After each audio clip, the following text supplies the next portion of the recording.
And the heliograph is, using sunlight reflecting with mirrors as a signal.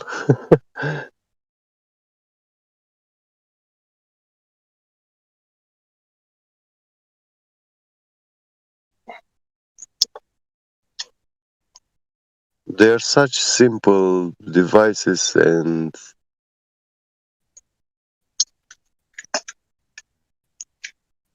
yeah.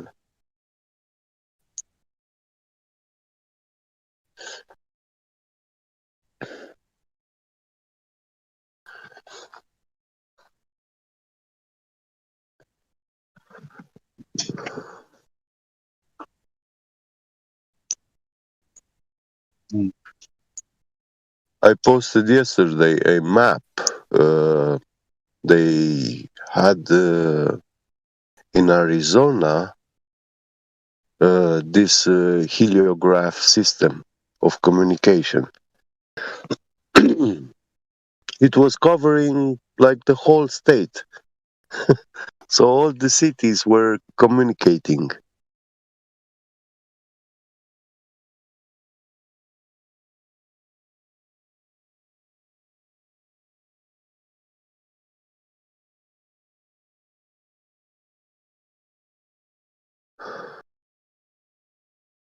Imagine in 17 or 1800s sending a message instant,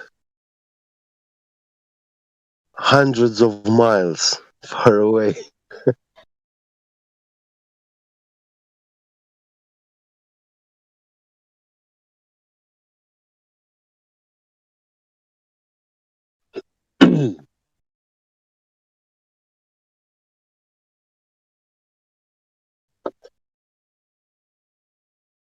We think that without internet we wouldn't be able to communicate, but we actually were capable.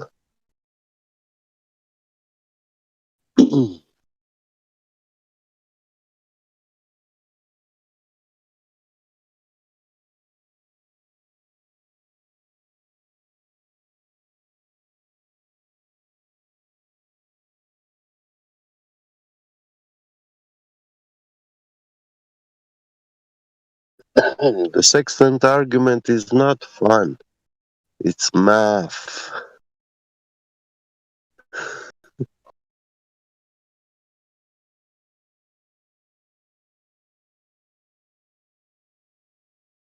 It for what Elijah was saying earlier, it was pretty frustrating to listen to the debate.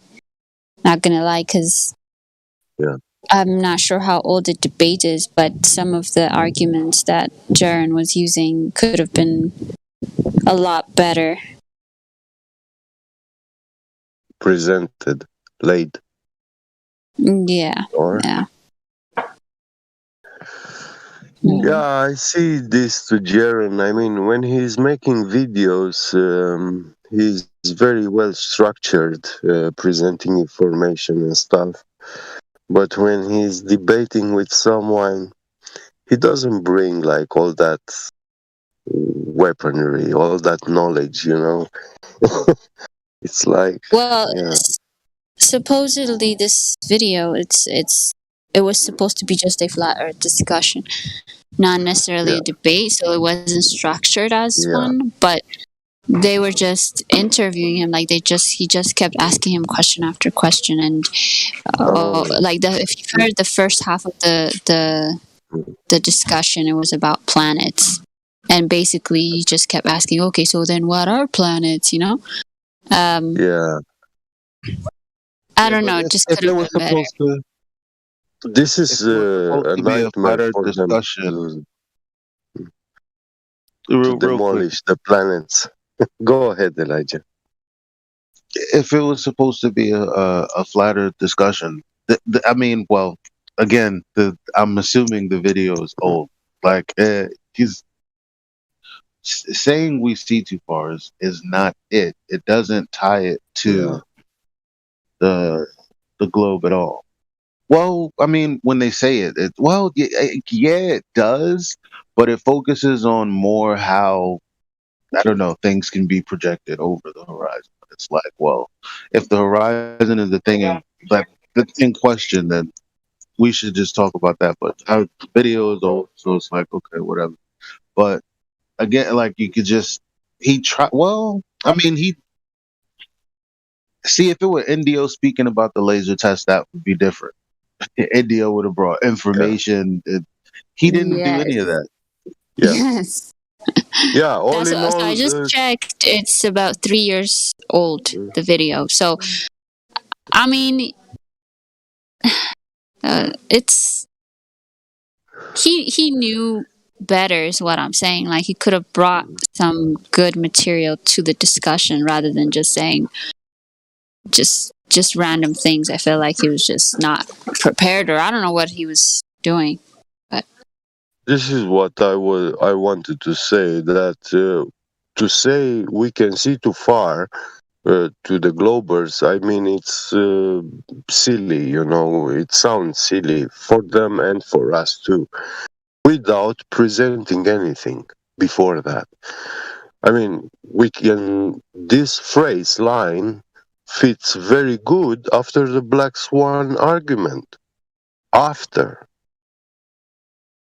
but not before, you know, because it puts their minds into the dark, you know. It just shuts them. It's a phrase that shuts them down. It's well, supposed to do but that. Yeah. I don't think he needed the Black Swan because there were other materials way before the Black Swan that presented the fact that we see too far.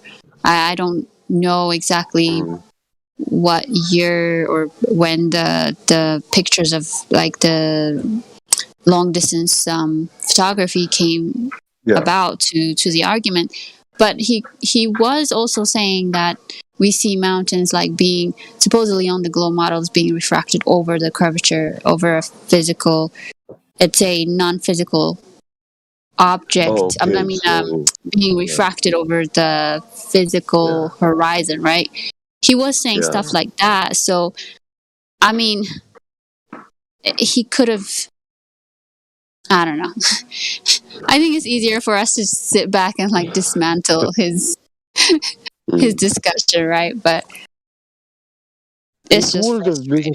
simple, yeah. I mean, all you need to say is, hey, in 10 miles, I have 60 feet, 66 feet of curvature drop bulge, you know, and this is based on the values which they gave us, you know, their radius. And yeah, they have to explain geometry or refraction, you know, something, but they have to. Mm. I thought he said we can see too far just like that, naked, you know. Yeah.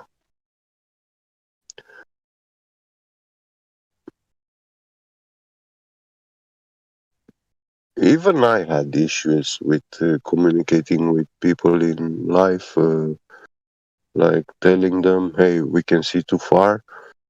They didn't understood what I say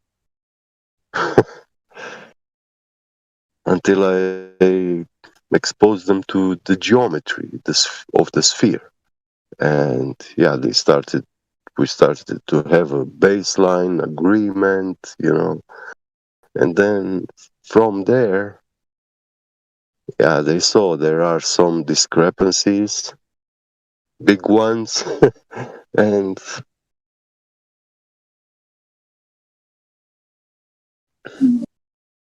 Yeah, saying you could see too far to a Glober yeah, that's pretty new is kind of yeah.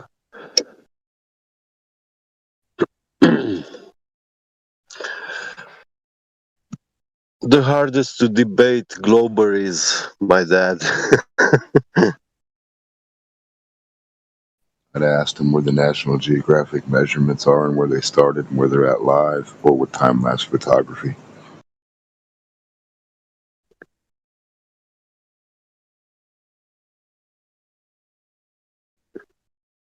with my dad is hard because I tried all the ways, and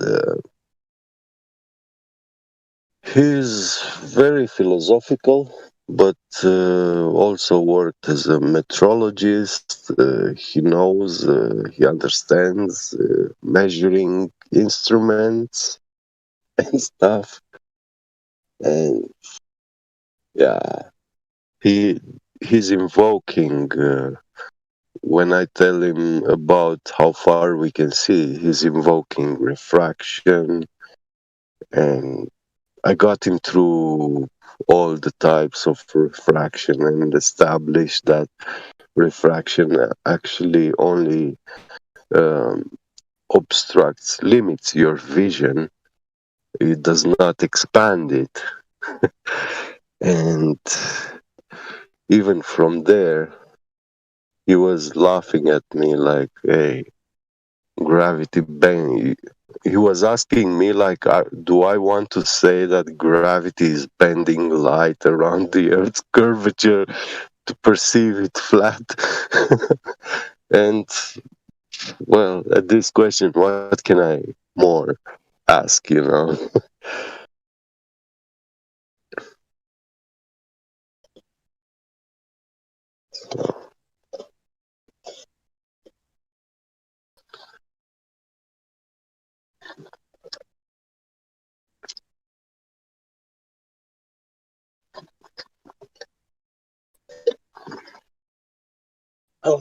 Time to go to work. Catch you later, family with capital FE from Flat Earth. Later, Be get great, beget. guys. You Yeah, too. be Take great. care. Bye-bye.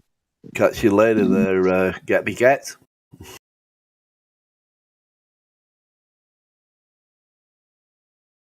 Another one, guys. Another one. If we go going back to the debate there. Well, was it a debate between Aaron there and Jeranism? Is what's so hard to understand the fact that gravity doesn't exist? So what's hard to understand that something's heavier than its surrounding surrounding atmosphere? The fact that it goes down.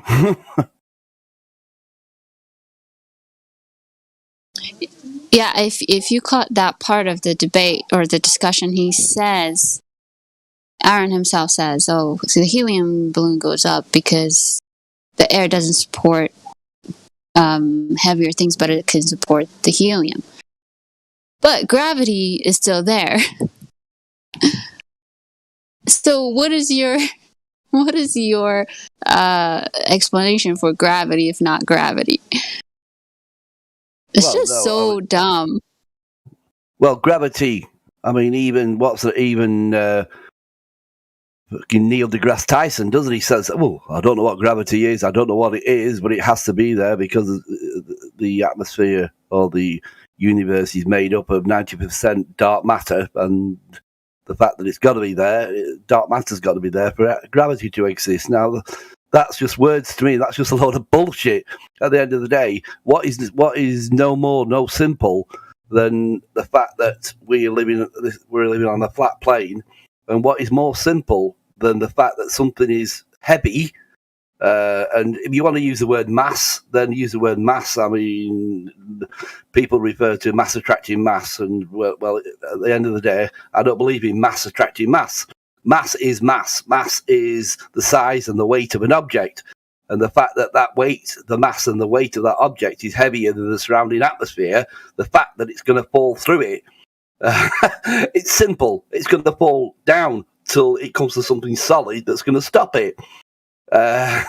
What's so simple about that? The fact that a helium balloon or anything lighter than the atmospheric pressure or the atmospheric surroundings, if it's lighter than it, then it is going to float.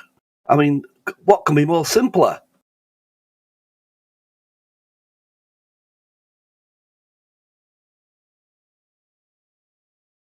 Yeah, it doesn't make sense why mass would attract mass. But that's what I mean. Like, Jaren did not even say, like, that's not the... I don't know if that was the case back 3 years ago, but he didn't bring up the fact that it's not even the current narrative. Well, no, I know. But like I say, I mean, a lot of people I've been listening to a few conversations, and the fact that Jerinism didn't come up with a good presentation, or he wasn't armed, or he didn't come up with good arguments or whatever.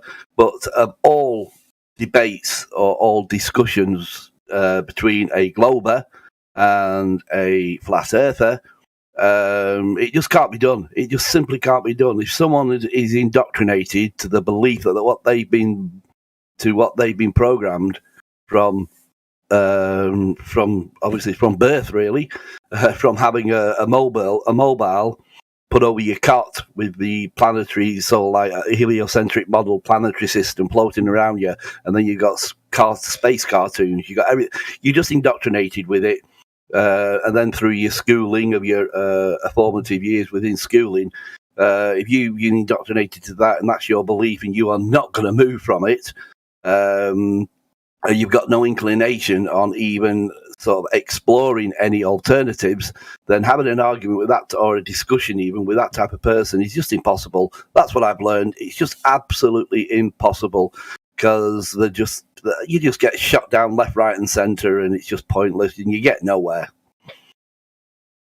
I definitely agree with you. I'm not necessarily blaming Jaren for not being prepared, even if he was. The way I've heard these guys argue with or debate other people, and most of the time they just kind of have this they straw man, they gang up, obfuscate, and rumpus. That's their best argument method, really. They don't really have any points. It doesn't even matter what the discussion is. They don't have any good points to make. They just use those methods, and even if Jaren knew what,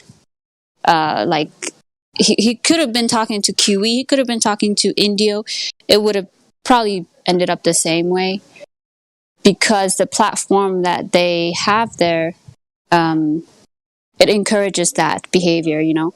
They just don't listen to what you have to say. Even after they ask a question, they don't wait for the answer. They just keep interrupting him, and he could have made a better argument, but I don't think it would have helped when it's with those kind of people. No, and I think it's very hard as well. It's very hard in a discussion room where there's only like voice sort of like communication. Especially, like I say, when you're being shot down, the moment you even try to explain something, you're just shot down and straw-manned into saying, well, you're this, you're that, you're the other, you're the... I mean, half the time, from my experience, their method is to keep shooting you down and have you on the defence all the time. So the more you're on the defence, the less chance you have got of putting your argument forward, because then the moment you come up with any sort of like observable evidence, then the moment you start saying anything like that, then again you're shut down again. You called this, you called that, you called the other. You believe in this, or you believe in that, and all, so then you're back on the defence again, and that's the way they work all the time. This is why I've established you just cannot debate them, because basically, like I say, you end up on the defence, and you get nowhere. Yeah, that's why I wish they would come here instead. It would make for an interesting discussion. Yeah, definitely. Like I say, they're just not prepared. They're indoctrinated. As far as they're concerned, their argument is, oh, there's a conspiracy going all around the world. Is that everybody's in on this? There's a big, massive conspiracy. Well, no, there is a conspiracy, and there are the powers that be that are controlling the narrative. And no, maybe not everybody's in on it, but the indoctrination. I mean, I keep saying it's been very, very cleverly orchestrated to the programming, and in some people that programming has gone so deep that they don't even want to look at any alternatives. Yeah, like what goes up must come down, but then it doesn't work for rockets or orbit. I know, it's just, like I say, the moment you debate a glober, a true indoctrinated glober, don't get me wrong, I'm all out for discussion. If somebody's willing to sit there who's a glober or on the fence or a total glober but has got an open mind to listen and listen to what you have to say and then go and do their own investigating into it, look at what you presented, see whether it stands or whether it doesn't. And if you did that, like myself and like a lot of other people, once you do that, you realise there is an alternative and there is something, and something's not quite right. Let's go further. But like I say, a true indoctrinated glober they're not prepared to do that. We can make models of reality on flat planes every day. The military does it, model makers do it, engineers do it. You can't do that on a globe. The only place a globe schematics exists is on a computer screen, in cartoon, or on a TV. So like that's where they all fall short. In a physics class, the only thing you can produce is flat. So that's what he should have said. Yeah, like I say, yeah. I mean, as far as that discussion between Aaron and Jerinism there, that we could Negative was saying there that we can picket it with foresight now, and we can picket it and whatnot. This could have been argued, this could have been said. It wasn't, but like I say, it's frustrating, as I say, when you are debating with a 100% indoctrinated glober who's not prepared with an open mind. Then like I say, half the time you can get halfway through a statement of sort of like giving evidence, and you're just shot down. You then put onto the defence, so then you're defending. You then start defending against the accusation towards you, and then gone is your argument of what you were trying to debate and what you were trying to say. You're now on the defence to defend what they're accusing you of, and that's their tactic. That's always been their tactic.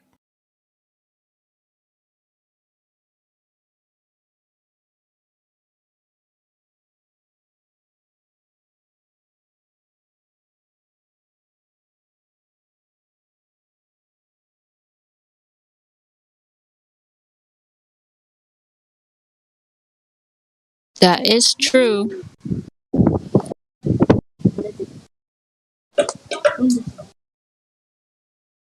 But anyway, like I say, I've given up now. I've given up even trying to.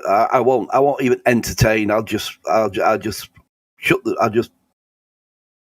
enough. I don't want no more. In fact, I don't even get to that stage now. I just keep quiet. Shut up, and I don't even attempt to debate these. Half of them are probably, quite a lot of them out there are probably paid shills, paid strawmen to strawman you into sort of like trying to defend yourself all the time, and I just can't be bothered with them anymore. I'm very willing, and my passion with our system, our current system that we genuinely live on, and I'm quite willing to debate anybody who still thinks it's a globe, but have got an open mind to hear what you've got to say, and then possibly look into it.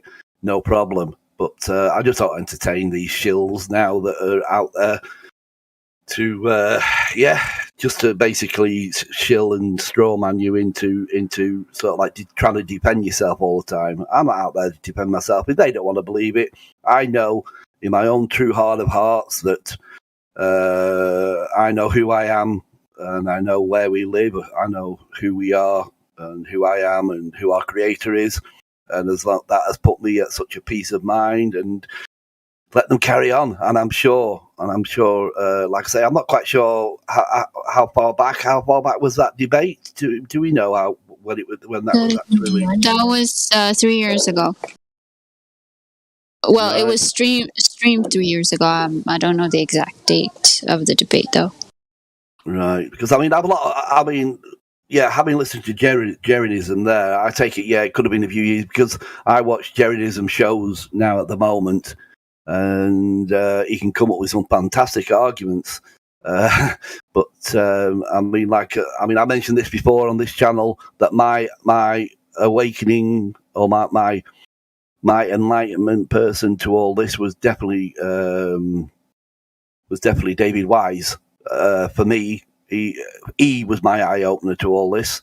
Basically, if you can present in a video format and the presentations that he does that can explain and debunk the globe system very easily and so simply, especially that for beginners, people who are just coming out.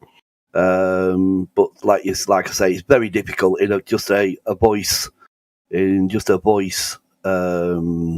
sort of like debate. When all you keep getting done is shut down, and like I say, then you're on the defence the majority of the time. But yeah, it's unbelievable.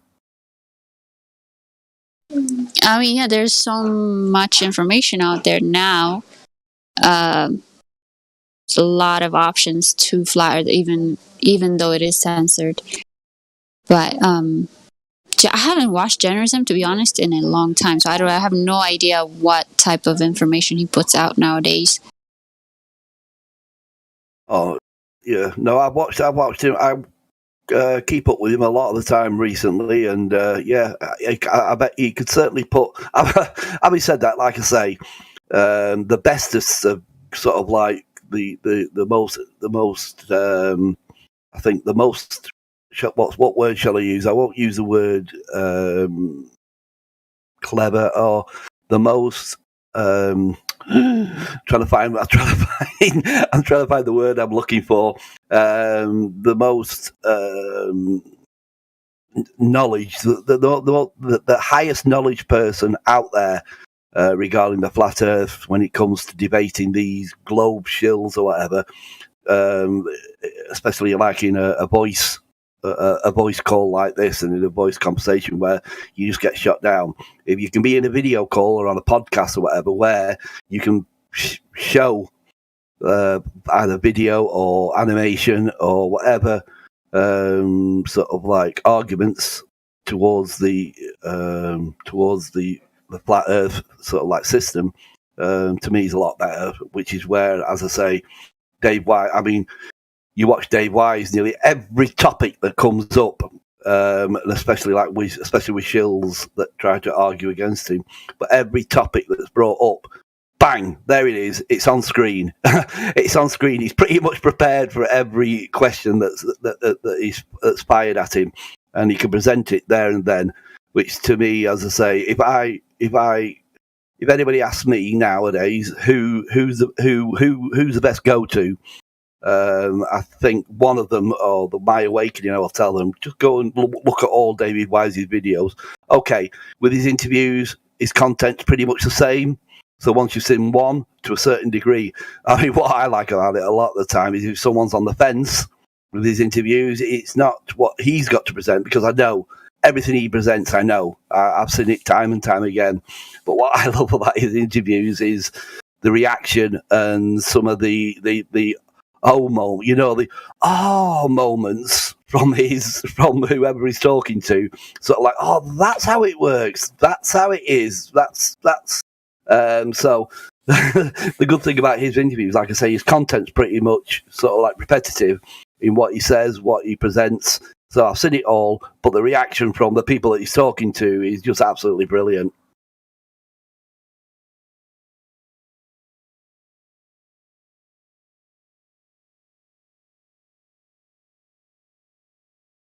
Yeah, I do like his contents as well. I would say that it's horses for courses. That you've got different individuals for different sort of skill level of the listener. So your Mark Sargent is someone who kind of just gets people curious. And DITRH is someone who takes someone from a very entry level to about moderate. But then if they want actual facts and detail, then it's like a Nathan Oakley or a Whitsitt Gets It in terms of being able to do all the facts offhand, you know? Definitely 100%. I 100% agree with you there, Flat Solar. I want, 100%. That's why I said that. This is why when people are on the fence or are open-minded to learning about that's where I direct them, because, like you say, everybody's got their own level, and some levels, if you try and introduce people to some levels of what some people talk about, that it's just too much information, too much to. But yeah, I totally agree with you that I direct them to Dave. Basically, because he's there on the basic level. He's there on the bottom level explaining. Yeah, I found that Dave, he helps me at least get people questioning. If I send them a DITRH video, then they sort of come back really interested and want to talk more. But like you say, certain other individuals can overwhelm. And it's very much about understanding where your listener is. You know, a lot of guys want to talk at someone rather than talk to someone. And if you can identify that the person you're talking to is not going to be one of those fact reciting little robots and just wants to understand it from a common sense perspective or a logical argument, then talk to him as such. But we all have our favored, the necessary antecedent for X, Y, Z, and everyone's getting stuck on what does antecedent mean. You know, they sort of stuck at the beginning of the sentence, whereas you could have just said a requirement for this is. So just talk to the person on their level, you know.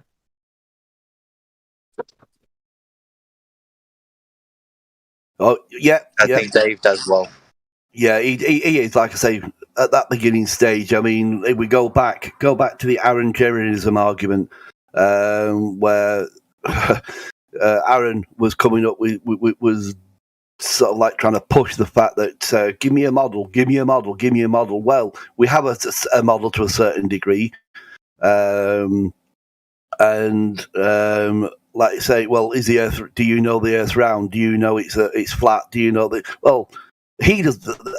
Aaron and Eddie sort of like truly does not know. I think flat earthers are the first ones to admit what we don't know. And we're there saying what we do know and what we experience in day-to-day life, even, and what we experience on this plane, and what we can scientifically. I mean, they also say, "Oh, you don't believe in science?" Well, no. We work with science. Flat earthers work with science. We certainly don't work with pseudoscience, but we work with science and mathematics. Which, again, mathematics. It is the Earth system that we, in my point of view, anyway, the Earth system that we live on is maths, and that's it. Basic maths, basic divisional multiplication and subtraction maths. Nothing more. You don't need all the all these difficult equations and whatever. As far as I'm concerned, anyway. I mean, probably I don't know. Is that probably down to the fact that I'm not a mathematician? I'm not good at maths in any way, shape, or form. But I understand the maths of a curvature. I understand the maths of distances. I understand the maths of sort of like what can we see at a certain distance with the sort of like capabilities of our eyesight as opposed to the capabilities of the sort of like telescopic telescopic ability that we have now. Because as far as I'm concerned, our optics have outgrown their lives. Distances just do not make sense, whether you talk about distant planets or distances across the flat plane, and it all just makes perfect sense with just absolutely basic maths. Yeah, definitely. I also think spatial reasoning is a big factor. You've got to be able to use your mind to see things in your mind's eye. And most flat earthers, if I describe something to them, they can follow along. They can use their imagination to draw the picture of what I'm describing. But yet, the very mathematically centered or centric ballers, the ones like Red's rhetoric that math is reality, those guys, you try and ask them to follow along with a very simple mental exercise, and they can't. It shows that there's a definite spatial reasoning, or your ability to sort of do Tetris in your mind, seeing how blocks can fit together, where you could place this and how this one's going to interact with that. That is a skill that seems to be very lacking these days in the non-educated globe.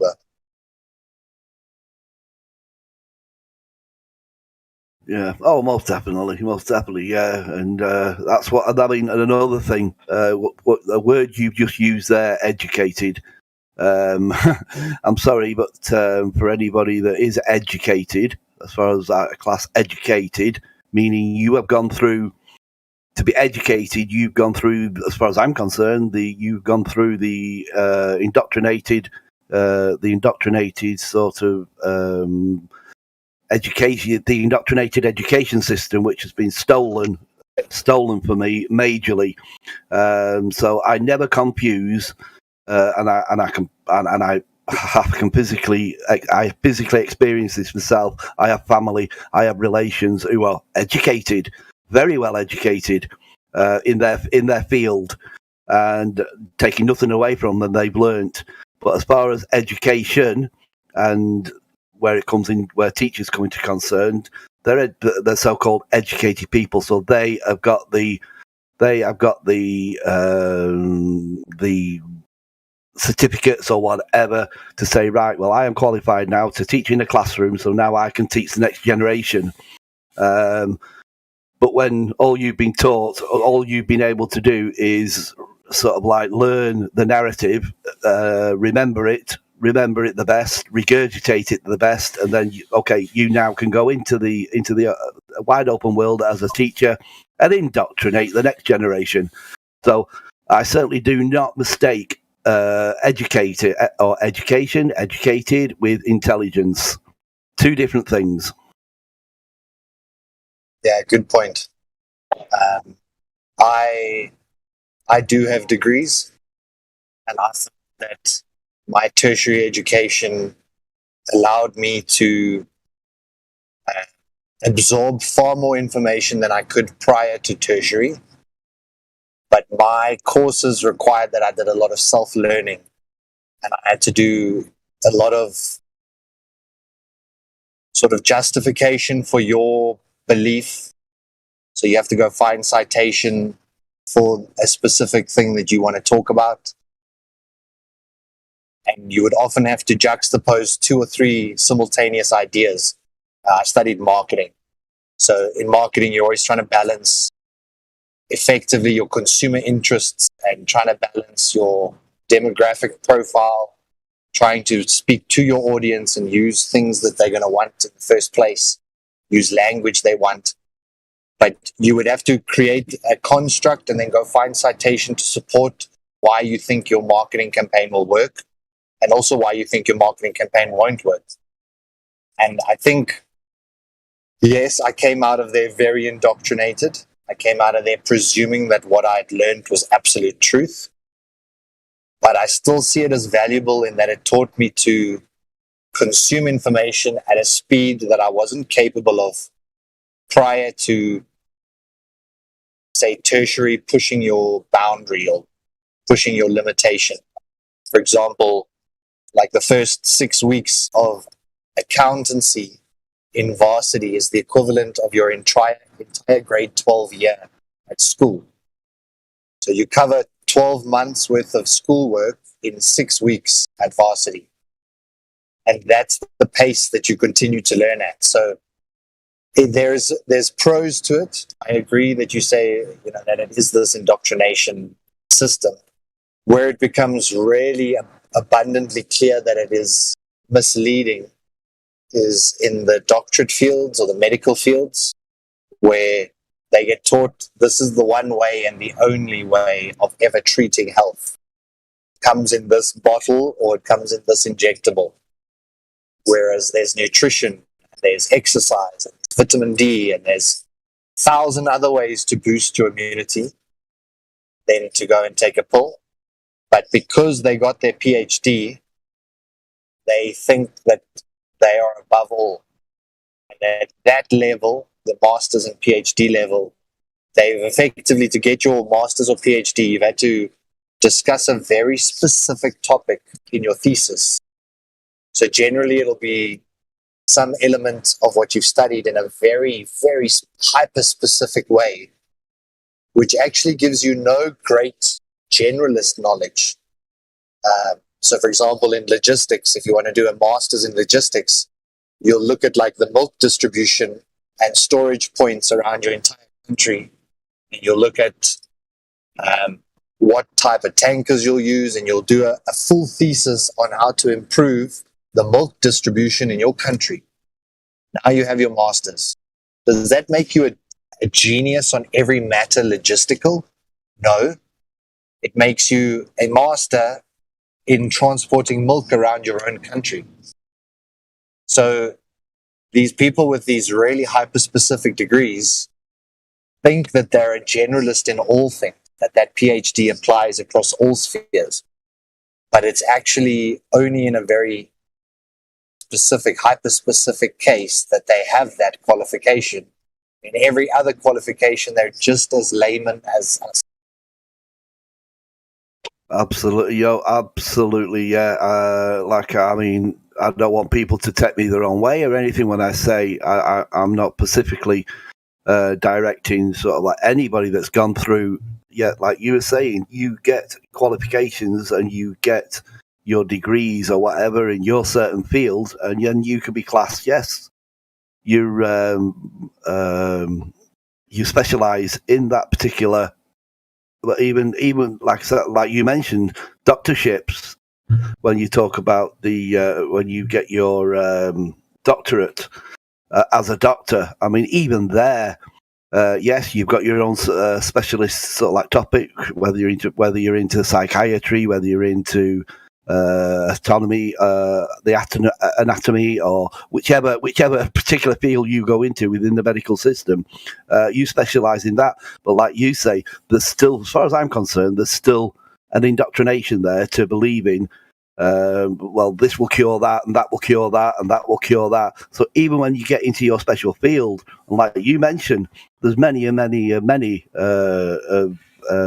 cures that that's not known about within even the sort of like doctor. I mean, when you talk about the medical field, that's a big thing for me, in the fact that the big pharma who probably have put out an education system or whatever are out there anyway. As far as I'm concerned, they're out there for a profit to sell drugs anyway.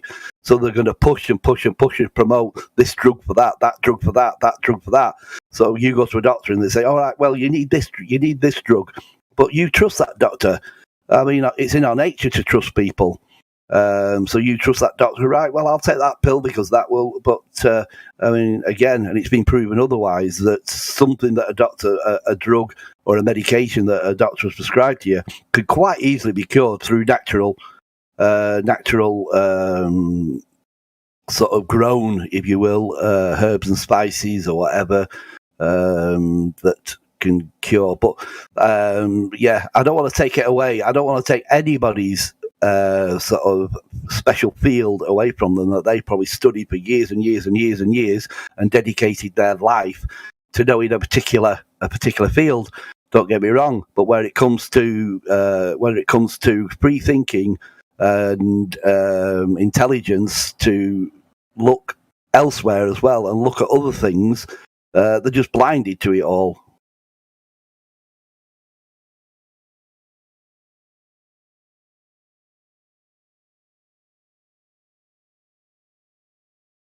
Exactly. And it's that indoctrination that you talk about. It's like, I was just thinking now while talking, that teachers or lecturers are your arbiters of truth. They put a tick or a cross next to all your answers. Absolutely. And you're either factual or you're incorrect. And with a swish of a hand, they are the final authority. And I bet if any one of us went to one of our teachers now, we could spin circles around them. in terms of getting them to contradict themselves. Yeah, I get yeah. A with the arbiter of truth. Like, come on. Yeah, I'm sort of like when you theorize as to sort of like getting back into school now and knowing what I know now and getting. I mean, I've got at the moment now I'm with a partner who has got a 13-year-old child who, again, when I ask him questions and whatever, and the majority of what he comes out with, yes, is the indoctrinated rubbish that he's taught, and I'm trying to now instill into him that he needs to not just sit there in class and accept what's been told, but to be able to argue if what I've told him contradicts what is being taught, then respectfully debate it. I encourage him. I encourage him to. I mean, in fact, he's been told off a few times. Well, this is it, isn't it? In the classroom, you've been indoctrinated from 5-year-old when the school system has grabbed hold of you and you've gone through. So you've been indoctrinated to obey orders. Now, me at school, I was never like that. I had a problem with authority, which a lot of people, most people do. But at the moment now, you're told, aren't you? You're ordered by a so-called teacher who supposedly knows what they're talking about. You can't go to the toilet without putting your hand up. You can't stand up without putting your hand up and asking permission. You can't do this. You have to obey the bell. Oh, you can't go out until that bell sounds. Now you can go out. Yes, right. So you're indoctrinated to all this so-called control and obeyance, which I never was personally, but the vast majority of children, like we say, are indoctrinated to this belief of sort of authority, because I mean, mainly ever since I become awake to the true nature and the amount of rabbit holes with all the conspiracies. I mean, for me, this world is just one conspiracy. It's just one lie, great big lie. And I'm still going down rabbit holes that I probably never ever get out of. And to be awake, and people, I mean, I try and talk to people with this. Some people are understanding of it, but a lot of people say, well, how can you be so free? How can you be so, if all this is going on in the world, does that not frighten you that these things are happening and what? Well, no, I'm freer than I've ever been, knowing I know the corruptness of this world. I know what's going on.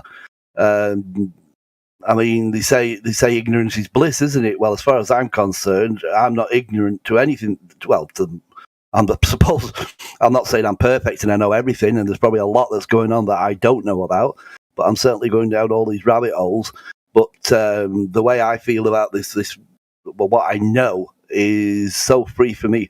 I mean, my life's pretty much spent. I'm now at that age where it wouldn't bother me if I popped me close tomorrow. But the freedom and the freeness I feel in my soul, knowing who I am, where I am, and who our Creator is it's amazing. It's absolutely amazing. I feel free. I fear nobody. I fear nothing. And this is what they don't want you to realise, that you are yourself, if for want of an expression, and the schooling system just knocks that right out of you, and you've got to be in fear of this, you've got to be in fear of that, you've got to be in fear of this, or this could happen, or that could happen, and you're just indoctrinated to it. And that, to me, like I say, and my 13-year-old stepson, who, like I say, he's 13-year-old. I mean, don't get me wrong, I'm not expecting him to be enlightened to everything that's going on at 13, because all the 13-year-old wants to do is play their Xbox, mess about, kick about, or whatever in the playground with their mates. That's their life, that's it. But gradually, I'm trying to teach him to question everything. And like I say, if what I've told him contradicts what he's been taught at school, with respect, I have told him to question it. Question everything, but do it with respect. If anything, I want him to grow up with respect for his elders and his peers. But in the same way, he needs to question everything. And as far as I'm concerned, that's what's needed. because I fear for future generations if this continues. Yeah, it's such a crucial point that about questioning. I'm also raising my children that way, and then it makes it inconvenient for you as a parent because they're going to question you too. You've got Bring to be it on. willing. Bring it on, I say. Bring it on. Correct. You know what I mean? It's a lot of people say, go out and question, but don't question me. I'm your father. I say the truth. Therefore, accept what I say. My daughter yesterday, she's much younger, about 8, but they're learning about the solar system. She came and asked me, and she said, teacher says the moon is like this far away, and she showed me the picture. She said, but the moon is always in the blue sky. Dad, I always see the moon in the blue sky. The moon must be in the earth, in this place. And then the teacher told her that the sun's at the middle and the earth goes around the sun. She said, but Dad, to me it looks like the sun goes around the earth, like the moon goes around the earth. And I sat there with such pride. Now, I haven't pushed any of my belief onto her. She's a straight A student, so I want her to continue giving the answers that they want her to give them. But just to see her using her own mind and rationalizing, she drew a picture of like a geocentric Earth. So she drew a round sphere, but she drew the sun moving around that sphere, and she drew the moon moving around the sphere. And she's like, but that's what we see every day. And I just felt such pride that, she's using her own intelligence to try and reason through this place on her own. It's not about teaching kids how to deal with a situation. It's giving them the tools and the skills to deal with all situations. Oh, definitely. I mean, the biggest thing for me is the education system at the moment. With the sort of like the falter of it is the fact that kids these days are not taught. I mean, the education system now are more into teaching sort of like how many genders there are, and sort of like what gender are you? You don't have to be this gender, and the crap that they're trying to instill into kids of today. Where, to me, I mean, shouldn't I mean, this is what I talk to, I say, my stepson about, and I try and teach him the ways of the world. I mean, we had a not so long ago, we had a one-to-one Zoom when all this crap was going on, like, and we couldn't go into school for the usual, your school day meeting, your school parents' day, where you would go and talk to the teacher about the progress of your particular child. This particular interview was taking place over Zoom, and he was coming out. He started off with Jack's he's getting this in this. He's getting this level in this, and he's doing this in this. He's got all the scores he's got in that. And I shut him down.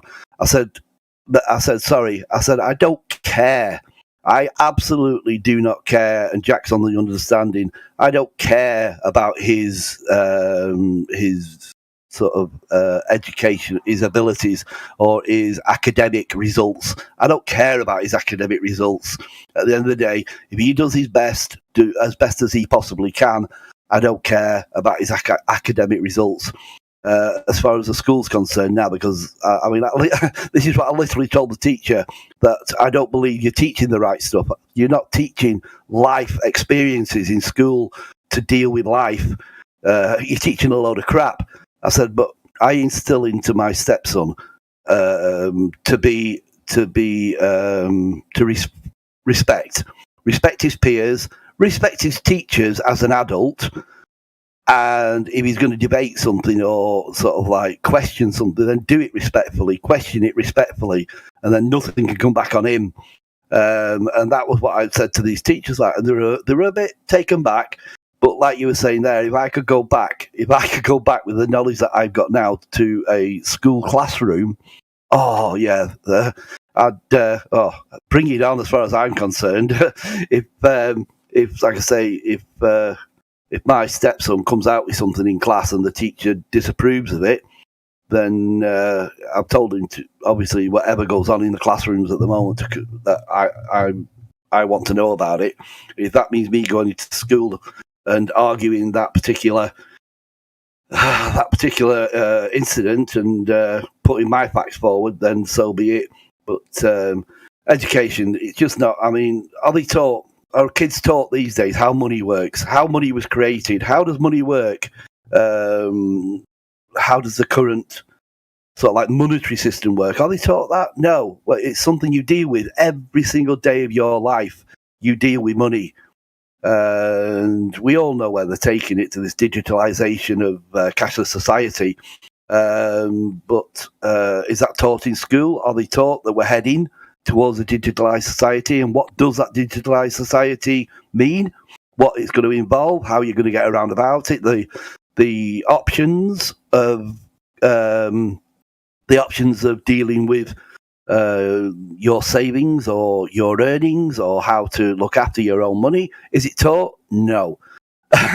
And these are just the simplicity of things that should be taught in school that are not. What are they concentrating on? Like I said before, what are they concentrating on? They're concentrating on your gender. What gender are you? Oh, there's all these genders now. Which gender are you?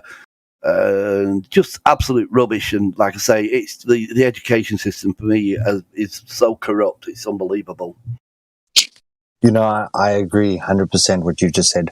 I just still see learning, just the actual fact of learning, irrespective of what topic it is. It's kind of like growing a muscle, that if you pick up a 5 kilo weight, eventually you can pick up a 10 kilogram weight, and eventually you can pick up a 20 kilogram weight. And the more that you practice that, eventually you'll be picking up 60 kilogram weights. It's the same with the mind. And the mind needs deadlines to apply itself. So I wouldn't say that all results at school are meaningless or futile and it's irrelevant what he does or what my daughter does. I still set little milestones and little goals with them. Obviously, they must set it for themselves, because long term, you have to learn to self-motivate yourself, to spark yourself into action. But the ability of learning and then learning on top of the pre-existing knowledge and then learning on top of that knowledge is crucial, even if it's fallacious bullshit indoctrination for now. That skill of constantly absorbing more every day and trying to achieve an A, or, you know, sacrificing a little bit here to do a bit better there, is like a real life lesson. So I agree that the information is fallacious, but I still think the act of learning is like doing 20 repetitions for your bicep. It's building a muscle that you're going to need later. So still encourage your stepson to try and achieve the best result he can. And because it's kind of like learning to climb a tree. When you first climb it, you can only climb to this branch. And then later on, you set yourself a goal to climb to that branch. And then at some point you can. And that's like how we motivate ourselves through life. So it's a good thing to have small little milestones that can be reached along the journey, even if the information is questionable. The simple act of, are you able to learn and recite something that was said to you or something you read? It's a valuable skill. I agree with you 100% on that one. The idea of progression and like you say, the ability to improve all the time. I mean, the fact that I go on about the indoctrination system at the moment. I mean, he's come on many a time when he said, "Oh, well, this is," and I said, "Well, did you question it?" Well, no, you're not allowed to. You're shut down. That's where you're saying is you need to question, and you need to have logical thinking about something and be able to question it. schools don't allow you to question. It's sort of like their way or the highway. I mean, if you don't go along with the narrative that a lesson is supposedly programming you into, you can't question it these days in school.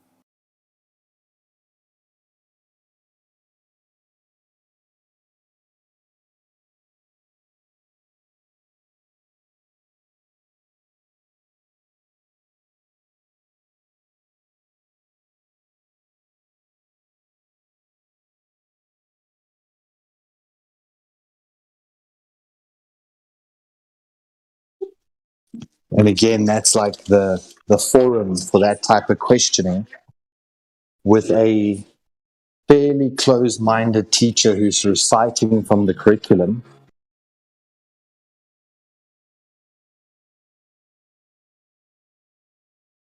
Sorry.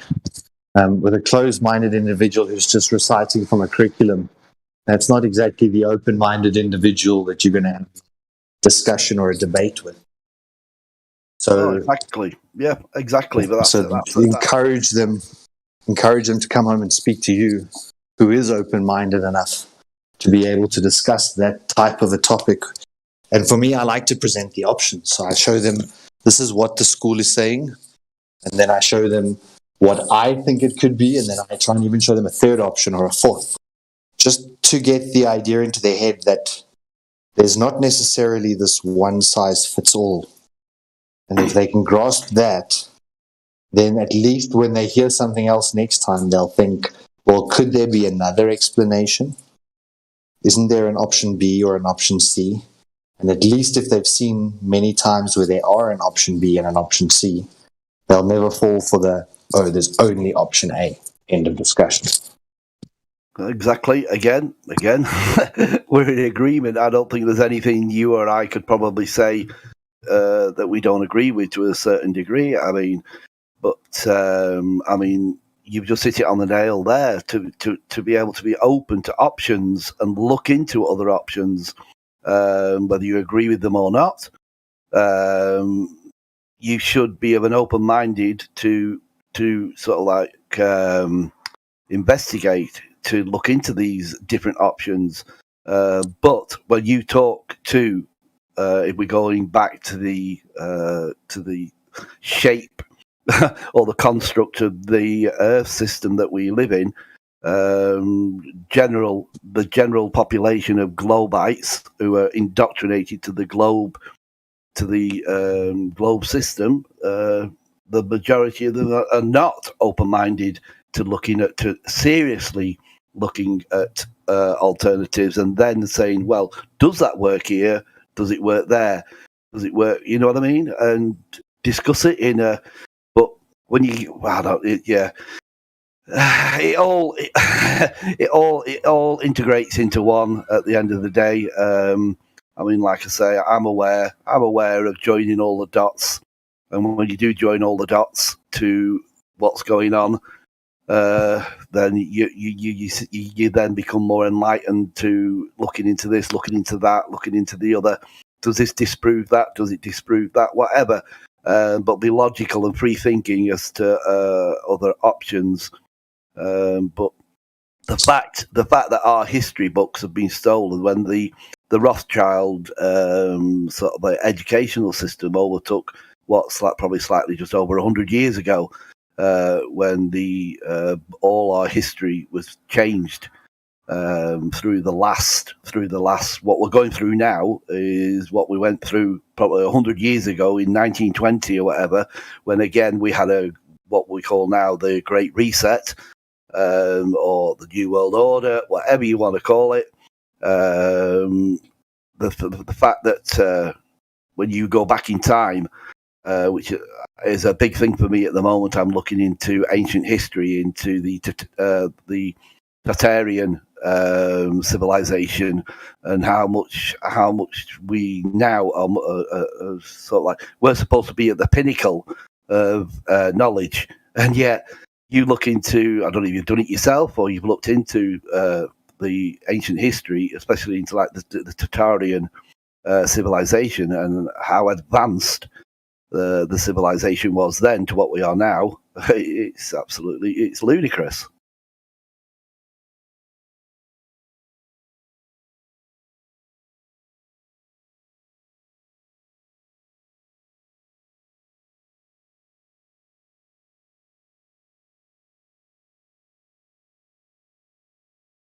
But Yeah, I've gone into Tartaria. Yeah, it's very interesting. Very interesting. Go down that rabbit hole of the lost history, and it is absolutely amazing. But anyway, guys, I've enjoyed this little chat, but I've got to disappear because I've just had a phone call. So I've got to disappear. But it's been a pleasure, and I nip on here at least for a little session most days, and I well enjoy the conversations I have on here.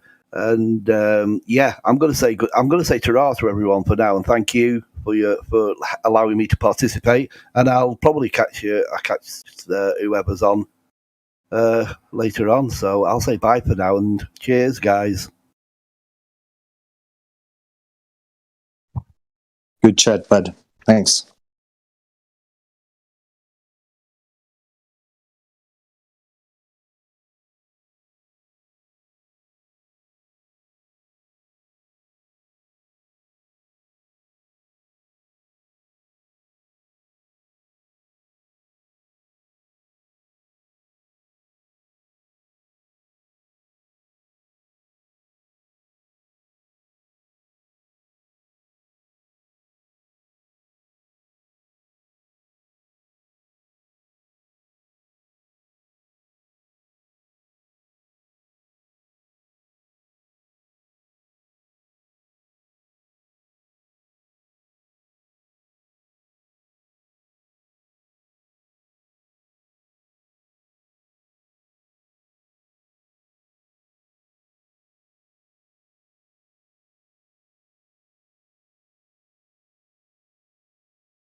Hey, can I explain the black swan to you?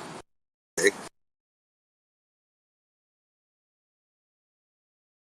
Test. Me? Yeah. Yeah. I don't think it was just explained very well. Okay, so I'm going to explain like the importance. Right. So for going back to Pliny the Elder, who was a Roman historian, they've been saying that ships going over the horizon is proof that the Earth is a sphere. Right. So they've been using it for a very, very long time. Yeah, and I've seen that firsthand because I used to be a sailor. Me and my dad used to go sailing every weekend for years. Okay, so it starts with an axiom, right? This axiom is that when you can't see an object, the full extent of the object, and it's in your line of sight, there is another object that must be blocking it, right? Do you agree with that? Yeah. Okay, so that's an axiom. It's self-evident that that's true. But you can disprove axioms, right? So just on first impression, that axiom is true. That if you can't see an object, something else is in front of it. It's in your line of sight. Right? So when you see a boat just go off into the distance, right? You see the horizon, and you see the boat starting to disappear bottom up. And using that axiom, you deduce, okay, so that's a physical object blocking some other object. So it must be the curvature of the Earth, right? So because it's going down, it looks like it's going down, and it's disappearing. And you've already decided that that can only happen when there's a physical object blocking it, right? So the point of the modus tollens is it proves definitively that that is not occurring, right? That there is a horizon out there and that it is not the geometric figure of the Earth. It is not the leading edge of the ball. Okay? Because if it was true that it was a geometric horizon, the black swan image wouldn't be possible. Because the horizon is almost 10 times too far away from the camera. Okay. The geometric horizon has to be the physical blockage in front of the boat. Okay, so yes, exactly. And since that claim is shot down, the geometric horizon is not what's obstructing the boats. What is obstructing the boat? It has to be some sort of optical effect, right? Yeah. So you have to explain it now within that confines. How do I explain the optical effect of the boats disappearing over the horizon? I don't have my geometry anymore. So how do I prove the geometry from an apparent horizon? The answer is you can't. You can't prove what the geometry of the Earth from an apparent horizon that isn't where, that is purely optical. That has nothing to do with the physical ground. But so how do you explain the boat disappearing that way? Well, I think it needs more research. I have ideas, but I'm not positive. But it's been demonstrated on a 400-foot lake, right? So 400 feet, if you do the curvature calculation, the drop is 1/100th of an inch. Okay? Yeah. But they've taken an RC boat, taken a camera, put it on the level of the lake, taken an RC boat, and when it gets about 400 feet away, it starts disappearing bottom up. Now, that can't be the curvature of the Earth, because the curvature of the Earth is, like I said, 1/100th of an inch. But an 8-inch boat disappears completely. So it's some sort of optical effect. It could be the thickness of the air. It could be particles in the air. It could be all sorts of things. Yeah, because I noticed that the boats disappearing in the horizon, it didn't happen every time. Exactly, and I've brought that up to Globe Believers. Just like, how often do you observe this? It doesn't happen every time. It happens sometimes. Sometimes it just fades away. And actually, in maritime sailing, they have a name for it. It's called the offing. The offing is where on the horizon where a boat starts to disappear, or where the shore starts to disappear. Because most of the time, it just fades away into the distance, right? It gets, you don't have the contrast against the background, and it fades and fades and fades, and then you can't see it anymore. It doesn't always seem like it's dipping over something. Yeah, because it has to do with the ratio of the object, like how far away it is, what your observer height is, and then basically the state of the atmosphere in terms of the visibility and all those factors together. I mean, basically, everything is it's sort of like at the horizon, which is the visible point at which the ground appears to meet the sky. But something that is in the sky or something that's on the ground, as it's moving away, it's going to vanish into that point. It's sort of like almost like a paper roller or something, you know what I mean? Where you kind of like, I was just trying to think of an idea where you have like two rollers in a paper. So it's just sort of like everything that's moving away from you is going into that horizon. So it's the same reason the sun is cut off from the bottom up on a flat, even though the earth is flat and the sun is above us, the sun still gets cut off from the bottom up. It's the same reason. It's just the way that objects are vanishing into the horizon as they're moving away from you. Depending on the size of those objects, the altitude, your observer height, and the state of the environment, like the atmosphere, is going to change that. Like just to end this real quick, I'll just say, in the same way you guys were saying with the boats, same with the sun. So if there's a lot of moisture in the air, you're on the ocean, the sun might get larger at the horizon when it's setting. It gets really big and it cuts off from the bottom up and it's really intense. Whereas you can go in the desert where there's a really flat, dry section of land, and the sun will not do that at all. It will not get cut off at all. It will literally fade to a pinprick and then just vanish. And so that has to do with the visibility, how far you can see, like whether there's land in the way, the moisture in the air, all of those factors. It's the same thing with the sun. Well, what I heard, when I took astronomy in university, the idea was that if you had something to compare, like the lower the sun or the moon is to the horizon, you have the ability to compare it to things that are on land, and it makes it appear bigger. I think that was kind of the idea that they gave for that. And maybe in the desert, you don't have much to compare the sun to, therefore it doesn't look nearly as big. Well, but I'm saying they've also got a videotape, so the sun disappearing to a point. Yeah, that's a huge difference. I mean, that goes back to the globe thing. I mean, they tell us that the curvature of the Earth is getting in between the sun and your point of view, right? That's why the sun sets, is because it's falling underneath the curvature of the Earth. Well, if that was the case, then it should always cut off from the bottom up. And yeah, you might have a little bit of magnification, but it should always do that. But the fact that sometimes it cuts off from the bottom up, sometimes it fades to a pinprick, shows that it's not going over any curve of the Earth, but that it's just an optical effect that has to do with the environment, how far you can see, and those factors. So I mean, that right there just proves that it's a.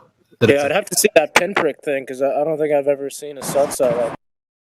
I think the major point is it hasn't really been worked out, because it's been assumed that it was the physical obstruction of the Earth.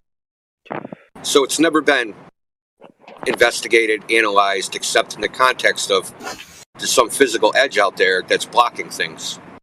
And now that that's been falsified, which is a major achievement in my opinion, because 2,000 years is a long time. They teach this stuff. You can go on YouTube and look up Proof of the Globe, and they're going to show videos of ships going over the horizon, et cetera, et cetera. So just to prove that false, that it's something else, is a major achievement. Now, that phenomenon needs to be investigated thoroughly, but it needs a real systematic investigation, as opposed to, it must be looming, but they have no evidence of that, right? There's three ways you can analyze it, right? There's a geometric model, which is looming and all that, and then there's a physics model. If you use a physics model, you can't replicate the black swan. You can only say, yes, this is happening if you assume a globe and assume that the conditions exist to make it do that. But you have no evidence that those conditions are actually existing. See what I'm saying? It's called post hoc. It's a post-diction. I see this, it's a globe, therefore this must be happening in the atmosphere. You understand? It's reverse. As opposed to knowing the conditions of the air, knowing the path of light, and deducing it's a globe, knowing the path of light. They're not doing that. They're just saying it's a globe, therefore it's doing this, which is logically fallacious, obviously. Okay. I posted a video for you Yeah, I'd like to see that because I haven't seen that with. But I guess I'll call it a night. It's getting pretty late here, but appreciate you guys talking with me. I'll check out some of the videos you posted, and I'll tune back in another day. All right, Cheers, good brother. talking to you. And take Yeah. care. Have a good night, guys. Or day, Thanks wherever for you're. coming again. Appreciate it.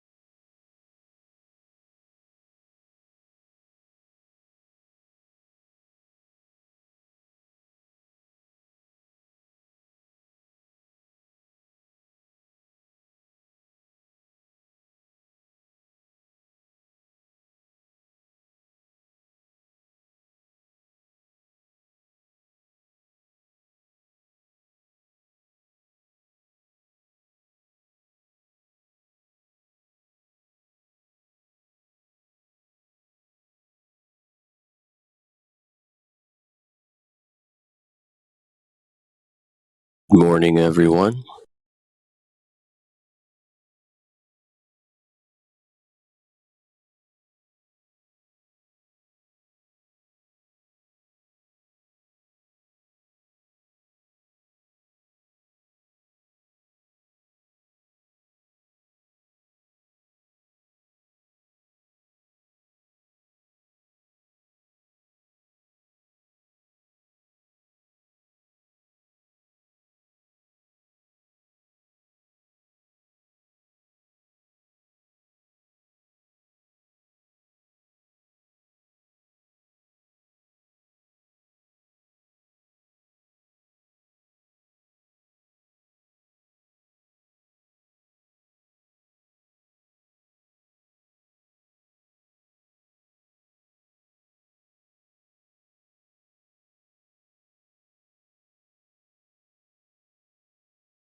Good morning.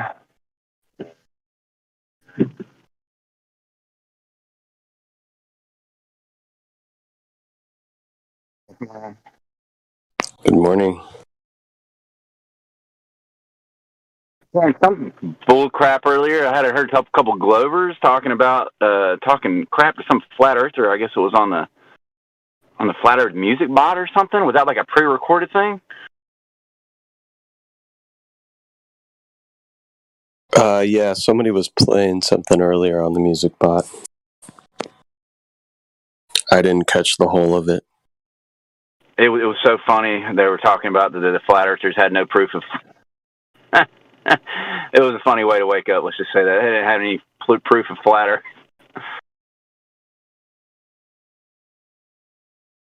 Yeah, Thoroughly entertaining.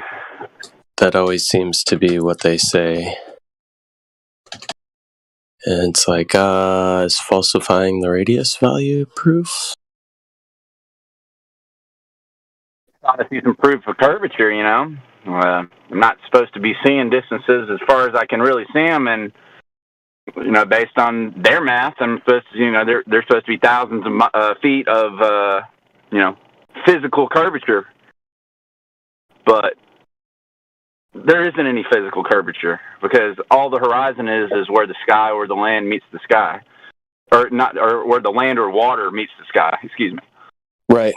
Appears to meet the sky. It's an apparent position. Mm-hmm. It's not a geometric phenomenon. Not geometric by any stretch of the imagination, but they hallucinate these numbers into their, you know, they're seeing curvature. I mean, I just like, you know, they need all this crazy, ridiculous pseudoscience math. But all I have to do is go out to the ocean, and you know, I can observably tell the Earth is flat based on the amount of distance I'm seeing. And like I just said, there's not any physical curvature. It's already been falsified. Black Swan, and many other examples. Yeah, the simplest way to put that to them, I find, is that lots of times they try to bring up common sense. Oh, it's common sense that the Earth is a globe. We've all known, blah, blah, blah, blah, blah.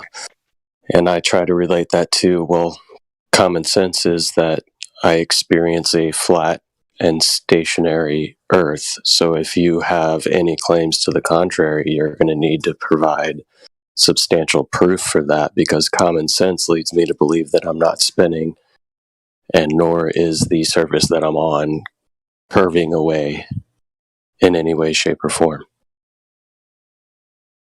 How they like to use evidence for, you know, things using math from people who are, you know, of course, ironically, 33-degree Freemasons. Actually, I think it's unironic, but I guess ironic to some people, such as Einstein, who's already, you know, stated that you can't pick up any movement from said round, spherical, heliocentric BS Earth. And yet they, you know, like to complain, oh, you know, the moon pulls trillions of gallons of water and fresh water, though it's not as, you know, easy to pick up and all this other ridiculous pseudoscience magic BS, but observably and measurably, we can give them everything they're asking, but the burden of proof still is on their shoulders every single day.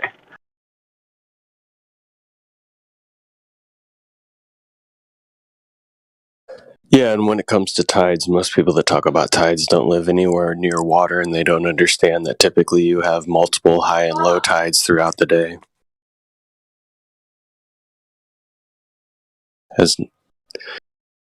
No, I don't even see any direct correlation with the moon and the tides, except sometimes they cyclically line up with certain moon phases, but it's not always consistent.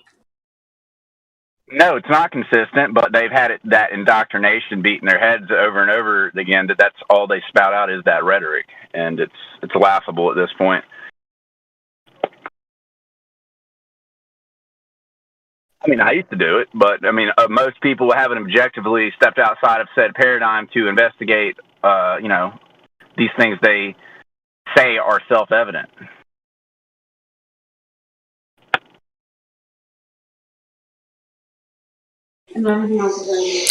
Yeah, it's a lack of critical thinking. They think that everything's already been discovered, found out, and we know about, and all they have to do is type their question into the computer and regurgitate whatever gets spit back at them, because they have a unwavering devotion to people that they perceive as being authoritative figures on anything, and they will trust and worship those authoritative figures. Exactly. They give the PhDs, the masters, to the people who can best spout out the indoctrination the best. And ironically, it's all set up in their own nonsensical system. And then they appeal to these authorities who we, objectively can see straight through, and they can't even see the trees for the woods.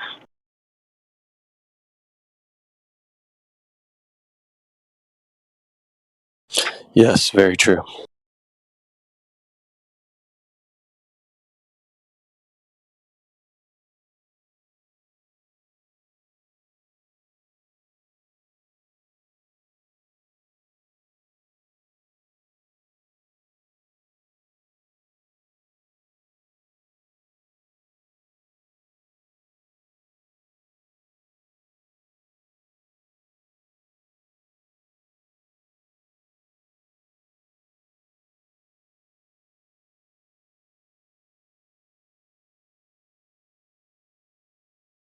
But don't it make my brown eyes blue?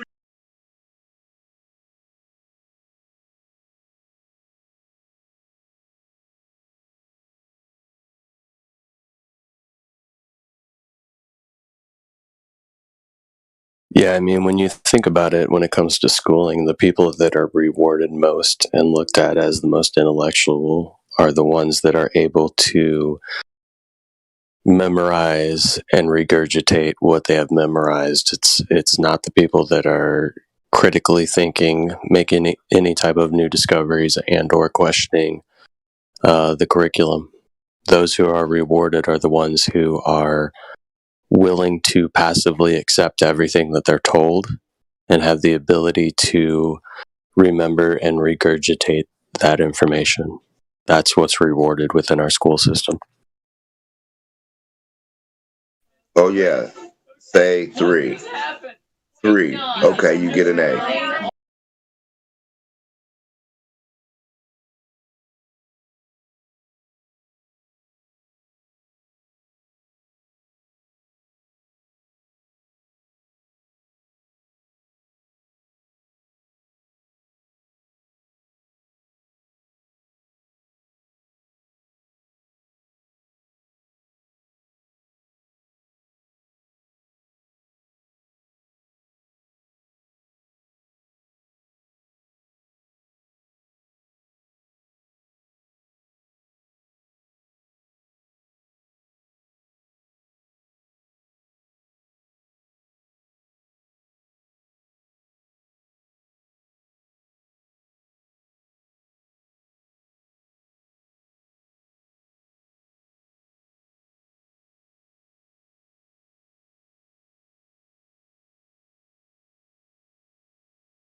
Hello?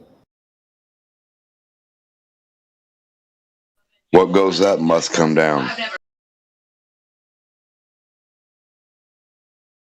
What goes sideways must go up.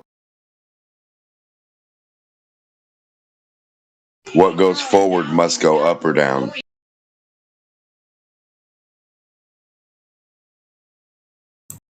What goes down must go sideways.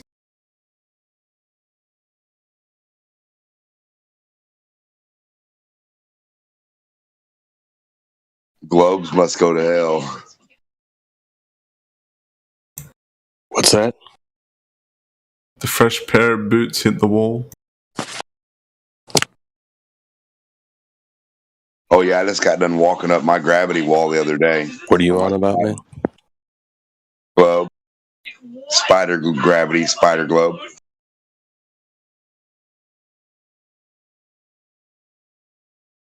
We're talking about the gravity boots that walk up the wall and you can catch them up on the gravity wall. When they fall down, you can hit the sky.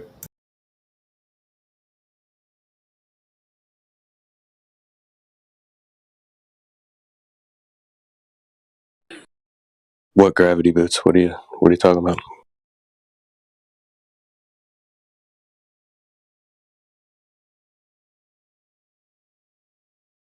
You know, when you walk around the ball, the special gravity Spider-Man boots you have. You can walk up walls and everything, and it's just awesome.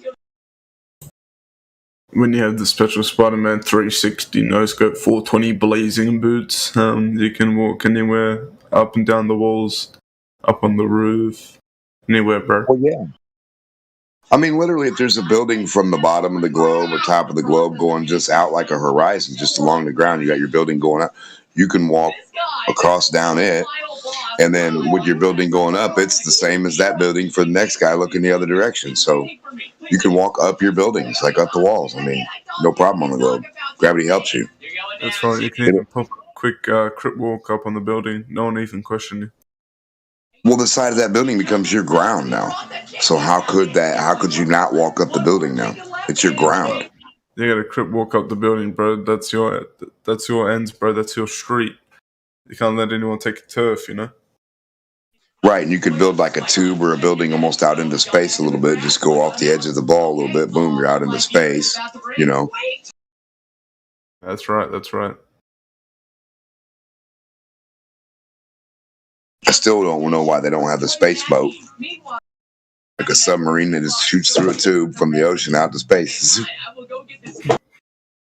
Hey, Napalm. Yeah. You heard about one of those planes that can go up into space that shoot straight up in the air? Nope, enlighten me.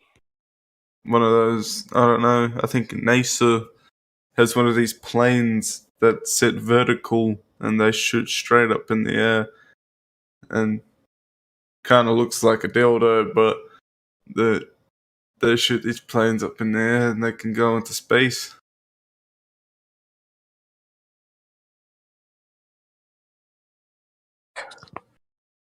Yeah, they call them rockets. Are you unfamiliar with the term rocket? No. Rockets are those missile-looking things that blow up. And it's not a rocket, man. It's a plane.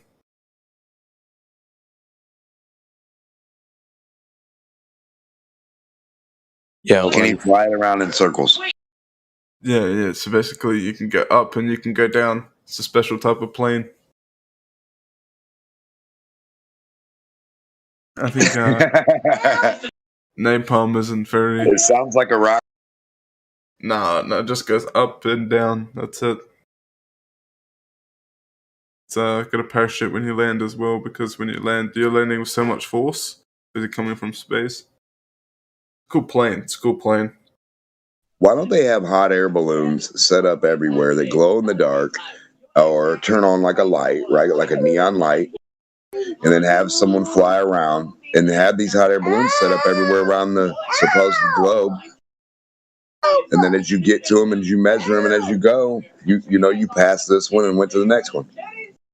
And they're all different colors. That'd be pretty cool.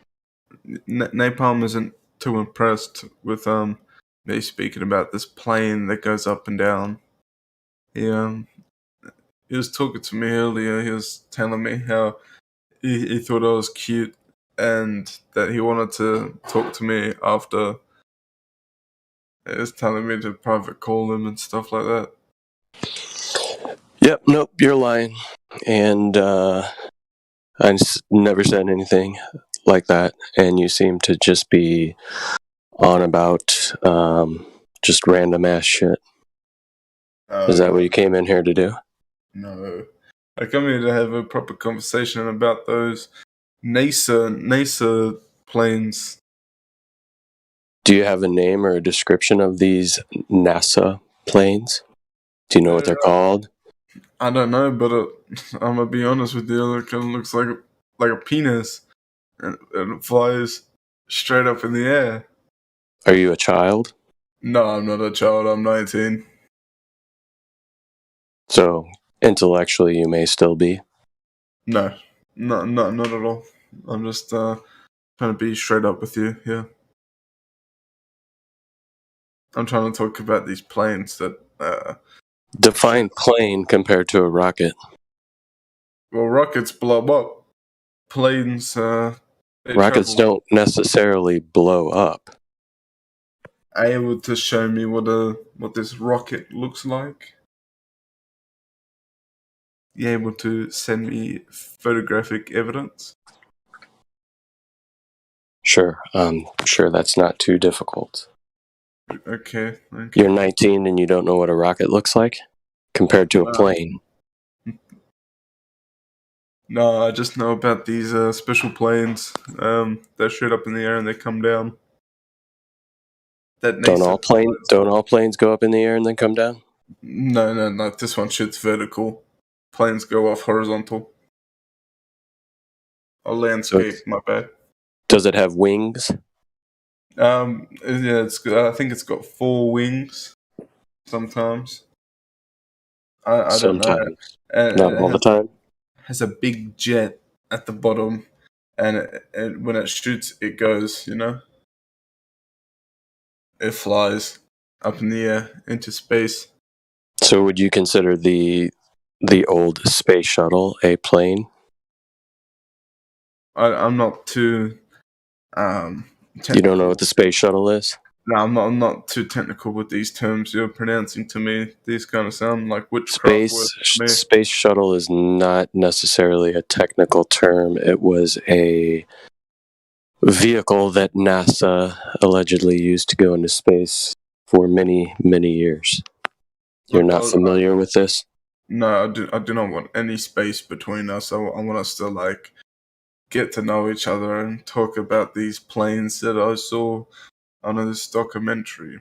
And I don't know what you're going on with this space shuttle thingamajiggy. It kind of sounds like some witchcraft to me. It sounds like you're trying to craft a spell on me.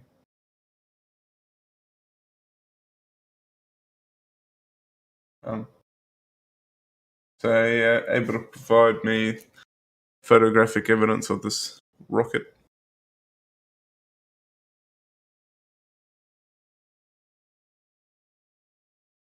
Yeah, I'm pretty sure most children learn what a rocket is when they're just a few years old. So I don't feel it's necessary for me to provide you any type of imagery. If you can't figure that out yourself, I don't know what to tell you. I know what a rocket is. I told you I know what a rocket is. It's the things that blow up. No. The things that the government shoots and blow up. When rockets blow up, all rockets blow up. Is that what you're saying? I mean, the way you're describing it to me sounds like you're trying to put some terroristic knowledge into my brain and telling me that the rockets don't blow up when I know the rockets blow up. If you put an RPG, that's a rocket. There is a rocket in the RPG. So if you shoot the RPG, there is a flying rocket comes out. That's the type of rocket I'm talking about. Yeah, because RPG stands for rocket propelled grenade. Yeah. That's right. We also use the term rocket for the same things that NASA shoots off. Are you not aware of this? You're telling me that NASA's a bunch of terrorists and they are shooting bombs off, they're shooting rockets off. No, that's not what I'm telling you. And you just seem to be here to try to put words into my mouth and try to lie about what I have or have not said. No, So what is your intent here? Do you have questions? Do you believe you live on a spinning ball? No, I do not believe that. I live in a spinning ball. I'm trying to talk about these missile-looking thingamabobs that NASA's putting into my planet. I don't know what it is. I'm trying to get more knowledge about it. That's why I thought Into your planet. So you say you don't believe you live on a spinning ball. So is your planet not spinning? But you call it a planet? Oh no! It's a planet, and it's definitely spinning, but it is not a ball. And that's not. So it's a planet and it's spinning. Do you have any evidence, or can you provide me any information regarding the alleged spin? Who has measured it? Whether you've measured it yourself personally, or where I can obtain any information regarding the spin of the quote-unquote planet that you believe you live on. So I don't know where you're from. I don't know if this is legal or not. But what you got to do is take a shit ton of acid, lay down on the floor, and you can feel the spin.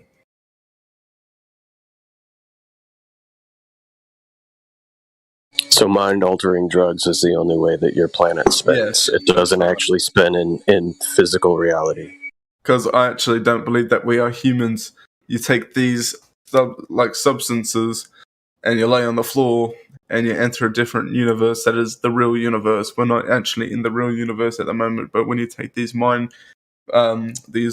drug mind-altering cool kid drugs, you can definitely feel the planet spinning.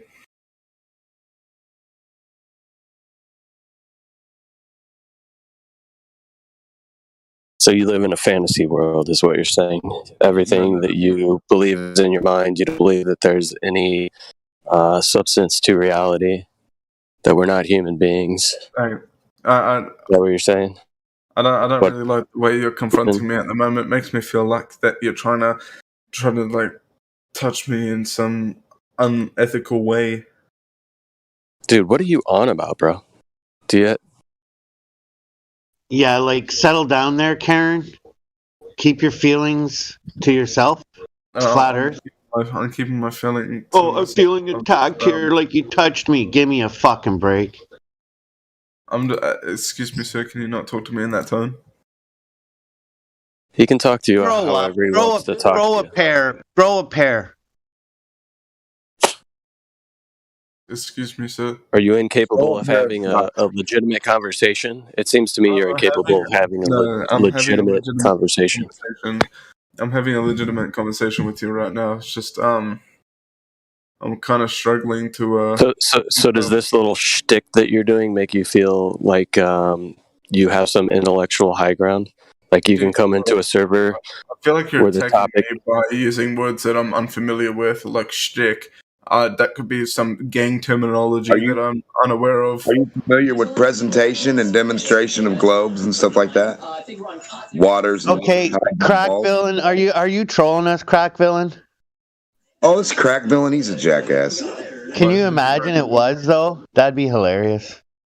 Crack Villain. That sounds like a very familiar name. I've heard that name before. But no, so I'm just trying to understand what NASA's putting up in the planet with these planes.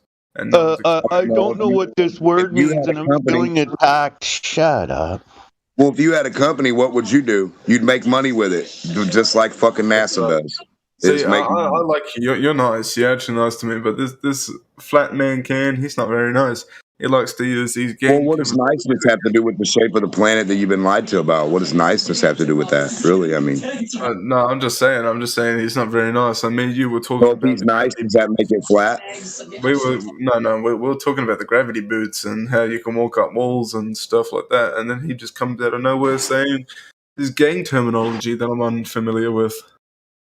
Well, that doesn't mean you're supposed to be crazy. You're supposed to say, "Hey, what's that mean, bro? I'm not familiar with that." And then he might. I tried to, but then he just kept calling me a Karen, man. Well, forget about the terminology you don't understand. Then, like, what's up? What are you doing? We got any information for us? Anything cool you know about? Yes, I've come here to speak today about these flying planes that go up into the sky. What about them? I'm just trying to get more information. I want to see if anyone else has seen these planes fly up in the sky themselves. No, maybe you were on acid when you saw these planes. Oh, so come I on, can't get man. inside. Come on, man. That's what you said previously, right? Are you talking about Virgin Galactic, the goofy stuff they're talking about? What are you talking about? What's the name of it? I don't even know what the name of it is, man. I'm just saying I've seen these things up on the television, up on the TV, back in the You know old what else? You know what else you see on TV? Santa Claus, Bugs Bunny, Dr. Seuss, Baby Sharks. What else? Man, I love Santa Claus, man. He always leaves presents. I know. You sit on his lap every Christmas. He's more real than a globe. Isn't that cool? That's right. That is right. Yes. Yeah, Noah tracks them, actually. So it must be real, right? Star Wars. Interesting. It's really Santa Wars. It's really Santa Claus fighting his elves up there in the sky. They just don't tell you.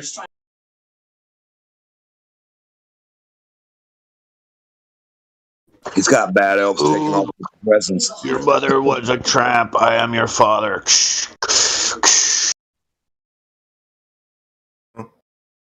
That's what his adopted parents said to him, but Yeah, but I don't think there's any planes that are flying up into space. there was, man. I'm telling you, I saw this plane that looked like the shape of a dildo, and this Did you get any footage of it? I did not get any footage of it, man, because I seen it up on the TVs. Well, you don't have to say that word every time that you say. It's called a ship. You don't have to say phallic stuff, do you?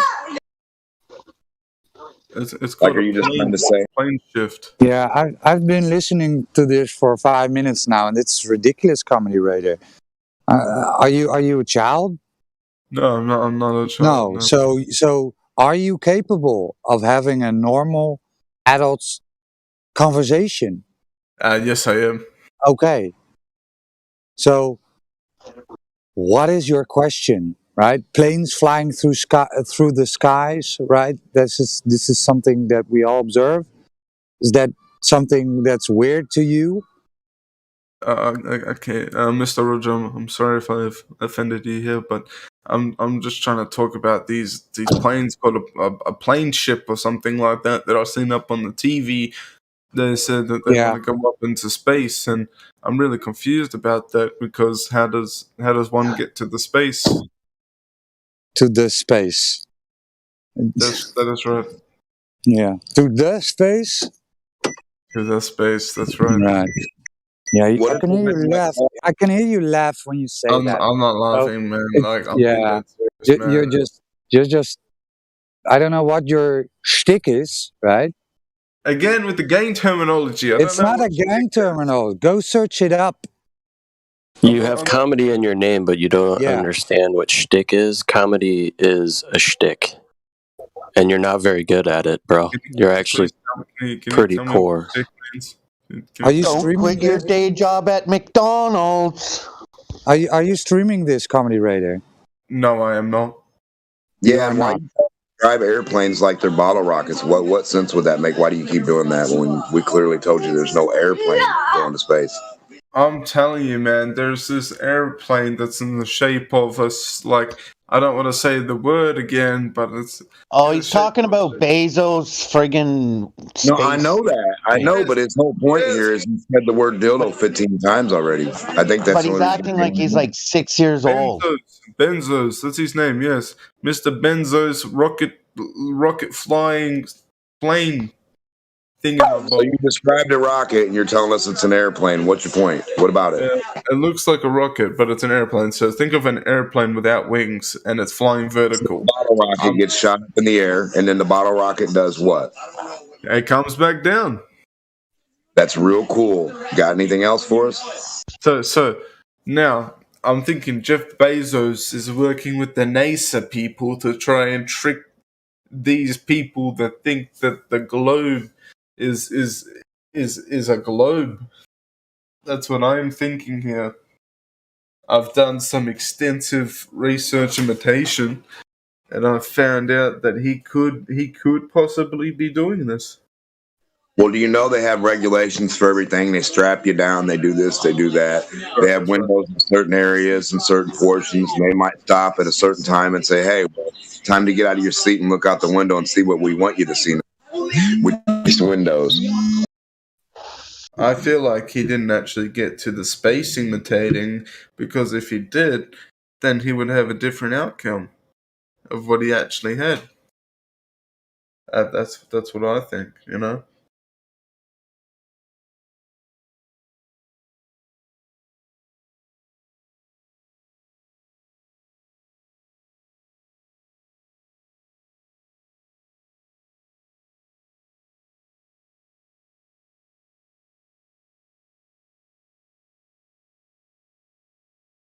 This individual reminds me of somebody from my past.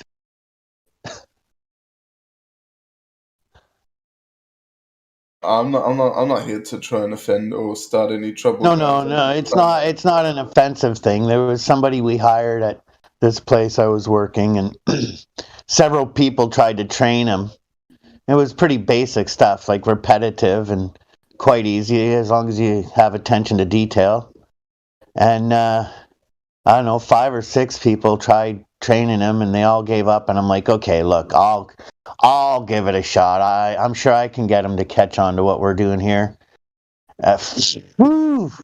No, he couldn't stick around. He had to go. Interesting. Like trying to train a block of wood. Interesting.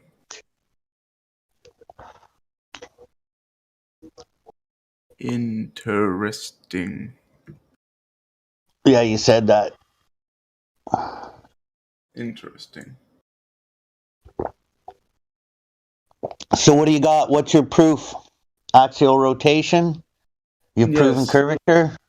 Yes. Vacuum next to a pressurized system without a barrier? I'm proving that he is chatting the bulla shit. You know, I think he is a fraud, a fake, a phony. Because he wants to get the monies, so he's working with the NASA people to get the money. We need to be able to communicate on more than a 3-year-old level here for us to talk. The NASA people.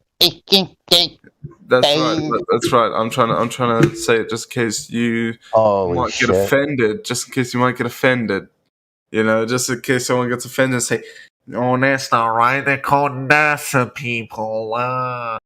You know, I'm just trying to say,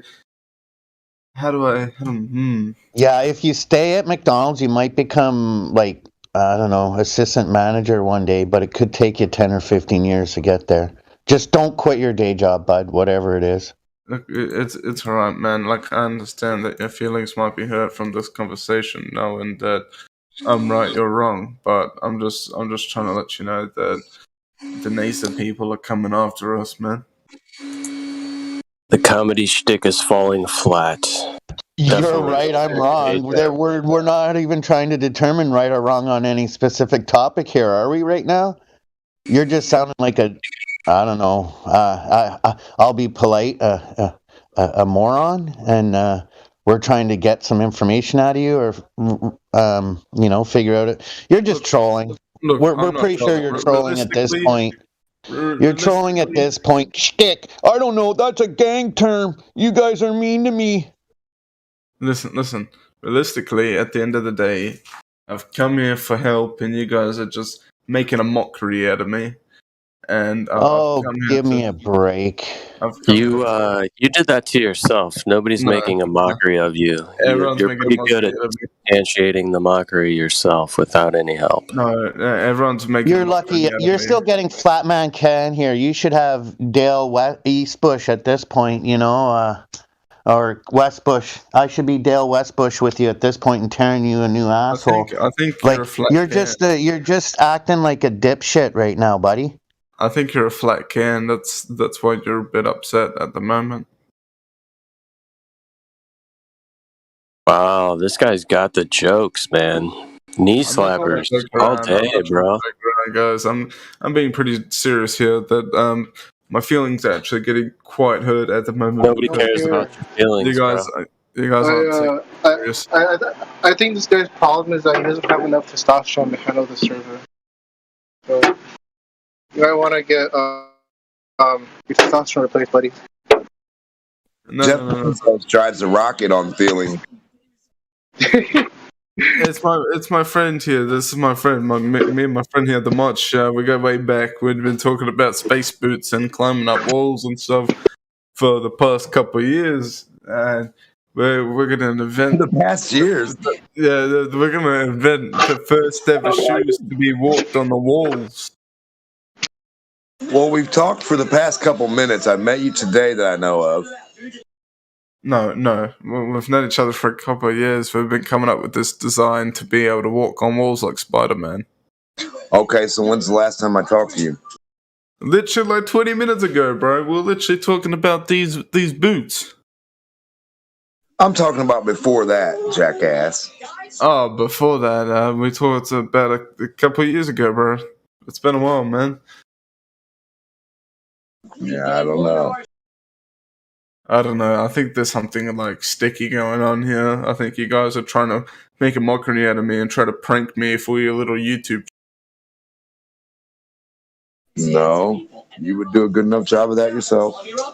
Yeah, your clip, once you post it, you could get maybe 3 views. Yeah, I muted him. Yeah, your incoherent rambling is making a mockery of yourself. No help needed. Oh, he's gone.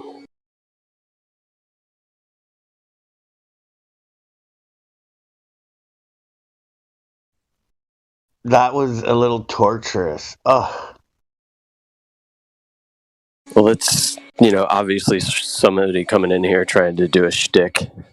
And if you're going to do that, at least be good at it, right? Like, I don't think people understand that it takes some sort of intelligence to be a good comedian. And a lot of these people think that they can just try to come in and run some comedy shtick, but it's pretty painful. Like, at least be witty, somewhat witty.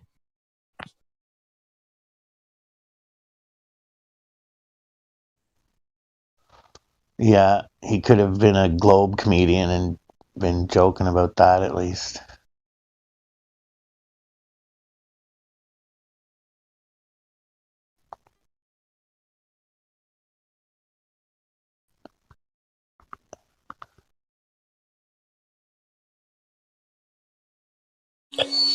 Yeah, the comedy routine of being a complete and utter moron and then being offended is not very funny.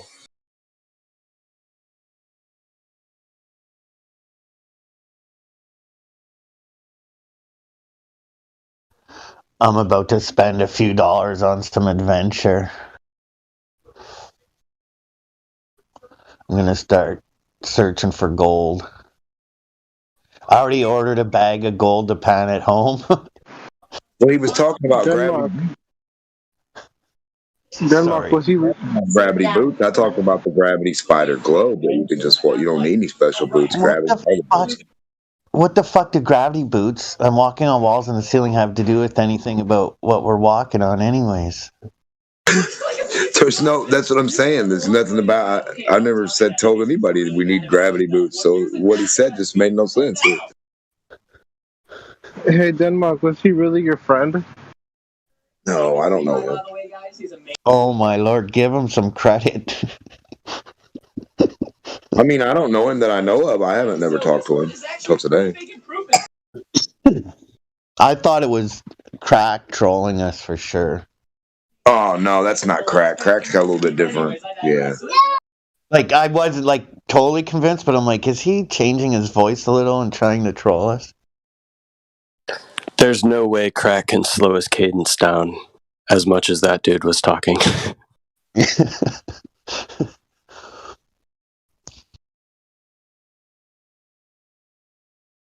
Yeah, Crack's a little more faster than him. So, like, you know what I mean? That's how Crack would have said it.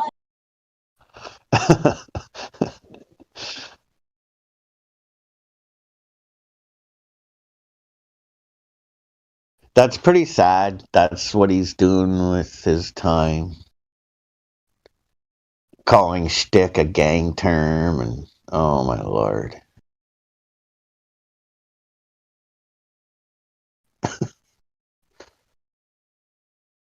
Wait, did you say game or gang? Gang. You guys are ganging up on me. That's a gang term. I don't understand what you're saying. Yeah, bro, we're gangsters, man. We're flat earth cholos. Like, I don't even know what word we said that he thought was a gang term. Shtick. He thought shtick was a gang term. Oh yeah, you're like, I don't know what your shtick is, and he's, what's that mean? Yeah, that's right. Oh, like a gun, like your stick? Now I remember. No, shtick. Stick them up. Stick them up. I don't think he understood anything, or he was just intentionally being acting like a moron intentionally. But I sometimes wonder, like, the psychology there, right? Like, this guy comes into a Flat Earth server with this little shtick of acting like a moron. Does that make him feel like he's intellectually superior? Like, what is his gain there?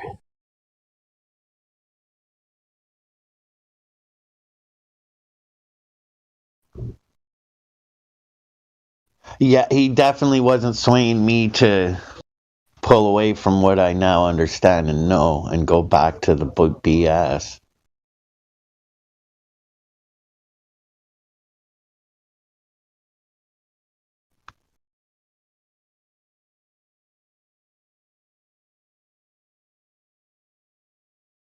Because, lots of times people come in here with the intention of trying to be funny, right?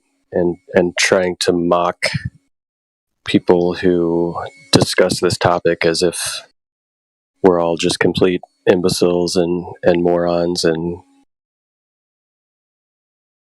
sometimes they have a good little routine, but I don't know what that guy was trying to prove.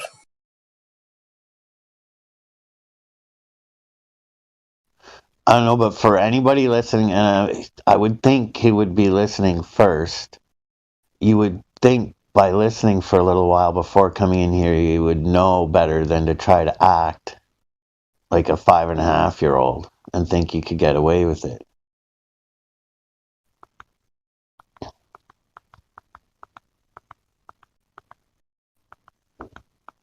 Like, I could understand it if we were talking to each other like, yeah, the water is flat and we know that. Then maybe somebody might be able to come in here and act like that and think they could get away with it, but it's not like we're talking dumb or, you know what I mean? I don't know. Stupid. Sorry, that's a habit of mine saying, you know what I mean? I'm sure you do. Yeah. I say things similar to that as well, because I try to reaffirm whether people understand what I'm saying or not. But yeah, I think he just saw an opportunity where there's very few people in here, very little conversation, and he tried to just come in here and do a little comedy thing that fell flat on its face. Yeah, you could hear him laugh when he did that. It's just ridiculous. Anyway, did we talk to DJ Shifty Crip 86? No, but I like the name. No, he's muted, but I don't know why. We can try. You're unmuted, DJ Shifty. How are you doing? Hello? Do you have a better shtick for us than the last guy?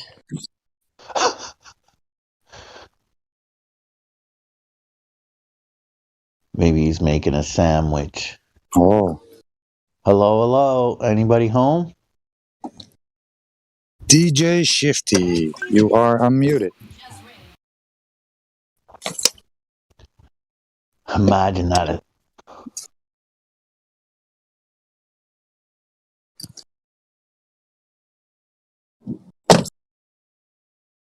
No? Okay, well, I'm gonna mute you again, DJ Shifty. We also have, he went observing humans, but he left the chat.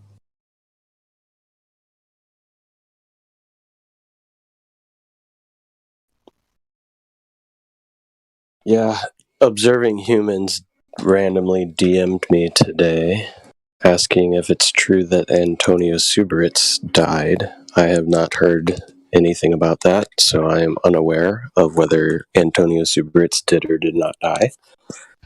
Yeah, somebody asked me that. Whom is that individual? Should I know?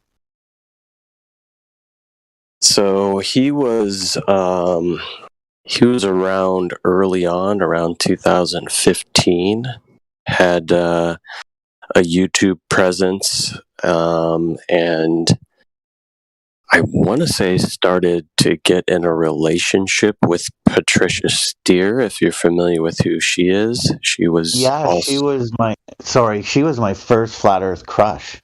Not my current one. I don't really have a Flat Earth crush right now, but yeah, she was. Sorry, go ahead. I do know who she is.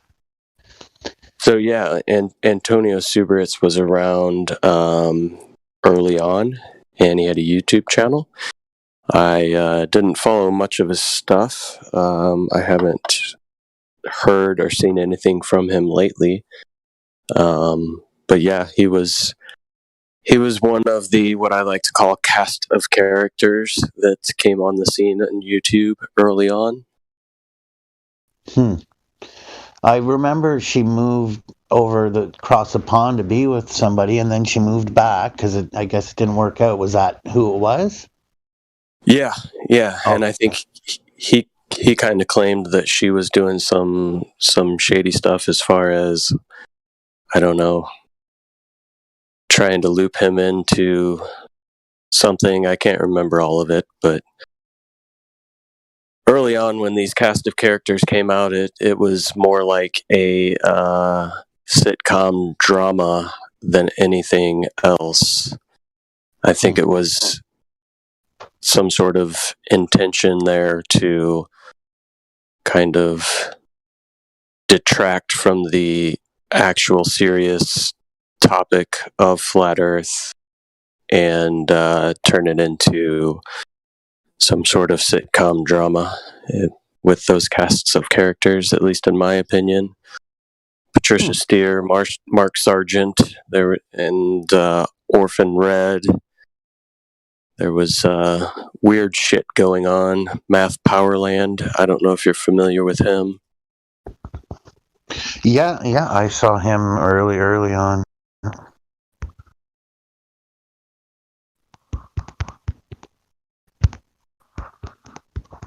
But yeah, Antonio is the one that Patricia Steer moved over to the United Kingdom to, I guess, be in a relationship with that ended fairly quickly. But I haven't heard anything about his him dying or anything like that. But don't know if anybody else has.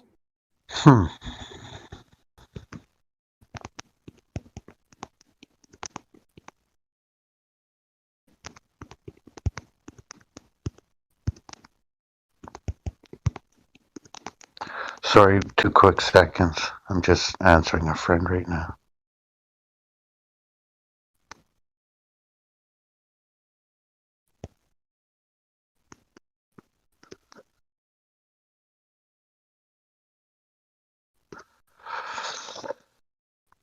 I've got to go visit a friend a little out of town and just have a few errands to do first. I might have to make it tomorrow.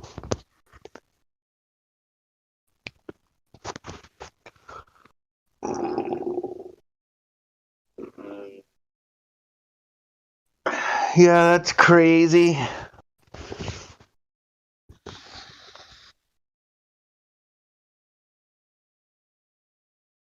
I saw a thing, I didn't really click on it and watch it, but it was about exposing Eric Dubé and oh boy. It's the topic is flat earth, not what happened in high school. Right. Yeah. That's what I felt like the early on it kind of was. Yeah. I mean, I could care less. I'm sure there's controlled opposition out there, but you know what? Many times they provide a small amount of truth. And as long as you take that truth, chew the meat, spit out the bones kind of situation, I could care less about the he said, she said. Yeah, I think it was like I was kind of referring to reading a book, and after reading it going, you know what, 95% of that was crap, but 5% of it I could use.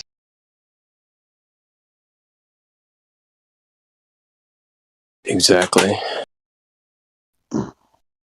Don't need to extensively talk about the author and whether they were not this or that or said or did X, Y, or Z. Just take the little truth nuggets out of their work. Move on from there.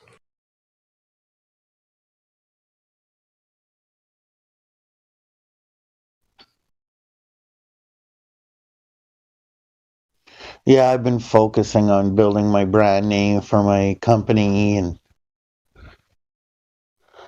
I want to get a nice little, I don't know, couple acres. It'd be nice, and a garden, and a couple car garage so I can wrench on my vehicles when necessary, and have a dog. And it's not that where I am is that bad, but there's no visitors parking.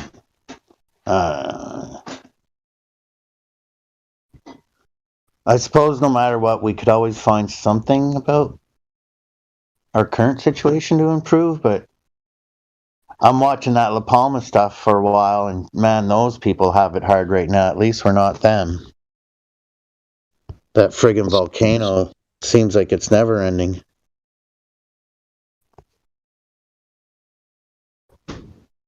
Yeah, I heard that was taking place. I haven't really been paying much attention. Is it still... They still have lava flows out there? Once a volcano starts, they usually go for at least a month or two, don't they? Generally? I mean, it's not like a one-day thing. No, I wasn't saying that, but this one's been going for quite a while, and a couple thousand homes destroyed. It's been like 2 months, maybe. Yeah, I'm trying to... One of them has an actual day count. Okay, just got to click on the right one. There we go. I think this one has it.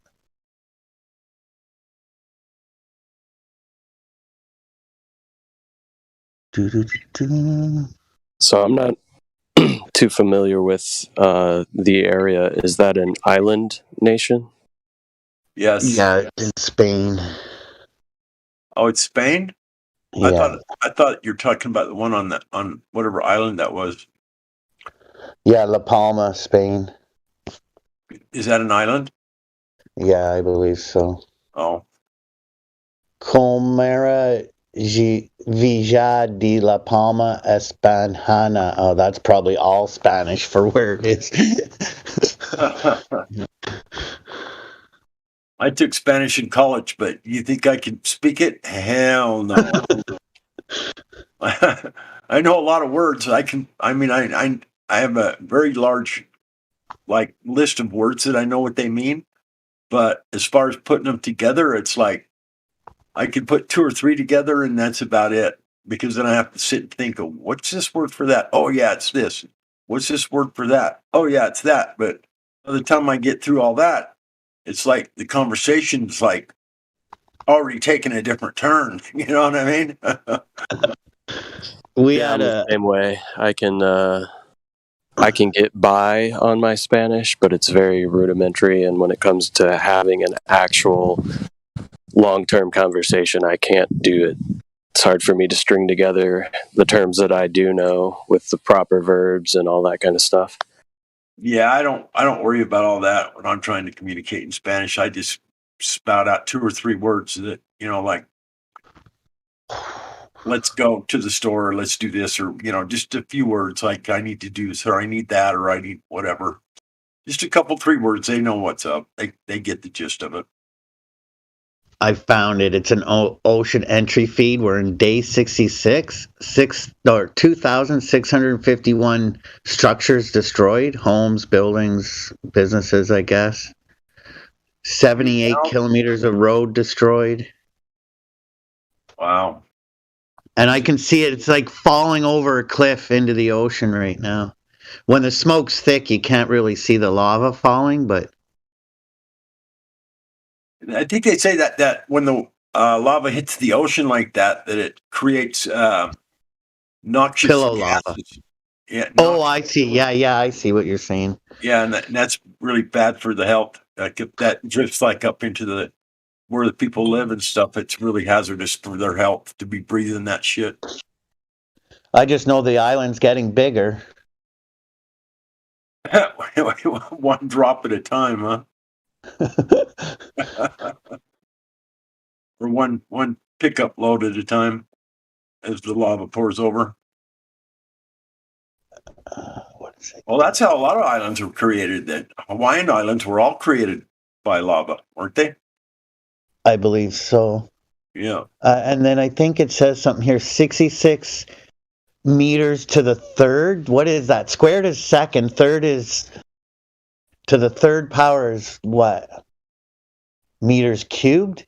10 times 10 times 10. 10 times 10 times 10 times. I think it's to the cubed meter, whatever that's supposed to refer to, per second. Like, that's crazy.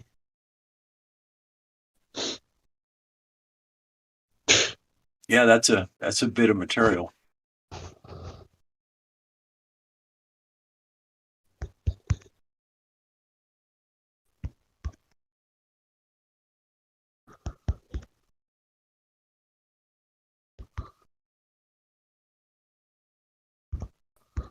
My stuff alone.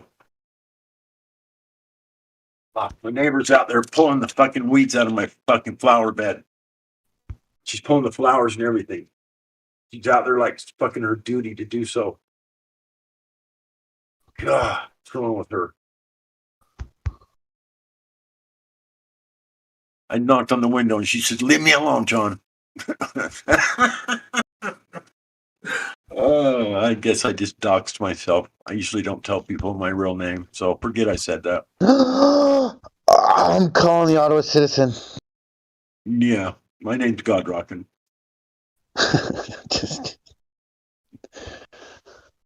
God forget it. God forbid I have a biblical name. Yeah.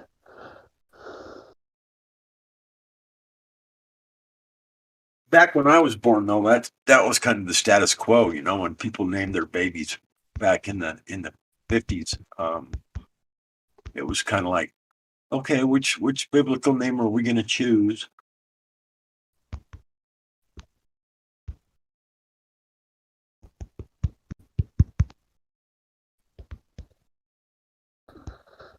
But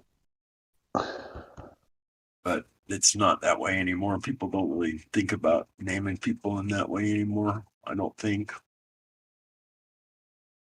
Not that it matters either, I don't think, but. Well, the way I see it is, it can't hurt to be deep in the scriptures and know, be knowledgeable on that and be, I mean, well, sure. When you consider the alternative, nothing or the king of lies, like, come on,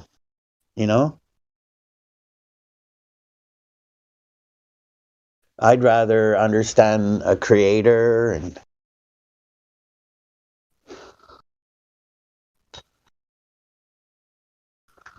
so on and so forth, instead of to just think nothing I mean, and this may then sound weird. everything. This may sound weird to you guys, but I was born and raised in Utah. And in case you guys don't know what Utah is all about, but it's the home state of Mormon religion. Hairless monkeys. Surrounded by them. My entire family are LDS, Latter-day Saints. Okay. And it's like inescapable almost everywhere you go. They're everywhere. But is that a I've bad never. thing? I guess, eh? What's I don't know. that? Is that a bad thing? No, I wouldn't say it's a bad thing at all. I mean, they do teach Christ doctrine. Yeah. And so, I mean, at least they do teach that.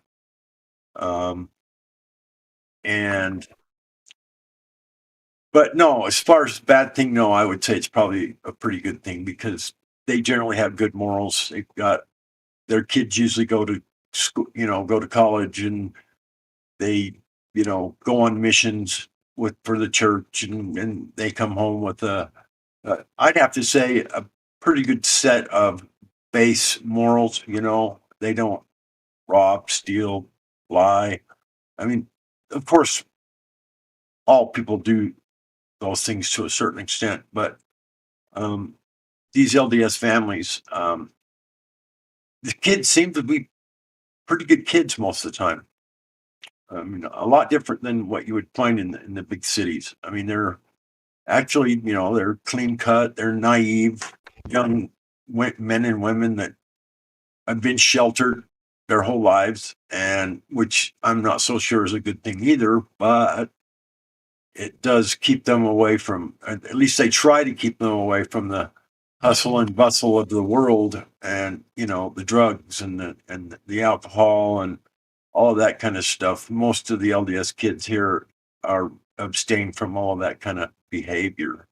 So it's pounded into them since day one. I mean, it's like major, you don't smoke, you don't smoke, you don't drink, you don't even drink caffeine, you don't drink Coca-Cola, you don't drink anything that has caffeine in it, you don't do anything that, I mean, they've got a list of everything that you should and shouldn't be doing. It's called the Word of Wisdom, is what they call it.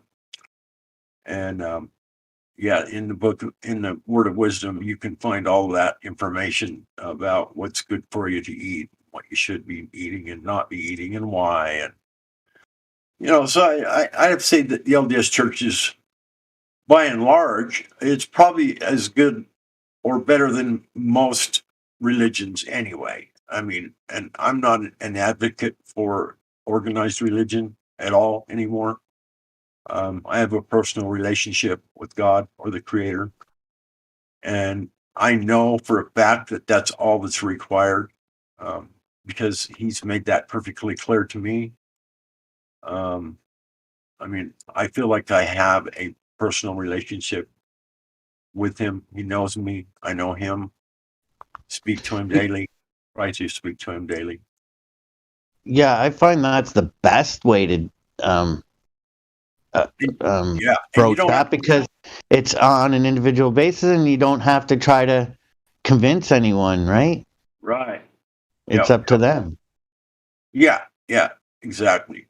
And I don't have to conform to all the things that the church wants you to conform to. And I mean, they got all these activities that they got already lined out for you. And, and it's standard procedure for you to become a deacon and a priest, and then move on to a high priest, and then a bishop and whatever else. Like my brother used to be a bishop, and my sister is the head of the Relief Society right now, which is for women. The Relief Society is where the women get together and plan the parties and, the weddings and, the food and stuff like that for all the, the activities that the church puts on.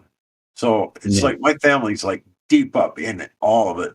But I don't really see it as a bad thing. I feel bad for them in a lot of respects because the LDS Church teaches the heliocentric model, which is just totally. I mean, that part of it totally confuses me. I mean, I have asked a bishop after bishop, why would you teach such a thing when, and it's like, well, because it's true and all. And the first thing they do is pull out their cell phone and Google, see, look, there's the globe, and put cell phone in my face and see, look here. And I said, well, try to put across to any point whatsoever to them. And it's like their fingers right back on the phone. See, look, oh, look, here it is again. Oh, it's a globe. It's gravity. It's all the mainstream narrative shit. And they go straight to their stupid phone and get their answers, and they're just happy and move on. Like they have all the answers they need right there, and they're good with that. But they're not evolutionists; they're creationists. Like it's kind of like a Kent Covenant thing, no? No, it's bizarre, dude. I'm telling you, totally bizarre. You're absolutely right. But it is what it is. And like I said, they're generally good, really nice people. I mean, if you leave that sort of stuff out of the conversation, it's like they're always saying, "Is there anything we can do for you? Is there anything you need?"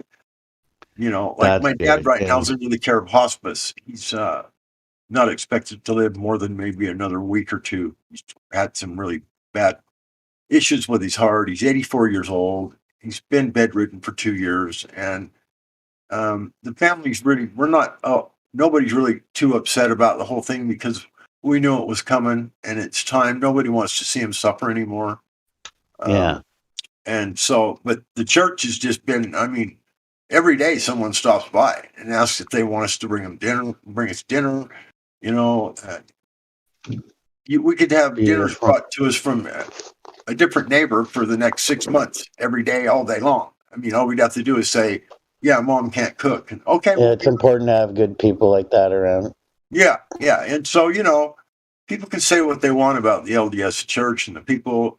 Yeah, they got some. Even if they want to think there's a rover on Mars, I guess, right? Right. I guess is your point. Exactly.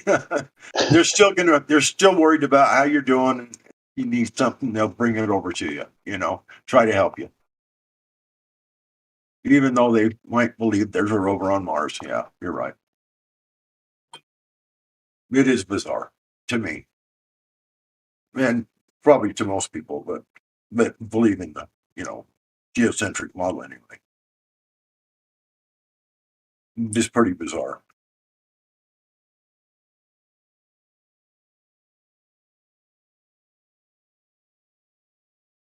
The hardest thing has been on my poor mother. I mean, she lays there next to him all day long, and she cries and and then I sit down and talk to her mom. It's time for him to go. I know it's time. I don't want to see him suffer anymore either. But as soon as any one little thing happens and Dad's in trouble or he's falling out of his bed or he, can't, I don't know, whatever, something happens, she's like in hysteria over the whole thing. And it's like, there's a dozen people standing around willing to do what he needs done, Mom. Just relax. It's going to be okay. And I understand. I mean, they've been married. Their wedding anniversary was 2 days ago, 66 years.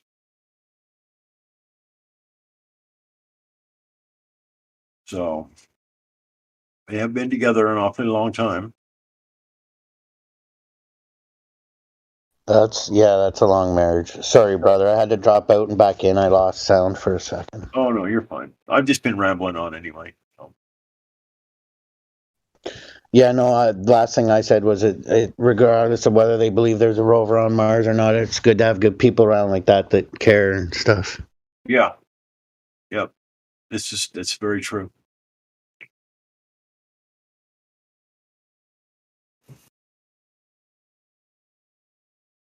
Believe me, I've tried to have conversations with several of them about the flat Earth, and it's like it's they're some of the hardest people to try and talk to about that, because I mean, I don't really know why, but they just pull out their smartphone and they believe everything that comes up on there is true. They don't believe they're being lied to about anything like that. I mean, of course, they know the government's corrupt and the government lies, and they'll admit that and this and that. But when it comes to space and you know, uh, space exploration and those sorts of things, uh, their Bible is the cell phone and whatever information comes up, and that's what they believe.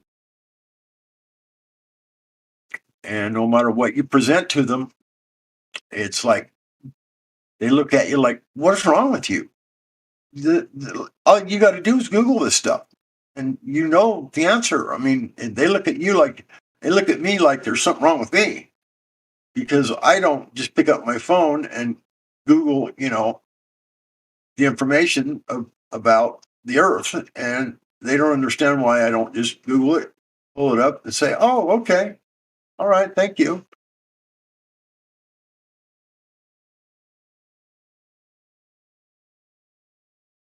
So they look at me like there's something wrong with me. So You don't Wikipedia? what? Not much difference between the two now, is there?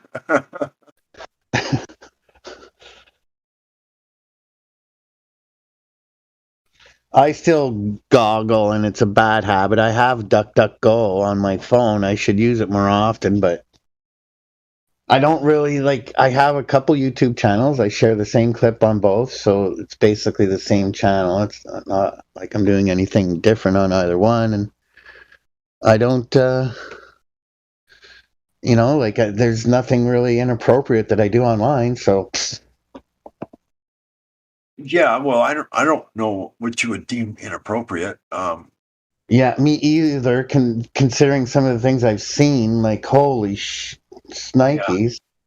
Right. Even stuff that I haven't seen, it just the image on the clip. I don't even click on it, but it's like, how is that even on there? Like, ugh.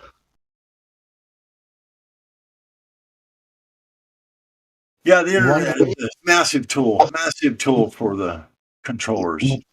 One was like scariest, something about not scariest, most disturbing, like clips on YouBoob, and I'm like, the title of the one, I was just like, oh my goodness, I couldn't even believe it. I didn't click on it, but it was just crazy. I don't know, weird things. No, well, what they think is the most disturbing things are probably are disturbing, but as far as the most disturbing things, no, not. Oh yeah, yeah. No, I know there's probably way worse, but I don't even want to try to go there. Considering me it. neither. Me neither. Because I think the most disturbing things in life and the most disturbing things on this plane are the facts that we're being indoctrinated with lies from the very first day of school. Yeah. I've said it before, we're taught to walk and talk, then told to sit down, shut up, and listen. Yep. So, and even if you show me a disturbing image of, some guy that's running over 1,000 kids with a school bus or something like that or whatever, yeah, that's disturbing. But in my opinion, it's not nearly as disturbing as compared to what our kids are being taught in school these days. That's much more disturbing to me. Yeah. I to think of the people that owe all kinds of money for learning some of the stuff they've been told. No. Oh my goodness.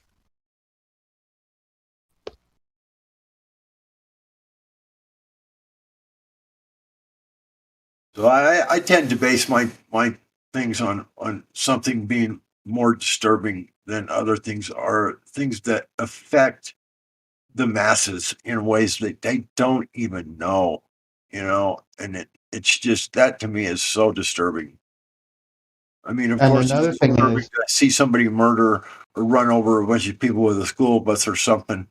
But in retrospect, it's the damage that's being done, not even close to the damage that's being done to our children and Millions of minds. to the minds of all the people. Yeah, I mean, it's the damage there is so much, orders of magnitude worse. Even though you don't see the blood being shed and all that kind of stuff, but the ramifications of what they're teaching and what they're showing or what they're leading people to believe as truth and whatnot is so much more damaging than people even have the inkling to imagine. And they're so blind and so they're just asleep. Like, there's so few woke people, they think they're awake and they are probably the most sleeping person that you'll ever want to know because they're just so indoctrinated with all of this garbage and they have no idea what the word truth even means. And I know there's something to it we understand, because if there wasn't, there wouldn't be so much effort to try to stop it, quell it, or whatever. You know what I mean? Like, to keep compared to the other junk out there they should be scrubbing or stopping. Oh my goodness. Yeah. Oh, don't tell people water doesn't curve. That's the stupid documentary Beyond the Imaginary Curve on Netflix. There, the lady says she makes the claim that it's dangerous to understand these things. Like, are you kidding me? How is it dangerous? Right. Yeah. But to understand the stuff you're spewing, that's healthy. That's okay to think that way. I don't understand. Right. That's what I'm trying to get at. Yeah, that they don't know what the truth is. They don't. They wouldn't know it if it slapped them in the face.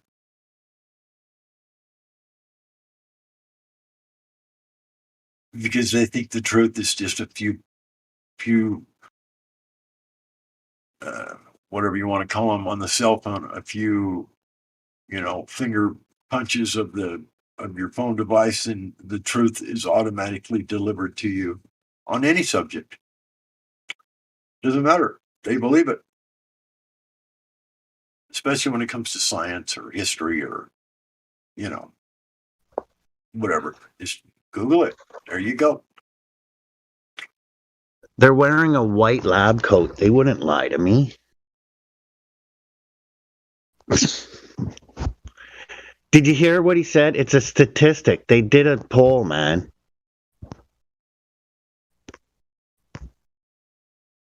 And what did the poll say? And what was it about? No, I'm just saying that's how they, that's their. Yeah. Well, that's obviously, they surveyed 10,000 people, man. And since how they were all indoctrinated with the exact same belief, they all gave the same answer, even though it was wrong. It was true. Yeah, we did that. We did a poll and asked 10,000 people that have all been indoctrinated to believe in a lie, and they did exactly what their good little subject was supposed to do: back it up, defend the lie, and propagate more of it. Yeah, they don't even know what they're doing. This propaganda that is going on. I mean, the people are doing as much of it as the media and these other, the news media and everything else. I think the people are propagating more propaganda than even any of those. I mean, if you want to put it all together as a whole, you get the entire population parroting what they heard on the news. That's a whole lot more propaganda than the news station. I mean, what did the news station reach? Maybe 500,000 people. Well, once they get told and then it gets propagated from there, I mean, you're talking millions upon millions of people that were just parroted the same lie by others. And yeah, it's just, I don't know, it's fucking ridiculous. So the people are doing as much damage as they are. I mean, they don't even know it. They think they're just telling the truth. Trying to move to the mountains and fish all day.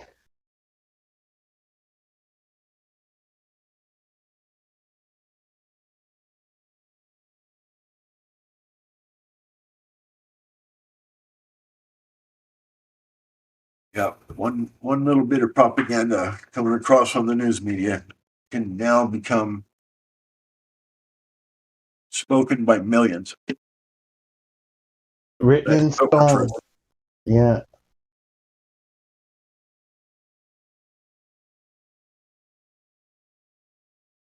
We're doing the work for them, in a sense.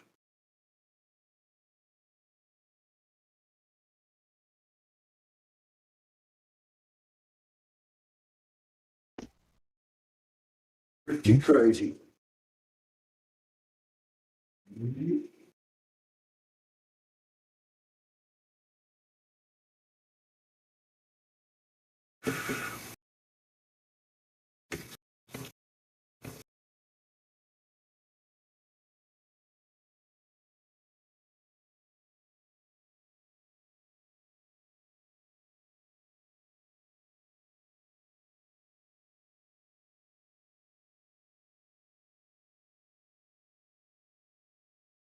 I think I live in a pretty good state. I mean, really, I mean, it's pretty, there's probably less crime here than there is in a lot of other places. I don't know. At least it seems like there is. You can still leave your front door unlocked. At least I do, and don't have to worry about somebody kicking my door in trying to rob me. I live in a nice, peaceful neighborhood. Know all my neighbors. I don't know. Kind of strange to think about it like that, but you can't do something like that living in a big city. There was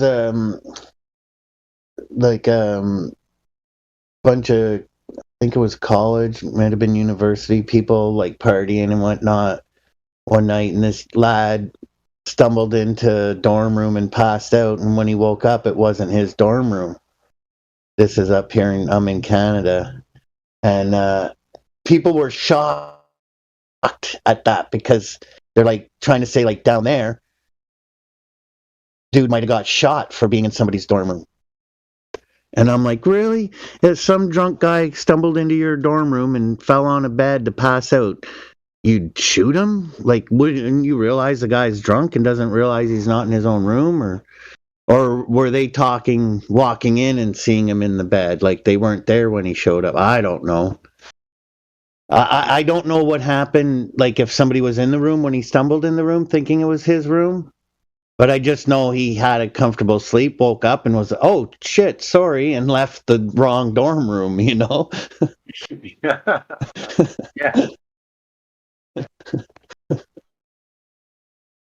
Yeah, and his life was in danger for doing so, I guess, huh?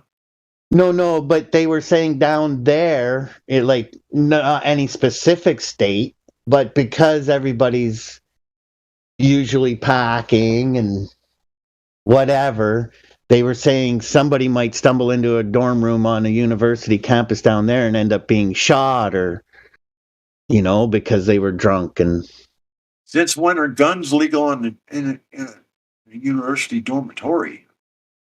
Oh, I don't know. I just figured the states, everyone's carrying, right? I don't think so. I like high impact. On school property unless you're heavily licensed to do so. I like high impact vlogs or whatever flicks point of view. A well armed society is a polite society. So like I just assume others are well armed as well as myself. You know what I mean? Like don't cause problems, there's no problems,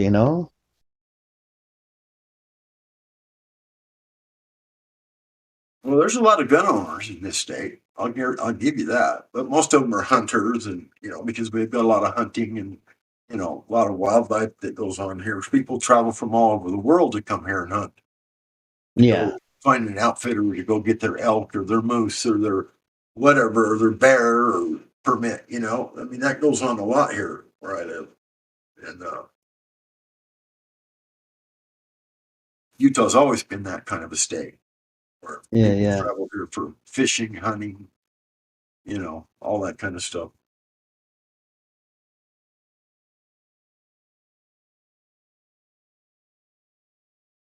So Yeah, yeah, we there's get a lot of highly armed people that live here. But yeah. like I said, most of them have got huge gun cabinets in their basement. They got their shotgun for going duck hunting. They got their their 30-06 for their elk and their deer, and they've got their 22 for their small rodents and whatever. They got a cabinet full of weapons, but they're all for most of them are all. Not too many people around here pack AK-47s. Although Yeah. I'm sure there's probably plenty that do nowadays. But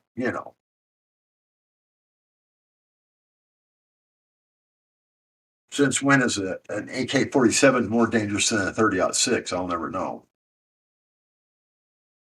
Well, see, the way I see it is you're only as safe as the person sitting next to you's state of mind, because anything can be a weapon, and sure, anybody sitting next to you can be unstable. So I don't, I'm not always on my tippy toes, full alert, but I've been in some situations. I've dealt with multiple attacker situations in civilian life. Not, you know what I mean? So I don't know if I ever will have to again in civilian life, but if so, I'll be situationally aware is the thing. And then there's that VOA, violence of action. That's the moment when you have to strike, So as long as you can read what's happening, you can usually keep yourself safe and out of a bad situation.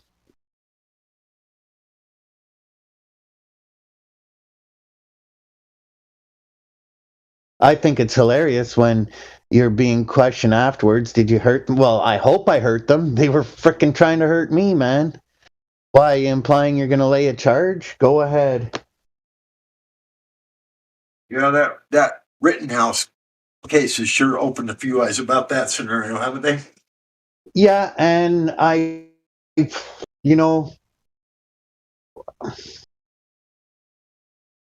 don't even know if I want to go there as far as my opinion on it all, but just terrible situation. Oh yeah, it was. At that young of an age too. Mistakes made up by everyone in that situation, I think. At that young of an age too, Right.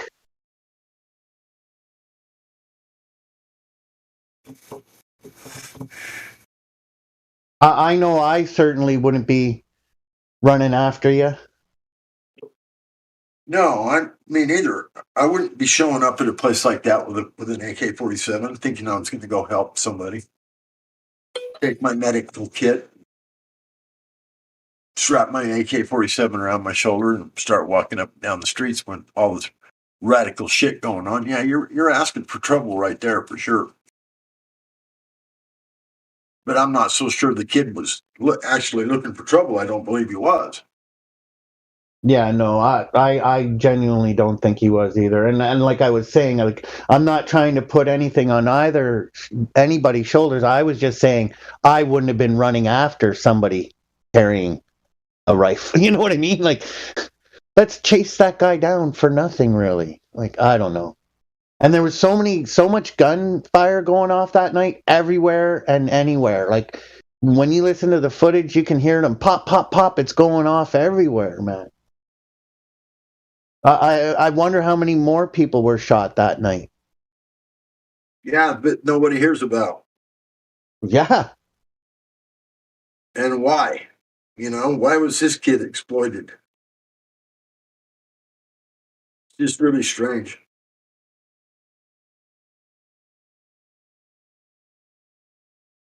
But a lot of mistakes happened. Oh yeah, so I said there were mistakes made on just about everybody involved in that whole thing. There was, including. And then to see that there was FBI drone footage. So in other words, what you're saying is a federally licensed a body of authority that can step in and do something was watching the whole fucking thing destruction unfold. happen. Yeah. And did nothing to try and defuse it whatsoever. So that to me boggles my mind alone, you know? Oh, yeah. Absolutely.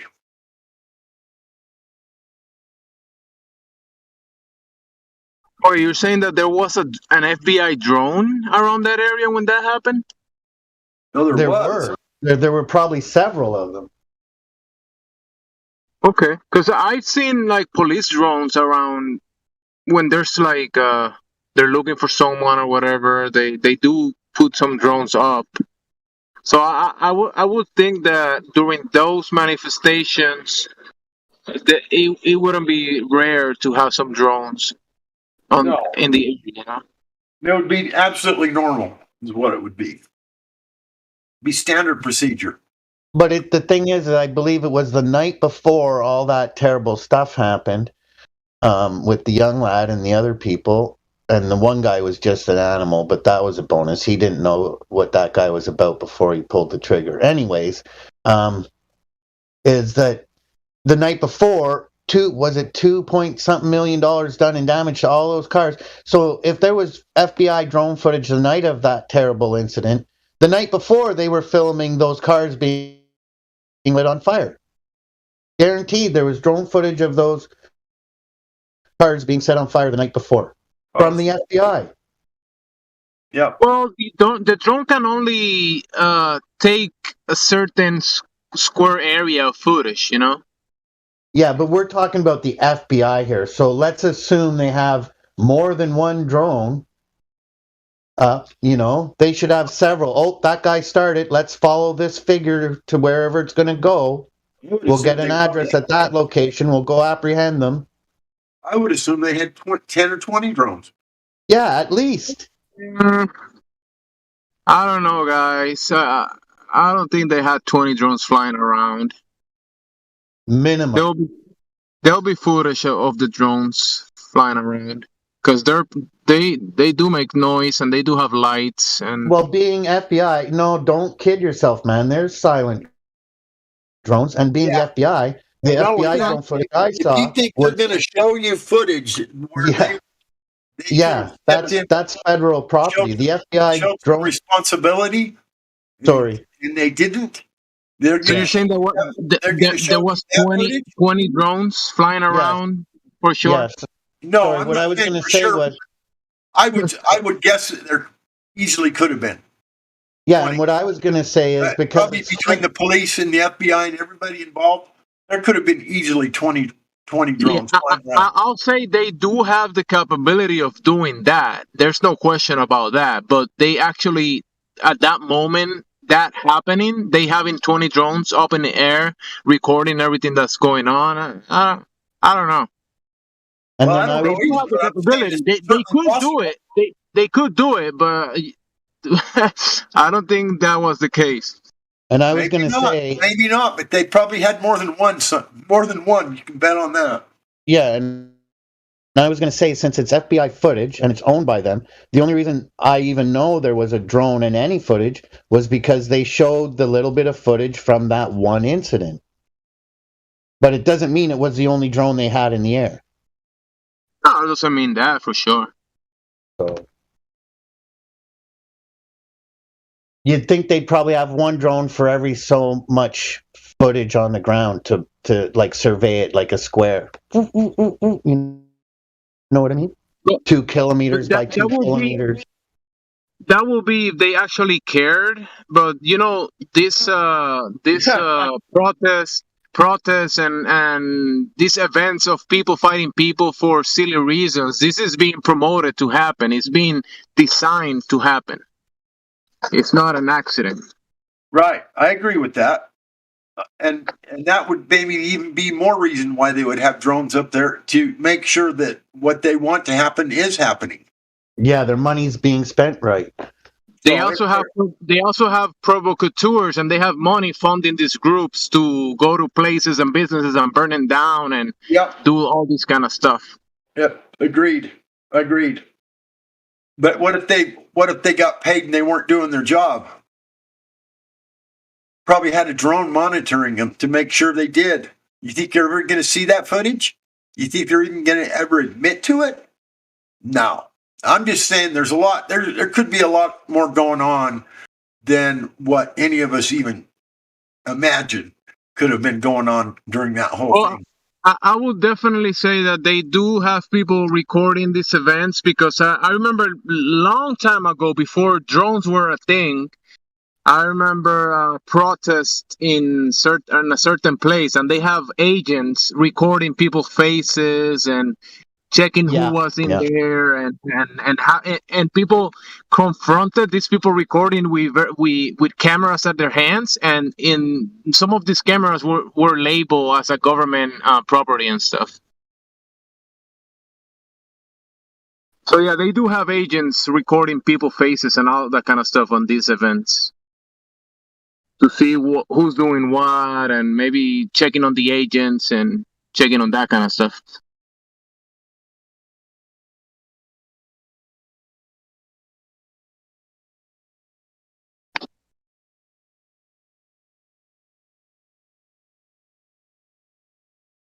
So it's nothing new they recording these events. It's pretty normal.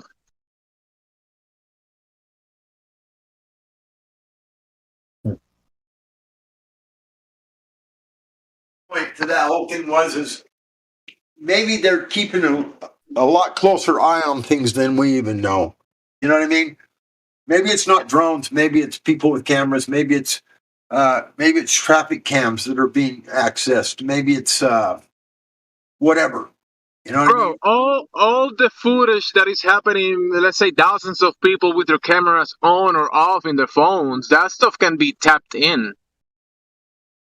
So everything is going through government-funded antennas, towers, cell phone towers. So that information is going through certain systems that all that footage can be tapped into. So yeah, drones, cell phones, cameras in every corner. Yeah, it's not that difficult these days. Yeah, that's that was my only point. I mean, not to say that there was exactly 20 drones flying around for that purpose, but it would almost be the same thing if they're accessing traffic cams, cell phone cams, like you were saying, whatnot. It would be the equivalent. It could very easily be the equivalent of many drones in the sky. I mean, I'm just saying, we just don't know if they're really following and funding these events. They probably are keeping pretty close track to what's going on, because then they can keep manipulating. If something's not happening on the ground where they want it to, they can say, hey, these guys didn't go over here and do this right. Somebody get on the horn, tell them to get over here and do their job, what they were paid for. I mean, who knows? Maybe it's a very well orchestrated, event that is controlled and organized by some very powerful people. Who knows? Obviously it is, at least to some degree. So, I mean, that was my only point. I mean, I wasn't trying to be super hyper specific to say that there were 20 drones in the sky. But if you put everything all together that they could be accessing, it would be the equivalent thereof. Very easily.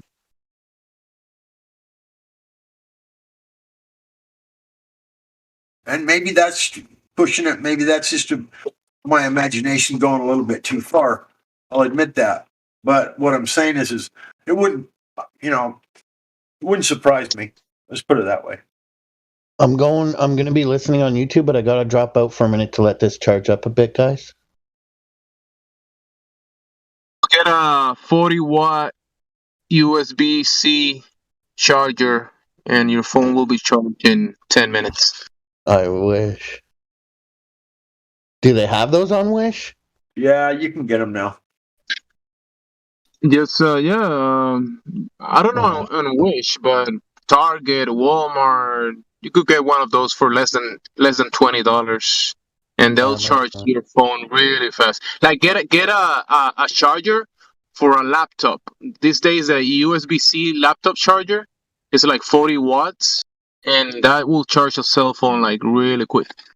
Okay, I'll check into it. It may not Thanks, be the man. most healthy thing for your battery, but it will do it. Thanks. I mean, it's designed for the USB-C C type. So I don't know what phone you got, an iPhone or an Android, but these days most Androids have the USB-C. And you can use the same charger for an iPhone. It's all because the charger itself will have the input or output, and it will be just the box, the little box, and then you connect your own cable for whatever device you use, iPhone or whatever.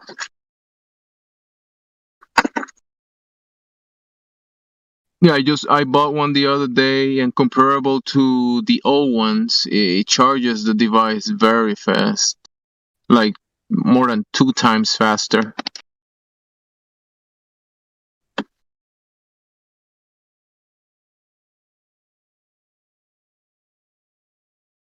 Sorry, guys. It's my fucking phone. Sorry.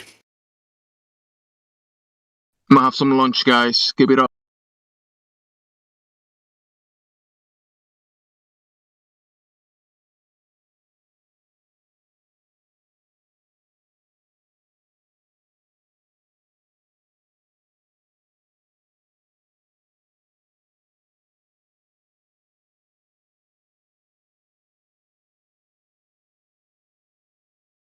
Man, I keep getting these phone calls. They're just driving me freaking crazy. It's open enrollment for Medicare, and they got all these new things that you're supposed to be able to get now. And it's like, oh my God, I get 10 phone calls a day wanting them to review my Medicare plan. And oh my God, leave me alone. And all these calls of they trying to renew your car warranty. We offering today a special, and you can save up to 80% if you do the deal with us today. Just give us your credit card, and you'll be all set. Yeah, when I bought my car without a warranty, it was too old to have one when I bought it. And so, yeah, that makes a lot of sense. There's a bunch of scammers that call every day about these car warranties, and some people think this is coming from India, but I've got calls from people in the U.S. actually trying to scam me. There's a bunch of scammers even in the U.S. calling people around. They preferably call old people. They love calling old people. Yes, they do. And I would fall into that category, let me tell you. Even though I don't feel old, and I don't think I act like I'm some old fuddy-duddy, I feel pretty good these days. But yeah, because of my birthday, you're right. I get flooded with just the most ridiculous freaking phone calls you can possibly imagine. And it doesn't matter. It doesn't even affect how many of them that you just tell them to stop these calls and it won't happen again. That doesn't do a damn bit of good. There's 1,000 other people doing the same thing, and it doesn't slow anything down. In fact, it probably makes it worse. Crazy. They'll put you in a list. For me and my family, since we speak 2 languages, like Spanish, and many of my family members, they call in Spanish, and hey, they start speaking in Spanish like very nicely, and they try to be very professional. People from the U.S., like I don't know what state, but they do speak Spanish, and they sound very like, but they actually just trying to scam. Yep. It's kind of silly the way they do it, and I can tell, and I tell my family like, hey, just ignore them, whatever. But they keep calling and calling and calling, and some of my family members and friends, they do get annoyed receiving all these calls. And like you're saying, multiple people call a day, different people. I think they pass their list to other scammers. Oh, hey, this person speaks Spanish. Go ahead and call them for whatever reason. Yep. Yeah, I've had several calls that says, your social security number has been suspended because of suspicious activity. And it's like, oh my God, leave me alone. The Social Security Department never ever calls you. They'll tell you that. I mean, it's like they'll try anything. I had this guy. He called and he started speak. I knew he spoke Spanish, but he was speaking to me in English because they definitely know I speak English and Spanish. And I started speaking. I started talking like like saying stuff like that, like weird words, like just stuff that didn't make any sense. And then at the end he said, "Your tu madre." He said, your mom," and he hanged up. Well, he wants to speak to your mom. Give me your mom, please. Put your mom on the phone. We can't get through. No, that's actually he was basically saying like a when you say that in Spanish, it's like when someone says something bad to you and you reply to them like tu madre. Everything you said, they are replying to madre like your mom. So everything you say goes to they passing it to your mom. That's what I mean. Well, yeah, they want you to put your mom on the phone. That's what they want. Oh, they're saying everything you said, whatever cursing, whatever stuff. They're saying your mom. They're pretty silly. They're just hoping you'll put your mom on the phone because they're thinking she's older and she's not as wise and she might be tricked easier. Oh yeah, they love calling the elderly people. Yep. Start offering my mother-in-law. They start offering like creams and beauty products. I mean, it's gonna make you look younger, whatever that kind of stuff. Even tells them, hey, I don't want to buy this. Like, I don't want it, whatever. And they could the next day they call again offering the same thing or something new. Yep. Yep, I put up with it every day, and every day it is getting so annoying, man. I mean, it is so freaking annoying because I'd say 8 out of the, if I get 10 calls in one day, 8 of them are probably scam calls. Makes you not even want to answer your phone. And see, there's my phone ringing again, and it says it's coming from Delaware. I know it's a scam. It's Delaware. Here, listen to this. Hello. Hello, who are you? What do you want? See, another health enrollment center call, huh? I say even call and stay quiet. Just check. I've had about 20 so far. They call sometimes and just don't say anything, just to check there's someone at the other end and someone answering that number. They'll put you in a list like, hey, someone answered this number or whatever. They spoke English or Spanish or whatever. They don't say anything. Just call, check that someone answered, whatever language they spoke, answering the call. They put you in a list, and then the next day you get some calls.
You can go ahead and check. What I told him, you can see if you can get me more than what I'm getting now, my health care, go ahead and check.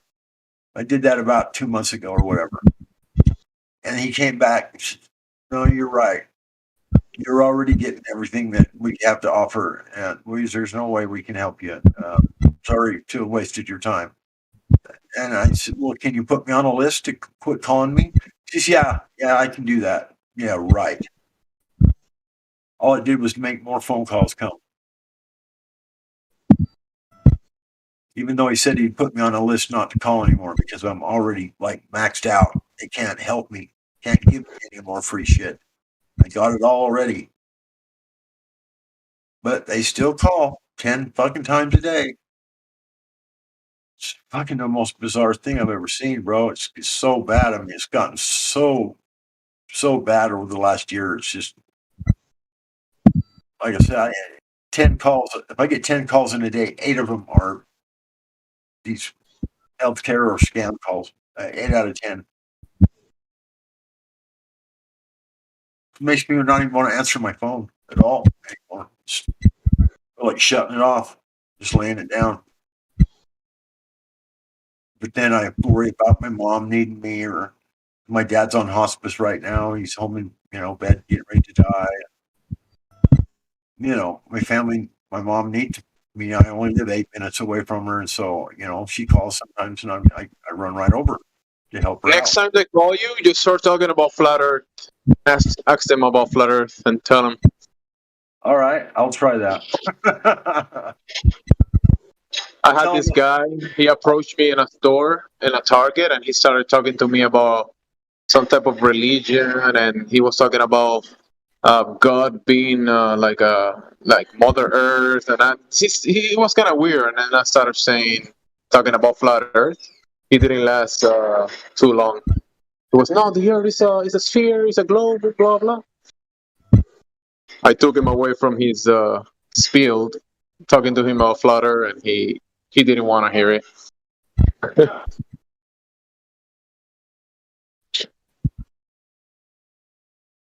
I said NASA, moon landings, all that kind of stuff. And but next time I get a scammer or something, I'll definitely gonna talk to them about flat Earth.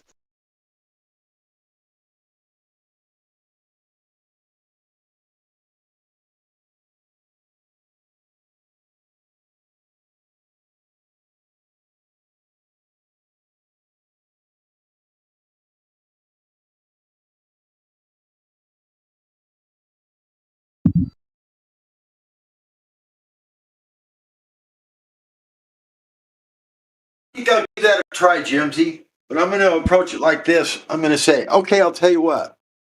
I'll let you review my healthcare program, my healthcare benefits, under one condition. Then you let me talk about a different subject for 10 minutes first. And then I'll give you 10 minutes of my time for you. And you got to give me 10 minutes of your time for a subject that I want to talk about. And it's going to be flat Earth. And if he'll talk to me for 10 minutes about the flat Earth, then I'll just hang up because I ain't going to go through that healthcare shit. I'm just going to have to lie. I'm going to have to be somewhat dishonest.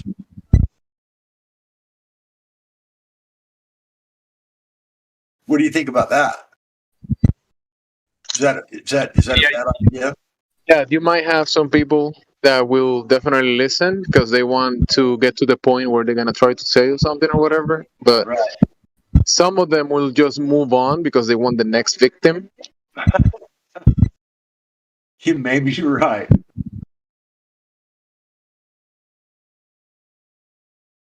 But what I was being more specific to was the fact that I'm going to have to lie to him and tell him that I'll give him 10 minutes of my time for him to review my healthcare program if he gives me 10 minutes of my time about my subject. Because even if he listens to me for 10 minutes about flat Earth, I'm not going to give him even 30 seconds of my time for healthcare. I'm just not going to. So maybe I shouldn't do that because I'm willfully lying to the guy. But it really angers me to the point where I feel like doing that. I feel like just putting them through hell because that's what they're doing to me.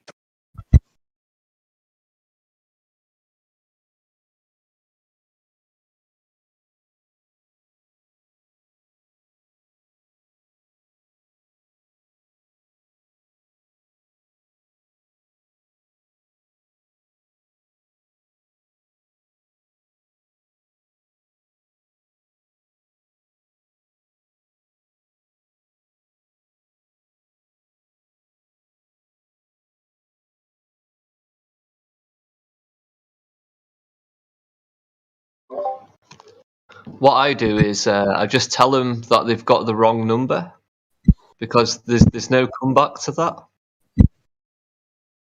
Because the person they're trying to contact, which is me, isn't there. So they literally can't do anything after that. If they try and do anything, they're trying to sell something to a complete stranger.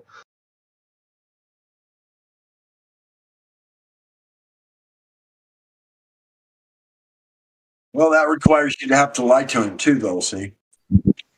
Well, I don't know. I'm trying to get away. I'm actually really trying to get away from lying about anything to anybody ever.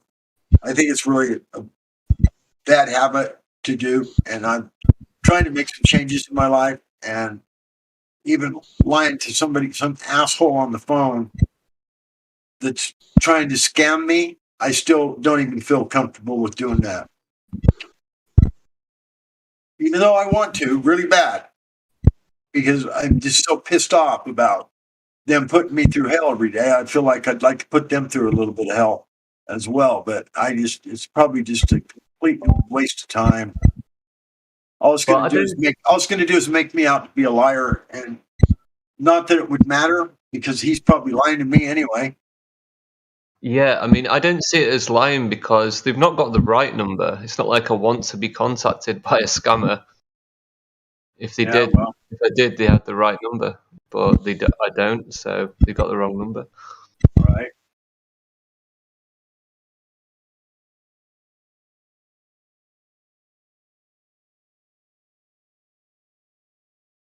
But ever since this open enrollment thing has happened with Medicare, it's been really bad. I mean, all day long, phone calls, one after another. Wanting to review my healthcare plan. It's like, I already got everything they can give me free, man, already. $2,000 worth of dental, no copays for anything, no hospital bills for anything. It's all free, period. The only thing I have is prescription cost, and the most they can charge me for a prescription is $1.30.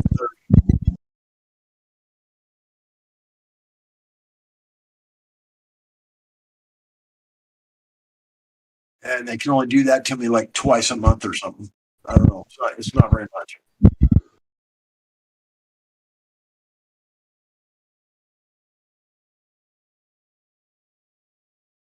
Not that I have a bunch of prescription drugs I get from these asshole doctors, but I do get a few vitamins like vitamin D in a prescription form because my blood work says my D is really low. And I don't know. I did enough research on it that it's probably essential for your body to have it. Unless it's all lies. I mean, it could be.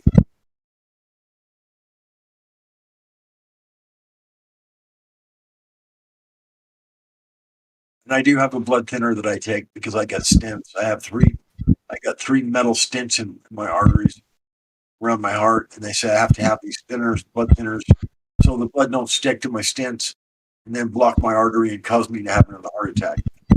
They say it can happen within 24 hours if you are on blood thinners to keep the blood from sticking to the stents. Your artery can actually become blocked again within 24 hours and you can have a heart attack and die. Now, I don't know if that's all bullshit or what, but I don't know. Doesn't sound like something I want to take a chance on. I've already had 5 heart attacks. I think I've had enough.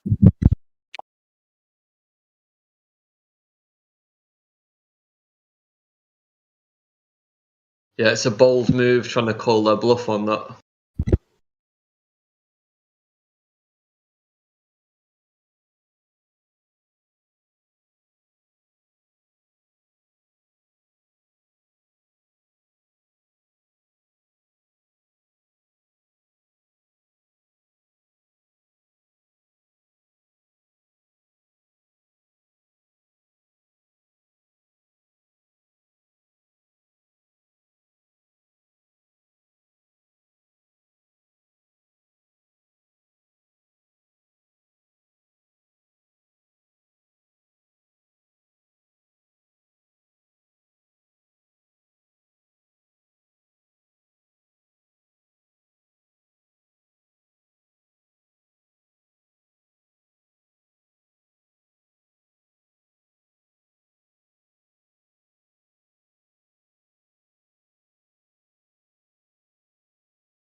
My heart attack situation is really kind of weird because the first 2 heart attacks I had, I didn't know what they were.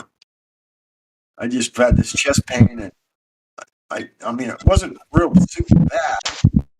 Not like I was like going, oh my God, my chest, oh my heart, oh. It's just like, God, it just kind of hurts, man. Have you guys spoken to?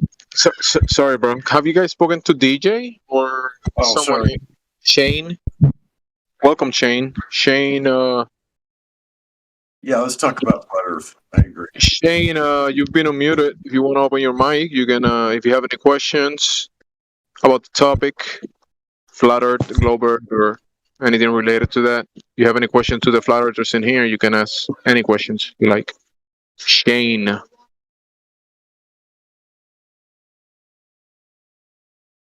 Shane, don't be ashamed to speak. You can open your mic. I don't see his name up there. Where is it? It's this B Shane Yo. DIS. Oh, okay. All right. I see it now. I was looking in the S's. Yeah, now also we have DJ Shifty. He was muted, server muted for some reason. DJ, you've been unmuted. If you have any other questions, wanna say something?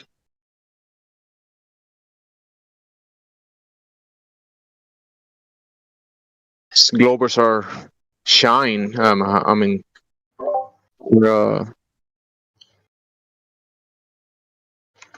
don't want to speak. Did they come together? Because with those 2 names, they sound like friends. Dispy Shane Yo and DJ Shifty Crib. Yeah, you're probably right. They probably came in together. Possibly. Might be. Yeah, but I'm pretty sure they're individuals themselves, and each of them can speak for themselves, right? Yep. And DJ Shifty. If I could reach their arms, I would twist them, try and get them to speak for you, but I can't do that. That's fine. Shane, if you speak now, I'll give you VC verified. If not, I'll mute you. 1, 2, 3, go. VC verified means you can speak, verified to speak in the voice channel. You don't want that, huh? Good.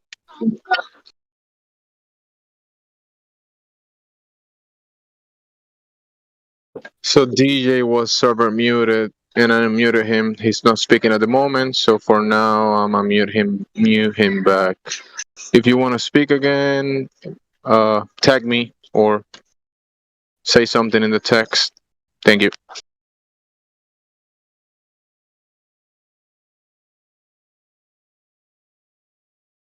Yeah.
Shane, you have unmuted your mic. We can see your icon flashing. You have any questions?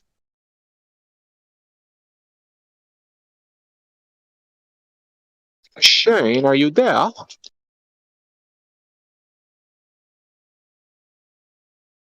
What a shame.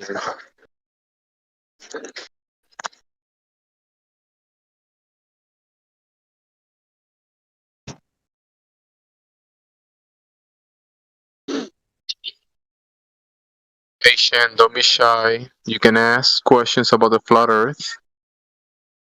Have you been in the server before? Shane?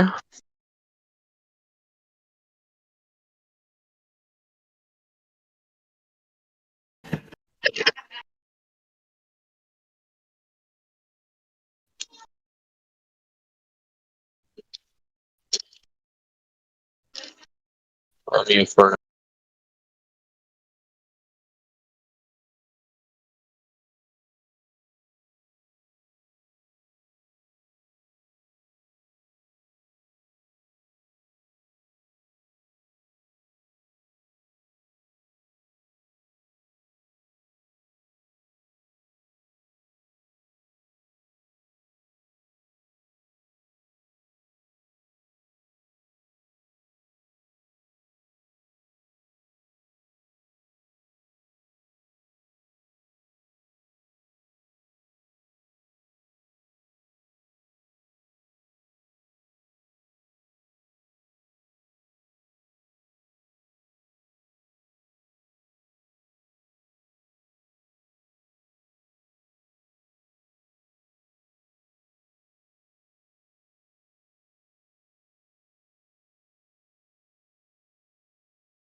I just went and looked at the chat on the live disc YouTube channel where it's being broadcast, and there's a guy on there that's PSYXIX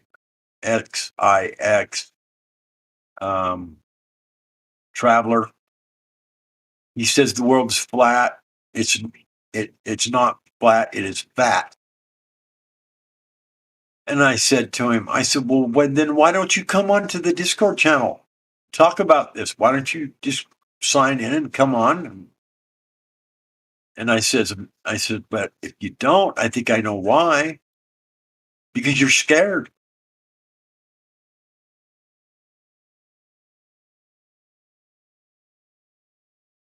Or just a straight up pussy, like they all are.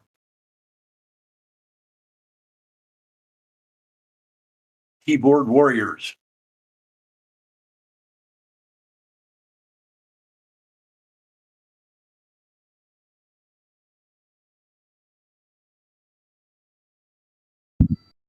That's probably more true than anything else. Wimps.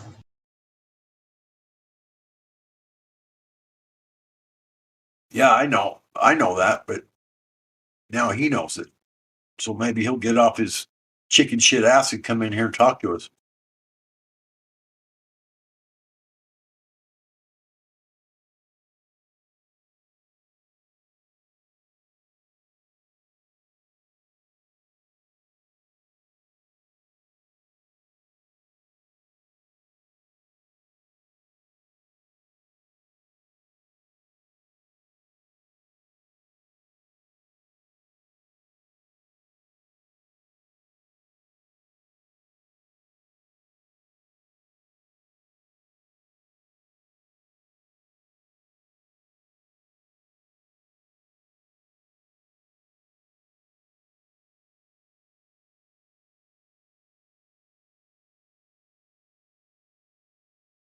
Just so funny to think that these people are willing to sit and defend the globe model, say that the Earth is a globe, then we're flat out wrong. But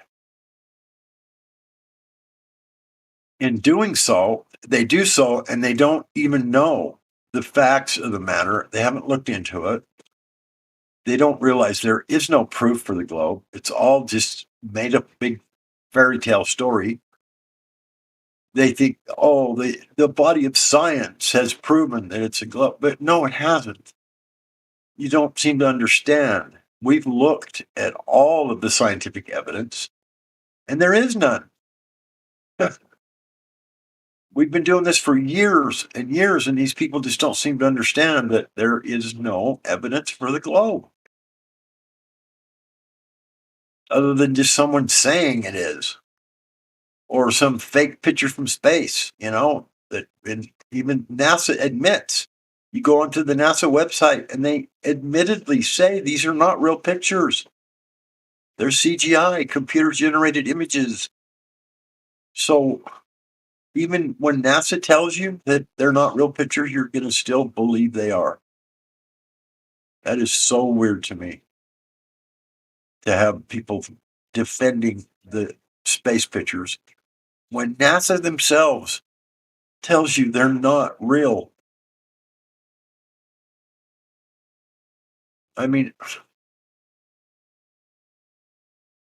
if NASA told me it wasn't real, like I finally read and seen for my own self, then I know right then and there that that all of those pictures are bullshit. Because they say that all of them they don't have any real pictures. They're all CGI, computer generated images, or artist renditions. And another thing they don't understand is why does NASA employ like 1,500 artists? Why would they have any artists employed at NASA? Thought they were a space agency. The crazy thing about that, what you were saying before about the pictures that they aren't real. Like what I realize is people are like when it's very simple. The anti-flat earthers cast a reasonable doubt, and it's not them. it's really us. Like the fact that we really believe that people don't know that water is level, right? The fact that we think that we have to argue. It's the same thing with these pictures. Literally, before I got into anything else, before I got to asking about who measured it or how did they know the distance to the sun and all of this other stuff, the first thing I did was type in Earth from space. Then I said, okay, delete, delete, delete. Real pictures of Earth from space. No, delete, delete, delete, delete, delete. Raw, unedited pictures of Earth from space. I already knew they were fake because I was like, this isn't what I'm looking for when I'm looking for a real, authentic picture of Earth. Like for anybody to pretend that that's not the case, I don't. Me myself personally, I don't get it. Yeah, no, I don't either, because you can go to the NASA website just like you did, and they'll tell you they're not real. But yet they're still going to defend and argue the fact that they're real pictures, when NASA themselves tells you, hey, moron, these aren't real. For fuck's sakes. It's mind-boggling, Elijah. It's mind-boggling to me, brother.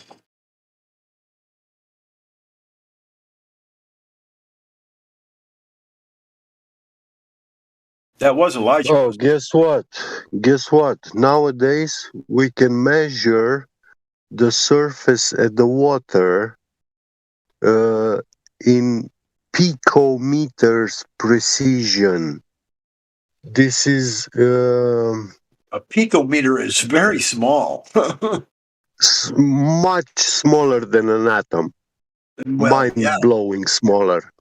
Yeah. A nanometer is 1/1 billionth, or 1/1 billionth of a meter, a nanometer.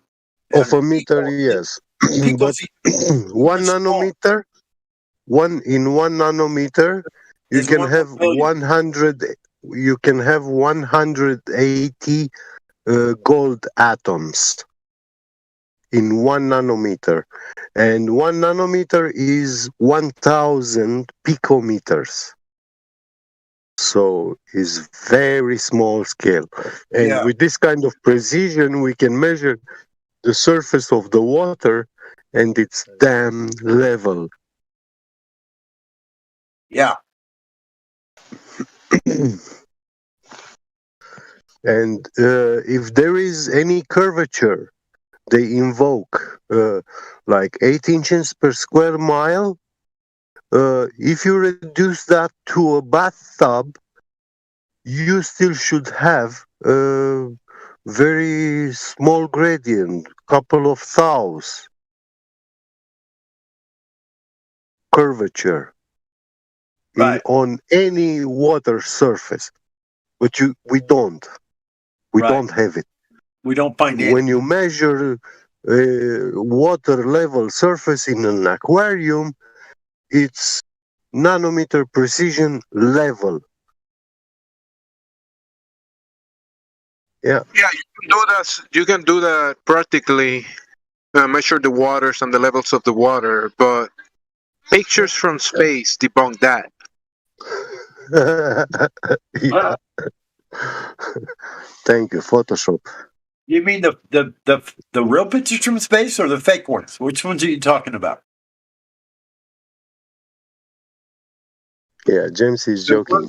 Ones that some people say pictures from space, but they don't even know those are not photographs. Digital artistry. Yeah, they don't know that. But the crazy that's the thing. They're always reframing something. Like we're actually pretending to be confused and why are they doing this? Hello. That's what the news and the media and the government has been doing. Like that's what they've done. They've obfuscated, they've sidestepped asking direct questions for as long as I could remember.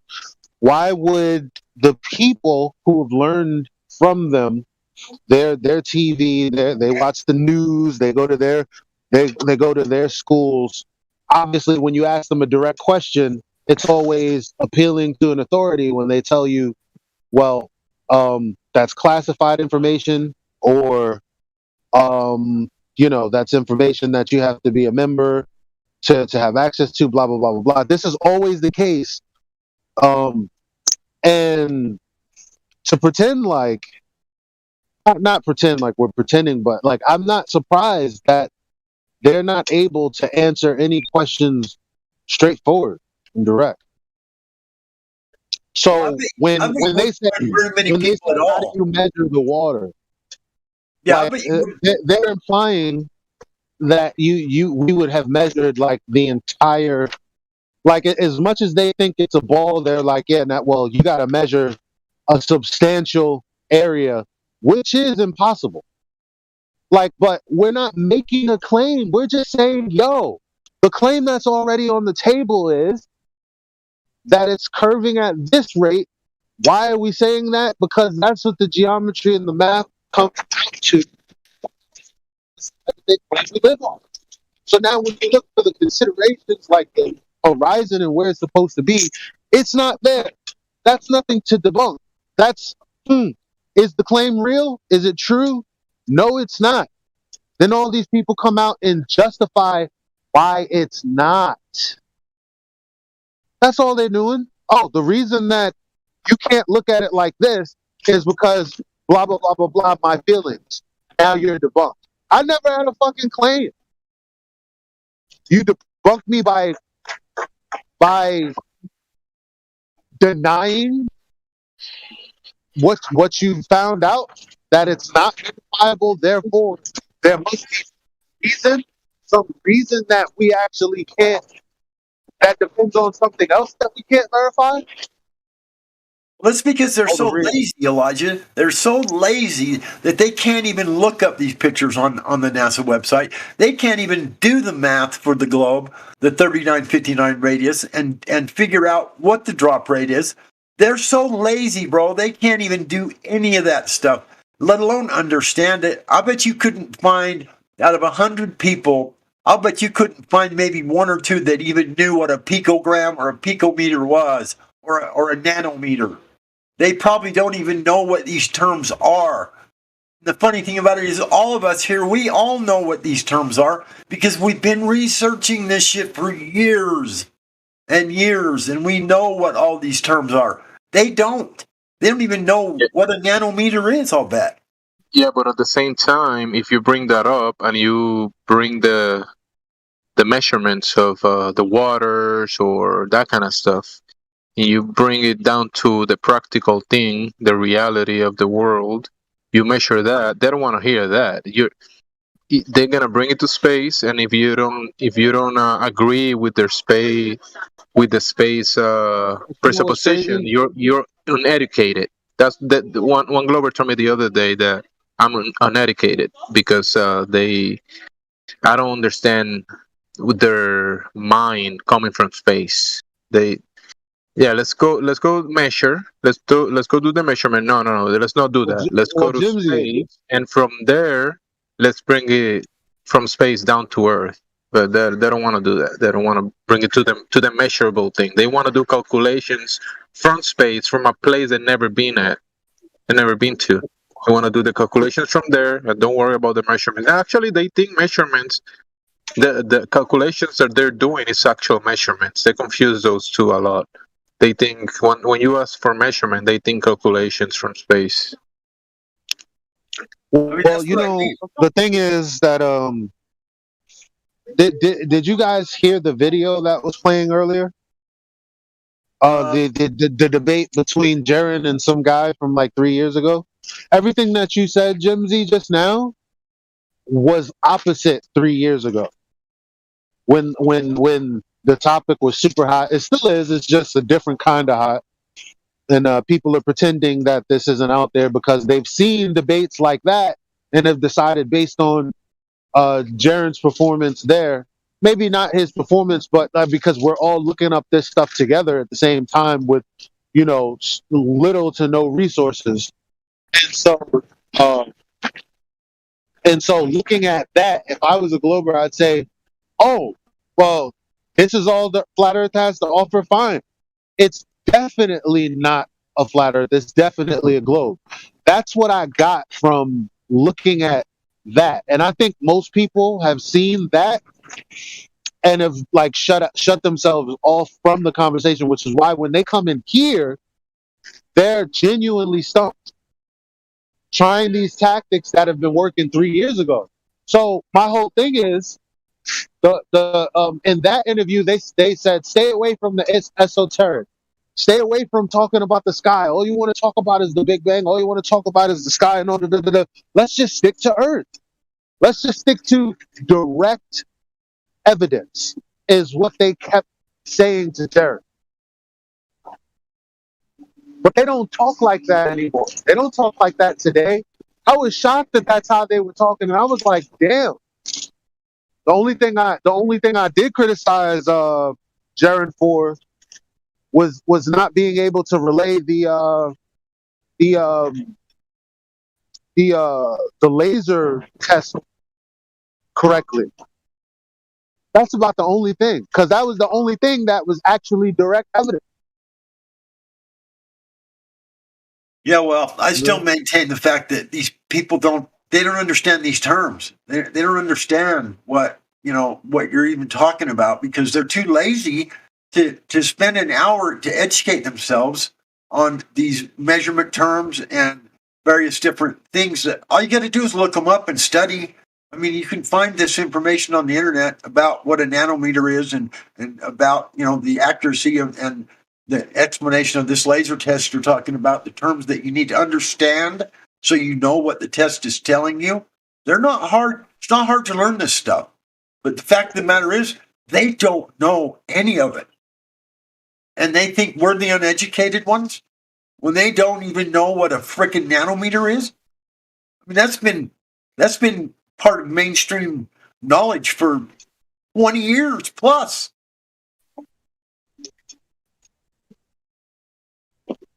And they still don't know what these things mean.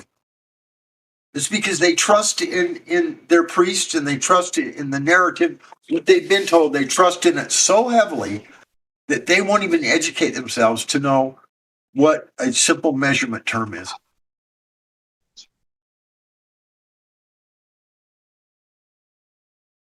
It's just, I don't know. It's just the weirdest thing I've ever seen in my life, to think that people can argue about stuff when they have no idea what the terms they're arguing about even mean.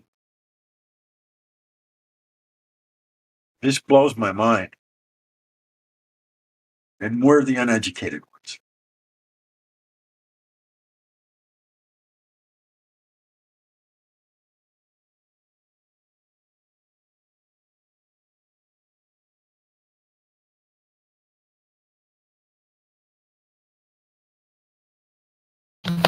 You talked about the photos of the Earth, and the thing is that there are so many manipulated photos.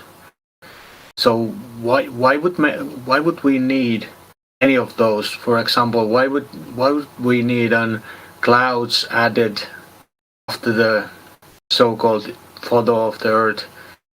So that if that doesn't prove anything, people are kind of ignorant or something, because every time somebody is faking one photo, I cannot trust them anymore. So how you can trust NASA if they are faking like hundreds of photos?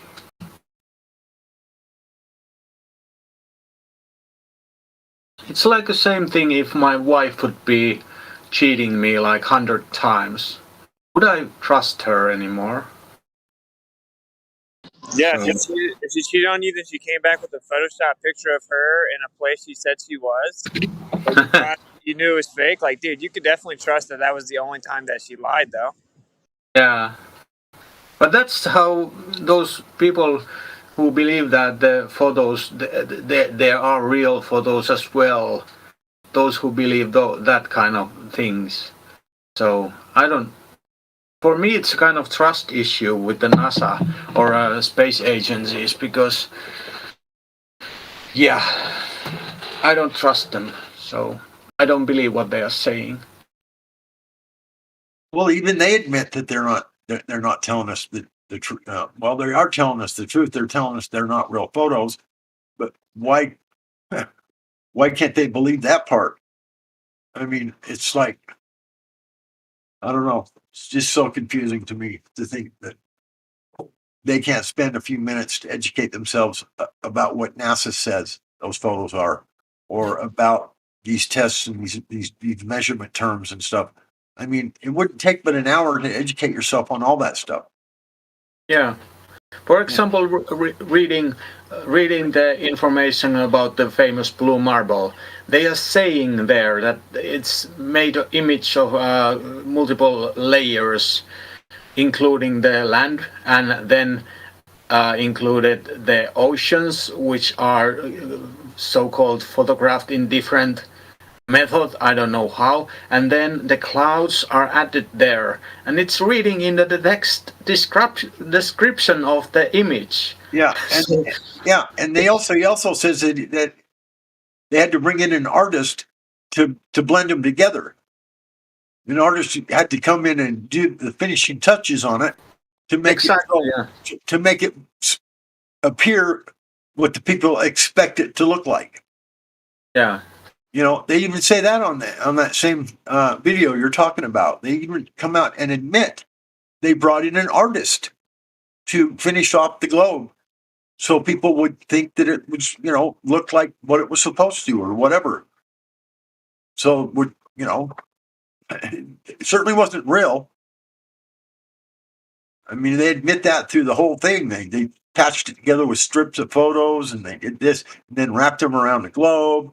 Then had to bring an artist in to stitch it all together and fill in the spots that weren't covered with the artist rendition. I mean, and that's not enough information for these people to understand that it's a fake photo. Are you kidding me? It's because they don't take the time. They don't take the time to watch the video, listen to what they're saying, and then understand what they're saying. They don't want to, man. They're afraid of the truth. What I've been kind of awake with this flat earth thing, I don't know, 3 years, I'm not sure. But anyway, whenever I talk with these who want to prove that the globe is globe or the earth is globe, they want to keep, like, I don't know how, it's kind of, they are tracking, or I don't know how to say that, it's like my precious in the Lord of the Rings. They don't want, they do everything that they can keep the globe. So it's kind of amazing. Yeah, they'll look for any excuse to keep it. You're right. The mental gymnastics is what they do. They have to just bounce around like some gymnast on a trampoline, grasping at whatever they can to make it still be relevant. It's just crazy. And when you shouldn't have to do that at all. I mean, it should be cut and dry, period, real, picture from space, period, end of story. But it's not. And they tell you it's not. So why would you think it is? I don't know. It's just fucking so confused, so bizarre to see these people believe in this stuff when it's admittedly by the space agency themselves that these photos aren't real.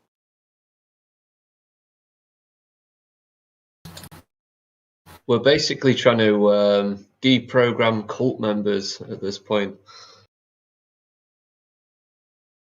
It's like they've put the whole world in this cult, and we're trying to snap them out of it, and they're going to defend it until they die.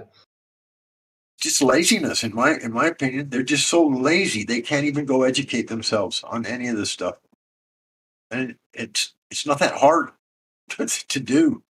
I mean, it's not rocket science, which is a complete sham anyway. That was just a figure of speech, but you don't have to be a scientist or anything to understand these terms. They're black and white. They're simple. They're easy to understand. Even a fifth grader can understand it.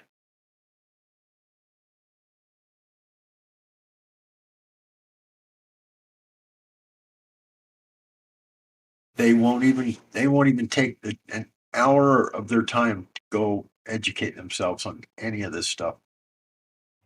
But I don't think it's laziness. I don't think they're lazy people. I just think they don't want to. They don't want. They think they know better. They're educated. Why even look? Yeah, all that's in there, but I'm telling you, man, it all boils down to fear. They just don't want to know. They know. They listen deep down. They already know that we're right. They already know it's flat and stationary. The fear is admitting it to themselves, and especially, which is unfortunate, everybody else. They care about what everyone else is going to think, whether or not it's the truth. Yeah, God forbid you become a flat earther, even if it's right. Yeah, well, it's like this. Put yourself in their shoes for a second. I used to be there. Well, no, I know, but here, well, okay. I'm going to say this for the audience then. All right. Imagine your whole life somebody told you that you were eating something that was good for you. And then you're like, cool, so I'm eating something that's good for me. Say it's like just some rock. It's the health rock. I've been eating the health rock my whole life. Oh, man, so you must be pretty healthy. Yeah, for sure. But I got this cancer. Really? How'd you get cancer? You're eating the health rock. Well, I got cancer.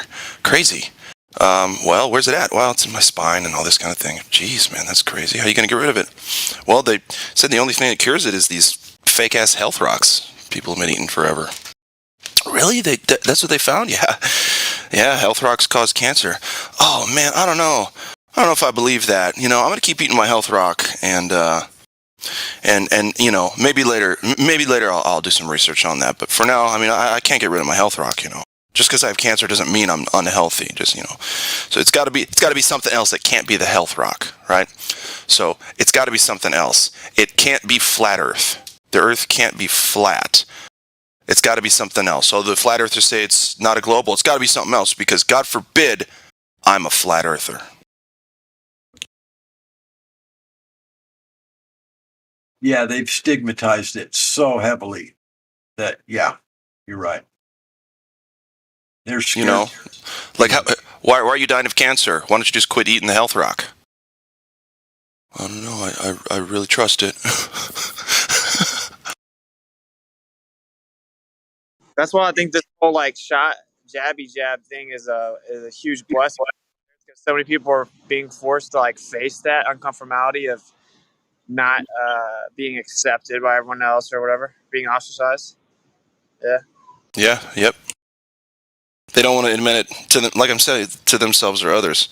They don't want to look in the mirror and say the words, Earth is flat and I'm okay with that, or I'm a flat earther or something, right?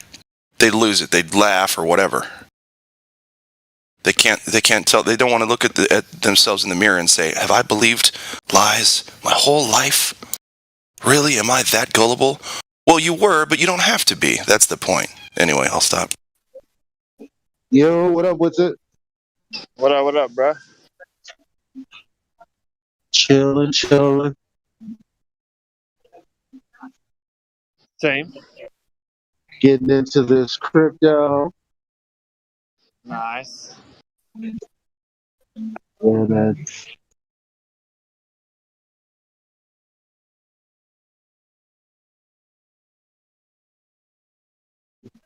You've been eating that health rock too, Elijah?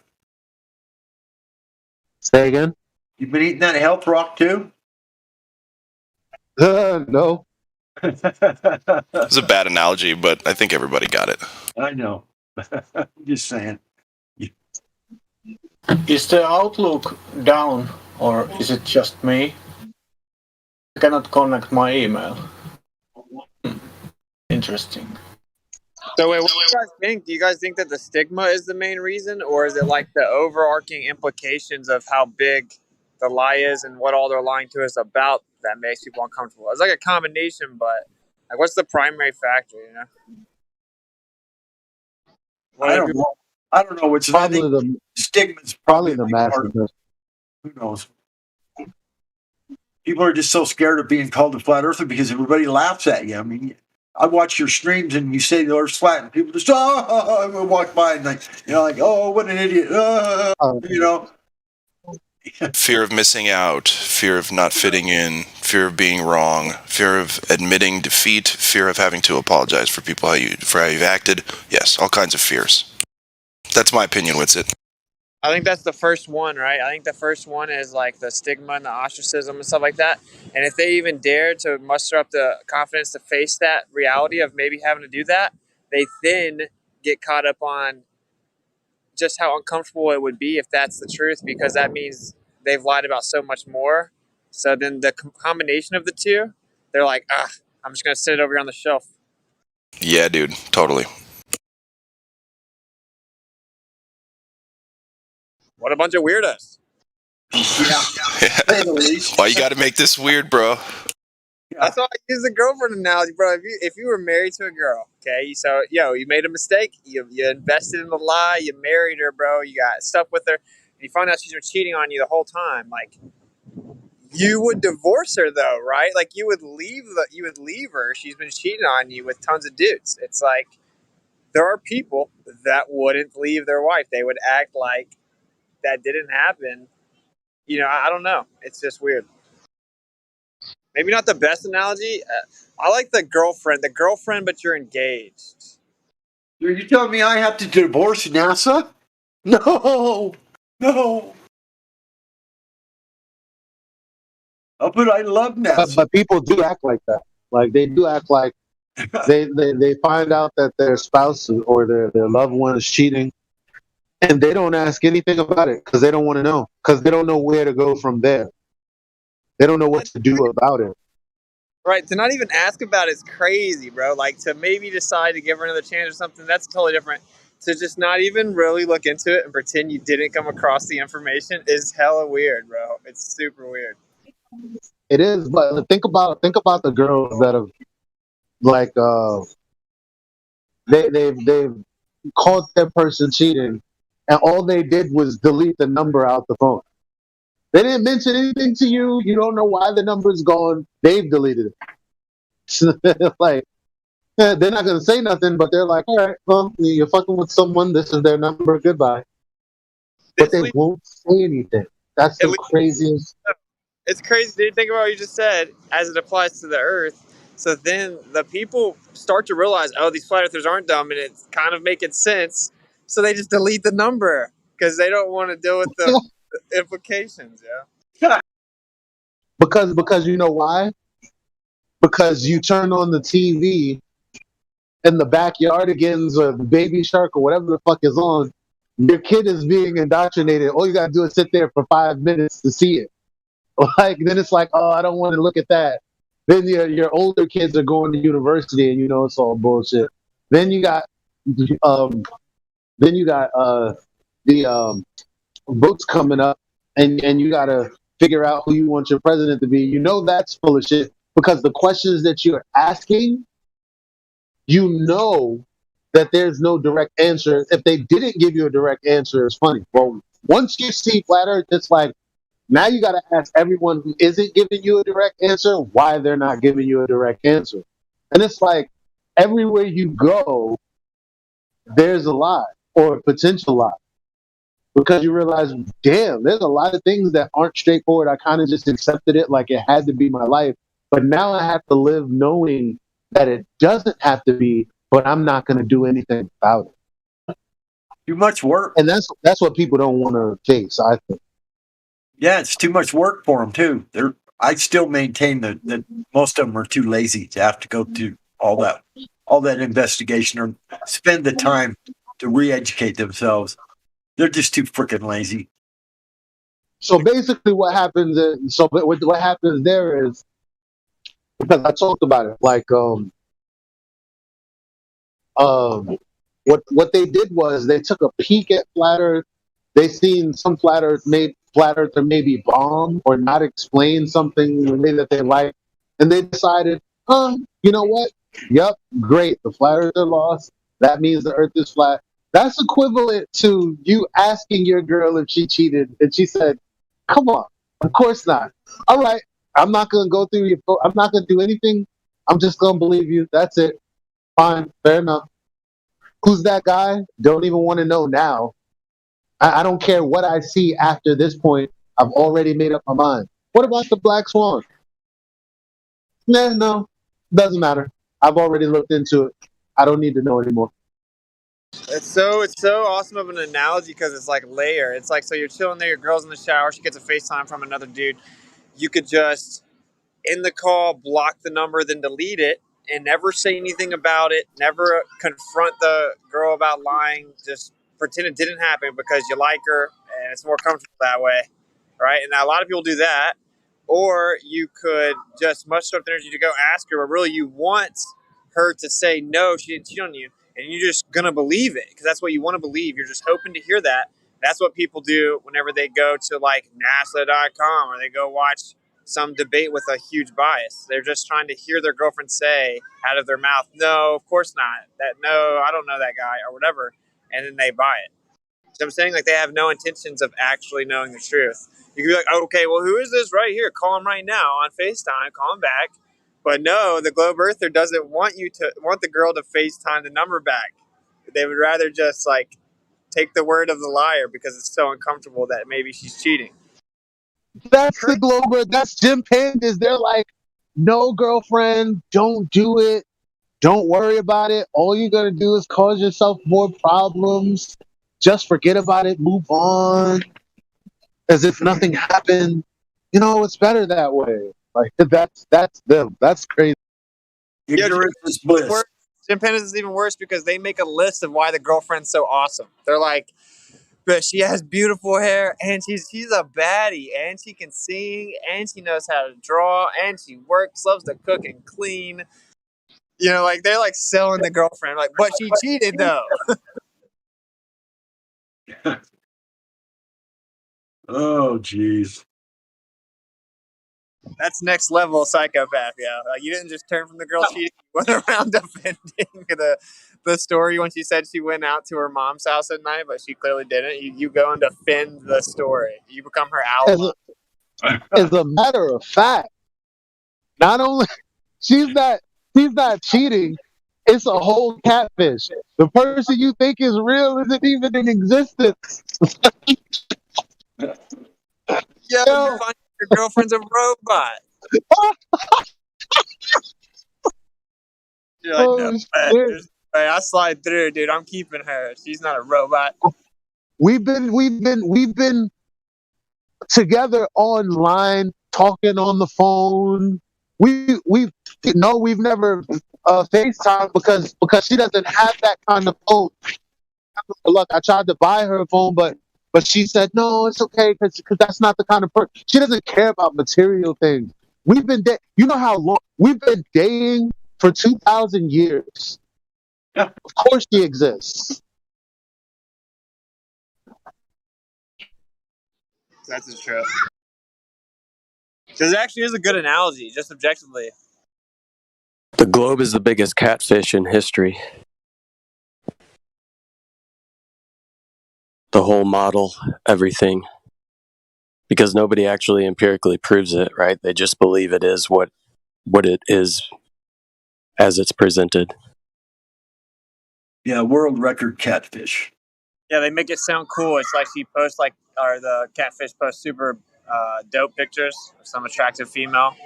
And they tell you all these stories about space and how awesome it is. Really, it's all a lot.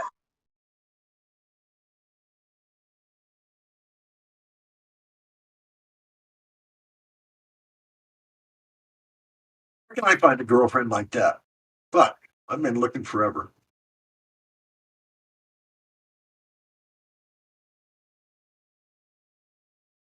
I should do a video on this analogy. I should act it out. But like you met some girl online, but look, hey bro, but look, check this. She's trying to message me too. No, she would never lie. You never lie. And then like go PI a scene where you're a private investigator. You find out she's like 400 pounds. You're like, dude, that's not even really who you think you're talking to. That's a lie. It's a lie. It's a facade. No, I'm not looking at the video. It's even, you could build on this. It just keeps on working, right?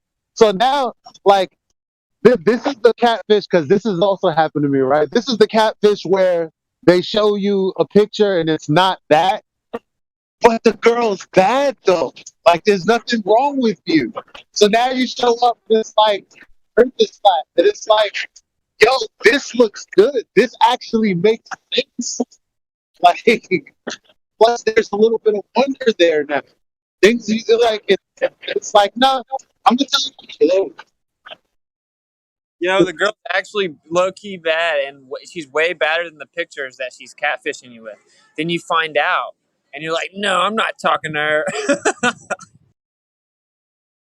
She can always go on a diet, for hell's sakes. Come on. She can go on a diet. She'll be fine. Yeah, I mean, the real Earth never lied to us, you know?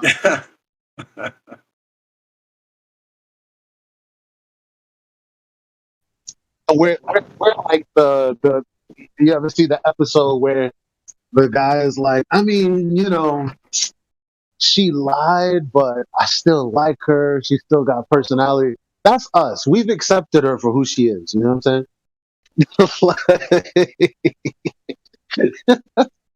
Yeah, Chump City.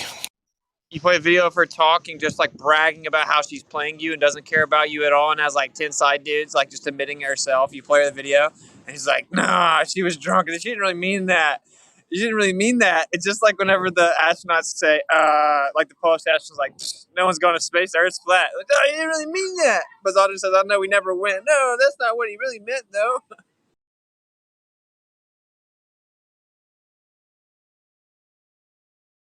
If I played a video for someone of a girl just bragging about how she's playing him and has like 10 dudes, doesn't care about him, but he's got some money, and he stayed with her, I could never, ever speak to that person again. Witsit, it's happened to me before. So why don't you talk a little more respectfully about a situation like that? I'm kidding. Sorry about your luck, pal. Right, yeah. I talked to all of her friends about how shitty she was treating me because she would tell them first. Oh, sounds like you had a real bad time, brother. I brought a video of her getting done with dude and then bragging about how you're so dumb and don't know it and all this stuff, and you were like, nah, I still want to stay with her. I'm sorry, man. Yeah, be like, yo, I watched that video. He's not that good. She probably has a better time than me anyway. I know. I see why she's cheating. Yeah. Oh, I can see clear as day. Wow, he's great at that. Yeah, honey, go right ahead.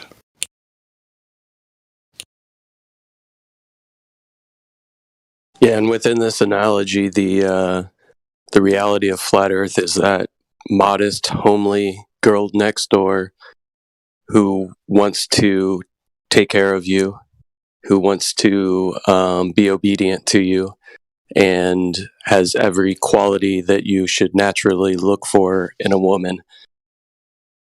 But you're still stuck over on the catfish, trying to chase that worldly societal norm of what is beauty and what you should look for.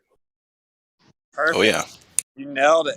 You're still trying to chase the catfish half-naked Instagram model when the perfect thing is right next door. Just been there the whole time. You see her every day. She's beautiful every day. She just looks you don't know my neighbor.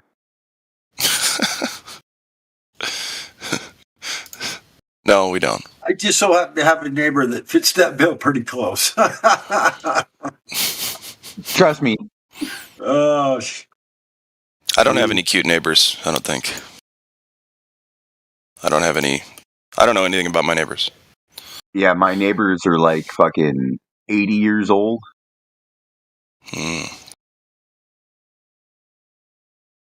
What's the Saturday night sound like from over there? I'm just kidding. Okay, she's not that old. She's like 60, retired nurse. But the thing is, hell no. That's the thing? Well, it sounds like a pretty important thing. Well, what if you're my age, 65? That doesn't sound too bad, bro. Hang on. If we lost the audience for the analogy, if you found out your girl was cheating on you, if you found out everybody who claims that they've got the science figured out for you is lying to you, what would you do about it? Would you care?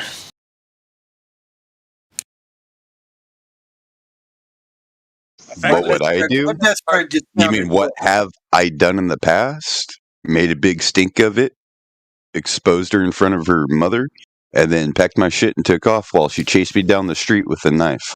All right, well, you're Captain Badass with a Hollywood life. Anybody else?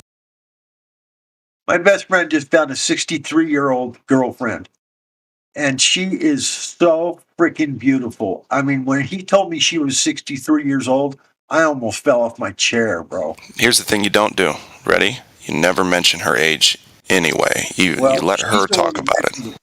She's the one that told us how old she was. There you go. Exactly. Good job. Well Hey, played. God Rockin', if you want to head south by well, let's see, it's 6 hours to Utah. So that's probably another 8 hours south. I could introduce you to my neighbor. Oh, I'll shit. be right there, bro. She's a Christian lady. She's a retired nurse. So Let me get my Harley finished up, and I'll be right there. Hey, you know what? Speaking of those flat Earth relationships, and we got Witsit here, I just thought Witsit and Kai should probably not only get another shout out, but get at me if you guys want to do some more music. No, whoever you guys are using for beats and who's producing it. I know it's you two doing basically all that, but it's polished, it's crisp, and I wish you guys would write some more music. And later on today, when I have control of the DJ stuff, I will be playing Witsit and Kai, if that's okay, Witsit. I wish them both success because you're right, it is pretty damn good stuff. Yeah. Thank you guys. I'm down to make some music with you, bro. We're down. Cool. I'll hit you up with some stuff, and then we'll see. I'm trying to reach out to everybody that I can here to make some more tunes. Yeah, that's the move, man. I'm okay. What I'm thinking is for one, it's awesome just for us to have it. But if there's a way that you can make a song that kind of glitches the matrix, and then it brings them back to all the other music, that's how you can win.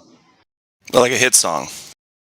Yes, but then they go find out who sang that. They go look, and then everything else is just dropping so many truth bombs on them they can't keep up. Right. I hear you. Brother. Are you guys working on anything right now?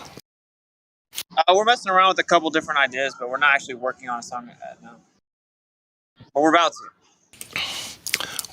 Are we going to know what Apple Juice and Sunshine is? Or is that an inside thing for you guys only? Lovey-dovey song. I figured it was. That's cool. Hey, what's it? Also, I'm still looking for as many links as I can to them not being able to determine the cause of the beer virus.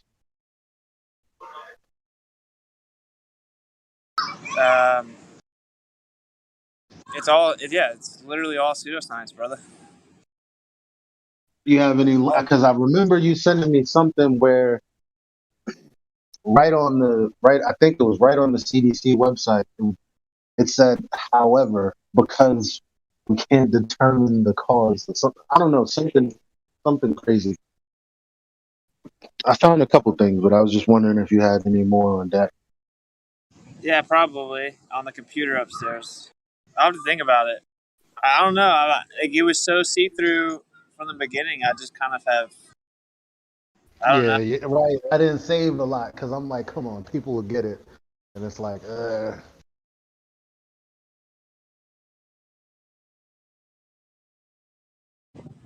have to think about that. Exactly what you're alluding to. So are you in Florida now? What's it?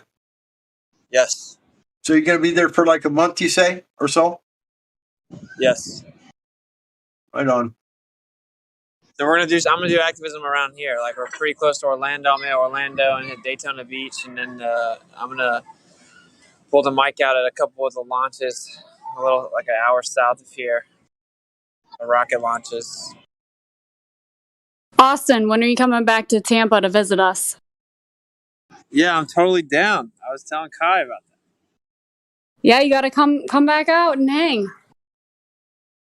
I'm down for sure. You guys are awesome. I told her you were on. She wanted to say hi. Hola. Yeah, man, hit me up if you want to swing back this way. Will do, brother.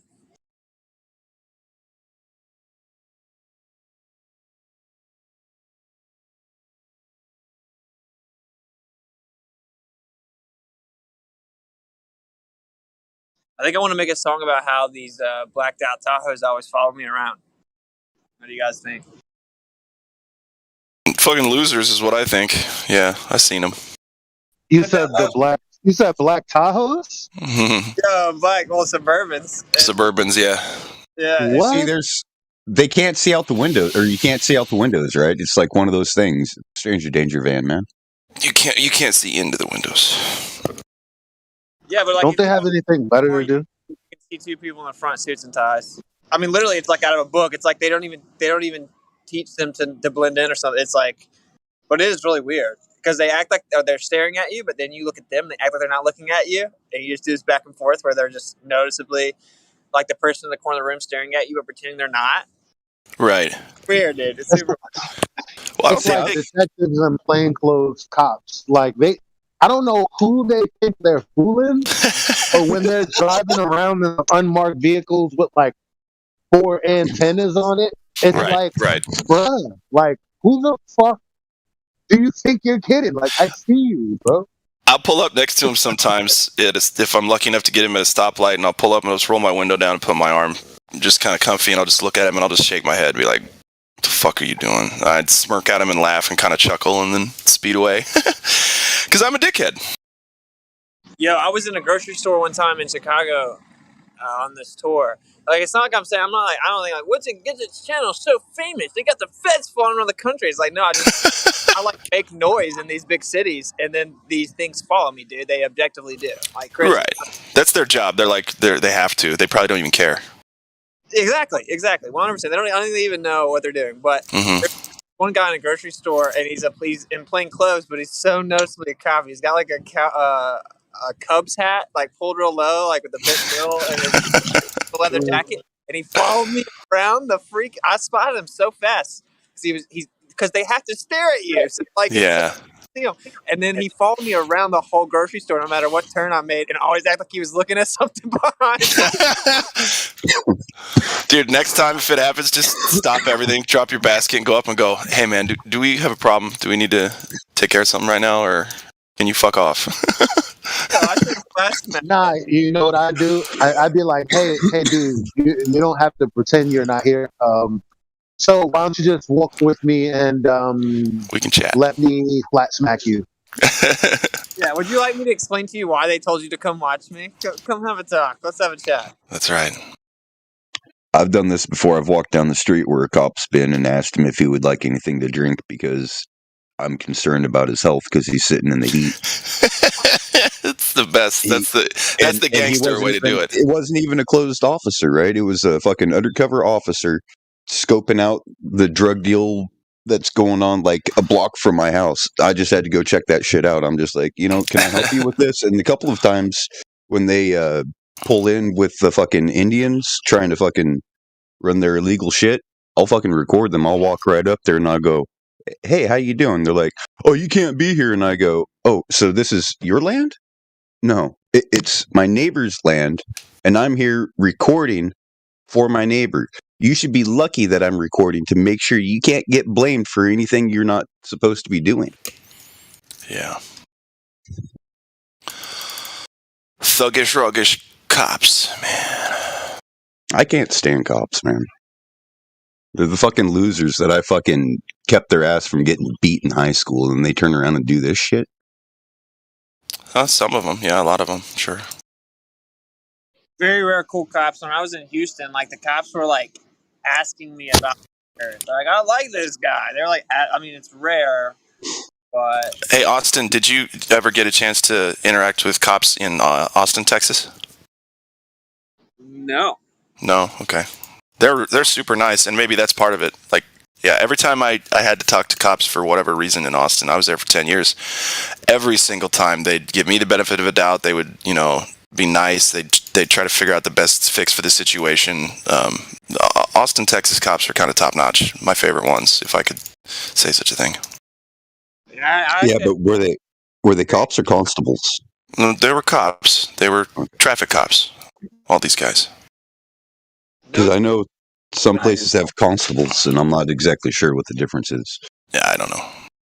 I think a constable is a representation of the police force itself, but can't enforce laws like a officer. I'm not sure, man. I don't know. I have no idea. No, constables are just like other cops, except they can serve papers and shit. So they're better. So they're the like ones who serve the court papers to people. Got it. I met one of those one day. He was so mad. He just they aren't happy. All I wanted to say about the cops, though, real quick, is that I've had more good experiences with cops than bad ones, but it's too hard to tell the difference until it's too late. That's a good point. Well, we're about to see how Florida. I think Texas passed the test because I didn't even have a cop come try to shut me down once. But we'll see. I'm going to pull the mic out in Florida, and we'll see what's up with that. Yeah, Texas is looking pretty good right now. Florida is supposedly a good. I don't know. All I know is the person that I know that lives in Florida. She is like they don't require you to have any mandated anything, no mask, no nothing. Everybody's just down here, maskless, going wherever they want, doing what they want. So we'll see. That part is definitely true. I mean, they just recently released in detail, if you tell someone to wear a mask, you get fined. If you even mention the infamous V, you get fined to someone. On that end, they're good, yeah. But that's what I'm saying. It's almost too good to be true. I hate to be this guy, I really do, bro. But Texas and Florida it's like they're set up states. I don't want to be this guy, I really don't. But it's just weird. It's weird. A lot of pre-programming about crazy snowstorms taking out Texas, and Yeah. we're below sea level here. It's I don't know. I'm not a real live in fear kind of guy, right? If the ocean was going to swallow me up, I'd be like, yo, it's my time. This could be really cool. So when are you going to go down to Kennedy Space Station or Space Center? So there's a launch December 1st. There's another launch late November. So I'm trying to figure out where they're at and the best time to do it. Because you got SpaceX and NASA shooting stuff down here, Yeah. Too bad you couldn't get do a long exposure of the launch so you can track, the light of the candle going into the ocean, Yeah, I just want I thought about effectively a time lapse of the trajectory. Last time I just taped it because it's so cool. Either way, it's hard to make the decision when you're there because it's when they shoot that thing up, it looks like it's in water, bro. And you literally watch these. It's a really crazy thing.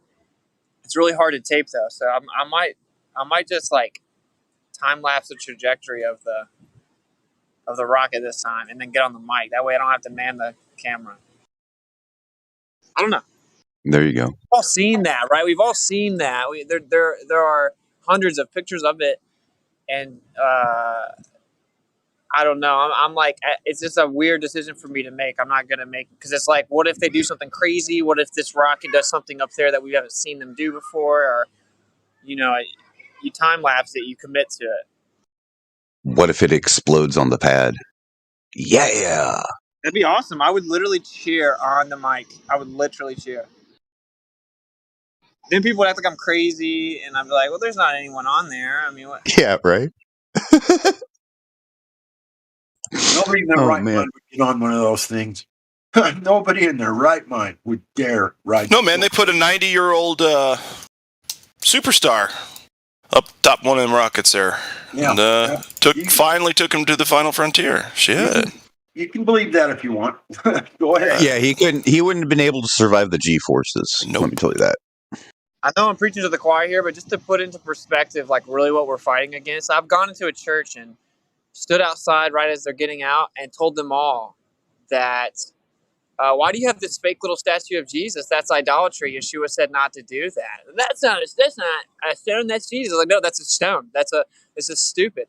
Why is there a sundial out here? walked up to the dude, asked him about the Torah and what it really says and why you have graven images. Okay, I did all that, right?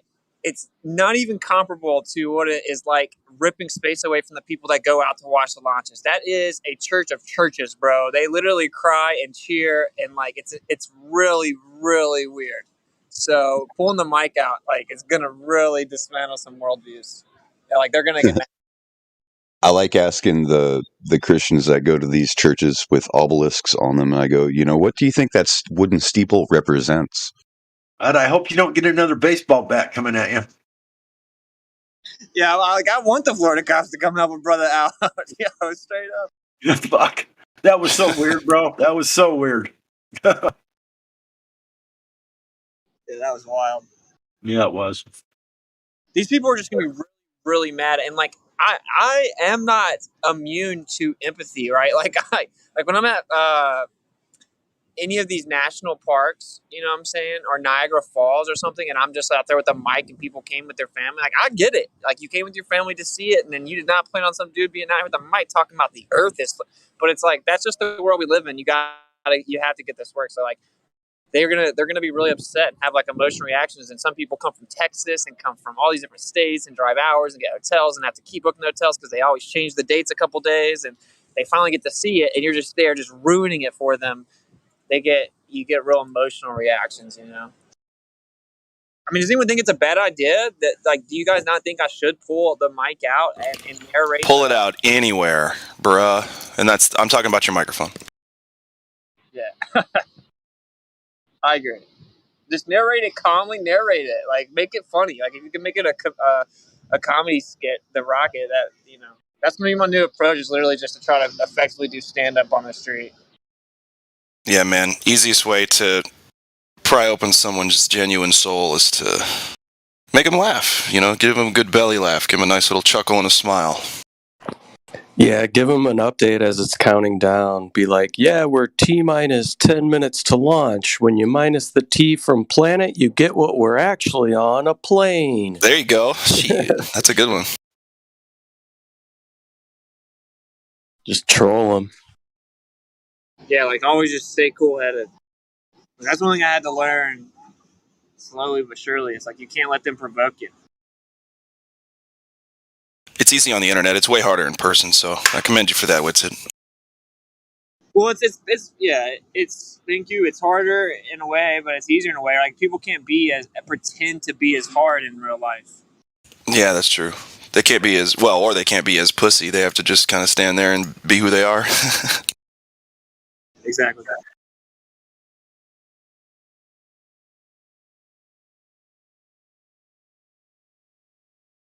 Yeah, man, props. I don't have the confidence most of the time. I will bring it up sometimes, but I don't have the confidence most of the time to even try. You get used to it, man. Yeah, you do. It becomes not a confidence thing anymore, but more like, at least for me, if somebody seems receptive to any of the information, I'll just kind of make a joke standing in line at the grocery store or something, and then I get so excited if they're like, really? And I'm like, oh my God, hold on, let me pay for your groceries, okay? Because you're gonna do me a favor by letting me talk to you about this. No, exactly. Like, I just dive in, so, like, I don't even think about it now. I just dive into saying something to someone all the time. Like, we were passing someone that works at this hotel and was at the elevator, and so I said something to him about it, and he was super chill. Like, you have someone that's like pretty chilled, and you're like, oh yeah, it's an actual human. Yeah, man. It wears off. Like, when I first went to the NBA Finals, and there was like, there were tons of people, bro. Like 65,000 people outside, like another like 50 inside. Like, I got a little nervous for a second, but like, as soon as I started doing them, oh yeah, this is what. Like, it's always so weird that you get nervous because you just have the truth on your side. You're actually just trying to help them. Overall, it's just like, yeah, it's just like performing. You're nervous at first, and then you're like, oh yeah, I do this. Yep. I was just gonna say with stilt walking and my performance, it's like you get nervous about your outfit or some bullshit, but when you get out there, everyone just loves you anyway. But totally. When you're I really want to start the idea that these people are paid a lot of these people are paid by the government to teach our children, right? So they're public officials, kind of, in a sense. These professors and these teachers, like, that are talking to our kids that are in university, they have a direct responsibility to answer our questions. And they've been insulated by the anti-flat earthers who've jumped in the way of the people who really should be at least held to a higher standard with the information that they do have and how they apply it. Like, speaking to these professors should be something that we can record. It shouldn't be, well, what is that guy? What's that guy that the bottom line is they act like we can't film them and all this and that and the third. No, we should be able to get an audience that's on record. This is what we should start doing. Talking to people that actually matter to society. Well, you're talking to me right now, man, but I'm not always available, so. Yeah. Just kidding. I agree with that. The change makers, the actual change makers. Or at least the people, and like I said, at least the people in academia. Like, they have to give you a public, if you have questions and it's directly related to their children, your children, and their well-being, you have a right to get that audience and have it documented. Like, these people shouldn't be able to hide behind their credentials, because their credentials should be the reason that they have to be public. And that's probably true. I just feel like we don't treat that as true because they've thrown tantrums like they haven't taken on that responsibility. Right. I think it's up to us to change the mind of flat earthers and say, no, this is a reasonable request, and you can actually get this. This is something that's attainable. This is something that's actually not hard, not too hard to ask for. Right. Yeah, the thing is you got to get up and ask, though. When I work with certain people I'm trying to help out, I remind them, I'm not the one in control of this. You are, and you have to advocate for yourself every single time. Yep.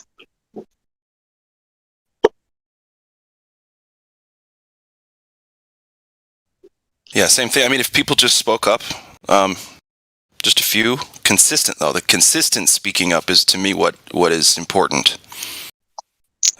Continuing doing it, not even just having a passion, but just getting up and going and doing it, like a day job. Like, I used to have to wake up at 5 a.m. every day. Well, I hated waking up at 5 a.m, but I was going to go do something I knew that mattered. Like, continually being vigilant about making the change that you want to see happen. And another thing, I wouldn't get overwhelmed either. If I'm going to go out and take up some of this activism, like Witsit's picked something and he's doing it, and he's doing it consistently every single time. It's like the same thing every time. It's not going all over the place trying to fix everything at once. Pick a talent, you know what I mean? Pick something you're good at, and then go out there and affect change that way with the right people.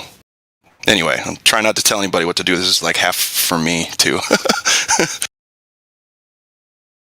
Well, no, I mean, if everyone just goes and does something consistently, then we win. So correct. We all heard it, but it's just the truth.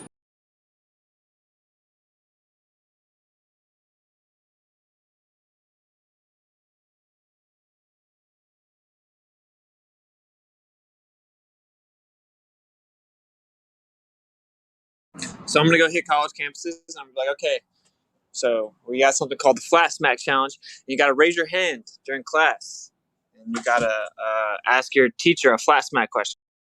It's called the Flat Smack Challenge. All right. Yeah, and then we're gonna get it to go viral, and all the kids, even the ones that aren't flat earthers, are like, I want to be the cool guy that everyone's laughing at in the classroom. I'm gonna do the challenge too.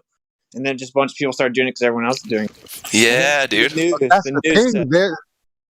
The thing is, the kids are obnoxious, but go ahead. Sorry, I was just going to say the kids are obnoxious, especially the ones that come in here. But there's much more of them trolling their teachers Because this shit is blown up on TikTok. Like this, like they are hard pressed to try to make it seem like this isn't a big deal and everyone's ignoring it and blah blah blah blah blah. But the kids know what's up. Like my kid who's in high school, he said, "Yo," like when they brought up gravity, everybody was like, "What's that?" And I said, "Word," but we're not hearing about shit like that. You know what I mean? Like they know what's up. They know that the moon landing is fake. Like so all we need is for it to be televised. That's a brilliant idea. Yeah, dude, they'd have to cover it if it got viral enough, right? They'd be like, flat Earth theory spreads across the United States in various colleges because of this, whatever. Like, if it actually went viral, But they wouldn't say that.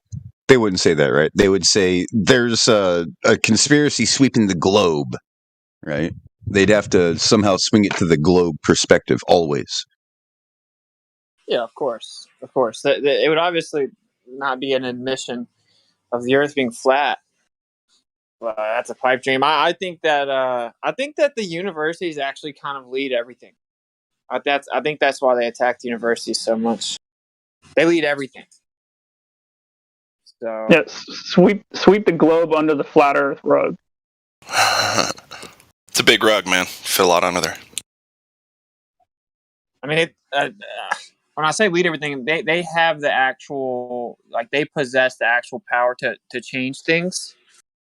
That's why they got them so, like, dumbed down, distracted, very short attention spans, sunken in depravity, like very fleshly, fast paced, brainwashed people because they have the power. That's my opinion.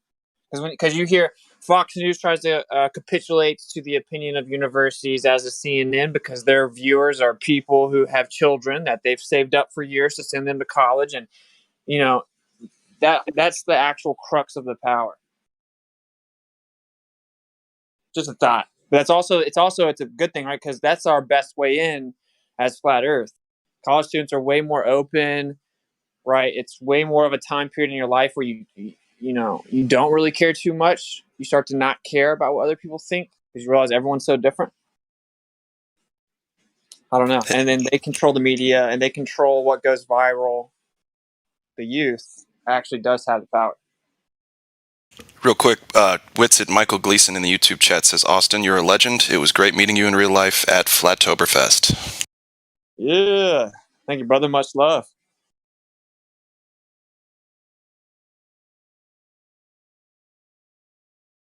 Yeah, your record should be just called Legend, like Bob Marley's. Just call your record Legend. F.E. Legend. Thanks. I don't know if I don't think I'm Bob Marley status, but thank you. Not just yet. Don't let them fool ya.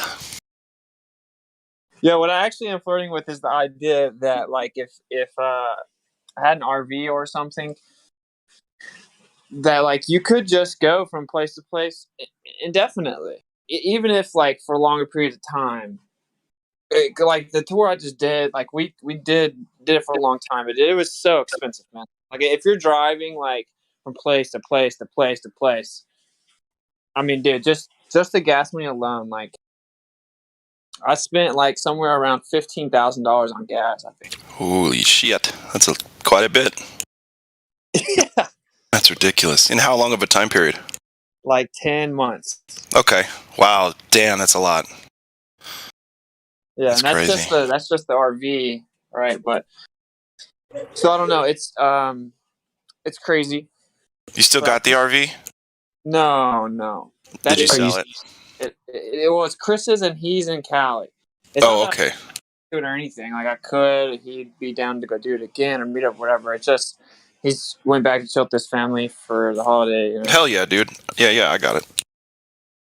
Yeah, and I mean, dude, we did it for like 10 months, and I'm not gonna lie, like, Flat Discord will get some of the inside scoop, really, but like, dude, Chris and I, like, bro, we had to pull out and make things happen so often. Like, Chris is like the unsung glue of it as well, because like if we had to come up with funds for something, or we would come together, we would both have to figure it out and make everything work. Yeah, dude, if you kept at it for 10 months on your own, big ups, man. I've done a bunch of DIY tours with bands and stuff, and we could barely stay out for 3 weeks at a time. So, hell yeah. Yeah, dude, it's a whole ordeal. It's a whole thing, but I don't know. It's really crazy because it's like I think the creator did it because like there weren't many people that I could have done it long term with, and Chris was like perfect for it. And he's just like a real ride or die. Or like when I told you guys about the Suburban thing, like that's a super real thing. And when we were in DC, they were everywhere. They followed us everywhere. They had like increments of time they would come and watch. Of course. It was super weird. But like just like me, Chris was super unfazed. We just like laughed at them. And so not many people actually would have been. A lot of people would have freaked out. You know? Freaked the fuck out, yeah, for sure. I would have helped y'all laugh at him too, man. Fuck, you guys would have been like, Sean, no, hey, come back over. Don't go talk. No, you're gonna get us in trouble, dude. Shut up. So it's cool. It's cool. Like, or like whenever the cops, you know, whether they're federal or whatever, they come talking crazy to us. Like Chris stands there ready to go down with me, you know, till the end. Hell yeah. So it was a lot. Like I know 10 months, dude, I got tired, so I've been chilling. I haven't made content in like at least a couple weeks, but I just needed to like chill. And I know Chris feels the same way. 10 fucking months. I just can't believe it, dude. I mean, I can. I've been here for the whole thing, but it's crazy. Yeah, and like we streamed a lot of it, but so much, like way more happened than is videoed, you know? Like everywhere that Chris and I went. Like everywhere we went. So like we went out to eat, we went grocery shopping, we walked around a store, like walked on the streets to see the cities. It doesn't matter where we went, we were talking to people. Like at the least what we would do, right, is say something like, just 2 more weeks. Just 2 more weeks and we'll get back to normal. Y'all just straight up lying yourselves 2 more weeks? So that's funny. So like, yeah, I mean, it's been a whole thing. It's been 10 months of us literally, and like Chris was getting real frustrated. You know, it's like he thought that. I guess you think like, oh, dude, you're gonna be able to wake tons of people up, and then you realize like, dude, people are so brainwashed. Yeah. Yeah. But the brainwash, when you really see like tens of thousands of people at once, like what you realize is 2021 brainwash is 100% nothing else other than what does everyone else think? Like what's the crowd's position? Hive mind. Yep. Yes. That's why I gotta give you kudos also, because that takes energy. Like how do you guys think the creator feels? You know, constantly giving out love. And just so many people they don't give it a second thought. They know right from wrong. Everybody knows right from wrong. Like they're always trying to, like the people that lie, they're always trying to say, oh, you know, that's different for everybody. No, it's not. No, it's not. It's the same for everyone. And honestly, when you're out there and you're helping people who don't want to be helped, and you know you're doing something good, that takes a lot of energy. And it also does something to you when you see, damn, so many of these people don't give a damn about what I'm trying to do, and I'm trying to help them. And that's what I commend you for, going up against all of that and coming out the other side. Man, I support you 1,000% any way that I can. And one more thing, I'm going to back that up too. I'd like to piggyback off that. I would be in jail for throwing blows at this point, Whitsit. I don't know how you kept your cool, bro, but kudos on that too.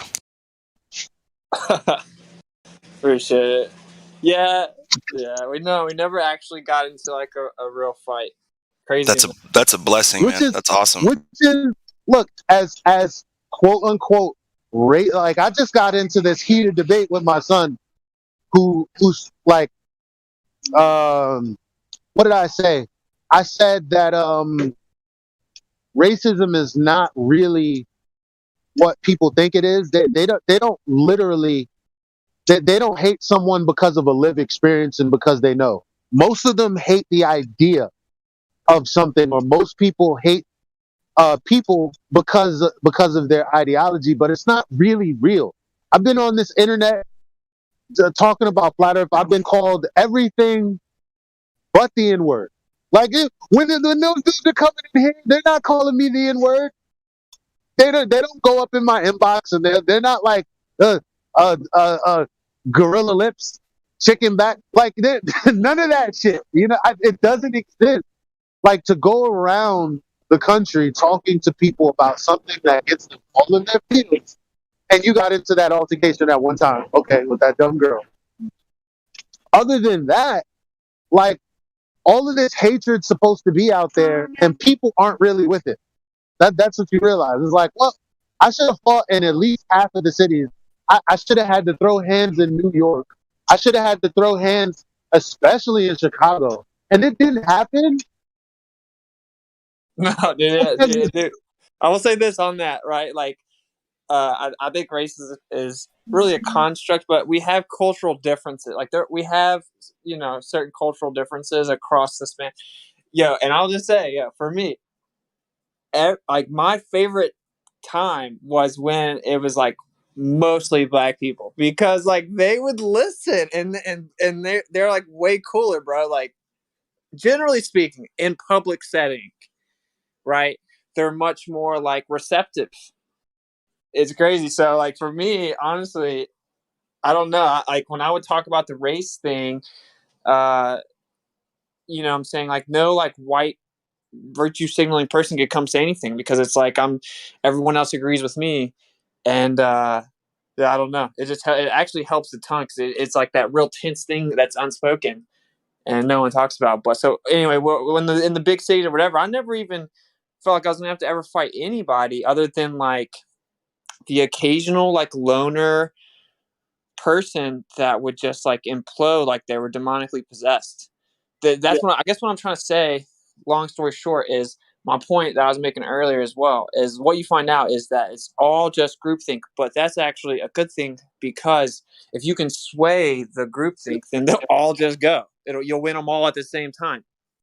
You win them all at the same time. You see what I'm saying? Like, That's true. That's kind of what TikTok is doing, in my opinion. Like, there's a lot of young motherfuckers that are like, yo, the flat earth got some good points. Explain this. You know what I mean? yes. Am I right or am I right, brother? Enough people that the group look at social media people and then follow trends. And if enough of those I'll ask you this question that you can take with you. The horizon is a geometric consequence of a sphere of a radius 3,959 miles. If the horizon is at 1.2 times the square root of the observer's height in feet away, then there's no consequence. My bad. I just ran into someone who overheard me, and they were like, hell no, it's not.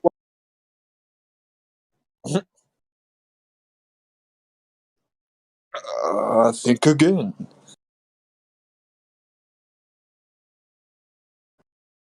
Yeah, I don't know if everyone got y'all got awkward or nervous or something. I'm just saying that from my experience, like black people are more open minded. I feel so ashamed. I'm not ashamed, but I'm just like really blown away at like I think it is actually okay. This is what it is. It has nothing to do with race, right? But I'm just generally speaking. But it's like conformity level. So like comfort and contentment with the current paradigm or system.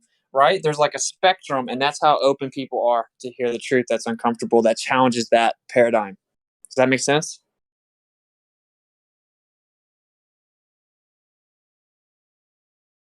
All right. I know.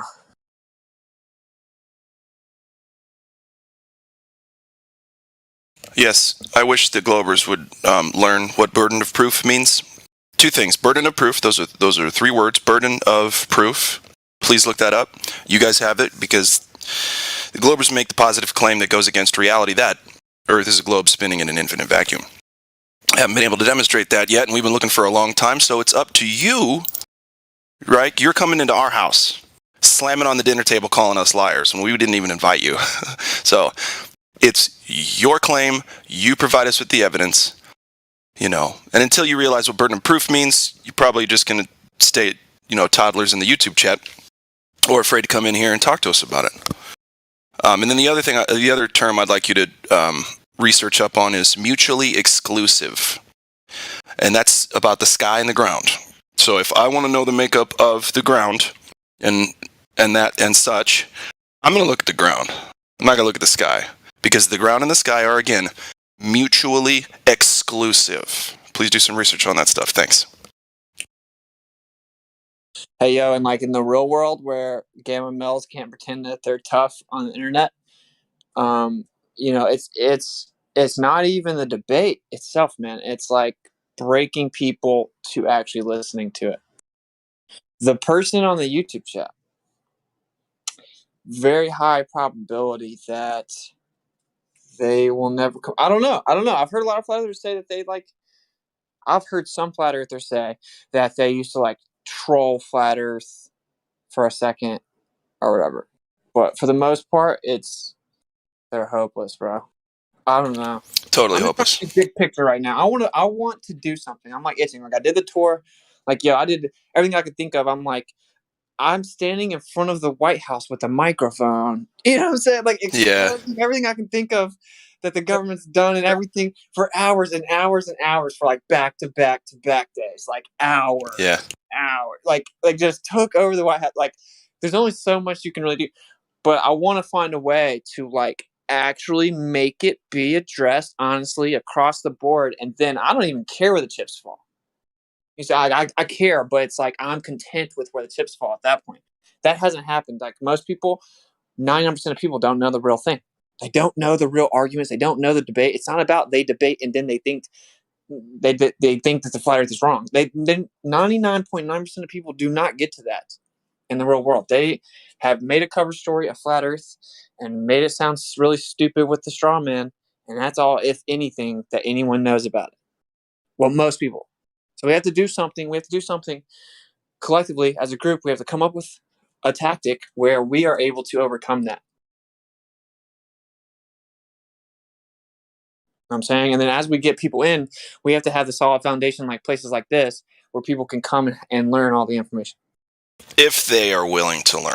But yes, I totally agree. Here's a bad analogy I just heard yesterday. In 1954, no one had ever run a 4-minute mile. Everybody thought it was actually impossible. So Roger Bannister breaks the record early in 54. It only took one more month until the next human being ran a 4-minute mile. So just the fact that he understood that it was possible allowed him to go push through and get it done. So there you go. If people start realizing that flat earth does have an argument, then they'll know that it exists now, finally. Exactly. Then mission accomplished, ladies and gentlemen. Toast your glasses.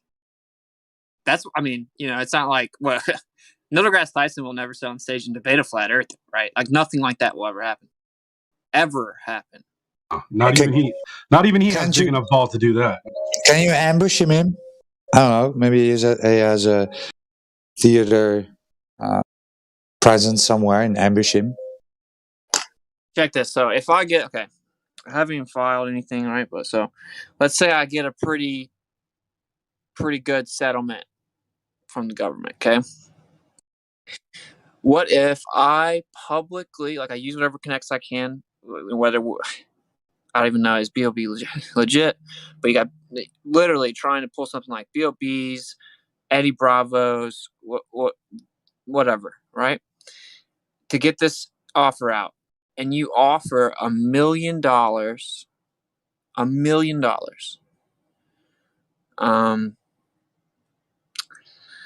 for a flat earth debate. You would have to decide, do you do it like you paid them $1 million to do it? No. But how would you properly judge who won the debate? You would let like the viewers, the live viewers vote or something. I don't know.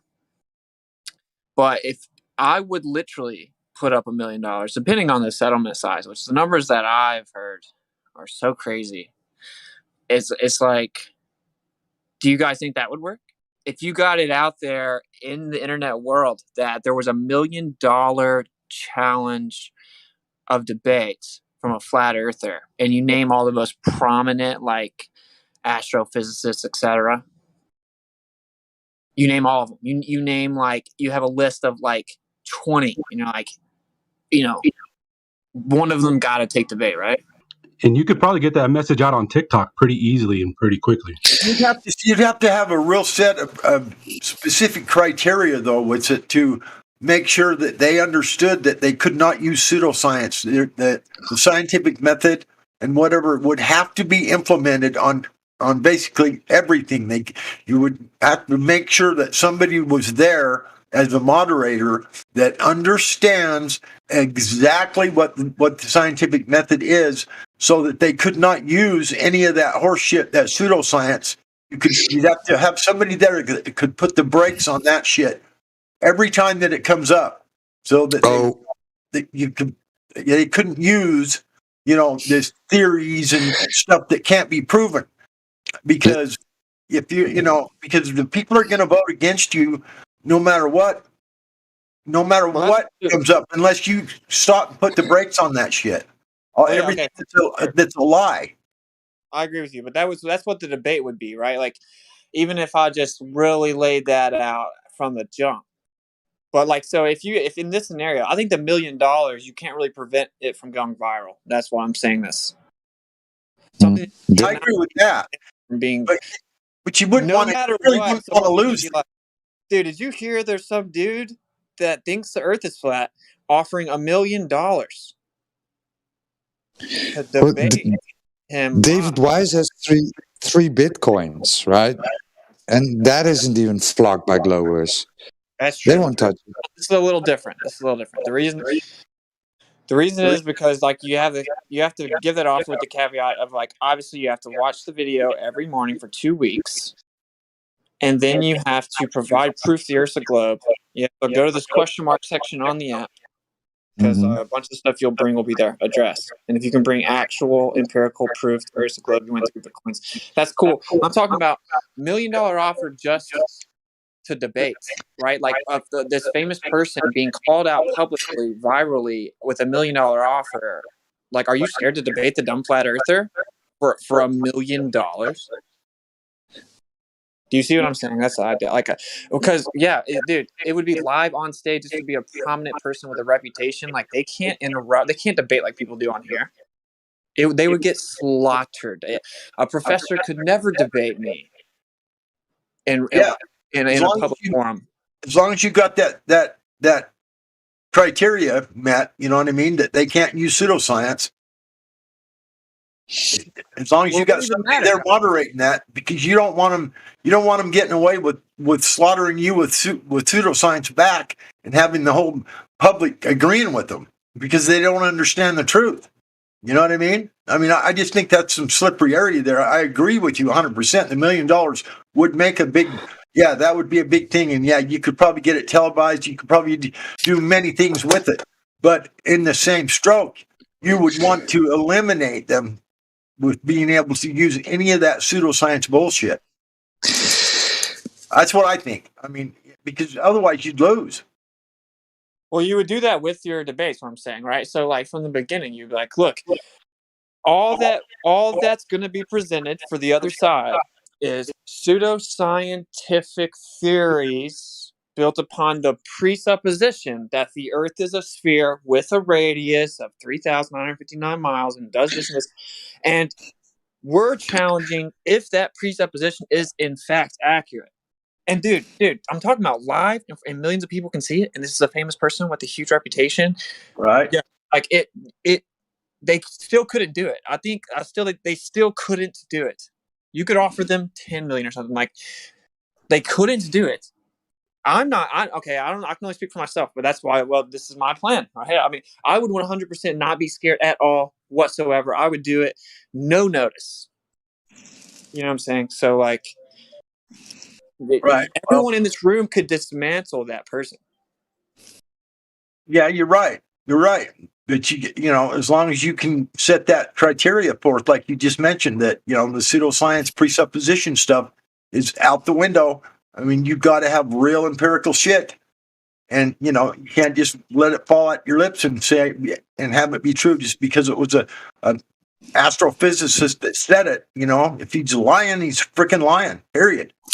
But that's my point, right? Like that's what I just want everyone to have to actually hear it. So in Right. that scenario, if he keeps on responding with pseudoscience, I just get to keep on saying again. I told you can't just assume the radius value of 3959 and then build up stories based off the map of that, because that's what like the just an honest viewer would be like, yo, why is this flat earther just decapitating this? That's all I'm saying. Like if someone's so dumb and zealous enough to watch it and just believe the fairy tales and ignore what really happened in the debate, dude, no one cares. That would be epic for sure. Yeah, something. I'm saying there's got to be something in this realm, right? Like just you can't prevent it from going viral realm. That's what we need to focus on as a community. That's my opinion.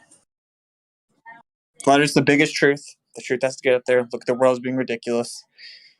We need to glitch the matrix. I wonder if they wouldn't just get stopped by their superiors or something, saying, "Don't you dare go in there! Don't you dare try to face this flat earther with this criteria that he's laid out."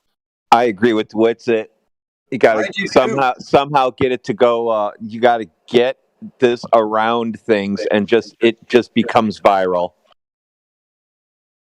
Well, I agree. It's a fantastic idea, and I do believe you're right. It would go viral if you could get it on the right platform, and and have it go the way it's supposed to go, a legitimate, no pseudoscience bullshit debate.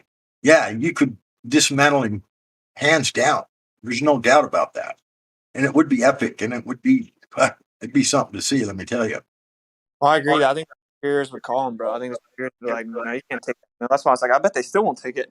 You could offer 100 mil, but yo, you put a list of 20, and you put all kinds of people on there. You just need one person, right? It's like, dude, their superiors might tell them, "Don't you go near that because you're going to get slaughtered, dude." I mean, they might. You never know.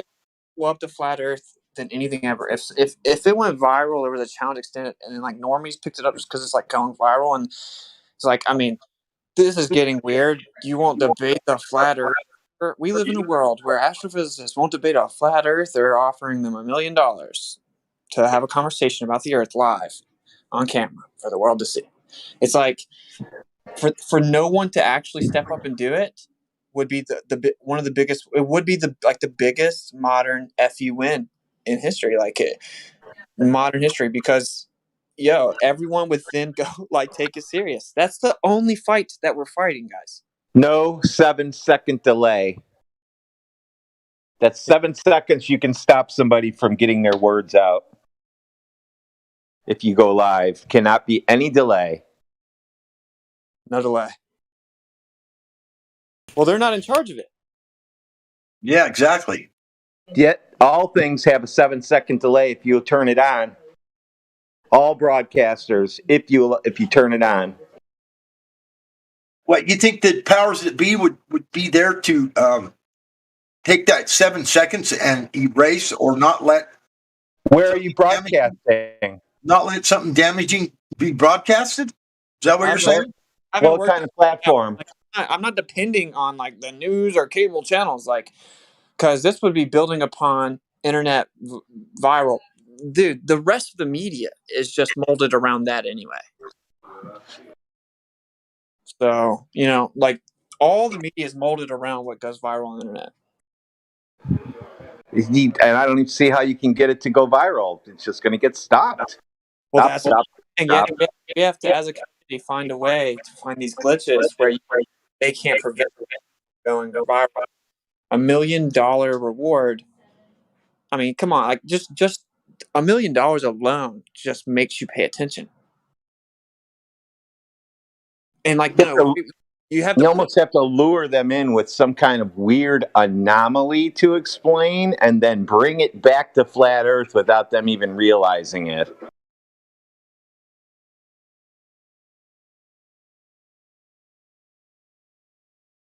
The best way I think you could do that is someone who hasn't publicly come out about the Earth, and to secretly have the plan to do it. Right, yeah, they will check your background and they will know, oh, it's a flat earther, you probably will lure it.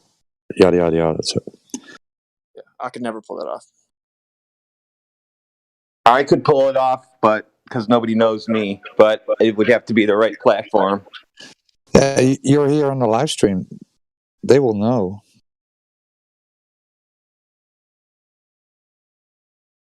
I don't know. It's a great concept. Right, because even if they don't do it, it still worked. Yeah, it's damaging, even still, for sure. So you just got to get the challenge out there and denied, and that's good enough. Yes, that's still really good. That's how I see it. Very good. Getting the challenge out there is That's the hardest part. You got to get the challenge out there. I mean, who's going to see it? You see that shadow band. okay. So B.O.B., Eddie Bravo, Whoop-de-Whoop, whatever. They all say something. Okay, yeah. They all just we need to find $1 million. You know. Say again. Yeah, we they need all to say, find $1 "What's million.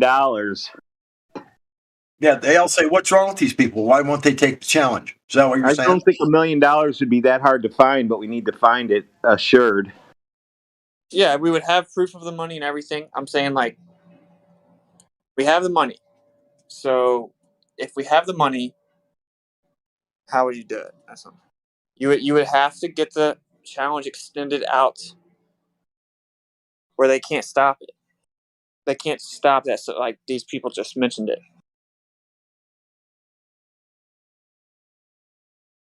You have to beat them at their own game, man.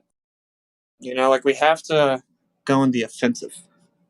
It's funny you've been thinking about this for like the past month. I've been trying to think of how do you skirt the system in such a way that it causes people to have to look at what you put out there. Meaning, you somehow throw something out there that's not really what we're talking about, and they have to take that challenge. Like the sell $1 million eclipse. How do you explain that? Can we even explain this last eclipse? What if you just offer $1 million reward to someone that can adequately explain the Selenium in the wrong direction? Maybe we should try something to that effect so that it doesn't look like flat earthers. We just want to know how that's possible. Globers want to know how that's possible on a globe. Tell them we think there's extra spheres flying around in the air, and we want to make sure.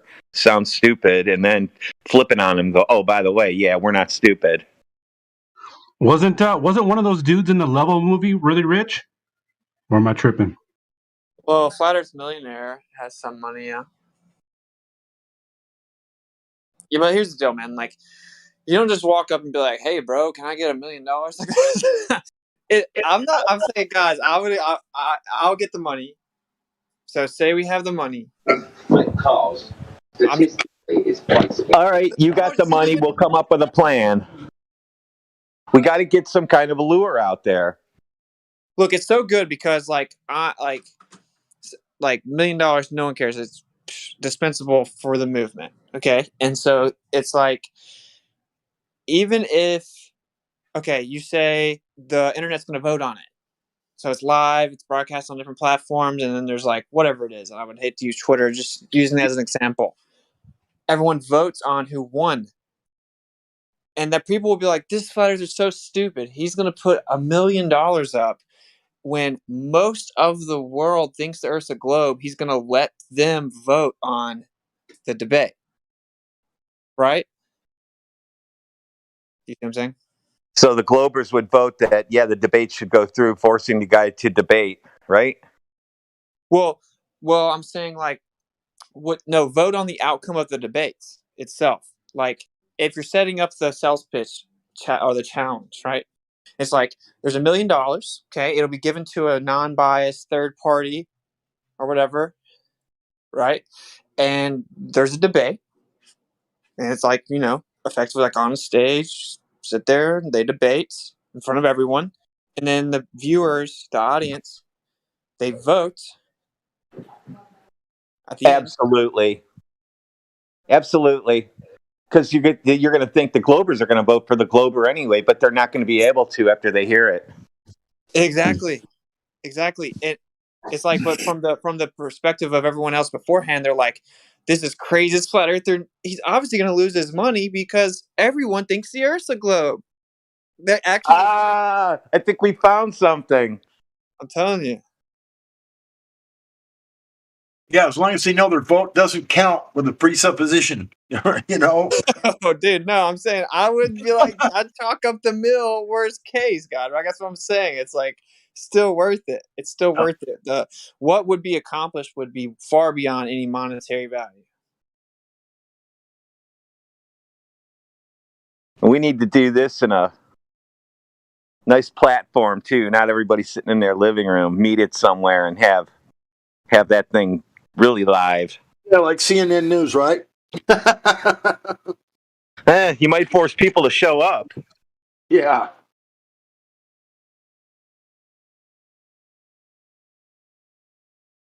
I don't know, man. CNN wouldn't touch this with a 10-foot pole. What if if you get famous people to come out and side bet, like, I'm putting $250,000 on the flat earther. My BOB's like, I got $500,000 on the flat earther. All you have to do is tell Vegas to set the odds, and there'll be people betting on that shit. They'll bet any amount of money, $10 to whatever. That would be crazy, yeah, if you could get Vegas to set the odds, because the odds would be so in our favor. I would be putting so much money on flat Earth, it would be ridiculous. I would take a mortgage out and put that on flat Earth because that would be the vote. You can't deny your eyes. I think that's what's so crazy about the whole thing. Like, the truth is, if the real story was heard by everyone, like, we would win. Just no doubt, like, hands down, slaughter. So it's worth the fight, I guess is what I'm saying. Yeah, once you explain everything in perfect detail and so that it's understandable for all these morons to understand without butting in and saying all this stupid shit about it. Yeah, you're gonna turn some heads, bro. Let me tell you. Hey, listen, it's a win-win.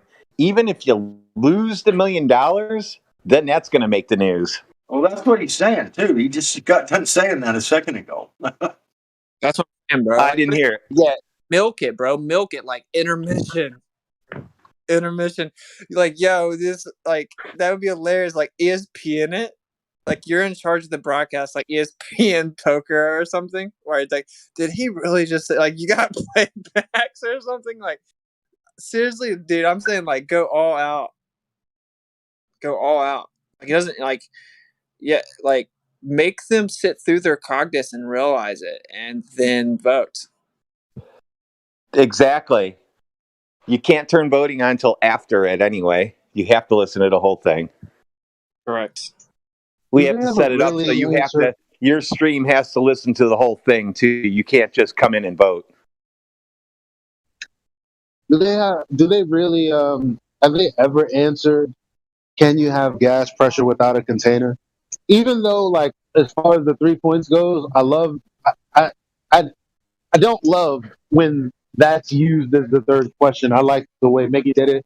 The can you verify that the vacuum of space is a place that we can travel to, let alone a medium that exists? But when it comes to asking somebody, can you have gas pressure without a container? I remember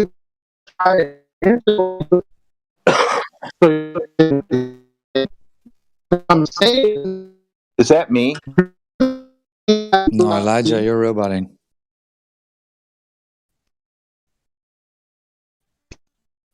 Elijah, you're roboting.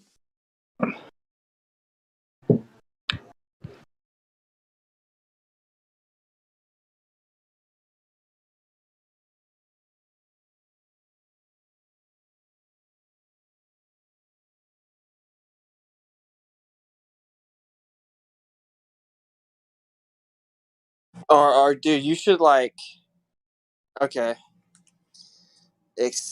Obviously, money's not going to do anything to get someone like Elon Musk, though. They have this set up pretty well. Like, that wouldn't go viral at all. If you extended a challenge at Elon Musk for $1 million, he's like, even the internet would like laugh. Like, what's $1 million to Elon Musk? You know? You guys hear me now? Yes. Yeah. Well, basically, I was saying that like when you, I don't really know if they've, like, how did they answer gas pressure without a container? I can't even remember, because they always try to make it so that they don't have to directly answer. But like the only reason we're asking is because the sun is gas pressure without a container. That's literally what they claim it is. So it's like, have they ever actually answered that question directly? Their answer is basically the air contains the air.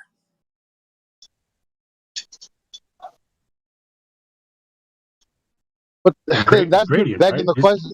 That's just begging the question. Like, anybody asking about no, ain't nobody asking about no goddamn gradient.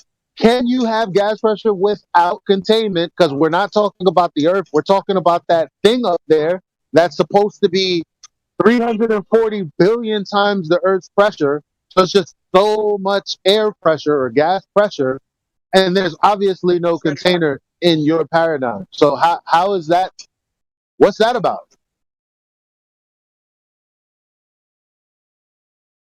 But they always want to talk about how the pressure is less up in Mount Everest or some shit.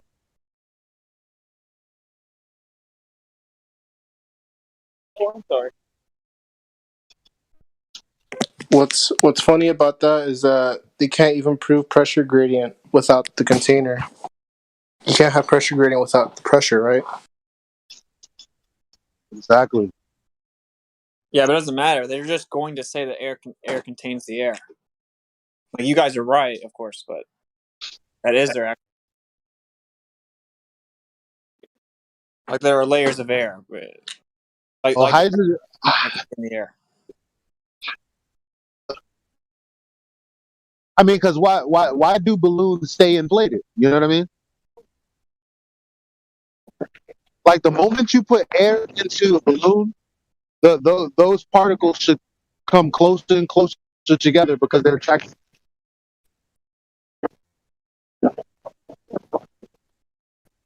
Like the sun, because there is no vector, there is no down in space. There's just the particle being attracted to the particle. So if that's the case, why don't we experience that anymore at all, ever?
Hey, what's it? Are you still going around different states, fat smacking people?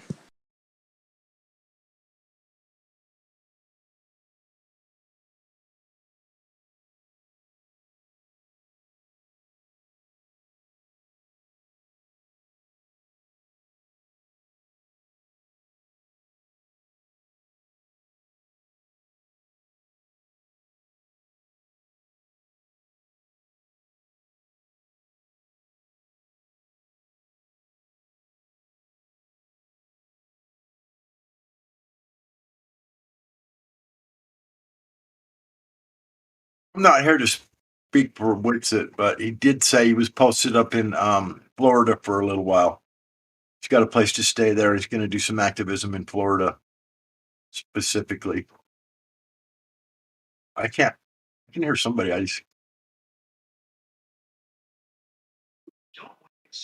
Am I coming through? Yeah, you are. I can't hear anybody though.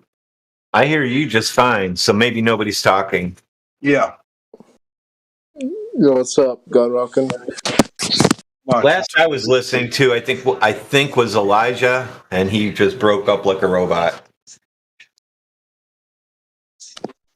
Elijah was fine on my end.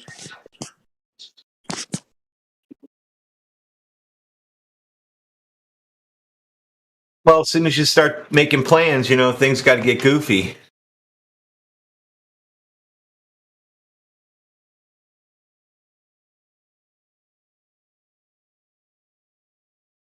So, what's it? When are we going to get this website? Get that domain bought. We'll call it the $1,000,000challenge.com .fe. Is .fe possible? I don't know. By now, you would think they would have those all available. I think What's It must have stepped away from the computer for a minute. That's fine. I mean, I don't see his light up or anything. I'm talking out loud anyway, throwing ideas out for everybody to listen to. Right. There's a .fe domain.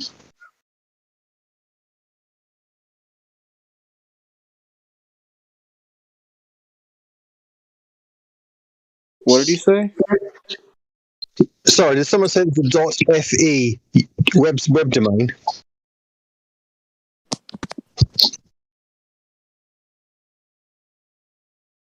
Yeah.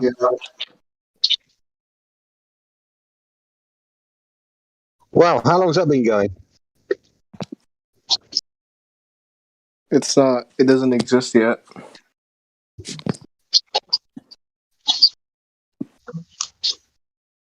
But you've heard there's plans to have a .fe domain?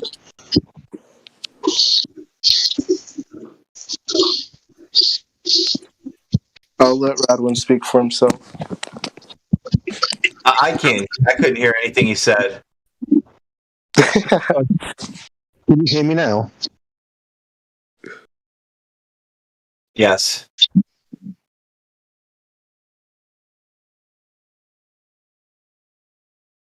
Did you say there's a .fe domain?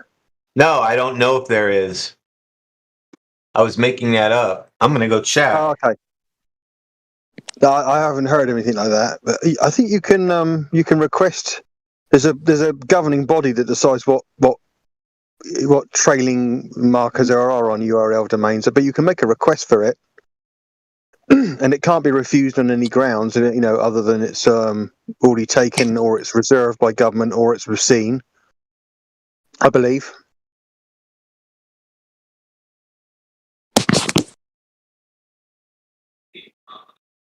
Yeah, I was just going to say something very similar to that. I was going to say you'd have to put an application in for the domain address, and then it wasn't already taken, or some sort of a restriction for whatever reason. I mean, I don't know. There isn't one yet. There's FI, FJ, FK, FM, FO, FR, and FX right now. So it looks like we're not it's available. This isn't addresses. This is domain specifiers. So there's a separate body that deals with that. This is the suffix. Yeah. This is the body that controls the whole internet. Is your suffix? Yeah, exactly. But they wouldn't object to .fe on any grounds that where it was associated with. So, like I said, so long as it's not already taken, reserved by government or the international bodies, or is obscene, they shouldn't by rights make any fuss about it. No, we're going to use it for iron discoveries. You could tell them what you can use it for. I don't think they could even. There's if they can support other ones for entertainment and beers, and there's ones for porn, isn't there, as well? So I mean, I can't see them being prissy about flat Earth.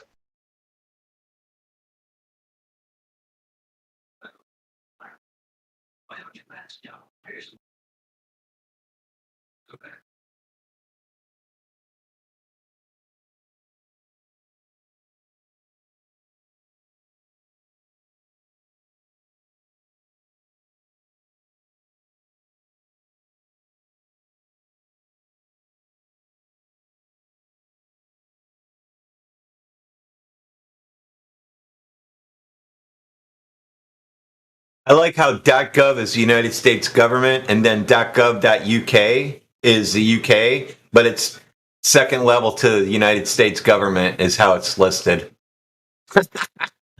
That means that the UK basically owns everything.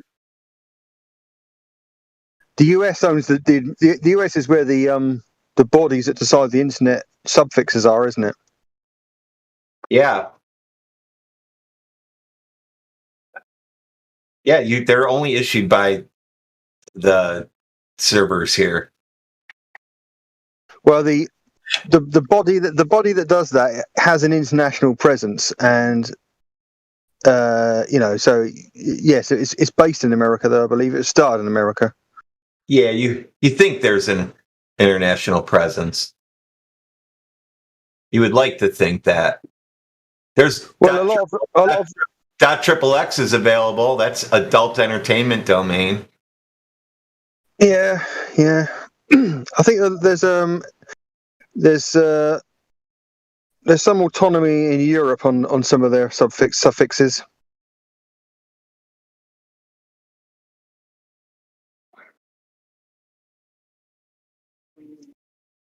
But the actual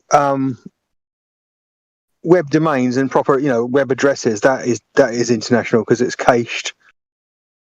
Have they Googled? Pardon? Have they Googled who owns America yet? To like Siri or one of them, like when you ask the questions and be funny. Who owns the corporation of America? I can tell you who owns America. Far too few people own America. That's the answer. Yeah. East India Trading Company.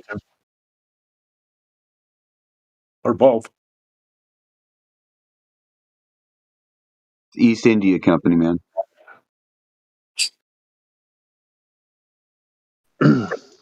BlackRock and Vanguard are the two most. They own the most physical items in the world. Between the two corporations, they own basically everything. Between BlackRock and Vanguard. In fact, there's a video that just came out about BlackRock just the other day. I just saw on YouTube. I seen it. Some girl did it. Says how BlackRock has shares in every single bank, every basically everything, and then Vanguard I think owns BlackRock. So I mean, they own Mayfair, Park Lane, all the train stations, all the utilities, and they never go to jail.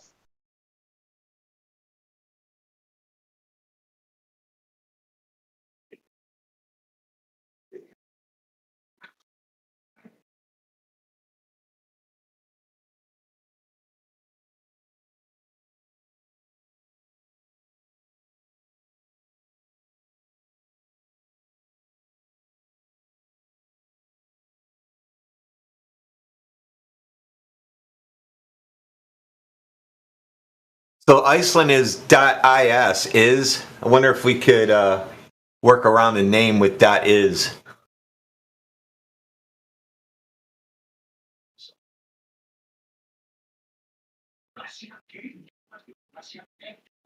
Earth.is domain flat /flat.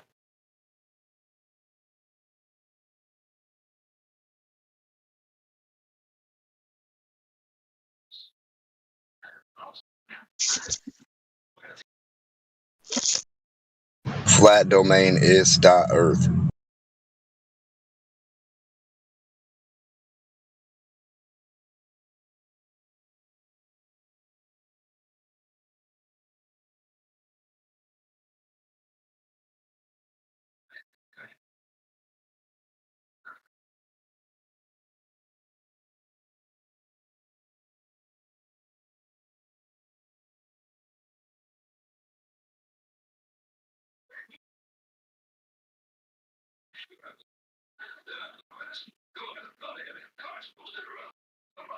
Like 20 people out there listening right now trying to buy up any kind of domains that say FE.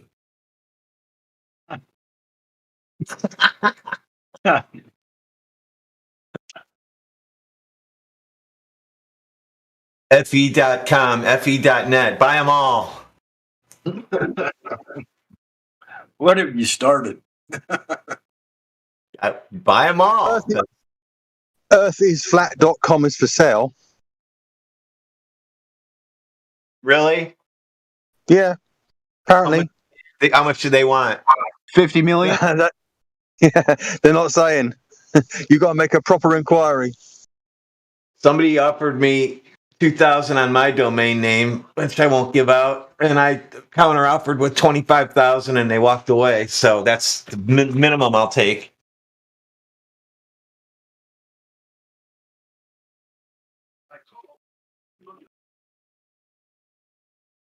Who'd have thought that if somebody would have went and bought a 100 popular sounding domains 20 years ago, you'd probably be a millionaire today. I was on that boat buying them up, and the company I was with, and a lot of them didn't even turn out. So, but that was back then. We didn't have many to choose from. .com, .net, .org. Nowadays, if someone suddenly becomes famous and you pick up on that and you try and hijack their .com, then the legal system in America can take it off you and give it to them anyway.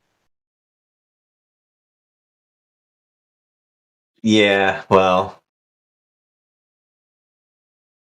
Which is fair enough, as far as I'm concerned.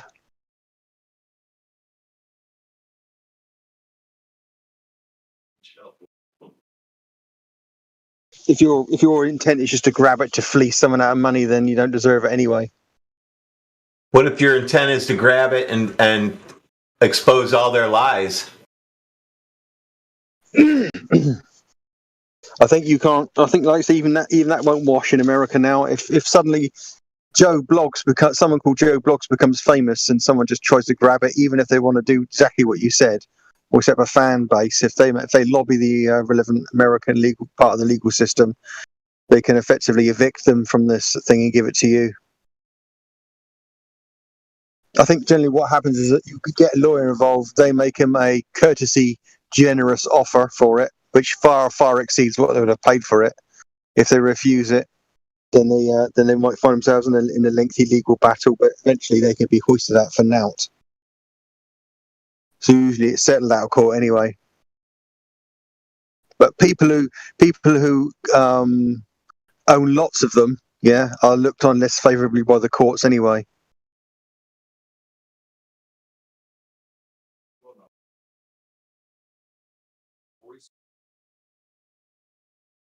$12,720. That's the average cost of turn of life. $12,700.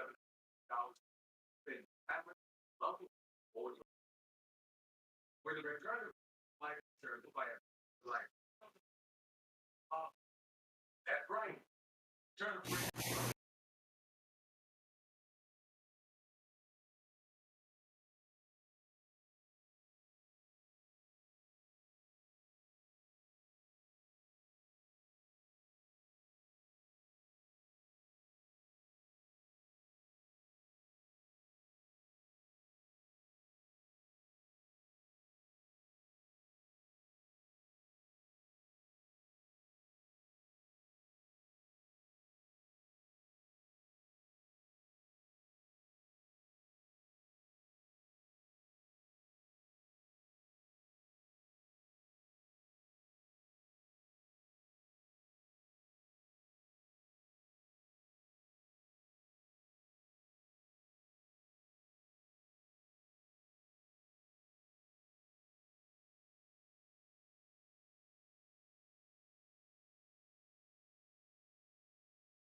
It's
quiet in here tonight.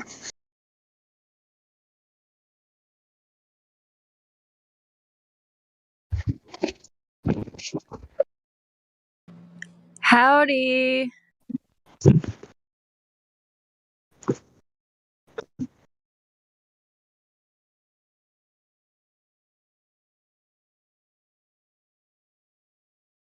It's so dead. It's been dead for days. How are you doing? But Intel Bridge, 19 November.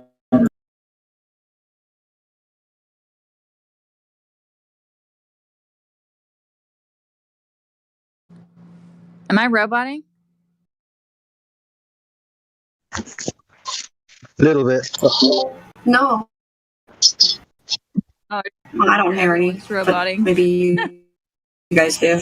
Yeah, Damsel is roboting for me. Maybe.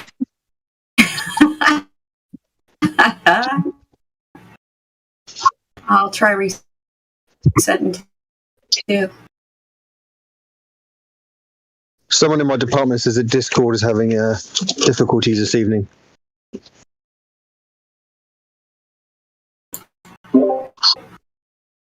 Try again. Is it better now? It's better. It's a little better now on the stream. Okay. How are you, damsel? I'm doing good. But it has been quiet around here. There's been several times I've come in the last couple of days and there's nobody talking. A lot of dead air on the YouTube stream.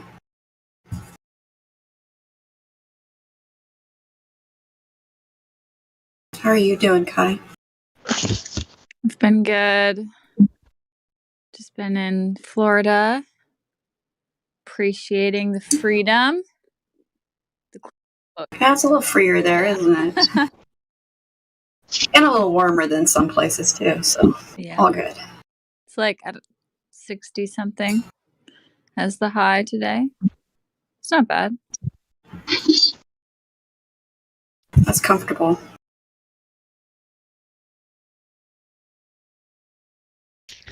Do you ladies know there's a VC verified in here you can try to talk to? No, we didn't know that. I wasn't looking though either. DJ Shifty Crib, welcome to the server. These ladies would like to talk to you. Welcome aboard. The DJ's in the building.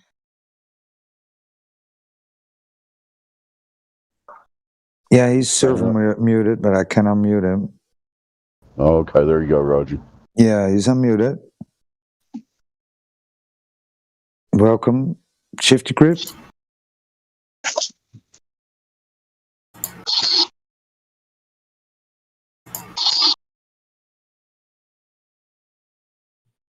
He's DJ a Shifty quiet Crib. DJ. It's because he's shifty.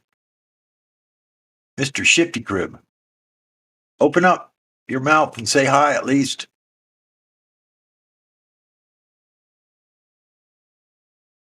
No? All right then. In a world.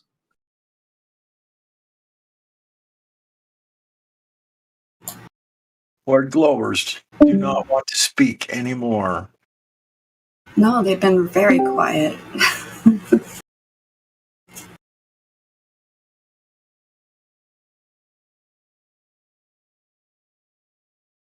We need to try this thing where I'll just get Discord cards made, like a QR code for the Discord. But we have to have it set up like where when all these people start popping in here, we have it like efficiently, but not like attacking them, right? Like maximizing the retainment. I think that's a good idea. 3-point them. Just everyone just calmly 3 points them. Well, that's what the lobby should be doing. Logical people will hear that the conversation just being controlled, so that like respectful dialogue can take place. Yeah, I agree. Don't want to run them off too quickly unless they're destructive. Correct. Exactly.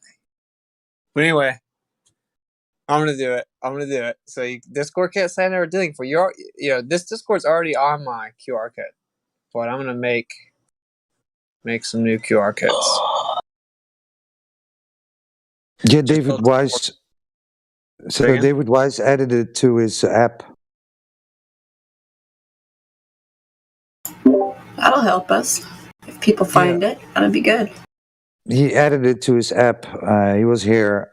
He was at Nathan's because he had someone that wanted the Bitcoin, so he sent the guy to Nathan. So it was awesome stuff. And then he was there, and then I invited him here. And then he talked a bit about his app, and then I asked him if he could add it, and then bam, he did it like in 5 minutes. So we're on his app. I'm assuming you meant Oakley, Nathan as in Oakley? Yeah, Nathan Oakley, yeah. Okay. Yeah. My bad.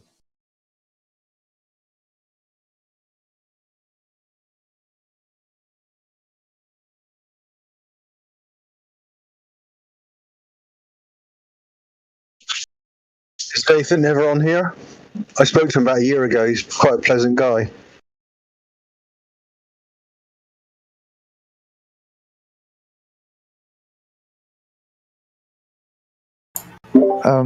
No, Nathan Oakley usually has his show every day, so. I was gonna say he doesn't come over here as far as I know. I've never heard him come over here. He does have his own channel. Yeah, he was maybe a year ago something, but he has his own show, so he focuses on that. He's been over here like once or twice that I know, but that was quite a while ago. Right. Yep. He's one of the big, well-known names in the Flat Earth community, isn't he? Yeah. Well, that's where QE comes from for the most part. He came from Nathan's show. Right. And I think it was Nathan that talked QE into making his own channel. Pretty sure I was there at the time he did that. Talked him into it. He said, okay, and did it. And he was glad he did. Turned out well for him. So. Right. I spent a lot of time at Nathan Oakley's before I came over here. I'd say almost a year and a half, 2 years. Before I shoved my face over here 2.5 years ago, I spent about 2 years at Nathan's.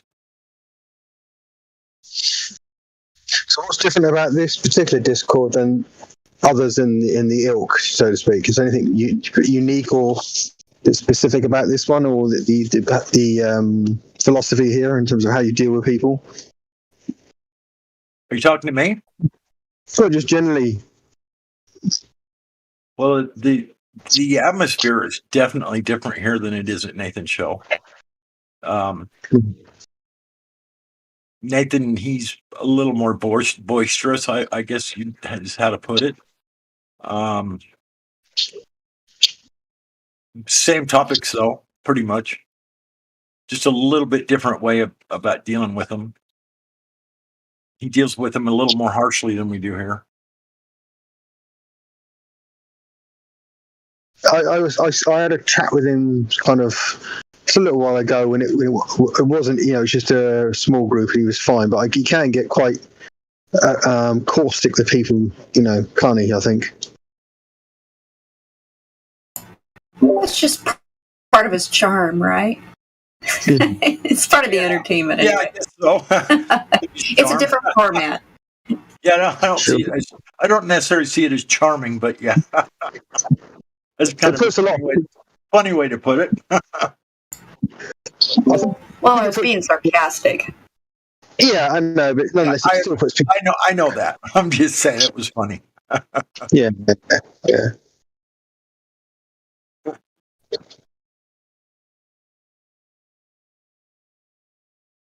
I like all the different styles. I don't prefer one over the other than that's just not my style, but that's okay.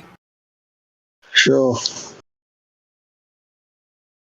Are there any equivalent famous globe protagonists in the social media?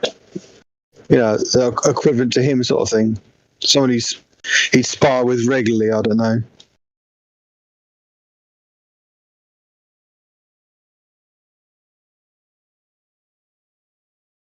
There's a fair few of them on YouTube, isn't there? Like Thunderfoot and Simon Dan, all those kind of people. Just wonder if there's anybody running Discord channels of the same sort of in opposition to people like Nathan Oakley. Jim Panda.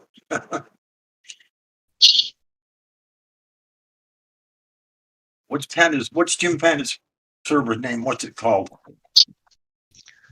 Debate flat Earth and more, and none of those guys will step up and have a real convo. So Yeah. I wouldn't put any of them in on any pedestals or anything. Oh no, absolutely not. They're all complete indoctrinated morons, in my opinion. It's bad. It's real bad over there. I don't suppose it's as busy, is it? Oh, it's busy, all right, but it's just a bunch of Globers patting each other on the back all day long. For the most part. Yeah. They don't discuss things like these other channels us do. It's just funny. It's almost like they're afraid. They just keep, like you said, patting each other on the back and avoiding the real conversation that way. Yep. Because they don't have much of a good argument. That's all they can do. I think they're at a loss at this point. Yeah, no, I went in one about a year ago just to state that you couldn't conclusively prove the Earth was flat or you couldn't prove it's a sphere by personal observations at ground level, and which is true, but it got quite heated over there. I don't see the point in engaging, frankly. There's no meat on there on any argument that's made, but that was a while ago. Yeah, I went over there about a month ago, 2 months ago, somewhere around there. I went over there all by myself for like 10 minutes, and there was like 10 or 15 of them just jumping on me hard, and I wasn't nice at all about it. Let me tell you that. I didn't like being jumped on, and so I just told them exactly what I thought, that they were complete morons. They couldn't prove anything. And, and I had a couple arguments that they said that were just completely ridiculously and stupid. And they were fighting over the mic to get at me. It was so funny. Sure. And I stuck around for about 10 or 15 minutes, and I just said, I've had enough of this horse shit. No, well, if it's not a proper conversation, there's no point, is there? You might as well just put a voice recording there of someone saying the Earth is flat and let them all just basically just spit and fart at it. Yeah, you're right.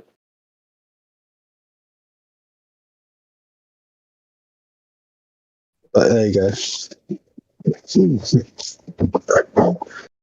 I'm pretty sure I was the only flat earther there at the time, so they get very few people coming over there because it's so toxic. They just go off the rails with this most ridiculous stuff. I mean, it's bad. It's real bad. Yeah, but I mean, it's a generally speaking, any consensus position tends to attract people who don't really want to, properly argue the issue. They just basically want to just try and find someone to jab at. Because a lot of the people that aren't really interested in proving or disproving or making any observations, or even, and most of them are, by and large, scientifically illiterate anyway, to the extent that, they couldn't actually, for $1 million, put down a list of things, there are, if you know about the scientific community, there are, and everybody in this group, generally speaking, as far as I can see, has a robust defense of what they're saying. To some level, whether everyone will agree with it or not, they have a coherent train of thought. They have a coherent philosophy, and it's a bit like when you go and speak to atheists. A lot of them have a better understanding of the Bible than a lot of people that come and attack them who are religious. It's a consequence of people sometimes end up studying something they're in opposition to more than the people who defend it. But there you go. That's just the human nature, I suppose. Well, that's kind of how it is here. Exactly. We understand the globe model one hell of a lot more than they do, and that's Yeah. not our position, but it's our argument because their model makes no sense whatsoever. So we point that out, every aspect of it. It's easy to do. No, I mean, I don't agree with everything that's said here, but by and large, if you're going to dismantle it, you've got to understand the mechanism first, haven't you? As you just smash, any attempts you just hit it over the head with a mallet aren't going to wash. You've got to basically just pick it apart properly. Right. Yeah, exactly. That's what I'm saying, though. That's what we do here. Yeah. Part here, we don't spend near as much time on the flat Earth. Not, it's all about disproving the globe because it just can't be proven in no way, shape, or form. We try to get these globers to come in with some evidence, and we just know there isn't any out there. We've all looked. Yeah. No,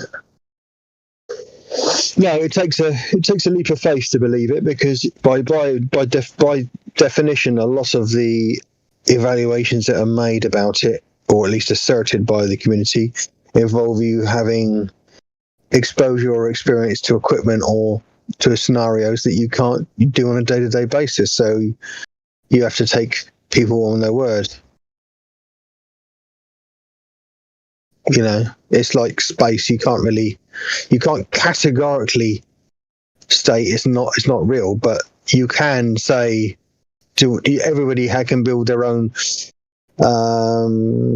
strength of feeling about whether it's fake or whether it's real, or those sort of things. And you can. And the point is, can you construct coherent arguments to defend your position? And a lot of the people, generally speaking, who attack flat Earth, that haven't even entertained the notion of doing that anyway.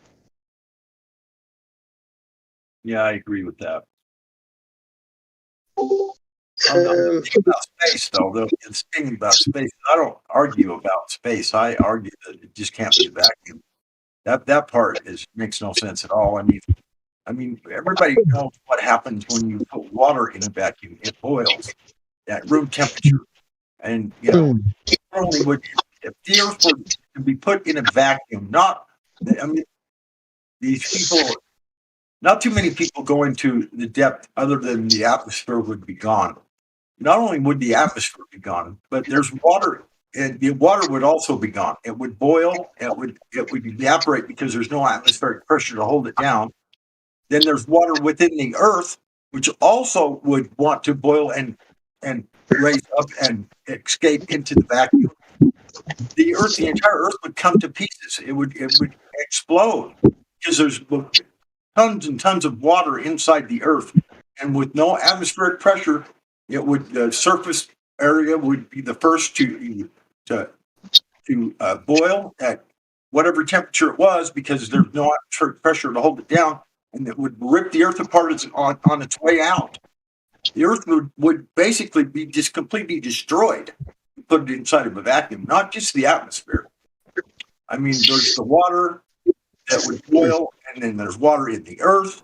I mean, it just goes on and on and on. I mean, it's a lot more serious of a situation than people think. To put the Earth inside the vacuum that they propose is there.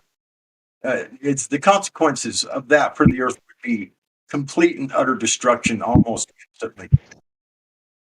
Cool. Because, like I said, the water's going to boil and disappear, and there's water inside the Earth. What's going to happen to it? It's going to want to go. It's going to rip the Earth apart on its way out. I don't think people understand that part of it. It's not just the atmosphere that's going to go. Yeah, you have to have a vacuum. Granted, you need a vacuum everywhere for that to be the case, wouldn't you? And if you assert or deduce that you can't have atmospheric pressure without containment of some physical nature, then that's a natural progression of that. That's the consequence of that discussion, isn't it, I suppose? Yeah, definitely is. I'm not going to argue that, but the question is, from me, I'm kind of not sure about that either. So I'm not going to thread anything. I'm not going to thread one to the other because I can't be certain about either of them, really. Right. Well, I can't either. but I've got enough knowledge to know that you can put certain things in a even just a small vacuum. Water boils from temperature. I mean, it turns back to a gas. If you put it in a vacuum, the power that they say that vacuum is, the ocean, everything else would almost instantly want to vaporize and exit stage left into the vacuum. And so it would turn to gas, basically. I mean, that's what happens. You put a cup of water in a small vacuum on the table, start pumping the water out of it, and the water, or the air out of it, the water turns to gas. And that's in a very small, not a very powerful vacuum either. I can imagine what would happen in a vacuum is whatever they say that is, 17 torr, whatever those numbers are. That's orders of major magnitude more than any vacuum that we can even simulate here on Earth. I mean, I think the one that we simulate here on Earth, the biggest one, is like it's got 6 or 8 feet thick concrete walls and whatever else, and they can only get it down to like 6 torr or something like that. I mean, yeah, it's very difficult. The vacuum in outer space is like 8 foot wide. It's 8 foot wide, 5,000 psi concrete, steel reinforced with rebar, and it also has aluminum sheeting because the vacuum is actually so powerful it will suck the air through the 8 foot of concrete. Oh, it would be. That's how powerful. That's Sandusky. That's the largest vacuum chamber in the world. Right. Yeah, I know what you're talking about. I'm just saying, I don't know maybe all the specifics like you do, but I do know that it's a much lower vacuum than we can produce here on Earth than what they say, what they propose outer space is. Right. They propose it's 10 to the negative 17 in space, and what we can produce at Sandusky is 10 to the negative 6. Okay. Which is, I think that's point. It's a point with about like 14 zeros. That's in psi.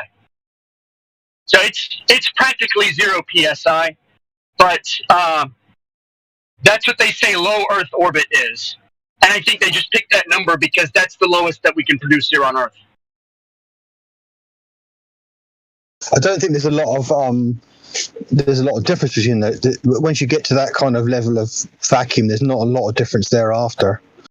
No, it's essentially 0, and really all those extra knots are really pointless because once you're at orders of magnitude of force, what difference does it make? It's instant. I don't think it's a calculable difference in the end. No, because you're getting it. You get the essential difference is exponential. It's a logarithmic scale. It's a bit like saying, what's the difference between 10 degrees centigrade and 100 degrees centigrade, and the difference between 10 million degrees centigrade and 10 million and 100 degrees centigrade. You know, it's kind of in the scale where you're in the extremes, it makes less difference. But like you said, the limits on their ability to create a better vacuum that are down to the fact that they're getting to the point where they can't bring out the remaining atoms quicker than they're leaking in through concrete.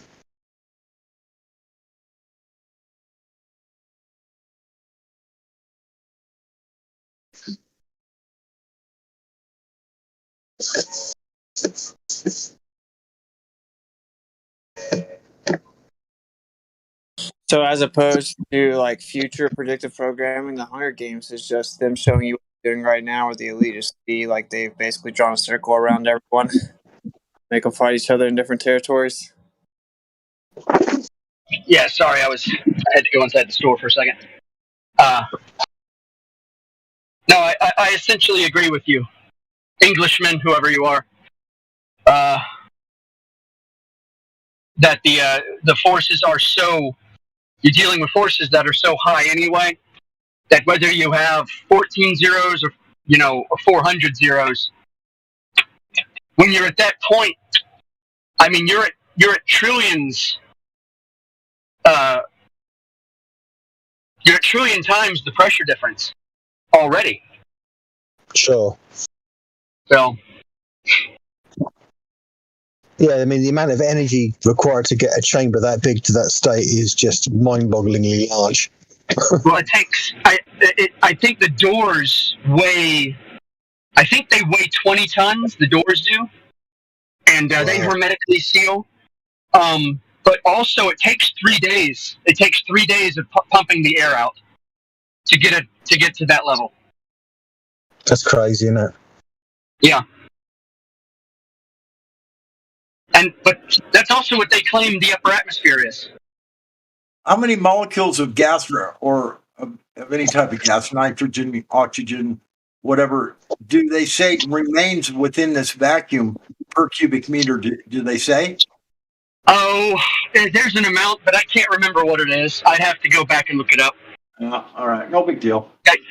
You can look up how many particles of gas are there in space, and they'll make some claim. It's essentially the same. It's the same claim they'll make in a gas vacuum chamber. There's still a fair few, I believe. Yeah, it's on the. I think it's on the order of millions. Yeah, it will be.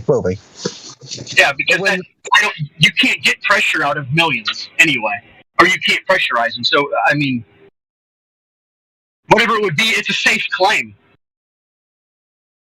It's a safe bet, I should say.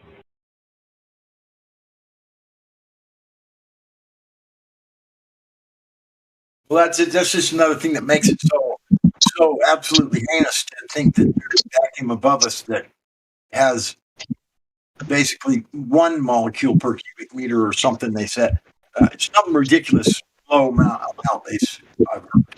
of what the vacuum of space is supposed to have. And I think it would make a difference as far as what it would do to something in a vacuum of that magnitude. I mean, maybe not, but you're only talking. Yeah.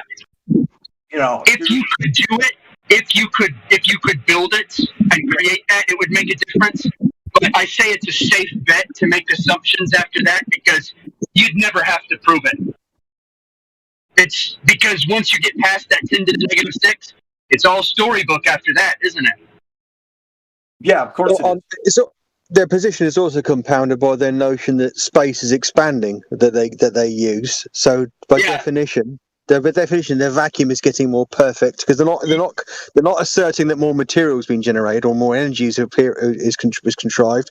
So they're by definition saying that the gaps between everything are getting bigger and bigger by the nanosecond. So in reality, I do think they're creating a solution to that in the story.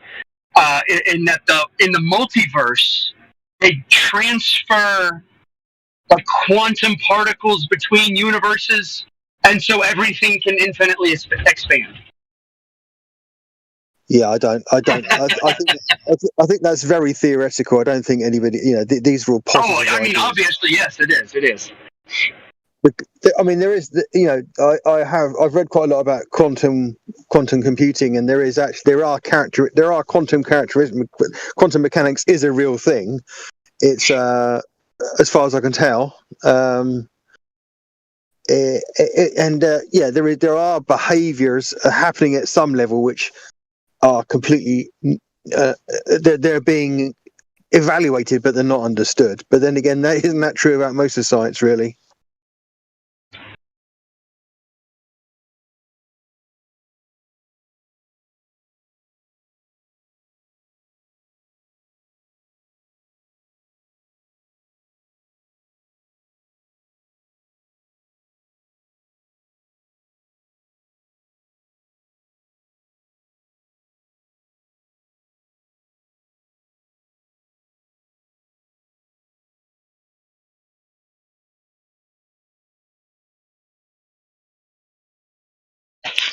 Well, I think that anything they're evaluating beyond what they're telling you on the quantum level, if they're evaluating stuff that's taking place in a negative 17 torr vacuum, it's got to be fairy tales because it just can't be true. Because how are all these gas giants and even if they're not gas giants, how are these so-called stars or whatever's in the outer space region or whatever's out, what we're seeing in the sky, even if they got any matter to them at all or anything, how are they existing inside of a vacuum? It makes no sense. I mean, No, I mean, everything expands. There's nothing to be clear when it comes to things like when it comes to theoretical science on that level. Even anybody who even is a proponent of it, it's all totally non-intuitive. Right. But ultimately, what they do is what they do is they have a series of equations, and if they plug their metrics into those equations, then it plumbs in properly. But whether the question is that a correct assessment of what's going on? You know, if you have an equation that shows that two things attract each other with mass, you're not proving that that's the case. You're just positing that if you have those metrics, have those qualifying dimensions of things, then that force will transpire. But you're not proving it. You're just literally making everything align to a series of equations.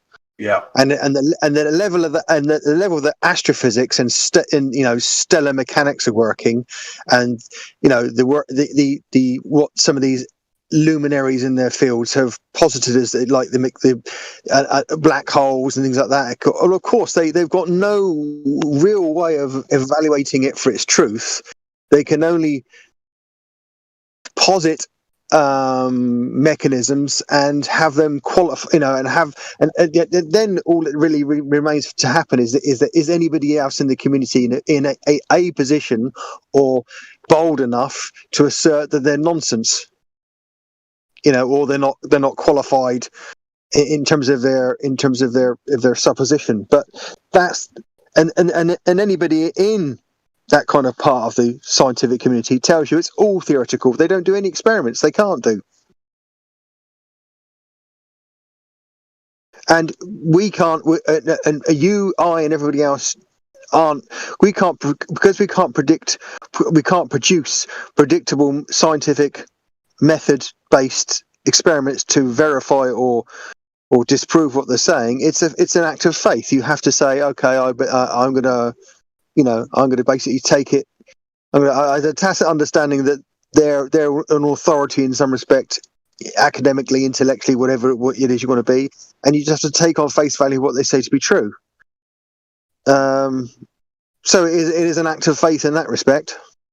Yeah, it is.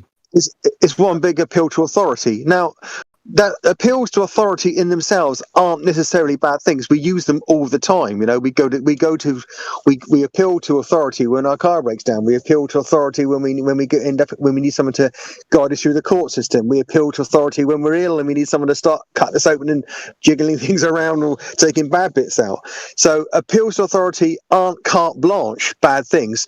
But the question is, how do you qualify them when they get to a point where you can demonstrate that they're not based on any practical experience? And that's where you are with that kind of level of science. And it's frustrating because you can never really assert with any degree of absolute confidence one way or the other, because it's like you can't assert God exists and you can't assert God definitely doesn't exist with any. Either position is something you can't really do. You can't really. You're never in a position. You can evaluate what's going on, and you can take how you feel about things, and you can go and find what you see as evidence or practical observations that allude that one is strong, more likely than the other. But you can never be absolutely there, can you? Not to the point where you can certainly not to the point where you can lucidly communicate it to other people. There are limitations in what we can communicate to each other in this respect. No, you're right. But I'd like to know how someone becomes an authority on those types of matters. I mean, really, seriously, is that even possible to be a true authority on those types of things when they're all theoretical anyway? There's no authority there. I mean, it's all just theoretical, whatever. And that's it is. Being an authority on something, you got to be an authority on something that's physically real and have experience with it, and actually, have this personal relationship with something physical to be an authority on it. In my opinion, Yes, in a classical scientific method oriented environment, that's the case. Everything in terms of practical skills and practical knowledge and practical experience, that's absolutely the case. Yeah, and that's the level in which people, when it comes to appeals authority, people can be confident because when you go to a doctor or you get on a plane, the guy that's sitting in the very top front seat, isn't just anybody. He's had the experience, the practical understanding. He's dealt with he may have dealt with some small problems or big problems, but nonetheless, he's made them into much, much smaller problems because he's there, and that's what his job is. Yeah. But no one just wakes up one day and just sits in that seat and goes. So there's a whole load of methods and learning and skills and practical application of those skills and experience that gets someone in that position. And it's tangible. We can all see that and we can all understand that. And none of us question that the pilot isn't the best person in the crew to fly the plane at any given time. And if you do, if you suddenly get up and you frog march to the front and say, "Get out of the way, I want to have a go," you're an idiot. You're a lunatic. Yeah, or you need help. Yeah, Well, I but think tangible was the right word because tangible means hands-on. absolutely, yeah. And without I'm not arguing. without any tangibility, you're not going to be an authority either. No, but at the same time, what I do know is that they using some of the equipment, the optical equipment and radio telescopes that they use. They're based on the technology that renders some of the information they have is tangible. I've seen some of the stuff that's being used to construct things. I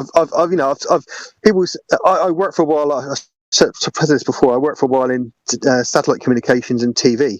And ostensibly, I was working on set-top boxes and things for the room, and dishes and transponders and bits and kit and steerable dish mechanisms and stuff. But I did for a while work for a company called Astrium, which is based in Europe, and they're kind of they do a lot of work in defence. So they work on ground-based defence systems. They work on a lot of telecoms. To be perfectly honest, they're not actually on the front edge of weaponry.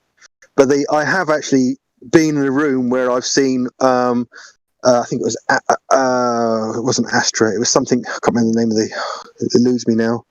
It was a telecommunications satellite on a harness in a clean room, and I was looking. You got to see it, and this thing is fucking enormous. Yeah, 5.5 tons of clobber but allegedly going to be put into a geostationary orbit, and you look at it, you think, well, it just doesn't make any sense. There's absolutely nothing intuitive about it. But it's a really big pantomime if it isn't true.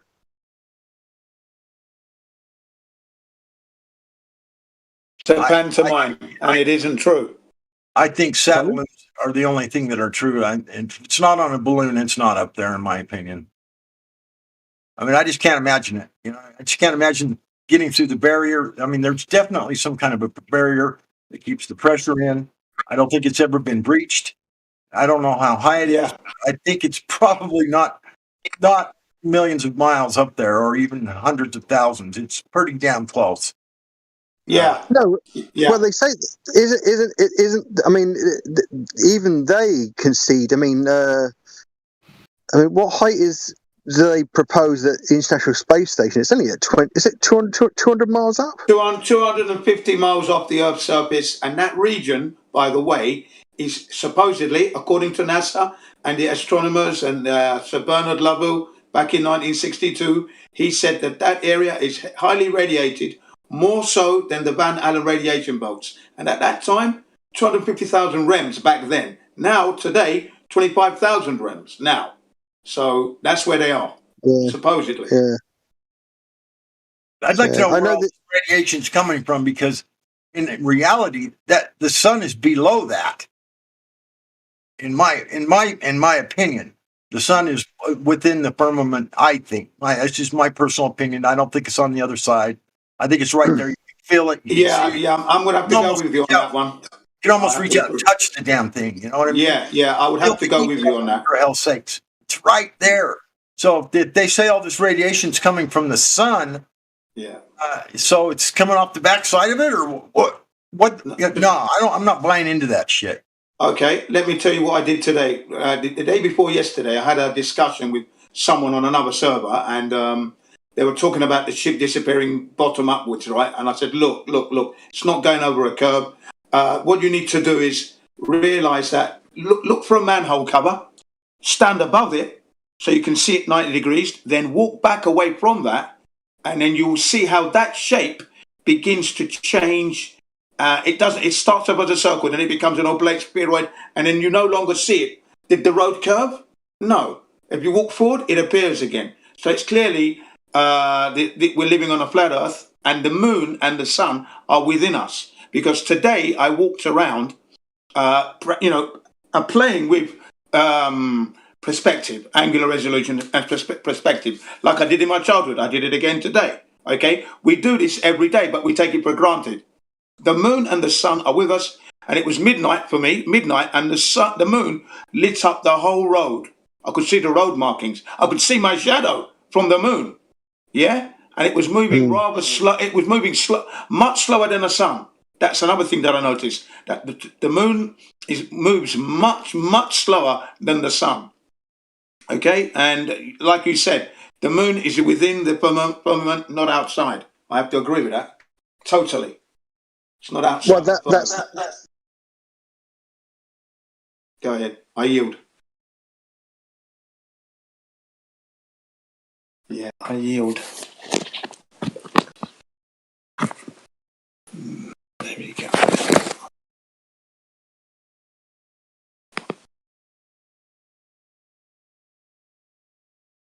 Oh, there we go.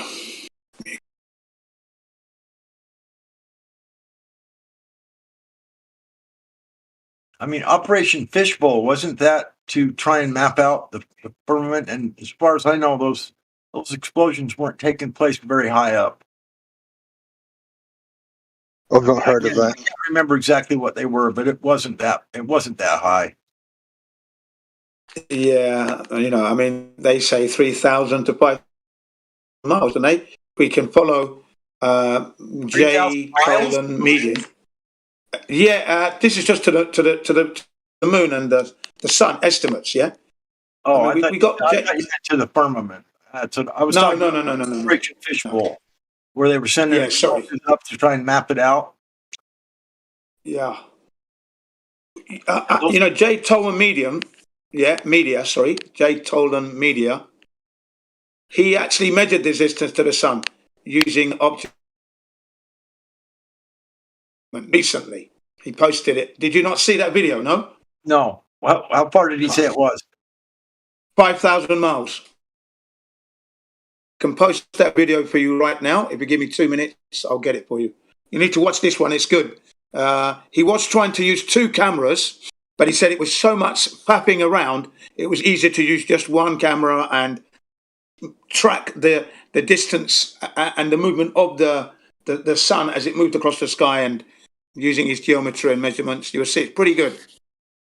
The video, I think, is about 30 minutes long, that's all. The trouble is, when you track something's motion across a parallax in front of you, is you can't be certain that you're tracking. It's the combination of its size and its speed are. There's a whole range of combinations that can be. That's the trouble, isn't it? Yeah, I mean, but I mean, he gave it. The thing is, he got it to 5,000. Yeah, he got it to 5,000. He didn't get it to 3,000, did he? He got it to 5,000, and he did say that he wanted to use 2 cameras so that he could double verify it in a way. Yeah, because 2 cameras obviously set at different distances apart are going to be looking at it slightly different angles to a certain degree, and you're going to get some variation probably. But it was just too much work to get that set up, he said. Trouble is, if you get a load of people to measure the say in north of the equator, if you get a load of people in daylight to measure the angle from the south, on a compass to they see the sun and the elevation, and you do that over thousands of miles, they all seem to point. All those measurements don't converge on a single geometric position. That's the trouble. I don't know what that It's like when everyone measures the pole star at the same point in the night, yeah, in many different places. Particularly if they've got different latitudes, they don't all coalesce until they don't all plot to one point. That's one height, one position. That's the trouble. So there's something else at play. There's something else at play. Yeah, I agree with that. I just can't imagine if you look at the percuscular rays coming through the clouds, and if you imagine just in your mind you focus where those rays are pointing to, it's not very freaking high up there, man. It's just not. No, but I've done that, and it looks, on some occasions the corpuscular rays, you think, Jesus, it must be really near the, above where I'm looking, yeah. But I also know that people thousands of miles away have got the sun high in their sky as well. Okay, so if anyone's interested, I'll watch. If anyone's interested in that video, watch it later on at your leisure. It's a really good one. Sorry to interrupt you, mate. Sure. Yeah, I'll have a look at that as well. Because I 37 minutes long. Can't personally wrap my mind around it being very far away is all. I mean, everything I've tried to consider this many times and tried to figure out, how are we feeling the heat from it, and how's it, various different things. Just trying to use a little bit of common sense, if I have any to speak of. Sure.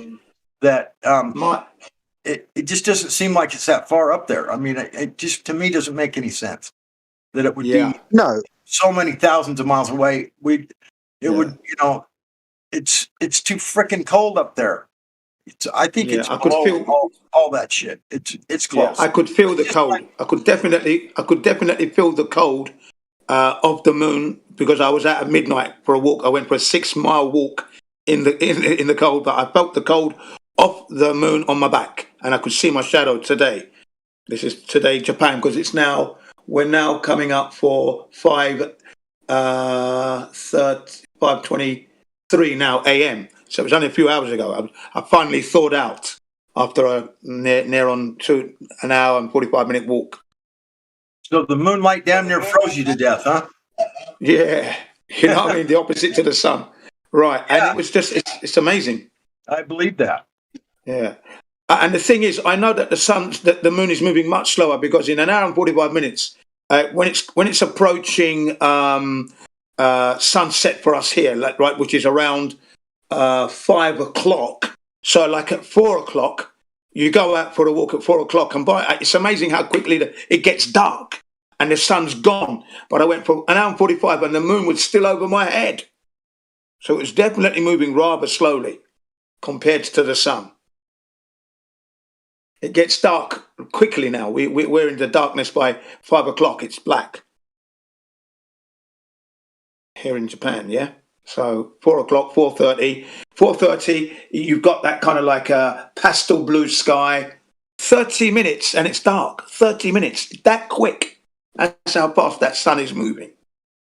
I've got work colleagues at the moment who live in Trondheim in Norway, yeah, and they haven't had the full sun out now for I think it's 7 weeks.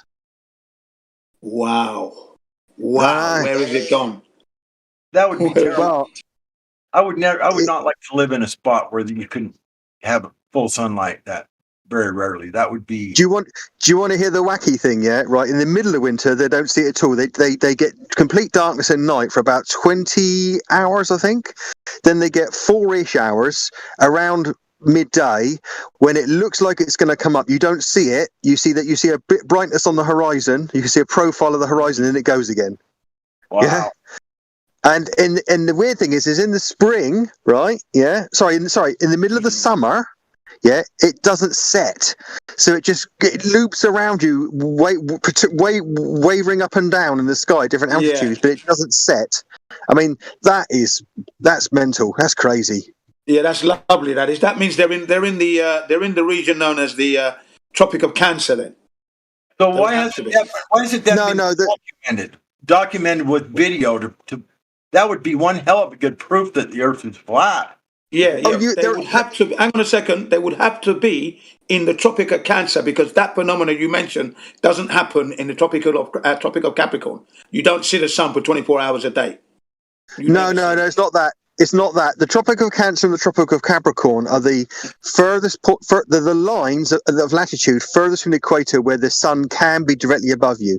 They are above. Their phenomenon is they are north of the Arctic Circle. If you're north of the Arctic Circle, you have. Yeah. That's what it is. That's what it is. If you're north of the Arctic Circle, then you can have winter days with no sunlight, and the further south you go from the Arctic Circle, the longer your winter day is. Like I'm in the UK, and our winter day is like 6-7 hours ish, 8 hours. You know, lots of dusk and lots of dawn. Yeah, and obviously if you get near the equator or between the tropics, the difference between the daylight and the nighttime in summer and winter are much less pronounced, to the point where near the equator it's not much difference at all. Yeah, and then you go towards the Antarctica and you have the same phenomena, basically, I think. But yeah, it's the Arctic Circle, and there are people in Norway who are really on the northernmost points of the mainland of Norway in some small villages, because I think Trondheim's the largest kind of major conurbation in Norway. You know, the big ones, the city with like tech and commerce. But some of the most northern places, and it's probably true of some parts of northern Russia as well, where it's absolutely pitch dark in the winter for long periods of time. Well, if they're not, but the thing is, if they're north of the Arctic Circle, that is where the Tropic of Cancer is. That's that zone, North Arctic Circle. Yeah, that's part of the Tropic of Cancer. The lines of I'm not sure. I thought the line of the Tropic of Cancer and Tropic of Capricorn are just north and south of the line of the equator, aren't they? I believe. I don't know. That's correct. That's correct. The northern hemisphere, let's say, if you're on a globe, and the southern hemisphere. Now, if you're talking the Arctic Circle, that would be the North Pole. That's the region, is it not? Right. Yeah, so that's if that is the case, then that is the Tropic of Cancer. So that means that they would be in the Tropic of Cancer, like I said. That's why they can experience that phenomena. But if they're in the South Pole, you're never going to experience that, because that's never been experienced. We don't even have videos of it. There is no South Pole because the Earth is not a globe, you see. Yeah. I mean, you do I've seen. Well, I've heard people talk, online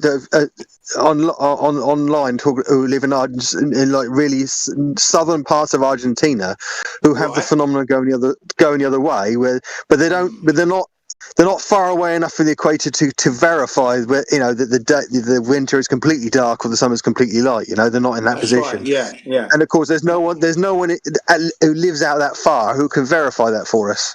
Not yet. Yeah, we don't know anyone. That's the thing. But just for those who are listening in the YouTube, to date there are no. There's only one video which has been fragmented into other videos, purporting to be the 24-hour sun in the South Pole. The only one there, but that sun has been CGI'd, photoshopped into the video, so it's not the real thing. Okay, and that for me speaks volumes, because there isn't any, or there aren't any. But yet, in the North Pole, there are several. Sorry? I've not seen any, and if you charter one of those Antarctic cruises, which I think they leave Buenos Aires and they go to Patagonia in that southern part of the region, then they go across to Elephant Island and the Bering Strait, not the Bering Strait, what's it called? They go to a part of Antarctica which is not within the Antarctic, what would be the Antarctic Circle if it was, a globe. So you don't reach a point when you do have all summer, or light in summer, or all night. You have really, really extremes, but they don't do the Arctic cruises in the middle of the winter down there because the seas are just too horrific. And the air temperature is too horrific. Right. And it's a dangerous thing to do anyway, really, to go to that part of the world, because you're a long way from any help, Yeah, they do have helicopter planes on standby just for any emergency. They do have them on standby. Yeah, but the cruise ships that go down there, they do have they're not like your normal like pleasure cruises they use around the Mediterranean. They've got some level of ice breaking capability. Yeah, they have to. Yeah, they have to. Yeah, they're not like the ones you see whopping around, the Barbados with the flumes on top. No. They're They look like smaller boats. scientific labs. They actually They are. Scientific labs and they do have ice breaking capabilities. They have to because it would be a cool. It would be a cool thing to do, I think, and go and look at. Even if it's not going to help anybody prove anything one way or the other. But I think it would be a spectacular thing to see down there. Yeah, I mean, for me, it's deadly clear that I'm 60 years old. If I haven't seen 24-hour sun by now, there isn't one. Do you know what I mean? That's because the Earth isn't a spinning ball. Clearly, because there should be, and they've been down there supposedly for over 60 years. They've been down there, 65 years, right? They've been down there, so there should be so many videos, time lapse. There should be. Because it's a natural wonder and a phenomena that everyone would want to see, and the fact that there aren't any speaks volumes. I'm sorry, they've been down there for a long time. They being the signatories to the Antarctic Treaty.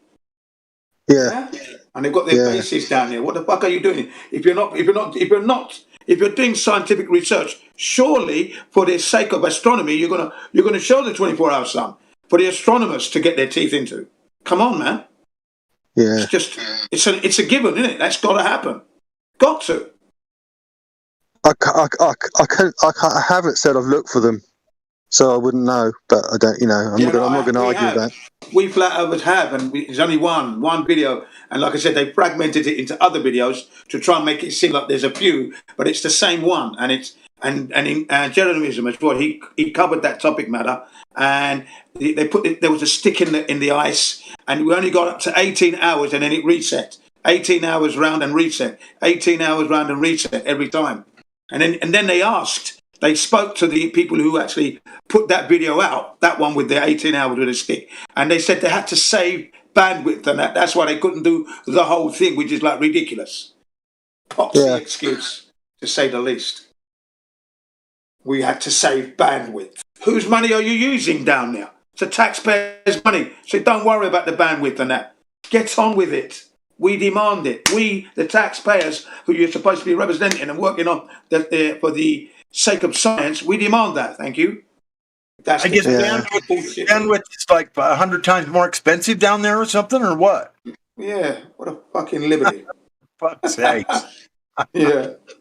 Yeah. Well, if they have got, well, yeah, they're gonna need very, very sophisticated equipment to get an internet connection down there, aren't they? Yeah, but it's not. They're not using their money; they're using house money. So there's no limits, is there? If they can throw bloody what is it? 2 billion, just 2 billion for a bloody Ingenuity rover that's on Mars. That's not there. How they can throw a few. I think isn't there fiber optic cable that they run to what's that station down there that they McMurdo or whatever? Yeah, McMurdo. That's it. That's the one. I think they run a fiber optic to that like years and years ago. Yeah. No, they're well set up down there. Look, I've looked at it down. I've had a recent look at that station. They're well set up down there. I could live down there. We're talking about it's a village. It's a bloody ice village, man. There was two people online that made a video that used to work down there. There you go. That claimed that the one guy says that he worked on some system that was mapping out the center area of the Antarctica, where at the bottom of the globe, Antarctica. He says that he created some system that was supposed to map that region of the Earth out because it's never been mapped out yet. And then he went back down there, or after many years, and he said that it still hadn't been mapped out. And he said he finally realized because it doesn't exist. There you go. It hasn't been mapped out because it's a ring around the flat plane. There is no center to the Antarctic island or continent that they say exists down there. This guy actually worked on the system that was to map that out. Right. Exactly. Still hadn't been knocked out after he installed and worked on the system for like 4 years down there or something. Anyway, so he came out as a whistleblower. I can't remember. I seen this about a year ago, and he said that it's because the center of the Antarctic continent does not exist. Yeah, that South Pole center point doesn't exist. That's it. You see, that's why we don't have a 24-hour sun down there. Because if that was the case, we would have it by now. And America and Britain have the largest spread of land on that in that area. They take up the most room with all their buildings and equipment. They have the largest spread. They've got the biggest territorial slice of the cheese, haven't they, so to speak? Well, there you go. There you go. Yeah, that's what I meant. Yeah, and it's not down there; it's over there. Yes. Oh, Okay, yeah. sorry Well, about that. Thank you for correcting me there. Yeah. Up, down. There, yes. Yeah, well, in the same way we say up there for the North Pole, we don't need the North Pole is not up anywhere, is it? It's just literally the way you just a colloquial term. I would. We're all it's fine. stuck with the brainwashed fucking image in our mind, aren't we? Yeah, but I don't think. To be honest, everyone here everyone here argues themselves strong enough that if someone says, "Oh, you said up and you said down," you know, it doesn't mean anything. You just got to let people say that because it doesn't prove anything. Yeah. Or doesn't. Yeah, if you're going to worry about that, then your argument's not strong enough in the first place. You know, you just got to let that go. It's like people say planet or they say the globe when they talk about global. You know, it's just you can pick up on it, but really it doesn't make a difference one way or the other. Right. Well, yeah, but it's still fun to point out. Yeah, of course. Sometimes it's funny, isn't it? And I appreciate the slap in the face with that one. Thank you very much. It woke me up. But anybody trying to argue with you with a flat Earth perspective who hears someone say, "Oh, the globe or up or down," when they talk about north and south being up and down because we see it on a map that way, or we see it, we imagine there's a part of our mind which still persistently imagines a globe when we talk about these things, even though you may not believe that is a representation. You shouldn't. There's no benefit in picking up. It's just being a bit trite. It's not dismantling anything, is it? No, you're absolutely right. It's kind of funny though. Yeah, yeah, sure. Nothing. All these years, nothing but a massive deception's gone on down there. What do we actually know? What have they actually done to improve our lives on the mainland? Nothing. What have they done? No. It is a bit of an enigma. The companies have gone down there and improved the equipment to survive. We don't get to use that equipment. So what have they done? It's crazy. Well, they report that there's a plethora of scientific stations there, and even they purport that even the majority of those aren't used in the winter because it's too damn cold. Yeah, there's not many that they even suggest are inhabited full time. That's right. They've got treaties which don't really which anybody wherever you believe everything about the treaties is non-intuitive because they allude that they're to stop military development and there's to stop mining and oil mine. They say, oh, we've got that in place because it's a place of natural beauty we must preserve. Well, these are the very same people who are quite happy to rip the fuck out of the rainforests and slowly suffocate us. But at the same time, a big chunk of I'm talking to someone who's not flat earther. There's nothing intuitive about the notion that everyone's working to protect this. They're working to protect something. Yeah. And then the question comes: if they leave Australia or South Africa or South America, then which South Pole are they going to? There must be 3 of them. Gotta be. What's going on? Hey, by the way, I don't think that wiping out the rainforest would necessarily suffocate us, and I'll tell you why. Because plants, just like animals and people, have the ability to breathe more and less at one point in time or another and still survive.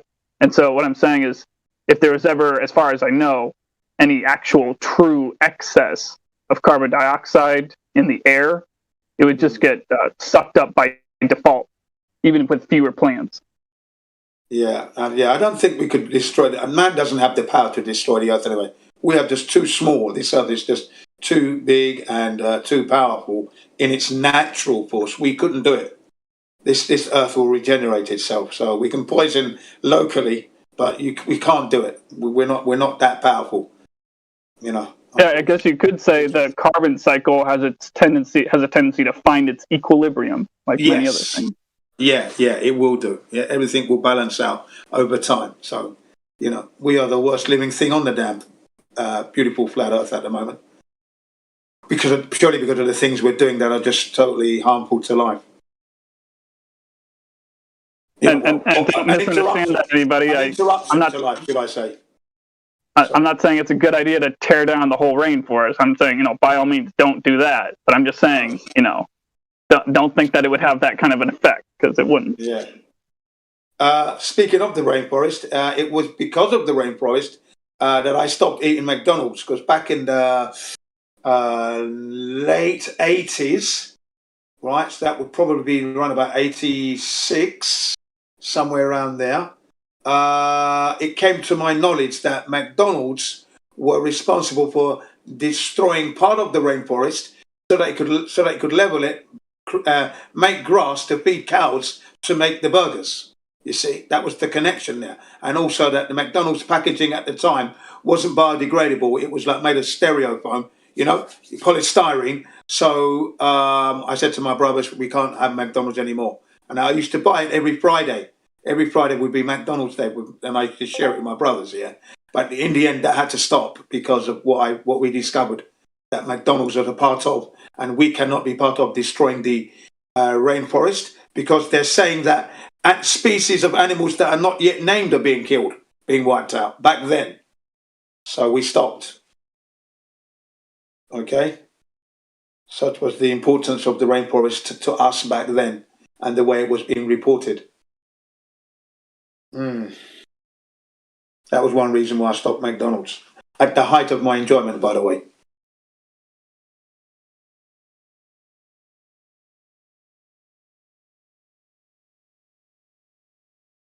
Oops, it's gone dead.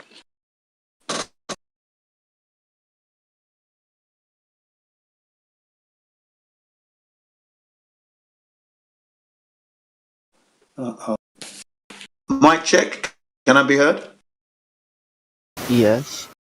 Okay. Yeah, it just went quiet. It went dead quiet after what I said about McDonald's. I don't hate McDonald's. McDonald's and hate don't come out of my mouth. But I don't eat it all the time. I haven't had it for a number of years anyway, but I can't say I hate McDonald's.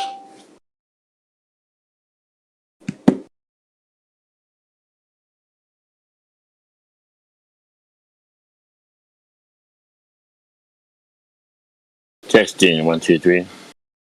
Yes, can hear you clearly, loud and clear. So it says there's 20.95% oxygen in the air. So any continents more oxygen than that? Right. Is that what they say? Does oxygen, it's 21% basically. Does oxygen fluctuate? Like, is there more oxygen like in the rainforest and less in like LA City? Yeah, that's going to be fascinating to work that one out, because I didn't know that. 78% nitrogen, 21% oxygen, 0.04 carbon dioxide. That's air. I don't know how they get those measurements, because when you look on these sites, there's just a plethora of numbers. You know. I mean, I'm going to put in a breakdown of what I found last year. Just waiting for it to load up. Very easy to read. I wonder if you go to camp where there's more trees, if oxygen's higher and the nitrogen's lower, for example, where the carbon's lower. I wonder. And if you go to the mountainous regions as well, the forests. And I thought air quality like that. 17%. How much? 17. I have 21 here, but I think it probably fluctuates. It does fluctuate as you go in elevation, right? Yeah. Because Mile High Stadium for Denver is like thin air. I mean, meaning than oxygen. That's bizarre. I'm gonna have to look that up because I could have swore. Maybe. Go ahead. Go ahead. I'm just saying I could have swore I seen numbers of 17% oxygen and something like I can't remember 70 something nitrogen. But I do remember the 17% oxygen. But and you said you're looking at something that says 21, huh? 20.95. Yes. Huh. And that's supposed to be at what location? It's just like what percent of oxygen is in the air. By volume, dry air contains 78% nitrogen, 21% oxygen, and 0.004% carbon dioxide. But it says there's no location on that. I see. You might need to have your own detector, and then you detect yours on your end. I'll detect mine on my end. Yeah, there you go. If they keep cutting the rainforest, then we'll see if the oxygen goes down or if it goes up.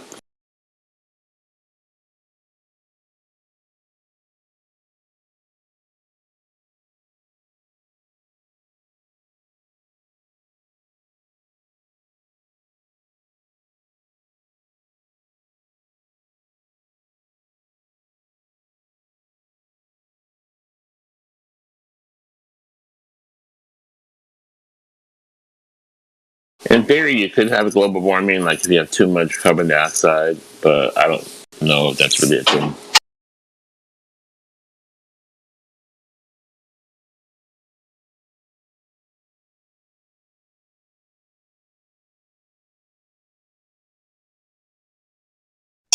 I hear actually the ocean makes more oxygen than the rainforest. You hear that? Wow. How Yeah, can look that be? I into don't that. understand that. It's because This is the there's more breakdown that I plants. found. There's more plants in the ocean than there is in the rainforest. That's why. There's a breakdown of something that I found last year, giving us what it's a breakdown of what we breathe in and etc. etc.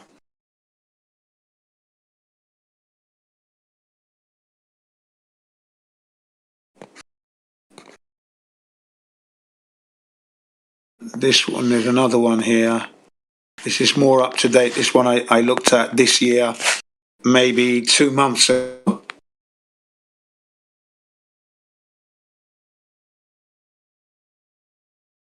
Breaking down what the components are and the things that we breathe in.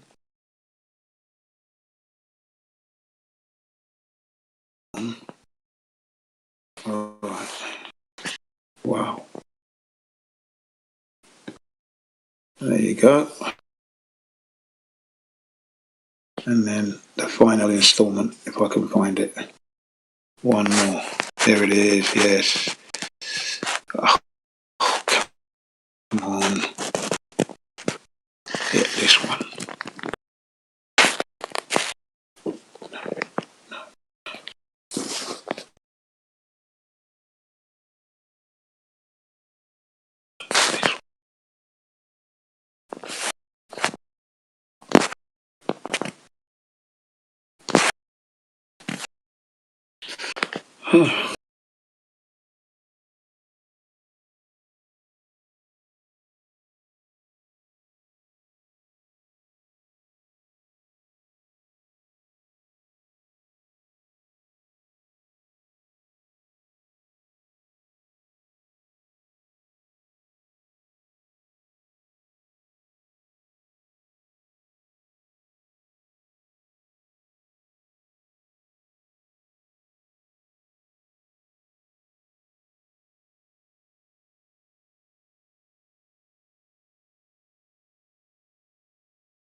Y'all hear me?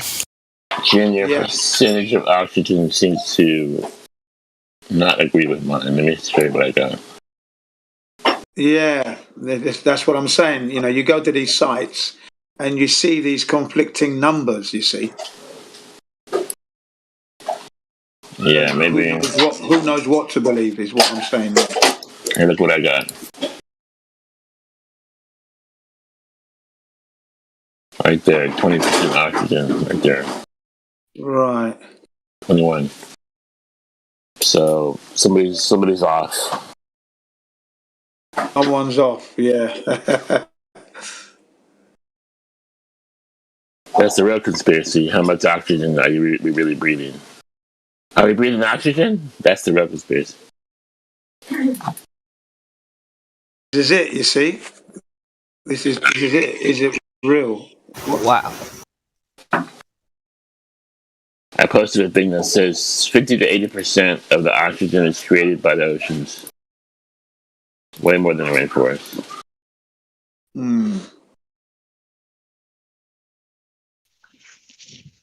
Well, since Y'all know- cannabis is a fast grower, I do my part to absorb carbon dioxide, and I don't drive a vehicle.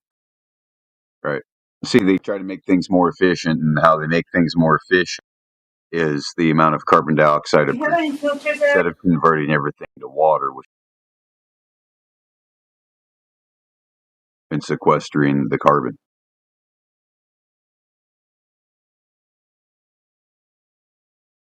It makes sense that there's more oxygen in the forests, away from the city.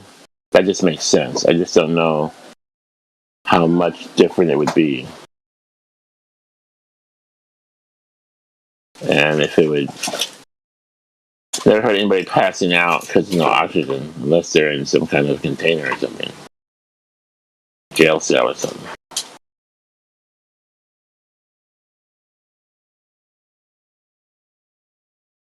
So there's water vapor as well. So what I posted, it states that, what's that? We got nitrogen and oxygen make up 99% of that gas together. And then you've got a breakdown of 1%, which is, that 1% contains carbon dioxide, argon, helium, neon, hydrogen, ozone, and water vapor, all in that that sky blue 1%.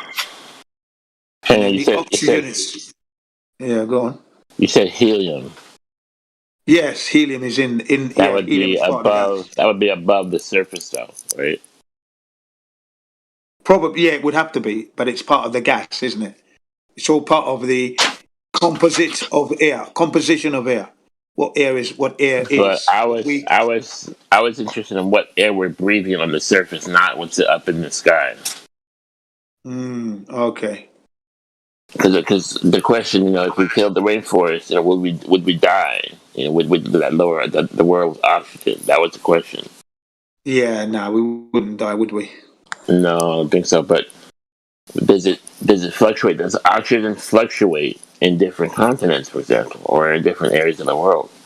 I would have to say, yeah, because of the temperature variations and that, of course. It's going to, isn't it? Well, the temperature, so if it's hot, there's less air? What is it? If it's cold, there's more air? What is it? It's reverse?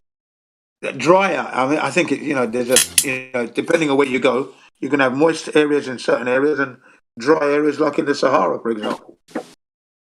So there's less oxygen in the Sahara, is that what you're saying? I'm looking at water vapor, which is part of oxygen. So less water vapor, less oxygen. Yeah. Well, that makes sense to me because in the rainforest, if plants produce oxygen, there should be more oxygen in the air in the rainforest and less in the desert. But who knows? Percentage.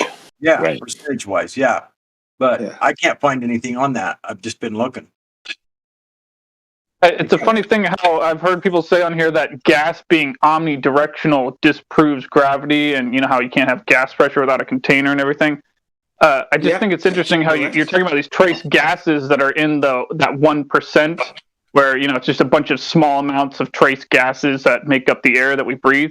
And I just think it's interesting how you're kind of reminding me that I think it's a fair point to make. I think, unless someone can correct me, that since we're in a container that gives us gas pressure and gas is omnidirectional, that you might find different gases at different altitudes throughout the world, but I think that just the fact that it's omnidirectional is why we have those trace amounts of gases that we wouldn't normally breathe large amounts of, like helium. Yeah, that's why we say I'm saying the it's in helium flux. would go up, but the helium would go up mostly, but also throughout, because again, omnidirectional, up, down, left, right, forward, backwards. Yeah, and it's in flux. It's a mix, is what we're saying as well. I have a question, Ken. Yeah, go ahead, man. Sahara Desert, right? There's miles and miles of just dirt, right? How could there be any oxygen there at all? How does that even make any sense? Yeah. Well, I mean, it's obviously in flux. It's just coming in through the breeze. It blow from the ocean and then it just blows over the continent like that? Yep, it's just flowing across the yeah. And don't forget, there is water vapor there because there are insects that drink in the desert. Would you believe? They build certain. They build a certain trap, and they capture the moisture. So by the time it's nighttime, and then the sun goes away, and then it comes back in the morning, they've got condensation there, and they're drinking. They're drinking those droplets. You got condensation. You got camels. You got an oasis or something out there, cactus maybe. Right. So there is sources of water. Yes, there's sources of water. There are insects that kind of like hold up their limbs to capture the moisture in the air to drink. That's how they survive. That makes me think there must be an intelligent creator, because you would think that some places on the surface should be completely unlivable. That's but there's always animals, insects. Yeah, the insects are there to remind us that life is still there. There's life going on. And I like what you said. You said it right. You said it great there. Yes, existence and life is an amazing thing when you start to look at it. And that's when you start to appreciate, when you can appreciate the small things that they're definitely worth protecting. You see? This is why bombing and making weapons and being proud of a rocket that doesn't go to Mars, doesn't go to the moon, doesn't leave ego shit that people are proud of, but yet they miss the life in the desert, for example. They don't even know that. They're just far removed. Use this last half hour or 45 minutes of discussion as a comparison to what do Glober's research? I mean, here we are researching just this simple thing about oxygen, nitrogen in our atmosphere, trying to figure out what's real, what's not, this and that. I mean, this is just what we do over here. It's distorted. You know what I mean? And so these guys that we're battling with don't know any of this stuff. They don't do any research on any of these things. When what's going around the world or the United States, he couldn't find anybody that knew the diameter or the dimensions of the planet that they give us. He couldn't find anybody. He tried to give away hundreds of dollars. Nobody knows this stuff because they are lazy. Lazy. Well, that's also because they don't teach us that in school, because if they taught us that, we would really question it. They don't teach the Cavendish in school. They don't teach the diameter of the Earth in school. They don't teach question anything because we already did it. That's what they said. Yes, It's already been done, Albert, they didn't perform any experiments themselves, but they do say, we've done it all already. That's pathetic. Yeah. The Earth is not flat because we checked it, NASA. We've already checked it. Appeal to authority fallacy. Cheek. No, it's ancient Greeks. It was ancient Greeks who did. Aren't you happy with me cutting the cake in front of you on live television? Aren't you happy? That's nasty for you. I want some cake. Aren't you happy with me smacking my hands together as I look at a screen with a rocket flying into space? Aren't you happy? I want to know how to make coffee from. I want to know how to make coffee. Aren't you from happy shit. because me and my person next to me we did a handshake and we were so happy together when the rocket went into space?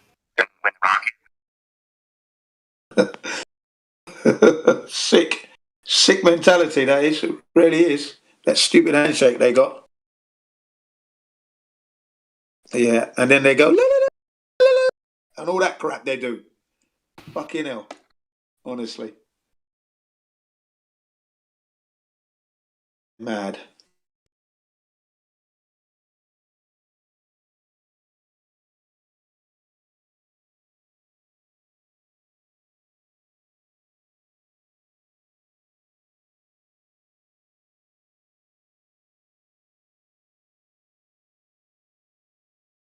Here, let me virtually give you my piece of cake. I don't want it.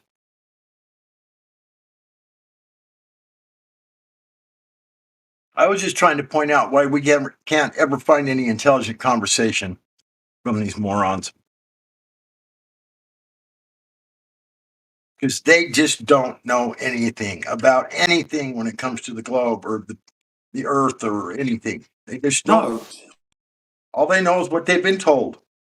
That's it. I've often said it in Gem Panda server and other servers that when flat earthers come in, we come in and we uplift your lives. We bring you things that are going to uplift your lives. Now I ask you guys, what are you doing to uplift our lives? I've never heard any of you say anything to make my life better. I haven't heard it. All you've done is just been negative all the way. I haven't heard you say one thing positive. 2 years. Toxic. You guys are toxic. I bring you the vitamin B17, Lateral, which you find in the peach, right? Or the apple seed, yeah? That can fight the cancerous cells in your body, okay? Right? And what do? You home in on the cyanide that it's in there. But the cyanide is there to home in on the cancerous cells only. It doesn't attack a good cell because the good cell sends up a different electronic signal, you see? But you homed in on the negative again. I'm trying to uplift, you toxic, bringing it down. That's what I said to them. You guys are not in touch with nature. You don't know you're alive yet. Sorry. Uplift, yeah? Uplift, please. Can you uplift me? Fuck. But they don't, do they? Every flat And uplifts life. the cyanide in the apple seed is not the same as the cyanide in the lab. That's correct. Absolutely correct. I was actually talking about this yesterday. Jen, you weren't here. How many different types of turpentine are there? Oh, I don't know that number. Exactly. So I found out that there's actually two different types. One that they classified as a thinner for paint, as a paint thinner. Yes. And can Yep. clean. Well, the other one, the reason why they made the paint thinner, of course, is because the other one is a healing factor. It comes from the pine tree, and it is 100% turpentine, which you can drink. Wow. That's why, like in the forest, you see those who are doing the survival courses, they make pine tea, don't they? Do they not? People chew on pine needles. Yeah, because pine seed oil. Pine needles. Yeah. Listen, pine seed oil is wildly healthy. It is so healthy, but they classified it. They classified it as not being healthy because guess why? You cannot patent a tree. Yeah, of course not. You can patent a product with the tree in it, though. I get a lot of stuff that's like that, supplements with pine pollen extract and all sorts of deals. Yeah. Pine needle tea. Very delicious. Yeah, I mean, you could just chew on them, and that's actually, in my opinion, the most bioavailable, right? Just take it straight from nature, put it in your mouth. Just put it Yeah, because you're getting the enzymes direct. You're getting all the enzymes direct. Well, and your saliva is one of the most crucial components of your digestive system. It is. Without it, you're fucked. Antiseptic kind of thing as well. Yeah. Right. Everybody's like, "Oh, dogs' mouths are healthier than humans." That's wives' tale. There's no way to fucking know that. Everybody's mouth is programmed to help them, eat and digest. Anyway, go ahead. Is there vitamin C in this tea? I think there might be. Probably. Comes from nature. Yes, there's an abundance of it. Yes, absolutely correct, sir. The thing about dog's mouths being cleaner, there's only one kind of bacteria inside a dog's mouth, and that's E. coli. E. coli. Oh dear. That's why they say it's cleaner, because it's only one. One bacteria. We've got like millions. We've probably got like hundreds. It's funny how you mentioned that bioavailability flat lobe or globe plat. Call me whatever the hell. Call me Sean from now on if you could. Just your name is. Fuck Glatflobe. I only use it because it's people know who I am, but I hate the name. Anyway, keep going. Yeah, it's funny that you bring that bioavailability even up because I don't think most people even know what that means, to be honest with you. Especially a Glober. If you ask him what bioavailability is, I'll bet you couldn't answer. Well, it's self-explanatory if you think. Once you hear the definition, you're like, oh yeah, duh. It has to do with how much your body absorbs. Correct. Is what it does. That's what it directly is compared to. It's available to be assimilated into your biology. Into your system. It's available. Yes, it's available to be assimilated into your biology in a good way. Yeah. Right. You got to eat it to do that, and bioavailability takes place once you eat it. It goes into your stomach, and it's the whole process. And then whatever enters into your bloodstream and is beneficial to you, then that bioavailability is whatever percentage that turns out to be. Correct. Most Yeah. people have no idea what that even is. It's the percentage of nutrients that get directly to the blood. Now, you're not going to want to inject oregano oils directly into your veins. You'll probably die. But if you put some under your tongue for 20 minutes, it's going to burn, but you will be perfectly healthy for a few days. And if you make it part of your daily, why? Nothing will get you. I'm just saying, I don't know. I know what you're saying. I like this whole topic. Yeah. You're doing great. It's essential. People need to know, like, it's a quick fix too. Like if you start to feel yourself getting, dragging down, oregano oil, you can do vitamin C, echinacea, all that stuff, vitamin D. I'd suggest vitamin D and oregano oil. And if whatever the symptoms are persists, garlic, this is stuff food. like that. This is the food, but actually very important is to have electrolysis apparatus in your bedroom, so it generates a higher concentration of oxygen by doing water electrolysis. It might cost you $5 plus a month at your electricity bill, but you know that you're breathing oxygen. Oh, $5 a month. I don't know if I can swing that. You might have to send me a GoFundMe kind of deal yet. But that's funny. I get widget $5 a month.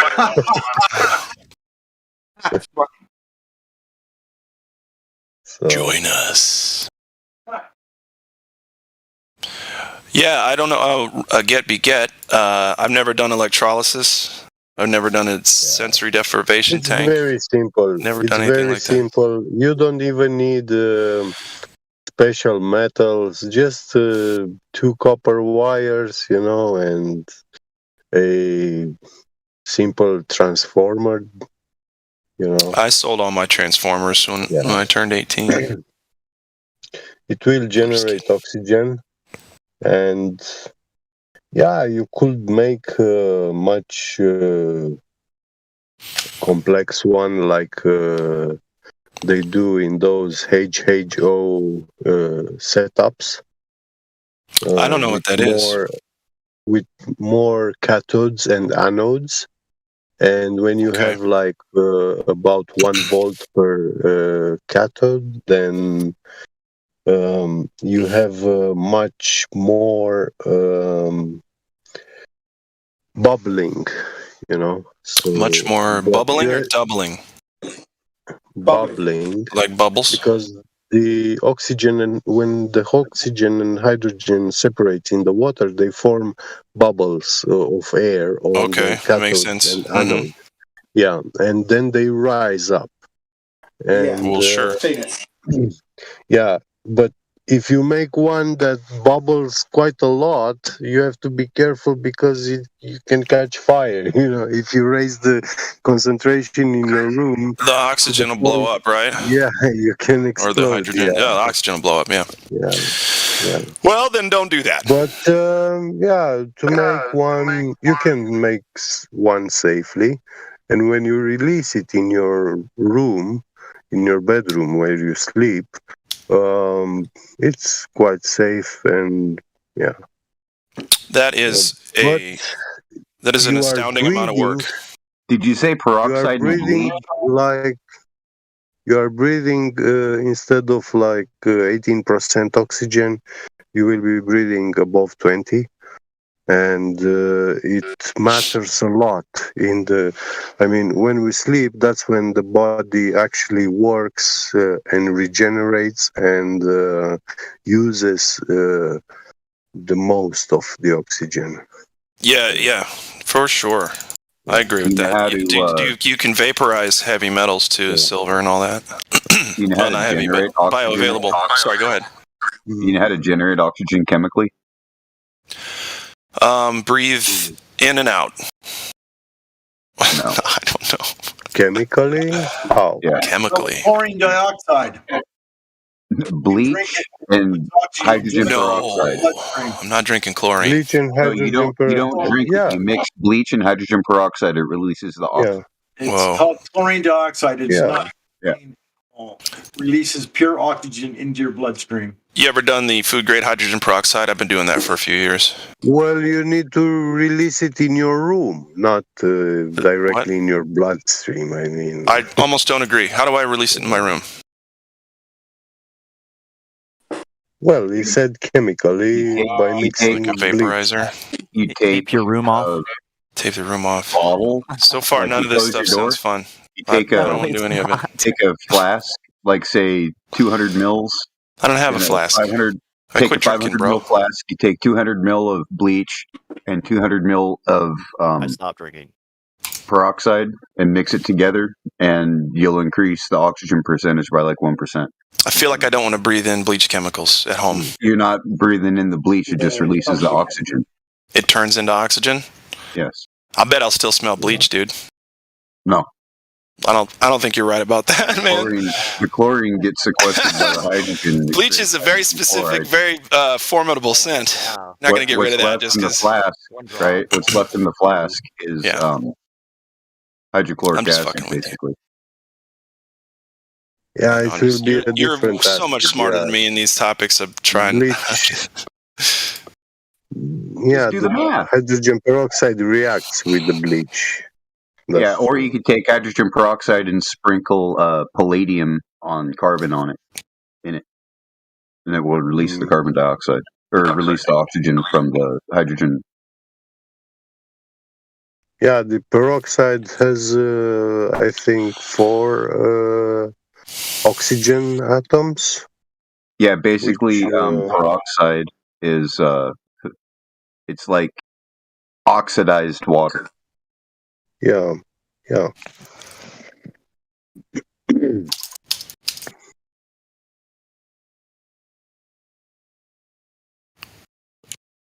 H2O3 or 4 or. I've had the same bottle of food grade hydrogen peroxide. H2O3 would be like a fallout from like the ozone, right? Kind of unstable. Yeah.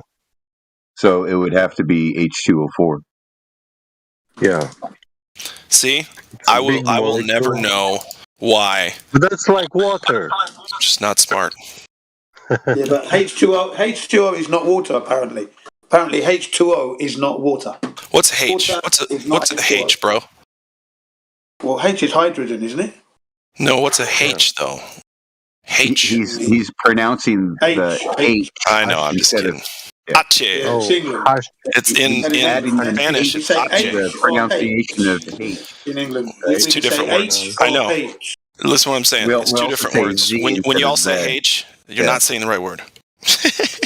Hydrogen. Hydrogen. Or you can say hydrogen. No H in it. Just hydrogen. Yeah, hydrogen. I didn't. Do you have to hide the green tea over there, Hydrogen. mate? That's right. Yeah, water is Hydrogen. not H2O. I'm just messing around, dude. Sorry. That's all right. I got you. I'll post that one for you. That one from Pete and Pete. Those guys are funny. Yeah, Yeah, hilarious. also that thing, if you can buy that apricot seeds oil, that's very good stuff. Yeah, and I have vitamin, quote unquote, vitamin B17 up there in my collection. Really? Yeah, I have vitamin B17. I had to Wow. get it from Canada, Okay, Wow. that's good. but Yeah. that's amygdalin. Yeah, that's amygdalin, and Yeah. you know they say it's a poison. You poison yourself Anything's a because poison. Depends on the amount. it contains. No, actually, it's not poison. Listen, I'm It does right. contain. It does contain a cyanide molecule, but Okay. it's organic cyanide. Is it a And monatomic cyanide molecule? there is no monatomic molecule. Because it's not a metal. That word is like you will say atmosphere, you know. Oh dear. Yeah. Okay, well then, I also don't know what it means, so 2 reasons now never to bring it up again. Thanks. Yeah. How embarrassing. There's no thing like an element. Even the oxygen we breathe is O2 and O3. O3. O3 actually is ozone, which rises. And funny, because it's a bigger molecule, it doesn't stick to the ground. It rises above in the stratosphere, you know. Oh dear. And what's a stratosphere? Yeah. I don't know what that is. They don't have Well, those they say on Earth. that's where the ozone layer is, which is protecting us against the sun radiation, course. UV light. Oh man, sun's so bad for you, but it gives life to plants. It's Yeah. horrible for you. Don't let Yeah. it touch you, but it gives Yeah. life to plants. Yeah. I gave You got to you protect the, yourself from the actual healthy UV rays. Sorry, go ahead. I gave you a citation, or actually an equation for the experiment. In the voice text, or did you DM it? In the live stream voice text. Can you please DM it? I'm playing a video game. I can't get enough of this. I'm really good at it now. I should stop procrastinating and make some music. Yeah, though. it's a balanced equation. Okay. Yeah, send it on over. I want to learn about these specifics. So the output is water, a reduced form of like sodium chloride of salt. Salt, yeah. Yeah. And a bunch of oxygen. Because there's oxygen on the bleach itself, and there's oxygen on the hydrogen peroxide, and it's both of the oxygens are liberated. How much will that reaction last? It's until it's done fizzing, so it's like an instantaneous thing. The balanced equation, so if it's automatically driven forward due to equilibrium. Yeah. So you will need like set up with water pumps and to drop this liquid, mix it slowly at a rate, yeah. Because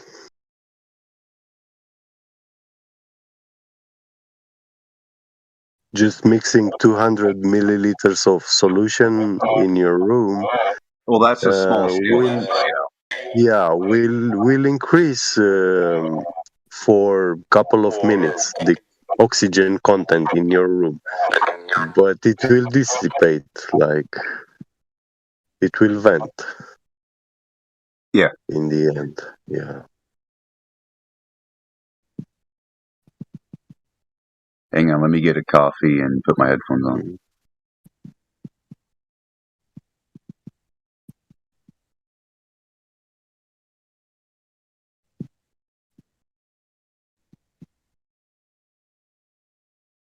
And when you go to the shop, a bottle of bleach, 1 liter, already costs $2 or $3. And the hydrogen peroxide, I'm not sure the price for it. It's very cheap. Hydrogen peroxide is one of the cheapest health products you can get. The food grade's a little more expensive, but yeah. At least here in the old United States. Yeah. But when you use hydrogen peroxide like for teeth whitening, stuff like that, even drinking, you have to know the way they made it, they achieved it, because yeah, how do they do that? You know everything about this subject and more. How do they do that? This solution, according to the process they obtain it, you have certain contaminations, and that's important, because it's like,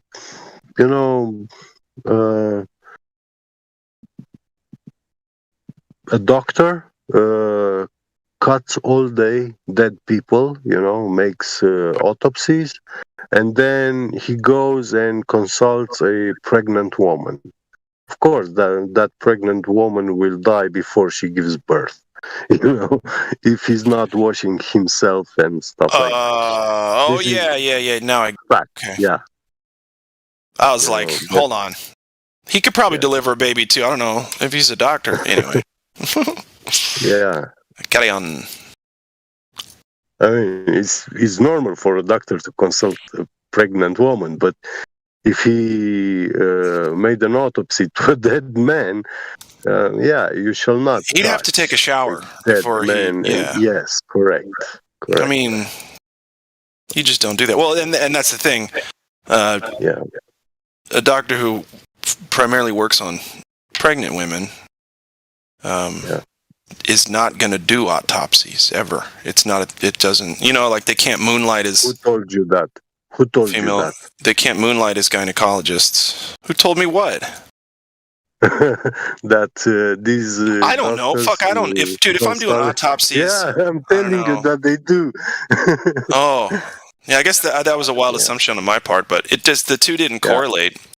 Like if I was a doctor, I'd just specialize in one thing. I don't want to cut a bunch of dead bodies open. That would have been in med school and got sick of it, I'm sure.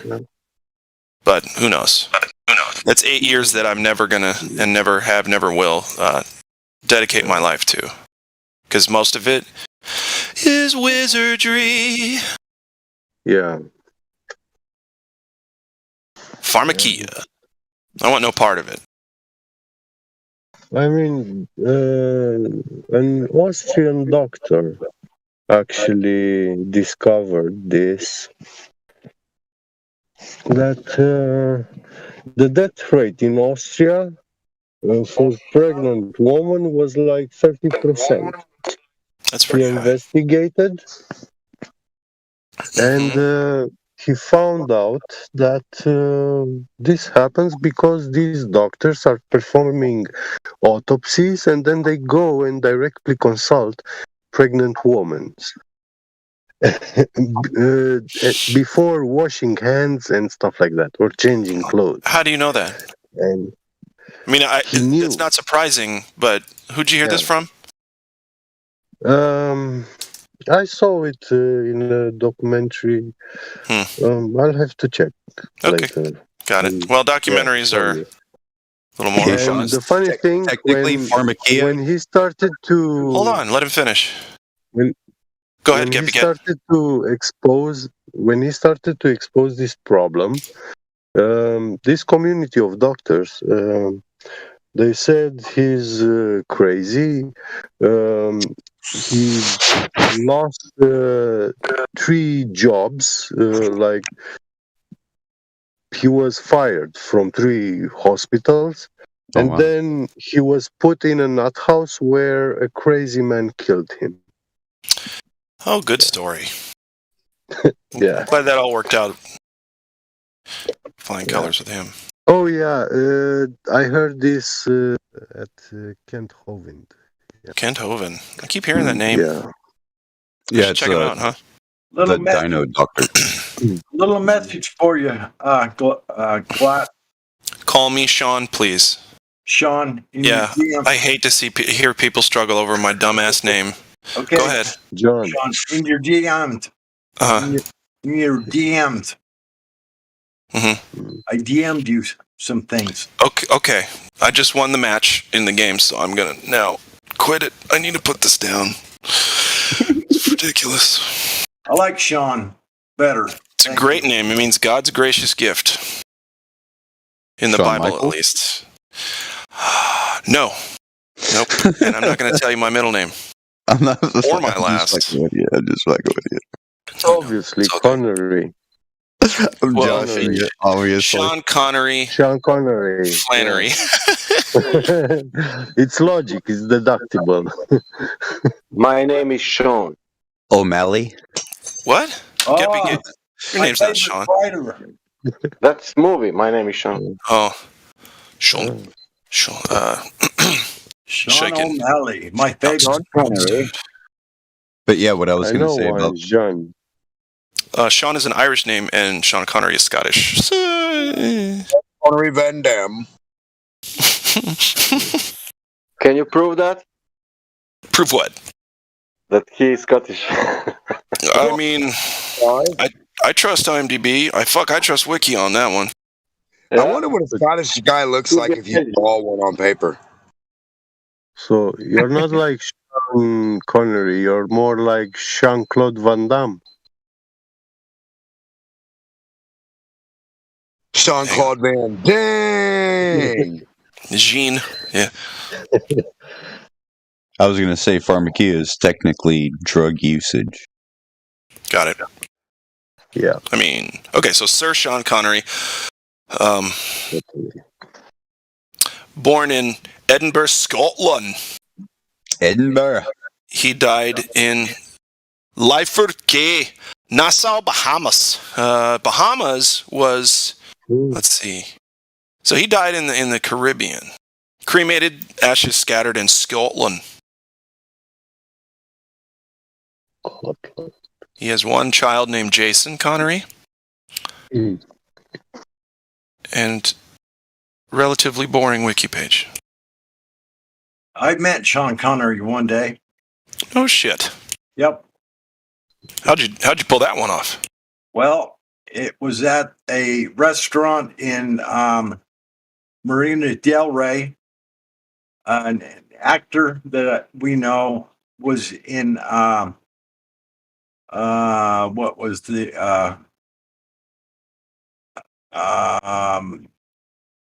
was one of those I don't know what those are. I know. Give me a second. Those are like 7 not to pick on you. General Hospital actor. That was a great show. Yes. George Clooney? He was sitting there having dinner with no, that's friend. Sorry, go ahead. And we walked in and had the opportunity to meet him. Nice. Yeah. Wow. I was named after him, so I wish I could have met him. My mom's like, hey, Sean, tell everybody that you were named after Sean Connery so they think you're cool. And I was like, I'm never going to tell anyone that. Thanks. But I've been saying it all my life. So also, Sean Connery's real name is not Sean. It's Thomas. Really? Thomas. Yep. Thomas Brown. Born August 25th, 1930 to 31. That was you think his name's Sean Connery, but his real name is Thomas Crown. Yeah. Connery. Certainly a Scottish last name. Yeah, I met Sean Connery. On several occasions at Elstree Studios, London, in person. Nice. I believe that story. That's awesome. Did you have him say Bond? James. Was he short? James Bond, yeah, Sean James Connery. Bond. Was he short? He's tall. He's a big guy, 6'2". He's Yeah, a big he's a boy. tall man. Yeah, he's a tall man. He's a monster, is what he is. Because I Big was boy. told, TV ads to you. Did you give her a Did you give him a proper thrashing? He was in 7 James Bond movies. Lucky 7. I could just picture Jin just smash, smash, smash. And The Rock. How you doing, Sean? Yeah, he was. I said to him that I like the movies he made and his acting is great. I was making deliveries to him. So yeah, at the Elstree Studios. The year they filmed a Tarzan movie. They filmed a Tarzan movie by Grey Stokes. Grey Stokes' Tarzan was being filmed at Elstree Studios and this James Bond movie, and I can't remember the name of it now. You say Tarzan? Yeah, Tarzan by Grey Stokes. I don't know what that is. Yeah, Grey Stokes is the film producing company. Grey Stokes, and then I've heard of Grey Skull because I'm a He-Man fan, but I've never heard of that. I'm so thankful you say film and not film. Who says film? Yeah, I think Canadians. Jamaicans say that. Jamaicans say that, yeah, film. Come down here. Smoking the joint, man. Watch your film now, man. Smoking a joint, man. Come watch this film with me. It's a glorious film. Film in Romanian means to watch. What are you doing down here crying for? Yeah. What you crying about? What you crying about? Hey, I'm gonna have to separate you two now. We're drinking the vodka now, okay? No more vodka. Okay. Fucking vodka, man. Eventually, vodka drink you. Make me so happy, though. It really does. It's going to be great when a Jamaican does arrive on the server. That would be nice. Oh, hell yeah, dude. It's all like Dalma. Come on, man. Yeah. It'll happen. The dreadlocks. It's all flat, man. Lordy. Flat, man. Lordy, it'll be Blood over, clot. man. Yeah. Yeah, shut your pussy clot. There's a flat man. What are you going about? How do people not know? How do people not know? They must be smoking that giant, man. Smoking a giant. How many Globers do you know? I know a lot. I know a fuckload of Globers. Yep. Yeah. I only know one flat earther, and she don't even live here now. Yeah, I know a couple flat earthers other than y'all. It's really bad. And they're not like flat earthers. They're like, yeah, that sounds about right. Yeah. I go and say shit for like an hour and a half. They're like, yeah, I mean, I could see that. As they rip the joint. Yeah. Man, I feel like I could see that too. Yeah. Sorry. Yeah. Well, here in Japan, 3 books this year. 3 books were published. I think in August, 3 books, Flat Earth books, were published. All thanks to Flat Earth Banjo, who lives in Aichi Prefecture.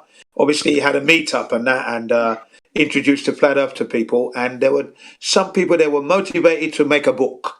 So 2 people made a book, and then Flat Earth Banjo himself released a book on 16 flights that prove Flat Earth.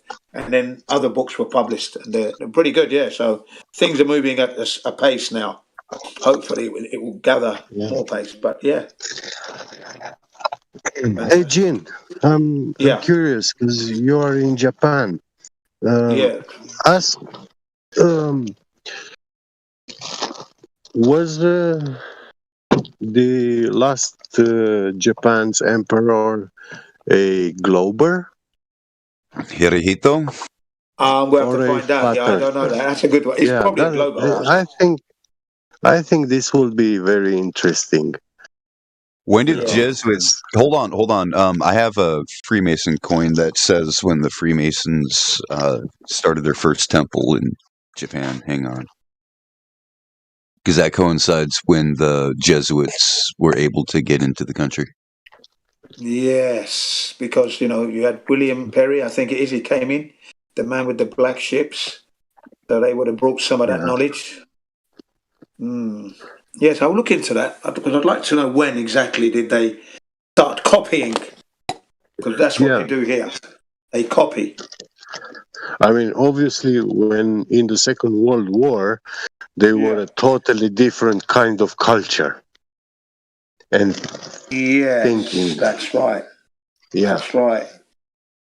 But it didn't take them long to embrace the Western style.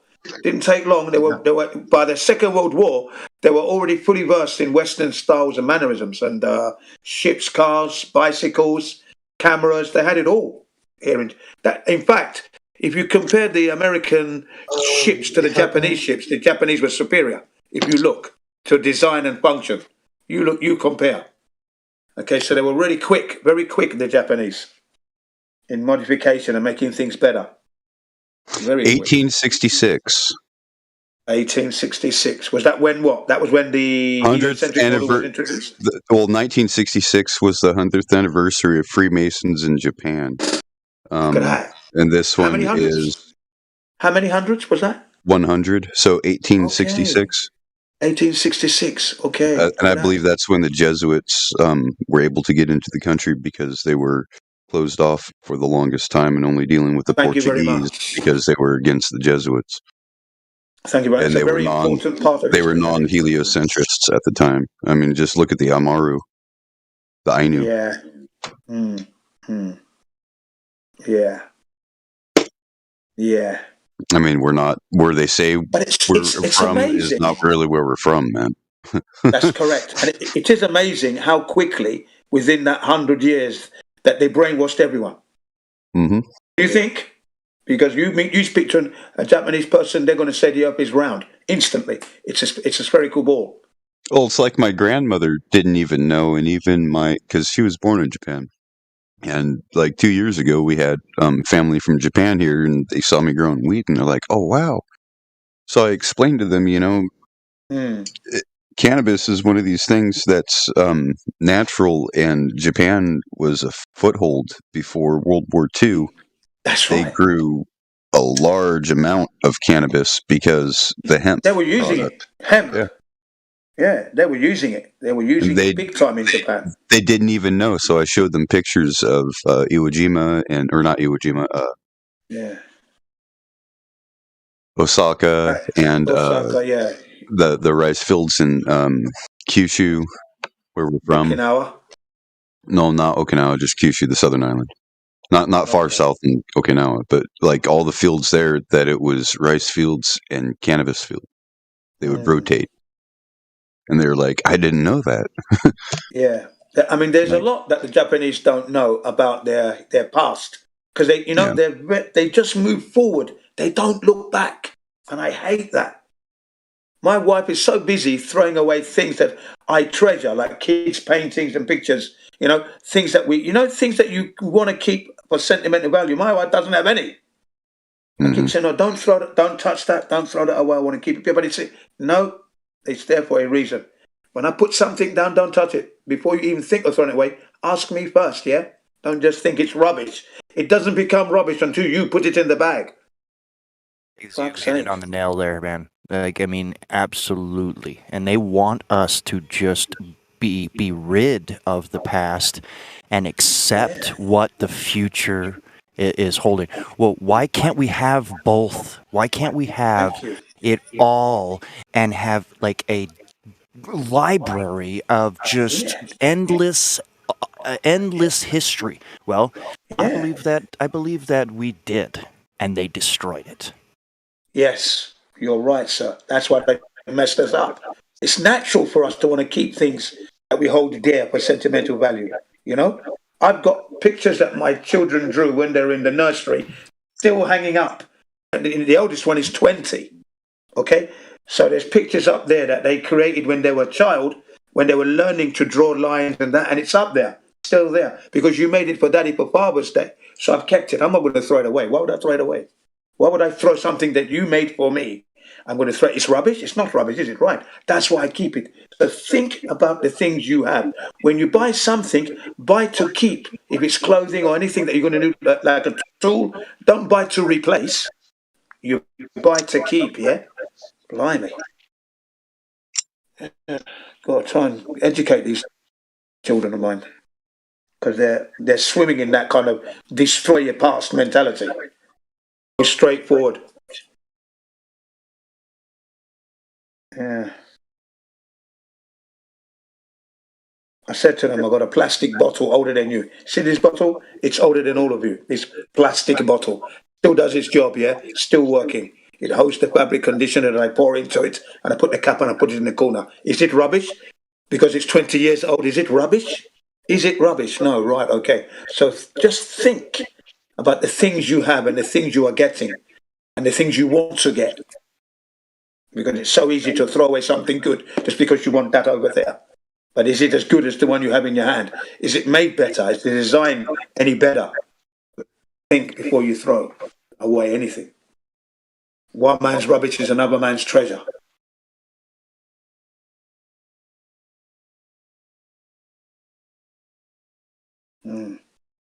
I learned in the 70s, that would be 1973. Yeah, 1973. Japan is a wasteful society at school. I remember sitting in the classroom, watching the for schools and colleges program, and then you're going to do a comprehension on what you watch. That was what it's all about. And it showed us like mountains of TVs and that. 1973, that Japan was thrown away. And I thought, bloody hell, these things could work in Africa. You know what I mean? Because I'd just come back from Africa, you see. Yeah.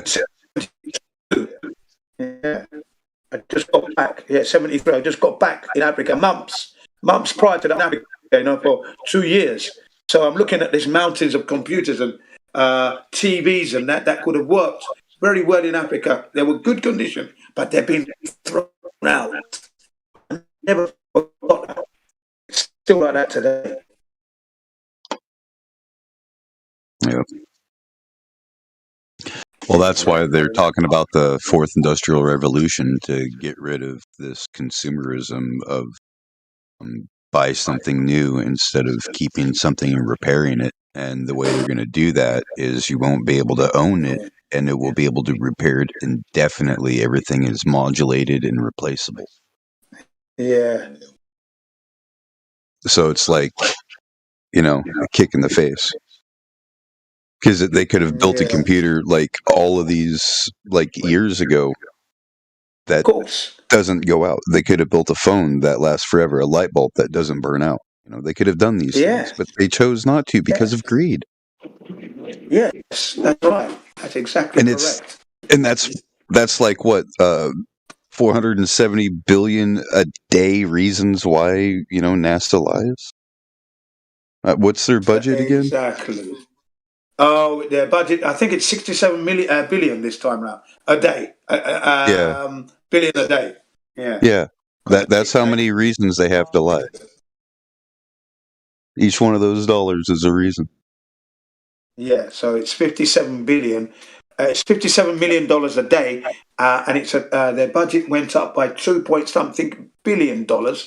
So they're getting about 63 billion or 67 billion. Somewhere there is where they are at the moment. Yeah, and because we can only see like 12% of the night sky. We need to find out all of these asteroids that's going to hit Earth one of these days. It's like whatever.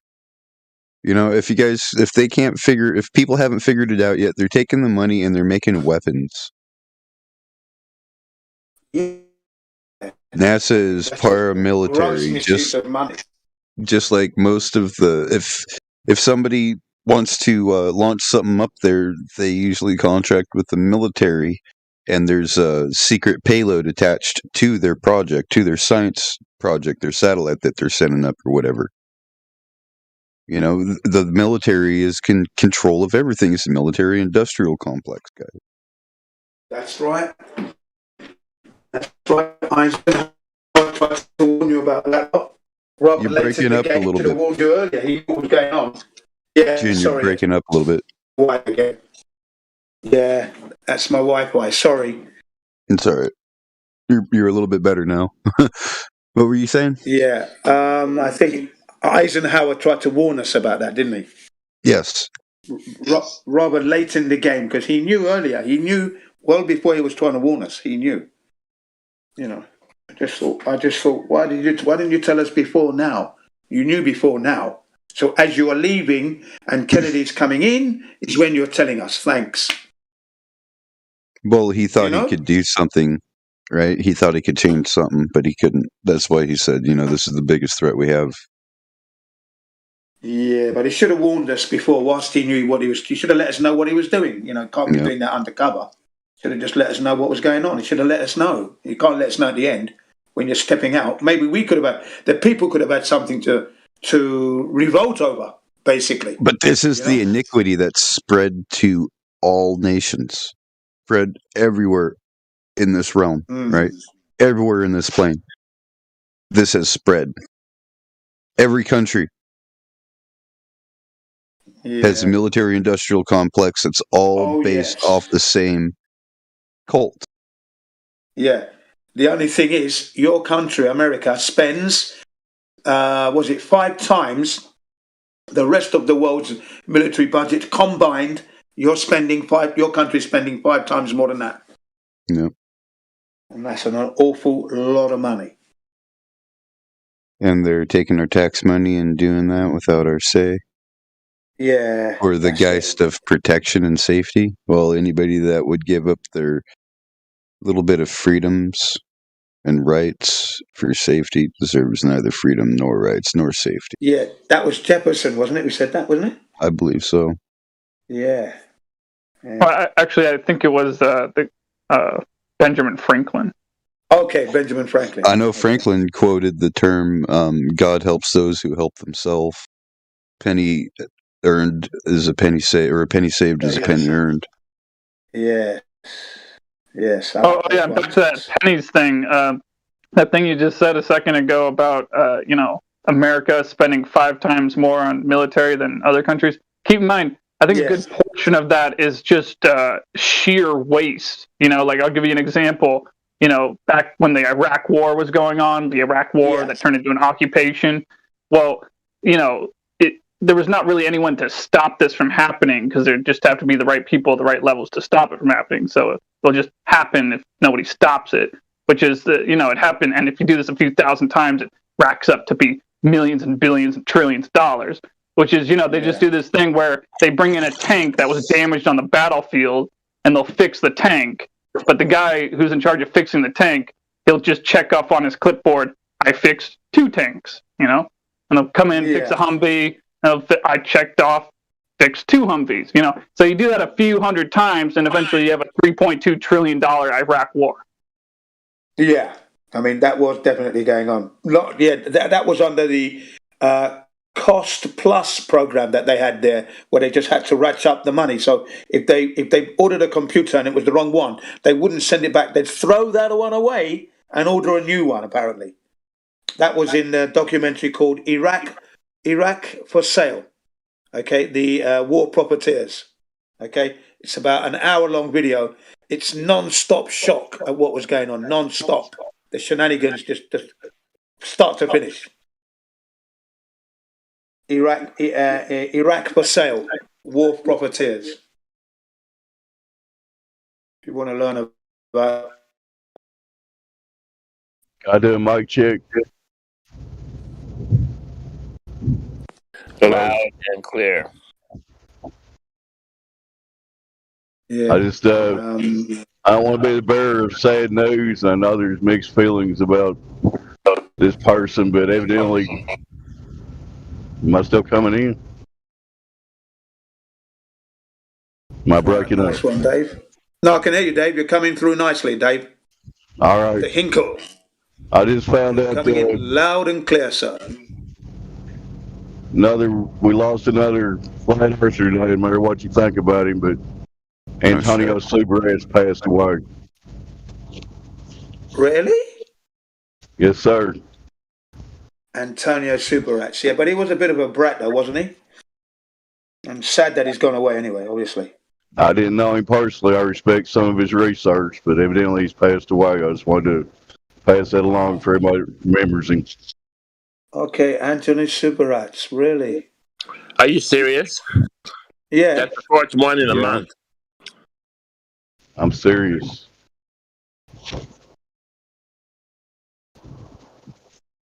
That's the 4th one in a month, man.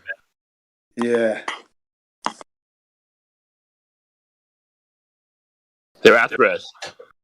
I don't know any details. I just saw, actually got a notification that if anybody remembers Orphan Red. Need to somehow- find out if he had that Earth, Moon, and Sky app. But I don't know any details about the circumstances. It's probably cancer related, but I don't know. So, well, they can do something to give you cancer. Yes, of course they can. If you've gone to the doctors, yes, they can load you up with that. Yeah. It was, I believe they were trying to find a cure for hepatitis or something, and they were messing around with the retrovirus to combat the hepatitis virus, and ended up like creating something that makes tumors. I see. So, I mean, there's a lot of research, but we can't talk about that voodoo subject here, right? So, Yeah, we've got to tread lightly.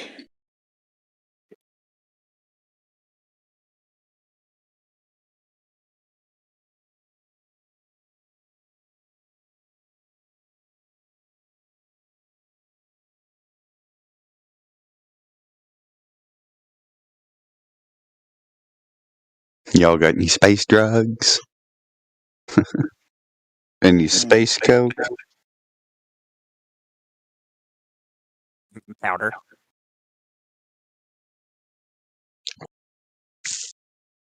Yeah, but it's in the form of vapor, man.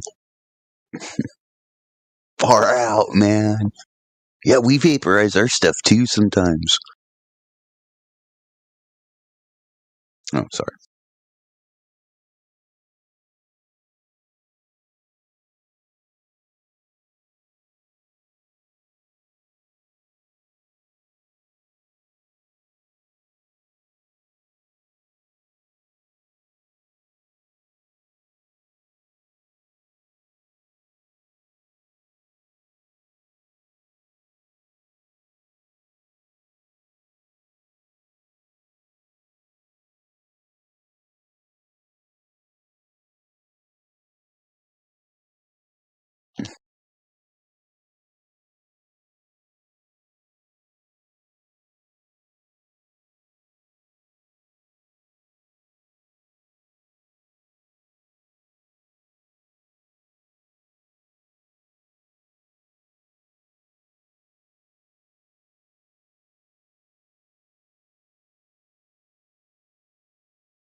How do you confirm Antonio Super ads? When I look him up, there's nothing about it.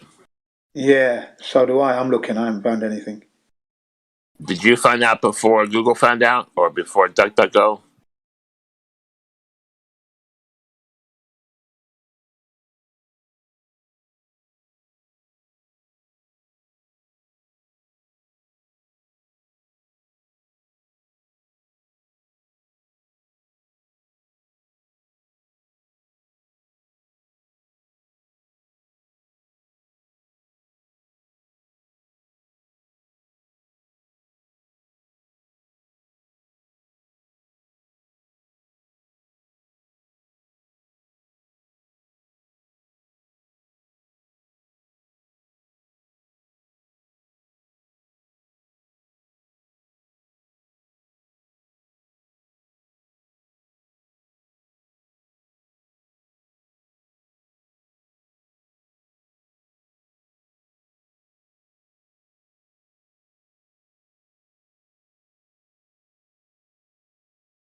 For some reason the music box bot isn't working.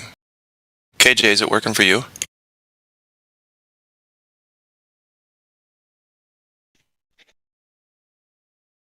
What was that? Is the bot playing for you, the music bot? It's not working for me. You can give it a try. I appreciate it.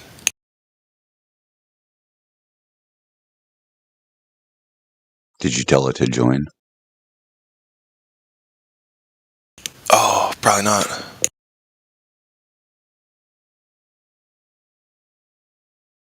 Tell it to join. Yeah, usually /join. It popped in and left. Must be an issue. India's on. You might want to let him know. Or I could just be doing it wrong. But yeah, I'll let him know. I think he's serving the bot, so.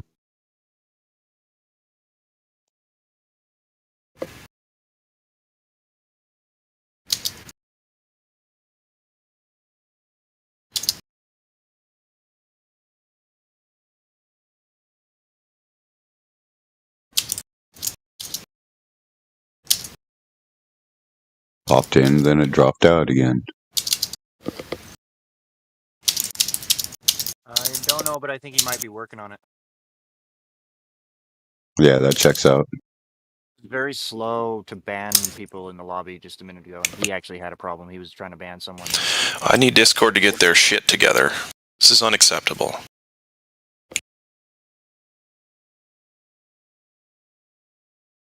So you figure it's a problem with the Aetherbot as well? Or just Discord on a whole?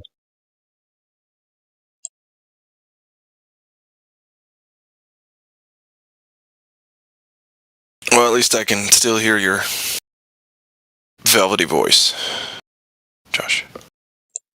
Velvety? Yeah, it's a compliment, trust me.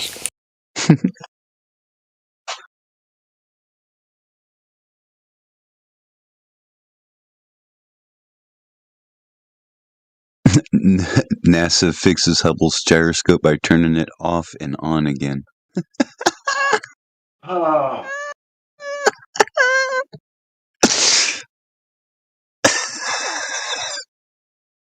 I think you might have to repeat that. I don't get it. NASA fixes Hubble's gyroscope by turning it off and on again. Oh, a power cycle. That's how you fix any connectivity issue. You know how you stop a gyroscope and start it again? No. You have to impart inertia on it.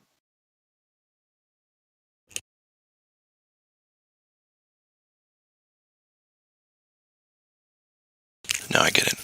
Sorry, something just popped up. I gotta take care of this. Because I don't think it's a laser ring gyroscope. I think it's just a regular gimbal gyroscope.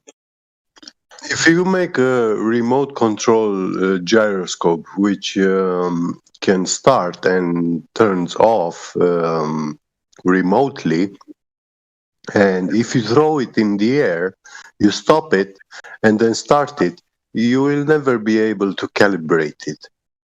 It needs to be on the ground and fixed, stable, to calibrate it, to start it. Yeah, well, whatever they did, they fixed it, right? You'll never get the horizon with it. I mean, they lost it. Well, that's because the plane was on the ground at the time that they reset it. It's Hubble's gyroscope. It's not the plane's gyroscope. So this Hubble is supposedly in that floating state in space, zero gravity and stuff like that. You know? So it's a problem. That's like free fall with aeroplane, diving with the aeroplane. And yeah, when they do those dives, you'll try to calibrate your gyroscope. It's impossible. I mean, you will stand better chances if you fly straight to recalibrate your gyroscope. You know, you will be off a few degrees, but it will work. But if you are in free fall, not a chance. I don't know. I had one of these gyroscopic controlled infrared helicopter things. Mm-hmm. Had it take off, it flew up, got out of sync with the ground controller. Yeah. So I turned the ground controller off, and it started coming back down. Turned the ground controller back on, and it cycled the power on, and it caused the gyro to get all screwed up to where, like, no matter what I did, it was crashing. Like I couldn't save it. Yeah, it also depends on what system, how complex it is. You know. Well, it's just a regular gyro, just a mini gyro on a chip, one of these MEMS. Yeah. But those chips, you cannot get inside it and add or take, upgrade it. You can make mechanical gyroscopes, and to rebalance themselves while you're flying, so you stop it, you turn it off, but also this electronic hardware that you are using the computer to get your data from the gyroscope, you have to stop that connection. You then start the gyroscope. You check that it's approximately level with the horizon line, and you have to check how you're flying. You maintain a steady altitude, and you're not turning left, right. You're flying straight. And then you start your gyroscope, and then allow the computer to take data from the gyroscope, but it will be a little bit off, like forwards or backwards, according to the acceleration, and you have to compensate with that. And also, if you have left or right, you'll have to just punch some numbers correct, to correct that. This will be like a real airplane, but on the drone ones, which they use a small chip, you cannot do this. Yeah, as soon as it loses contact, it's lost. Yeah. No matter how many times you try to reconnect it, it's not communicating. Yeah, these drones. Like all it was. That's why. All it was a infrared line of communication. Yeah, that's why some of these drones, they don't start if you hold them in your hand.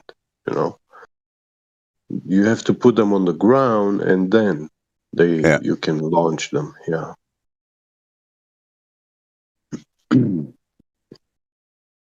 Yeah, because every time I tried launching that thing out of my hand, it took off sideways and didn't do anything. Didn't want to go where it wanted to go, or even if I put it on a table or the truck.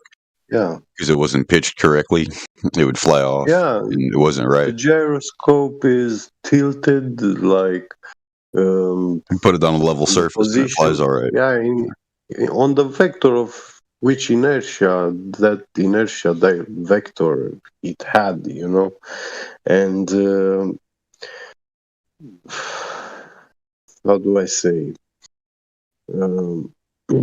It can be tilted like 45 degrees from the top and bottom of the drone, and when it started like that, it means that it's going to send data to the motors to bring the gyroscope in the 90 degrees position, perpendicular with the ground. But this means that your drone now is 45 degrees off, and it's like flying sideways like crazy. Yeah. If you don't have your motors mapped right, it'll just flip out. Yeah.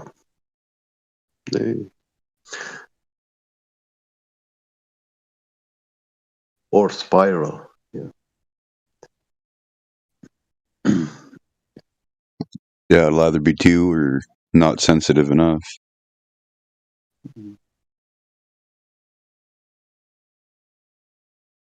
try to correct on a uneven plane. That'll never work. Yeah, I know that on my drones, the flight controller uses the accelerometer for the level of flight. What time is it? It's 3:07 p.m. Holy fuck. Happy Tuesday. Thank you. I just woke up at 3 o'clock in the afternoon, everyone. Where are you at? Arizona? Dude, hey, to my defense, I was up until 8 in the fucking morning last night, so yeah. Sorry, pardon my language.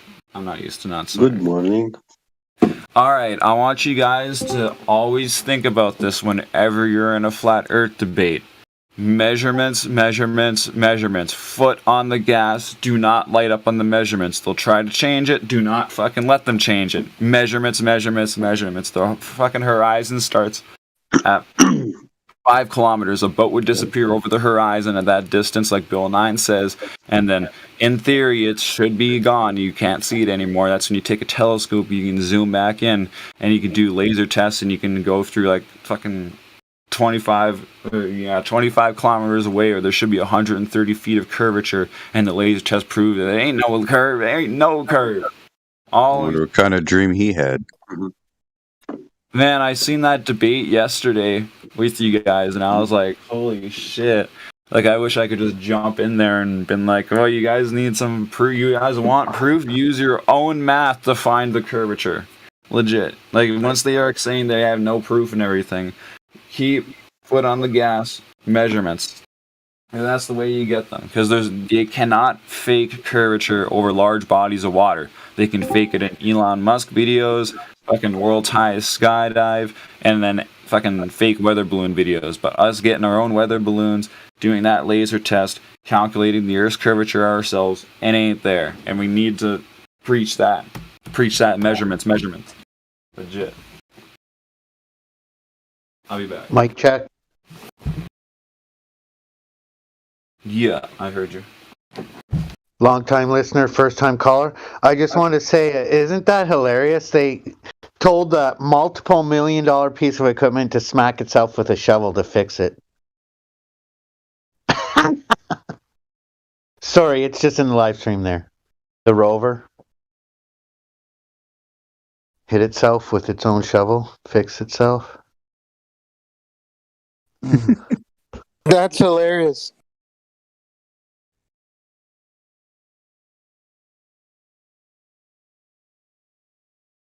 Well, that's what they said they had to do, because they couldn't tell you, the ground crew went to Greenland and fixed They couldn't tell you Lou walked about 20 feet from base camp and wrenched on it for 10 minutes.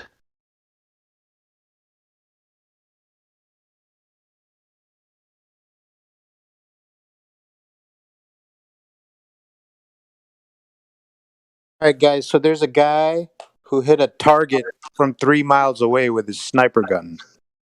I posted the link below. Appears to be recent. I don't know.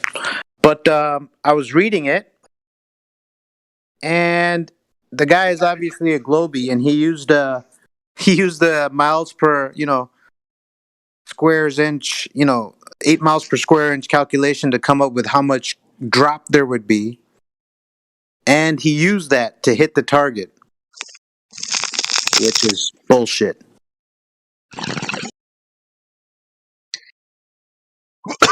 Well, 8 inches per mile seems like a pretty good drop for a bullet trajectory. Right, 3 miles away would be a 6 foot drop. Yeah. So he said he had to get up 5 feet from where he was. Yeah, I mean, I can tell you just like from shooting, if you want to hit something further away, you have to aim higher. So what actually happened was they got a big tube of KY and lubed up a horse and shoved it up the guy's arse, and then he pulled the trigger.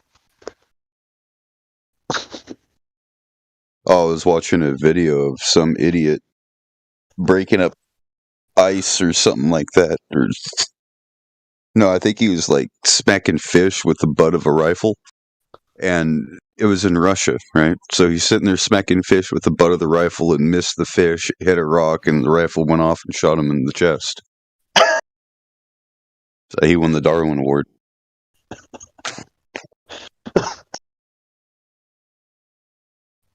You're doing it wrong. That's what the guy said. At least that's what I think he said. It was in Russian, so. So I'm just going to read this real quickly. He says the scope, in order to shoot in that low of density altitude, I had to come up with much higher in the scope, Poor said. The scope had to have more dope in it. I don't know what that means. And the barrel had to be a much deeper arc to hit the target. The Earth's curvature is calculated to be about 3 miles at 6 feet. 6 miles. Yeah, 3 miles. About 3. It should be 6 feet at 3 miles. So Poor had to fire from a raised platform to see the target. A spotter watched the target with binoculars while another was downrange. See, what he means by doping the scope is if you look at the scope, like any rifle scope, except for like the cheap ones. Well, even the cheap ones will have a dope mark.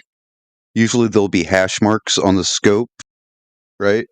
So that'll tell you, you know, elevation for distance, like 75 yards, 1,000 yards, or 75, 100, 200, 300, 350, 400, those kind of things.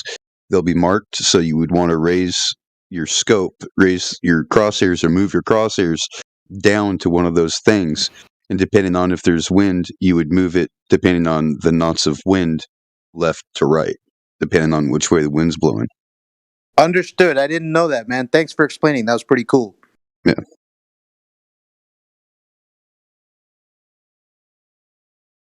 I said most scopes, not all scopes will have it like that, though. It's part of the spotter's job to tell the shooter how to adjust, how to range the scope. Yeah, because he'll watch for where the round lands and if there's any dust kicked up, which way the wind's blowing. Where by the way, sorry to interrupt, but I wanted to say another very important thing. When you buy bullets from the gun shop, they all are a specific made brand. And according to that brand, you have technical details about the gunpowder type and quantity, the dimensions of the cartridge, and they will tell you precisely the ballistics and the ranges. It goes further. That bullet, it goes further with snipers. Right. Yeah, well, when you are a sniper, you are using this science of ballistics, you know. Well, they measure everything. They measure, they make sure that the grain's exact. Yeah. The longest sniper shot was done by a Canadian, and it was like multiple football fields. That's complete. 5 kilometers distance. Oh, I know, right? If it's above 5 kilometers distance, it's completely impossible. 10 kilometers, that's 12 feet. And then so I have a question. I'm not I'm not very versed on sniping. I don't know about it, so I need you guys. Why did he have to stand 5 feet? I mean, I guess it's 3 miles away. It's really far. I guess you can't see it. No scope will see it. So that's why he had to stand above, right, on a raised platform to see it. Okay, it depends also the day when you shoot. Obviously, he did not have a air refractometer to tell you the air refraction index in that way, in that day, in those weather conditions. So your visibility is reduced by atmospheric refraction, air refraction. I see. That's very useful because in the article it also says that he was using temperature differences to shoot and to see. Temperature doesn't give you the index of refraction. I mean, you have to use a air atmospheric refractometer. It's a special device which not any ordinary man get their hands on it. But yeah, that tool actually tells us how far we can see.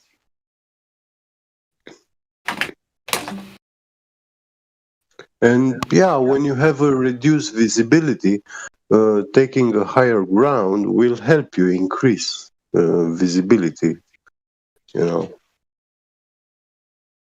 It'll also help you shoot further too. Yeah, correct. Because Makes the bullet sense. has weight and it drops. Yeah. Right, exactly. But he did not provide you the ground inclination. I mean, when he went at the higher ground, there has to be a ground inclination percentage. And to give you also like the angle with the horizon line, yeah, and the angle he shot the bullet upwards in comparison with the ground. And then when you punch all those numbers correctly, you will see that bullet is traveling exactly the distance predicted by those people who sold you the bullets at the shop.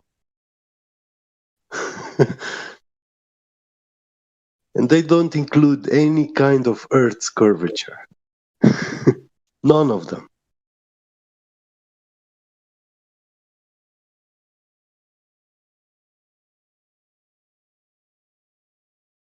These clowns make these kind of tricks, scams, you know.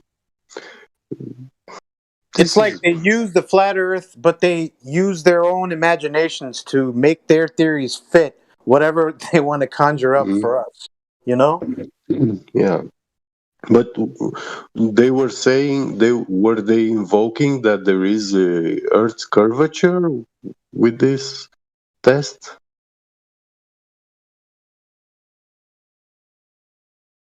Or were they trying to prove flat Earth, actually? No, he was just shooting, and he hit. This has nothing. This article had nothing to do with the flat Earth. I posted it there if you want to read it. But it just a guy shooting a target 3 miles away, and then in the article it says, you know, the Earth's curvature, blah blah blah. You know, the typical global shit. Yeah. That's why I posted it here. Yeah. Yeah. They played the scientists experts. Yeah, it says that in COD 4 when you're about to shoot Imran Zakhaev, you can calculate the Earth's curvature along with the wind speed and direction. But it wasn't actually that far. Like looking out into Manhattan, like New York City, that's completely impossible. Like after I realized the actual dimensions and like just go on earthscurvaturecalculator.com, you can look at the miles, kilometers, type in all your own fucking your information and everything, how high you are off the ground, and find out exactly that. Looking at like New York City, that is not possible. Legit, there's way too much distance. And you can see the horizon line at eye level in the distance. If it was actually a sphere, it would be curving a lot. Legit. Especially like if you were it should be 74 feet of curvature. At that distance, that's easily observable. Laser tests prove that if you're having a laser on the other side of the lake at that distance, the laser should be 70 feet in the air from your perspective. But the thing is, that's across the water in a straight line, proving it's completely level and there's zero curvature. Swear to God. I'll send you the... Yeah, on good weather conditions, the laser will be straight parallel with the surface of the water. But in days with higher index of refraction, we can see the laser is like bending upwards. It's actually refracting and changing its angle of propagation. So it's inch off the water, and you can see the other side, the beginning of the laser. It's not this 70 arch going up and over. Yeah, dude. And they got along railguns all you can buy now. yeah. I got They will be obsolete if. But the rail guns are a obsolete weapon, or by default, it has no future. I mean, just because it would shoot like 3 times and break the gun. The high-powered Tesla laser would be much more used. They showed it off a few years ago. Yeah, to make something like a electrostatic sort of weapon, you know, which creates some sort of bubble around you, and when something enters that bubble, to be instantly, you know, electrified, burnt. Yeah, that will be interesting, but no, we don't have such things. Alright, I found the laser test. This was done in Okanagan Lake in BC, Canada. And there's multiple tests. One's with the Struck flash. by thunder. This kind of defense weapon, the Americans will love it because they still haven't figured out how to defend against the Russian hypersonic missiles. Yeah, if they go 20 times, The stealth it's ones. kind of hard to shoot them down. That's why I need those anti-gravity or the proper electromagnetic gravitics vehicles. Electromagnetics, yeah, microwave, stuff like that. These could work. But yeah, you need to see them, you know, and these Russian missiles, they have stealth technology, and that's the most terrible thing, you know, Dude, Victor because they Trumbo, can't see them. that made the implosion engine for Hitler during World War II. They forced him to work on this aircraft, and then he built the implosion engine for them, and that's how the first UFO was ever created. Alright, hold on, I'll be back. Yeah.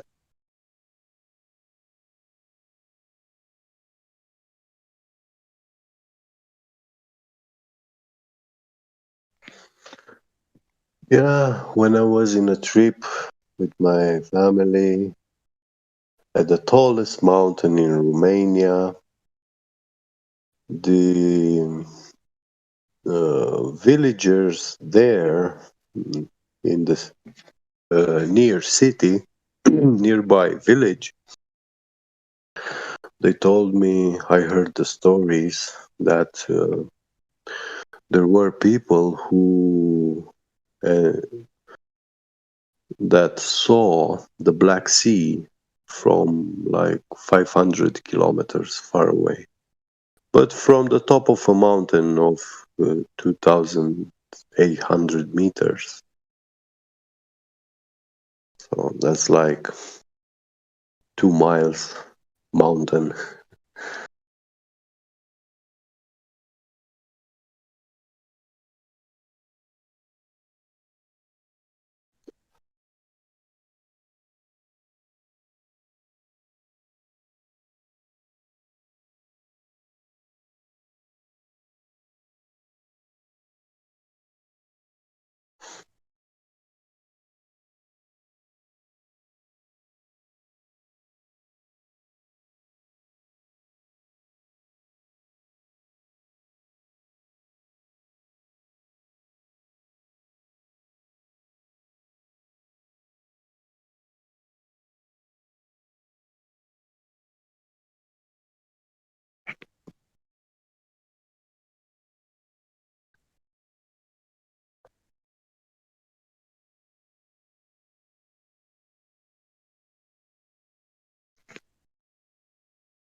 Hello.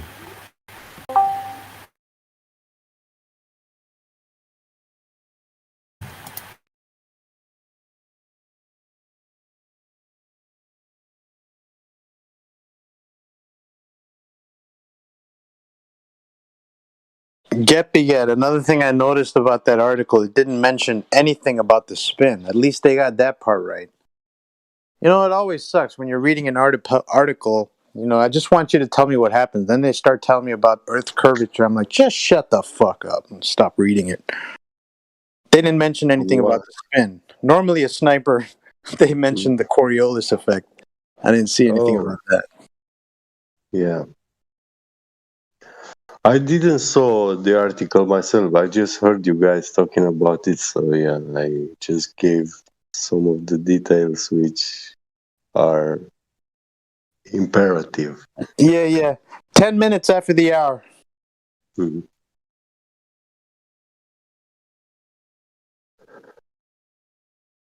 So they were talking about Coriolis.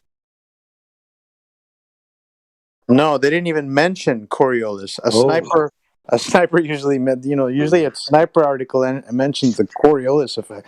This one didn't even mention it. Yeah. This one just mentioned the curvature of the Earth. Yeah.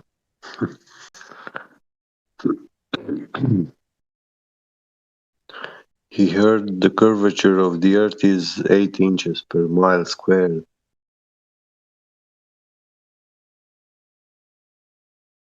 Tell you what, he got the calculation right. 6 feet No. drop at 3 miles. At least he got the calculation right. But Yeah, but the problem is he used the calculation which he got with his bullets. Because they tell you when they sell you these bullets, they tell you the range. Right, and the firing with what type of weapon also you are firing. Yeah, they tell you exactly what range you have.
Oh, what's up? Satoshi! New. He's just new. He just want to come and say hi. Yeah. So what's up, Hi. boys? Whoever's here. Mic check. No. No one is here. Okay, well it's only us. I guess we have the floor. Do you have any questions, just so that we can start something? Fuck. Anything. Just I don't know, man. Let me think. I mean, of course, about the Earth. Not anything. You know what I'm saying. Yeah. Shoot. Go ahead. Just shoot. All right. Like, I know. is It it? might not make you laugh. Just get it out. That's fine. Cool. Yeah. What shape is it though? That's the thing. We don't know. Yeah. I'm sorry. You don't know. I'm sorry. Is it just? It's not We circular. can't or anything, speculate. No. Listen. It still may be actually, a circle, but how do you get a straight line curving? I don't know.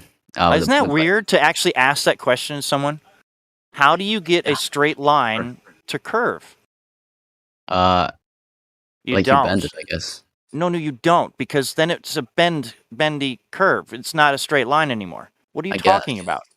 See, that defeats the answer. It defeats the question.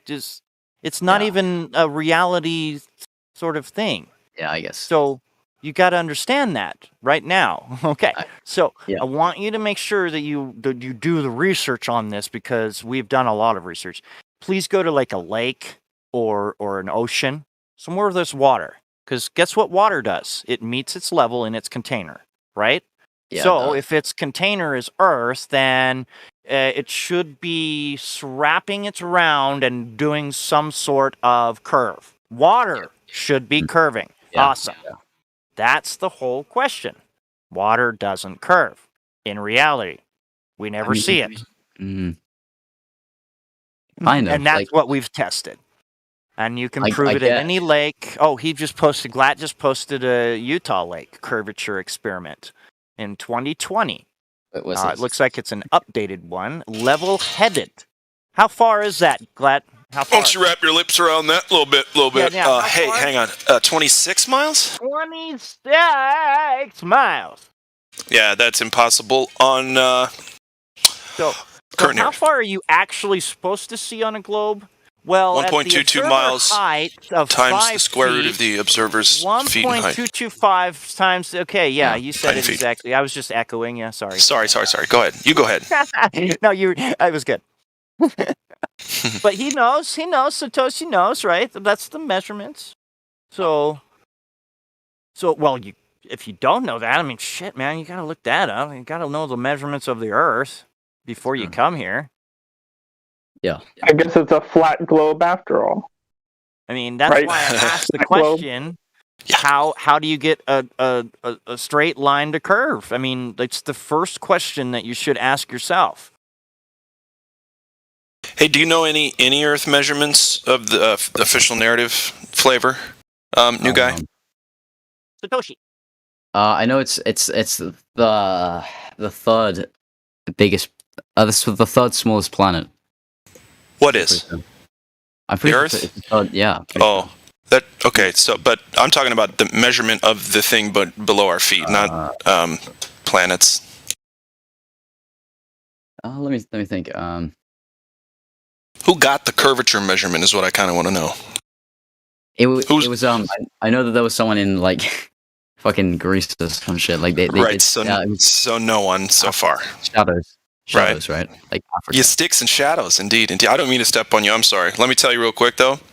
That's unfalsifiable, and we've tested it a bunch on flat and curved surfaces, and it doesn't work. Yeah, so we should point out to you in the math that I was taught in school, and the math that goes with that alleged Greek measuring shadows, they just presuppose a sphere in the equation. He doesn't actually measure an arc segment of any said sphere. He doesn't do that. He doesn't measure the ground at all.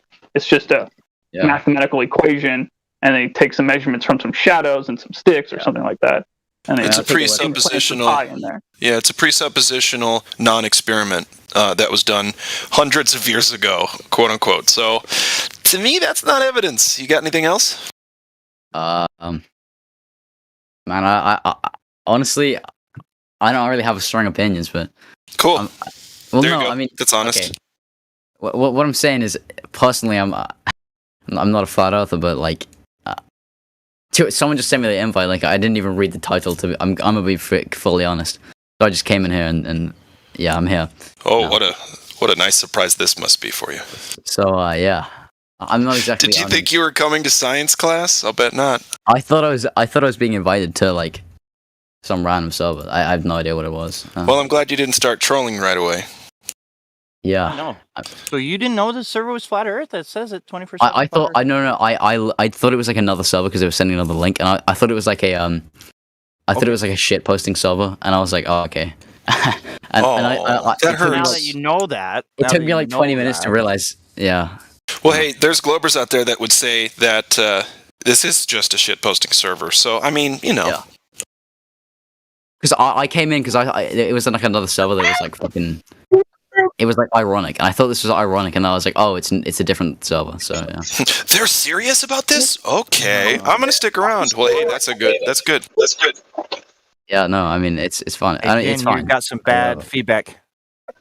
I guess the only other question I'd say I gotta go in a sec, but the only other question I'd ask is I'll probably be back in a bit, but the only other question I'll ask is what is the like the positive, the benefit in the mainstream narrative, like Globe, like how is that? So how is that? can I put it into perspective? You grew up into it, so it's already there.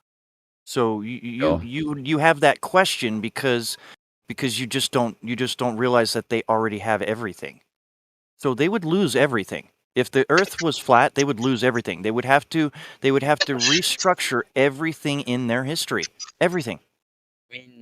But like, couldn't they just be like, "Oh shit!" Like, no. I guess we were because they wrong. would- Like, fuck. The math is wrong. The math is 100% wrong for everything that they're doing right now. That's what- Everything.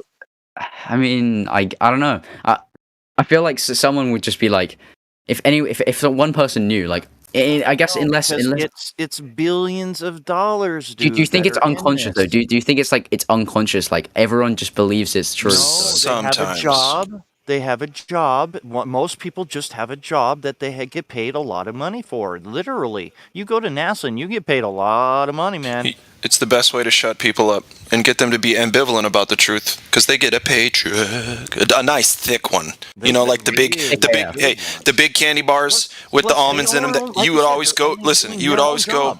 You'd always go to the rich people's houses to get the big candy bars with the almonds, right? You didn't fuck around with, you started with them because everybody was trying to go there to get the big ones. You know what I mean? No idea what that means. Yeah. Sorry. Continue. Yeah. Yeah. I think it's worth pointing out that so there's people out there in small numbers, I think, that would legitimately try to deceive you about this, like Neil deGrasse Tyson or Bill Nye, the so-called science guy. I'm sure these assholes, I'm sure that they know that the Earth is flat and stationary, but they're not going to tell you. But you got to understand that most people out there, probably even most people working for NASA, they honestly think they're on a ball in space. And so they're just repeating the lie. And after a few generations, they forget the truth.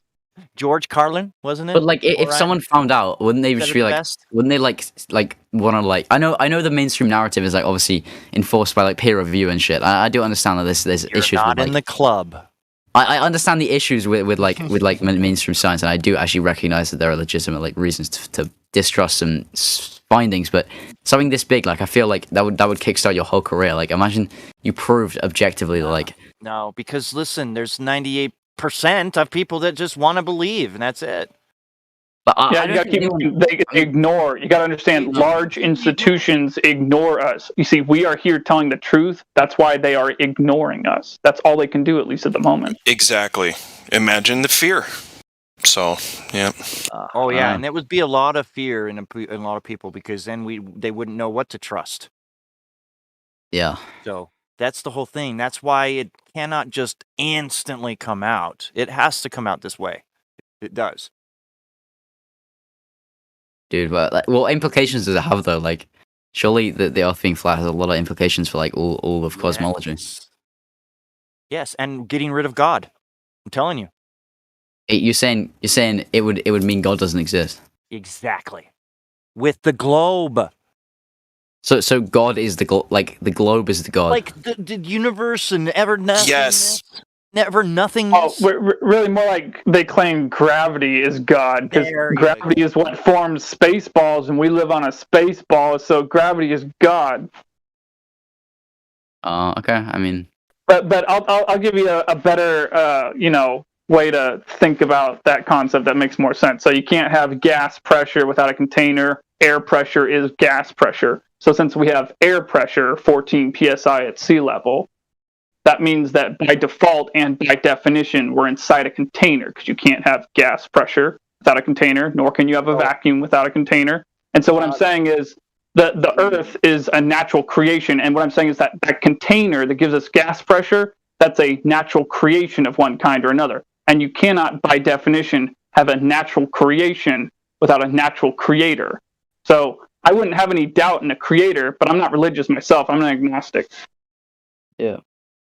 I mean, but with the pressure thing, like, I mean, the particles would like collide against each other. And if there's a force pulling it down, like, there would still be like an area of high density of particles, right? So that they could still have like a colliding particles, but they're not attracted to each other. That's one of the main deals. Mass does not attract mass ever. It doesn't. Yeah, and gravity does not contain gas. What do you mean gravity doesn't contain gas? You see, you and I were taught in school that we have air pressure here on Earth because gravity is somehow holding the air to the Earth while the Earth falls or flies, whatever you want to say, through the vacuum of space. But you see, you can't have, the definition of gas pressure itself is the force exerted on the walls of the container by the gas contained inside. So you see, the word container is in gas pressure. You cannot have gas pressure without a container.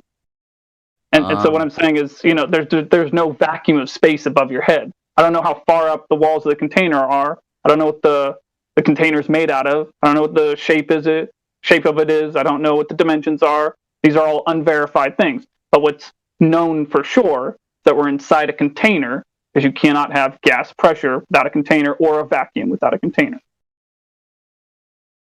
I mean, can't have a pressurized tire without the tire portion, the container, the walls of the tire. Like, if there was a force pulling all the particles towards the wheel, then there would be you could still have a pressure there, right? Yeah, yeah. Is the So wheel this is what pulling? we No. ask people. So can you demonstrate? Let me ask you then. Can you demonstrate gas pressure without a container due to gravity? Well, I mean, my first example would probably be a planet with an atmosphere. So. Well, yeah, we answered a lot. But going back to what you just said, though, you had a really good example there. You had a really good way of thinking there. So if you could demonstrate, my question is, can you demonstrate 36 psi of air pressure around the rim of a car without the tire due to gravity? Can you do that for me without the tire? I can't do that with the. I don't have that power myself. But what do you know of anyone else that can do that? Huh? Have you ever heard of anyone else being able to do that somehow? I haven't. I heard Michelin could probably do it, but I don't know. Well, impossible. I, for example, I would allow you to even use gravity. So just pump 36 psi around a car wheel without the tire. Show us how gravity could hold that pressure there. Well, I mean, the gravity isn't. Isn't that what I just told you in the VC check-in? Gas pressure. Satoshi. Yeah, I did. I went over it in the VC check-in. Gas pressure. Oh, he knows. Yeah. Yeah. Oh, okay. So atmosphere. What is atmosphere? Air containing air. Yeah, I mean. Okay. Yeah. Oh, okay. So then, can you go down to the gas station with a rim and fill it up with air without a tire, please? Well, because gravity's so wonderful. You probably could if you sprayed air so hard, like at such a high rate. Okay, you spray hot air. Hey, listen, all right. Wait, hold on. Let's clarify this. Consistent gas pressure. When we ask you for gas pressure without a container, we mean consistent gas pressure. We're not talking about a fan blowing wind or a leaf blower that's, pushing something with technical gas pressure. We're talking about consistent gas pressure without a container. I will be back. Okay. It's okay. Please be back. He comes to this server and says that he didn't really want to come to the server, but in the voice check-in, he said he'd already come and been banned from this server. What an idiot. Oh. Yeah, I remember his name. He changed his name. We actually changed it back. California News him. Oh, I see.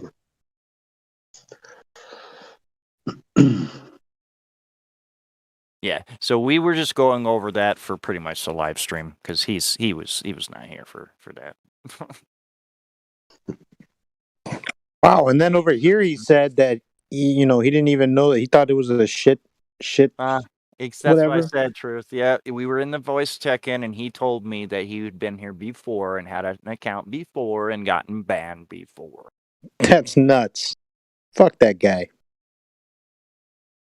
Fuck that guy. Completely changes his attitude once he's on live television. So, Yo, Wally, fuck that guy.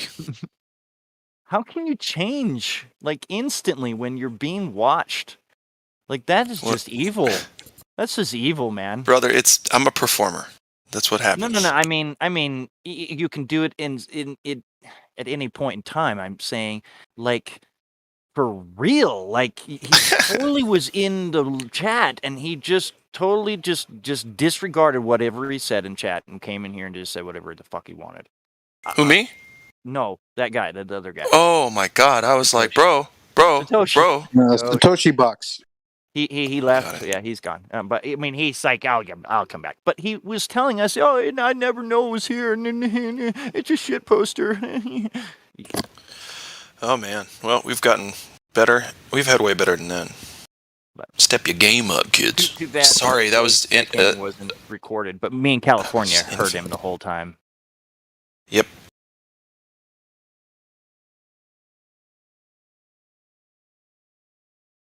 Things they try to get away with here.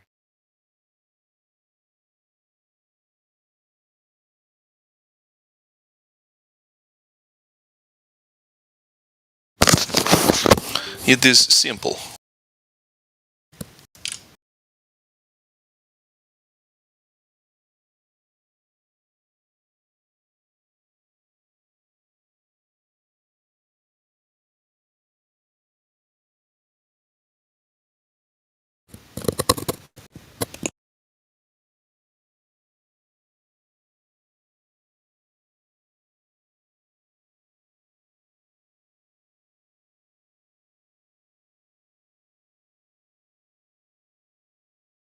Justin, is that picture? It says straight line, no curve, of Mount Fuji, perhaps? Oh wow, yeah, I think yeah, it's a mountain for sure. Well, some people said it's the sun. That's a mountain. That's a mountain. It's got a plateau at the top. It cuts off a little bit. It's a mountain. What was I going to say? So do you know if it's Fuji or not? Let me see if I can find the picture again. It really looks like it. The sun. Get out of here. Because this is the big picture that I found. I put the line there. So yeah, I'm thinking yeah. It looks a lot like. I mean, Fuji's one of the biggest that you can see in that area. What is this line down here? Isn't that like a river? I believe that's a river down below. Oh sure. Well, yeah, that's a river. Huge river with It's- like yeah. a railroad. It looks like a railroad there, or even a freeway. The water's flat. Railroad bridges. The whole thing's flat. That's thousands of miles, folks. That's thousands. Yeah, thousands of miles. Not just hundreds. How did they get away with this dumbass shit? When you get a photo like this. Not to mention eye level to the camera. I don't know about that. I'm telling you, it is. No, it looks like it's kind of a downward view. It's like a 30-degree angle or a 20-degree. Wait, what? I mean the horizon. Sorry, horizon. Oh yeah, it's right at the eyes, I suppose. But anyway. If you were to just look out straight, yeah. I don't know. I didn't take the picture. I'm just saying that to see that, and then to show you this.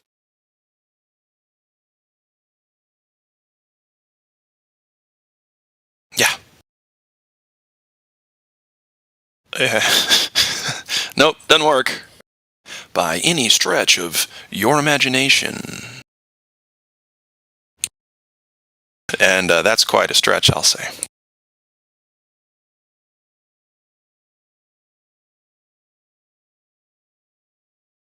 Okay, what kind of pizza should I order, guys? You're gonna tell me what to get.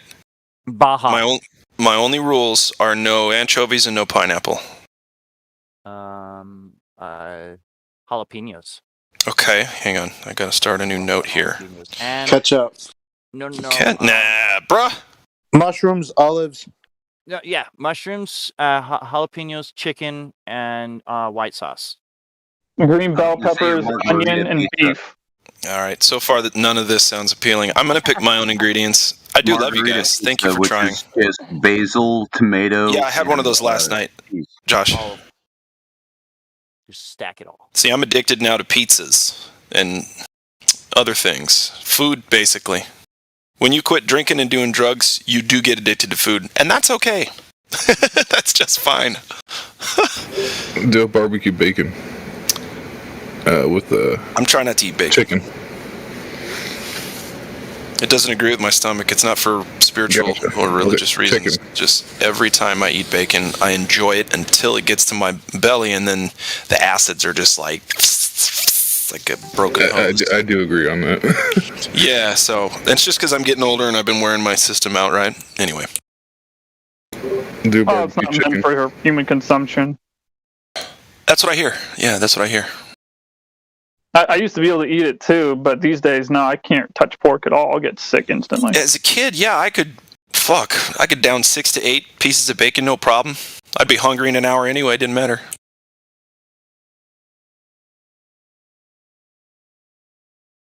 Still go with the green bell peppers and onion. Yeah. Yo, you should try juicing. Like, just buy a whole bunch of fruit and vegetables, put that in a blender. No. That's where it's at. No, it's not where it's at. No. Listen, the fruit was made. Listen, the fruit was made perfect for your body to eat whole and with nothing on it. Okay? So, what you have to understand is the juicing thing is another psyop. Yes, it's true, to make you get less of the nutrients than, because you get fibers and all kinds of stuff that go away from the process. They leave the food when you make a smoothie out of it. You're this violent process of chopping it up. That's supposed to happen. Hold on, I'm almost done. That's supposed to. Hold on. Sorry. That's supposed to happen in the mouth with your digestive enzymes helping break the food down. So if it already comes as a liquid, you've missed the opportunity to gain a lot of the nutrients from that food by simply just chewing it. Let alone, like I said, the fiber breaks down, all kinds of stuff. So you can, and I'll tell you this, if you drink some juice, you juice your stuff every now and again, and you eat a lot of fresh, raw fruits and vegetables, fuck yeah, you are going to double up your intake of nutrients, regardless. Yeah. So, but yeah, anyway, juicing, if you go strictly to juicing, your guts are going to get fucked up after like a week. That'll only be true, though. What you just said would only be true if those nutrients are in the soil that those plants were grown in. If the soil is void of those nutrients, they won't be in the plants. And not in the plants, they won't be in you. Oh yeah. For real. There was a documentary on Netflix called Fat, Sick, and Nearly Dead. This guy's like 40 years old and has this immune system condition to whenever he has skin contact with another person, all his white blood cells rush over to where the contact was and start making they start swelling up on his body. There's red and white dots all over him, like all his life. And he was really overweight. And what he did, he started juicing. His doctor recommended it. He lost 100 pounds. That skin condition went away, or his immune system went away. And there he met a friend who was a trucker who was like 600 pounds. Had the exact same skin condition and everything. And he convinced him to try juicing. And by the end of the movie, he was in an XL shirt. I swear to God. Literally, he gave him the shirt and he worked it all off. It took a long time and dedication, but that juicing really helped him. It has a Probably would have dropped the weight 3 times as fast if he had, gone carnivore. Don't completely cut out meat in my mind. I would still try to eat high quality cuts of meat, like elk, for instance. Elk is really beneficial. But yeah, the spirituality with the full plant-based diet, that's 100%. I eat mostly meat. I think elk is a funny meat because they even put this as a warning label on some packages when you buy it that it's actually still red when it's fully cooked, unlike beef and lamb and goat. Like somehow, some way, that meat it stays kind of red even when it's fully cooked. That's awesome too. Yeah, it's better to go. I really realize this now from the spirituality fact and all the shit that they put in the food. It's better to grow your own food and to go hunting like once every fucking year or two and like shoot a moose or fucking an elk or buy a cow and then butcher it for like $2,000. And then you're set. You just have to have a big freezer and all your meat consumption is good. Then you just have to get your fruit and vegetables instead of going and getting like McDonald's and other fast food places that don't have any medical benefit. You eat it and like it's good, but it's like as soon as like just like the bacon, as soon as it hits your stomach, you're just like, oh shit, wish I didn't do that. With the fruit, it's like when you're eating fruit like watermelon or anything, you're upbeat, you're getting energy from it, you're in a good mood, and that's what it does. That's what juicing does. It always puts you in a good mood, for real. That's another thing. Food makes everyone happy. What's the benefit of elk? I'm sorry, I didn't hear that. Oh, it's a healthy red meat is what it is. I was just saying that I wasn't saying any benefit of it. I was just saying that it's a funny meat because it's still red after it's fully cooked. Yeah, it's kind of like brown and red at the same time. So a lot of people continue to cook it on accident and overcook it, not realizing that it's fully cooked meat. It's just a different kind of meat, different kind of animal, and it continues to be red after it's fully cooked. Yeah. But something I was going to say though about what you said about the freezer and the meat is that keep in mind the minerals are still in the meat when you freeze meat, but the vitamins get all destroyed when you freeze meat. Y'all are going to have to explain Keith Richards to me. Pardon? Y'all are going to have to explain Keith Richards to me and why he's still alive. God knows. I was looking up this channel yesterday. I suspect chemical. No, not even a chemical. It's a pine tree extract called turpentine. What people are doing, they've been dropping dots on it on sugar cubes and eating it. And this has been like a plant medicine for Isn't that walnut? It's been a plant medicine for a long time. And what it does, it uncauterizes your third eye. I'm not joking. It uncauterizes your third eye. No. You watch all the research on it. No, it doesn't. Explain. We were just talking about this. It eats paint. Is there proof there's a third eye? Yes, and that it releases DMT during stage 4 of REM sleep. What's the third eye? The third eye is the pineal gland in your brain. That gives you connection to the fourth dimension. Have you ever seen it on camera when they cut into your head? Are y'all talking about the pineal gland? Neurosurgeon says that every single time that he's opened up someone's brain and seen that, it's been cauterized. What the hell? You mean what does that calcified? mean? You mean calcified? Calcified. Well, if he hasn't been able to, okay. If he doesn't have one to compare it to that's not, then what's he talking about? Thank you. That's exactly. How did you know I was going to say that? How did you know that's where I was leading? That's what phosphorite in the water does. There's no proof of that, though. Yeah, no. There's a correlation between the type of water you're drinking and your pineal gland calcifying. Because if everybody's pineal gland is calcified by the time they're in their 20s, then maybe it's just something that naturally is supposed to happen. Right. I don't think so. I think the elite are doing that on purpose. They're purposely. How do you even know what a pineal gland is? How do you know what a third eye is? What is a third eye? Is it another eyeball? Like, what is it? What is it really? Like, what? It is a new eyeball or another eyeball. It has a retina and everything. So when they cut into your brain, like when they cut the big zits on TV and they show you pop them, they cut into your brain and they got a blinking, they got an eyeball looking at you. Pardon me. I haven't seen that. I done a lot of research, connected everything, especially like people say that there's like not a spirituality side with the flat Earth, and there definitely is. If anything, it's gonna wake you up to spirituality more. I've saw eyeballs on tumors and teeth and shit like that on camera. I haven't saw another eyeball in the middle of your brain. I just haven't seen that yet. Am I missing out? You are. It's been researched for a long time. The Hindus knew about it, and part of their religion. If you learn about the chakra systems, the third eye chakra is. Yeah, but where's the proof? Yeah, brain maps, and I'll show you exactly where it is, what it looks like. It looks like the Eye of Horus in You don't think there would be a medical journal on video of it? Like, you wouldn't be able to see it on video? You got to read about it? That's weird. No, we can look at a map of the brain and see it. It looks exactly like the Eye of Horus. I'd rather look at the brain. Why would you look at the map of the brain? I want to look at the brain. I want to see if it's in the brain. I don't want to see if it's on paper. Do you think that it looks like the Eye of Horus is proof that it's an eye? Mm-hmm. It has been proven. Joe Rogan. No, I'm asking you. Do you think that the fact that it looks like the Eye of Horus proves that it's an eye? I mean, it seems to me those things are inconsequential, you know. And who is Horus, and what's his eye? It's mapped out, looks the exact same. It has been proven on other animals to have a retina, a lens, and everything, just like an actual eye. Now on other animals. So other animals have the pineal gland. That's what causes our dreams. It releases DMT naturally in the brain. How in the fuck do you know they're having dreams? There's been zero evidence to prove that, by the way. How would you know that an animal's dreaming?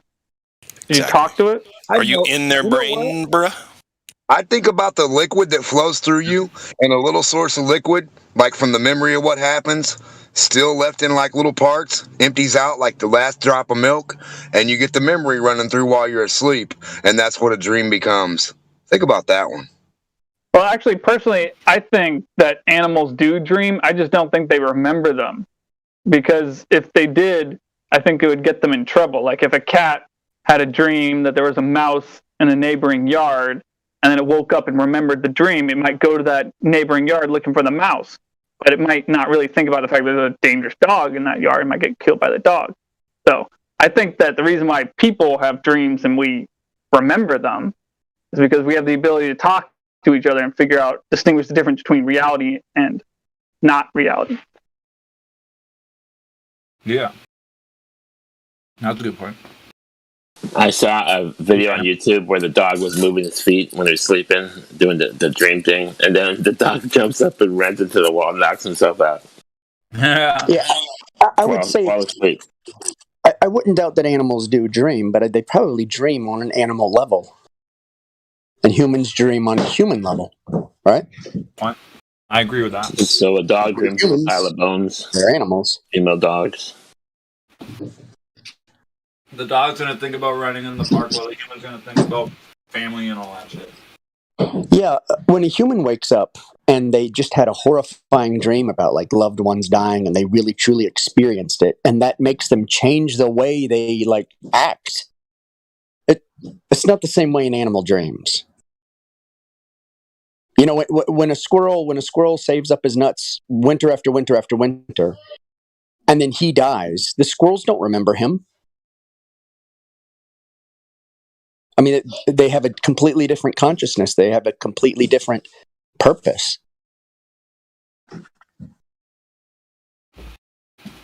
I'm back. I just got water. We're all set.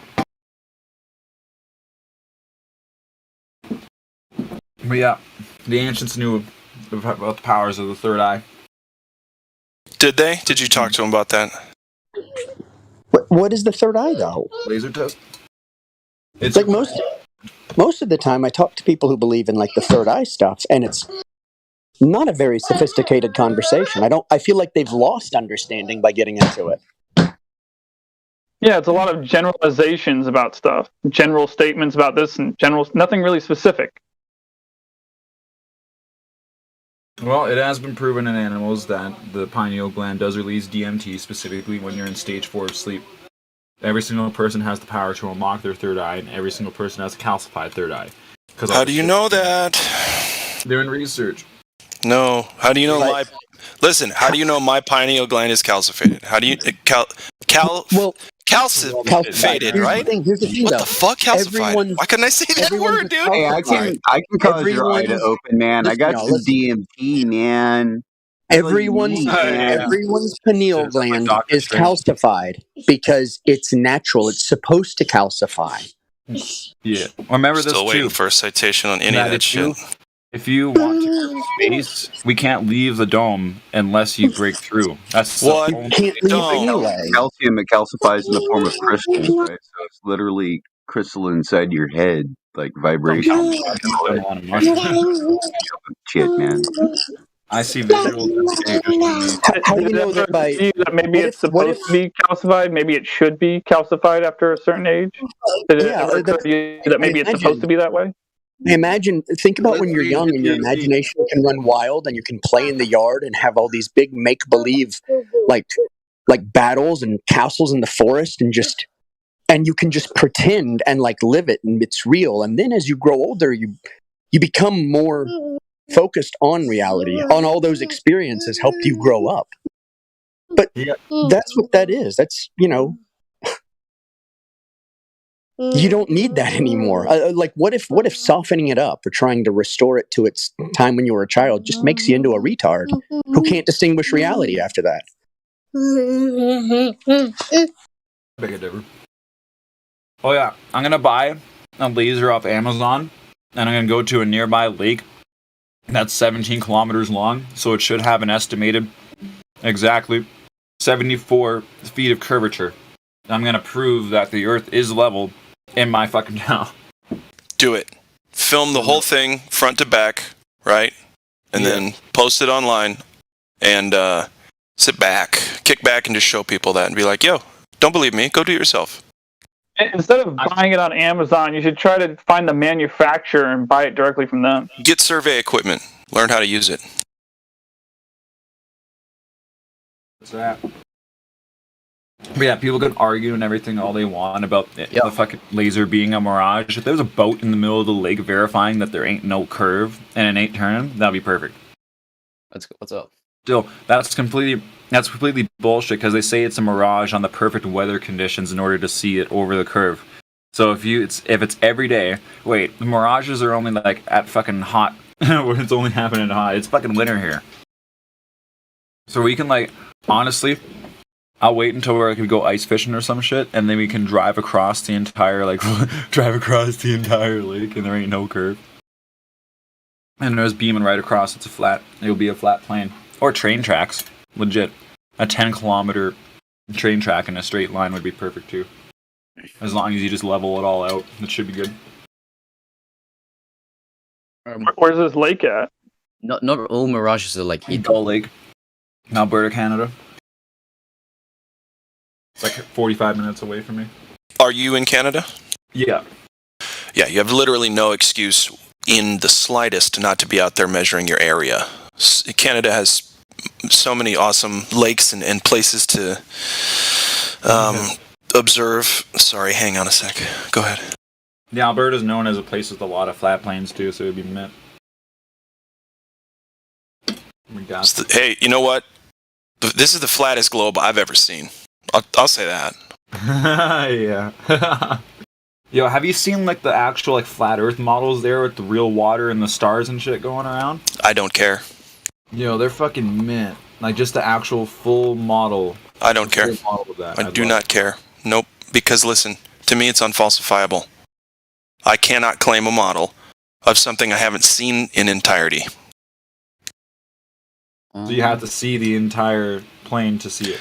If you want to make a model of something, you're doing your best to represent what it is in every detail.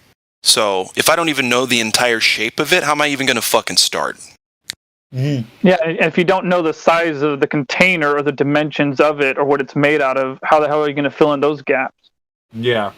And does the firmament start at at Antarctica or the? I also don't care about the firmament. To be fair though, the whole point of a model is it's a way to show a whole thing without having to see it all. You know what I mean? That's assumptions too. That's we're not saying they're necessarily a bad thing, and we're not saying it's necessarily a bad thing to do that ever. What we're saying is that we're not allowed to travel freely over the Earth anywhere we want to go, and more importantly, the places we would need to go in order to make this model you speak of, we cannot go there. We cannot make these measurements to see how far it goes here and how far it goes there and what the size of this is and what the size of that is. So the idea of making a model, it's what are you talking about? Make a model with what? I mean, true. It's like on GTA when you fly over the restricted airspace and you get shot down. No, it's not like that. No, it's not like that at all. I'm just kidding. No. Imagine you are a guard in a castle, and you know the entire castle, back and forth, every secret passage, and you know the dungeon area too. And you can sit down and you can make a model of the castle because you know all of the dimensions. Do you follow me so far? Yeah. Now imagine you're someone who's born in the dungeon and you never leave the dungeon. Could you make a model of the castle? You can make a model of the dungeon. Make a You model know a of lot about the area dungeon. you know. You can make a model of the immediate area you know. Great point, I mean, Mimas. Isn't that kind of like against your own point? Like, because you know the allegory of the cave, right? Like Plato's cave, right? You're asking me if I know the allegory of the cave. Yeah. Wow. Yes. He just kind of explained it to you. That's okay. Hey, he brought it up. That means he knows about it too. Okay, allegory of the cave. That's perfect for our reality. I'm just saying is like that kind of. I feel like that kind of builds into that point, which would be. Yep, it does. Well, see, here's the issue. Think about the people in the cave creating a model of reality. Yeah. But it was all only ever shadows and tricks. Yeah. They made a model of reality based on the shadows they saw. Would that mean that they had an understanding of reality just because they made a model? I mean, their reality does too. You can only make a model. No, I'm not talking about the subjective perception of a reality that's been foisted upon you. I'm talking about a true understanding of the nature of reality. They wouldn't. Just be honest, they wouldn't. It's the one who goes out, who's freed, and goes up the tunnel and sees the sun, and his eyes are hurt. That's the one who obtains a greater understanding of reality. Yeah. You having a hard time following, kiddo? God, what? No. Young man. Why do I say that? Why do I gotta say young stuff? Ugh, sorry, guys. I'm trying not to infantilize, which doesn't sound like a great word in the first place, but I'm trying not to call people kiddo. You know. So just say bussin' no cap for real though or something. I'm sure you'll understand. You can only make a model of what you can see and touch and measure directly without using Exactly NASA. Yo, who's the leader or the host of the Flat Earth live stream? you right now. Damn right. You're the host. The first thing I'd like to do is make it so that you can see our cameras on the live stream. Or if they can't even see our cameras on the live stream itself, then why can't we put our cameras on? That's my philosophy. I'd put our cameras on. I can't answer that question for you. No, because that's a little creepy. Why? I have a fucking LED'd out room with fucking a whole bunch of... You want us to see your room and think you're cool. Yeah, I don't want to see your room. I want to show you guys my studio because I'm just used to having it on in the background. I don't care about your studio, brother. If we see your studio, can that prove the globe? Can you make a model of your studio? No, I'll prove it with the laser test though. Ah, true. You prove the globe with the laser test. Not prove the level Earth with the laser test. Ah, okay. All right. That's why he's host now. To watch it. For real. Yeah, it's like $23 on Amazon for that. Legit. Night. Living the dream. I'm gonna take a bong rip for y'all. This is gonna be hype. Alright. Yo, I believe that all the UFOs and everything are man-made technology, and this might be, like all the aliens and shit, might just be to throw off the fact that we created those aircraft. Hold on a second. Is this like the adventures of the guy who just started paying attention? Why don't you marry Amazon?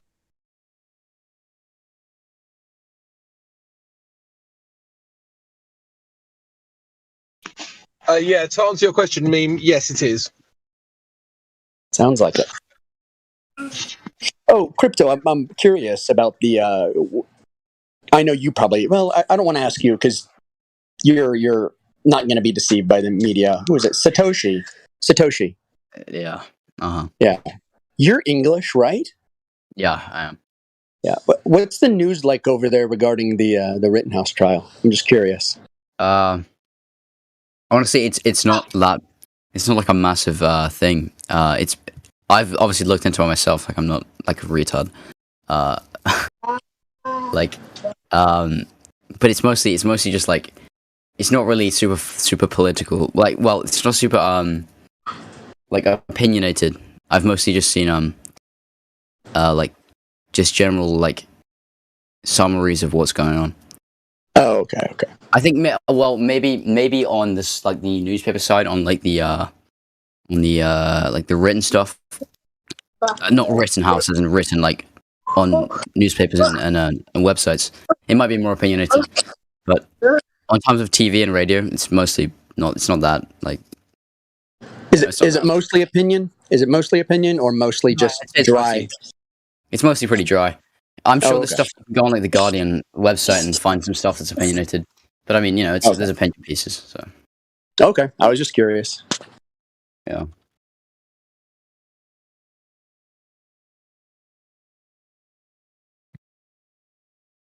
Yeah.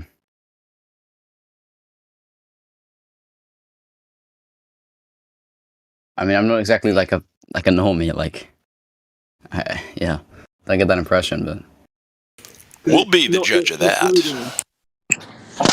If you're not a normie, tell me about the flat Earth. True. If you were going 5 to, seconds. Yeah, if 5 you were seconds. going, to prove you're not a normie. okay, go. I've got a great normie tier question for our English friend. Do you think we landed on the moon? Do you think? Yeah, I do. Oh, yeah, you're a normie. Sorry, mate. Oh, come on, man. Like, listen, there's Bonafide plenty of conspiracy theories I'm willing to get into, but listen, we're not Straight trying cap. to disrespect no you. busting, though, for real. For real, dog. No, we're not trying to come down on you or anything. It's just that's a good test to see if you're a quote unquote normie. Normie's not a 4-letter word. It's not a bad word. Okay, okay, sure. Please let me finish. Yeah, sure. We just get a baseline. We're trying to just feel it out, see how much you know, see how much you're willing to know, honestly, and such. Okay, continue. Listen, get me on. If you get me on political stuff, like I'll go off on that. Like I'm definitely not. We're not going to do that. Yeah, sure. Politics are evil. That's the only thing I'll say. I wasn't like Glat said. I wasn't using the word normie in like a derogatory sense. Like, it's just that there are certain mainstream conspiracies that are completely absurd. Sorry, mainstream stories that might as well be conspiracies because of how fucking absurd they are. And the moon landings is one of them. Like the idea that some men flew in a tin can through literal nothing to a floating rock in the middle of literal nothing is Through absurd. the thermosphere. And the only reason you believe it. No, but literally, like, I'm leveling with you here. I'm not even trying to be a conspiracy guy. I'm just leveling with you. The only reason you believe it is because of repetition after repetition after repetition in the media that it happened. They never presented you any evidence. They never actually showed you anything legitimate. They just told you it's true over and over again. That's the only reason you believe it. Of course. But I understand that. I didn't like watch them. I wasn't there. But like, there's some stuff. I've got a follow-up question. Sorry. I've got a follow-up question. Do you believe the media? It depends on what. I mean, okay. So, do you believe the media when they tell you something with literally zero evidence? Well, it depends what it is. I mean, okay, the moon landings. Yeah. Well, it's okay. Something like that, right? With something that's so like, first of all, it was a long time ago. Second of all, like it was at sort of the forefront of, it was very advanced or whatever. And like, it's not like I'm talking about your belief in the media. That's because that's the only place that you've got this information from. The repetition from the media. So, do you believe the media or not? on things on a lot of I mean on okay, but the moon landing's happening is like a pretty isn't just the media, like that's a pretty just accepted thing in general. I mean, it's basically just the media. I mean, that's kind Satoshi, of Neil you said that Armstrong was said in an interview that he didn't go there. Literally No, said, we're not even we getting into didn't that. We're not even getting into that. Come on, let's not even get into that. Let's just talk about your belief. Because the thing is, right, is that if you are in this like kind of fractured way of thinking, where it's like, yeah, I don't believe the media, but actually you do, then we can't really have a discussion because you're going to be kind of with us some of the way, but not we all have to of the way. convince him. Right? Okay, no, it's not about convincing. I need you to be honest whether you actually just believe what the media says or you don't. Okay, Because you okay, can't do both. I'll give you an example. Right. So, do you have a proof like that 1 + 1 = 2? Right? Can you prove that? Like, Yes. They didn't calculate going through the radiation belt back then, which would have incinerated their shit, and they had to go through the thermosphere, which heats up to the 2000 Celsius, which would melt the rock. DJ, stop. Let I'm not even Crypto talking take about care the of this. moon landing right now. I'm just saying in terms of truth. So the answer is no, you can't prove that. It's a conceptual framework that everyone works within. Yeah, I agree. Yeah. And we call it mathematics. So it's like any other language. There's no reason for the word car to mean, a metal object on wheels that drives, other than the fact that we all agree that that's what car means, right? Yeah, so no, you can't prove that that's what car means. It's an agreement between people. Yeah. I wouldn't say that the moon landing is happening. It isn't on the same level as like an axiomatic statement. Obviously, that's a bit of a straw man, but I still think that in terms of like people telling you something that's true and it basically being true. I mean, like how could it be? Okay, let's say it happened hypothetically, but no one talked about it. Like what would the case be with that? Like, yeah, so you've effectively got 4 scenarios, right? You've got it happened and they talked about it. It didn't happen and they talked about it. It happened and they didn't talk about it. And it didn't happen and they didn't talk about it, right? So we can eliminate 2 of those because they talked about it. So the only 2 scenarios you're left with is that they tell you it happened when it didn't, or they tell you it happened when it did, right? But both of those, my point still stands, that you believed them without evidence, right? That's the key point here. It doesn't even matter if it's true.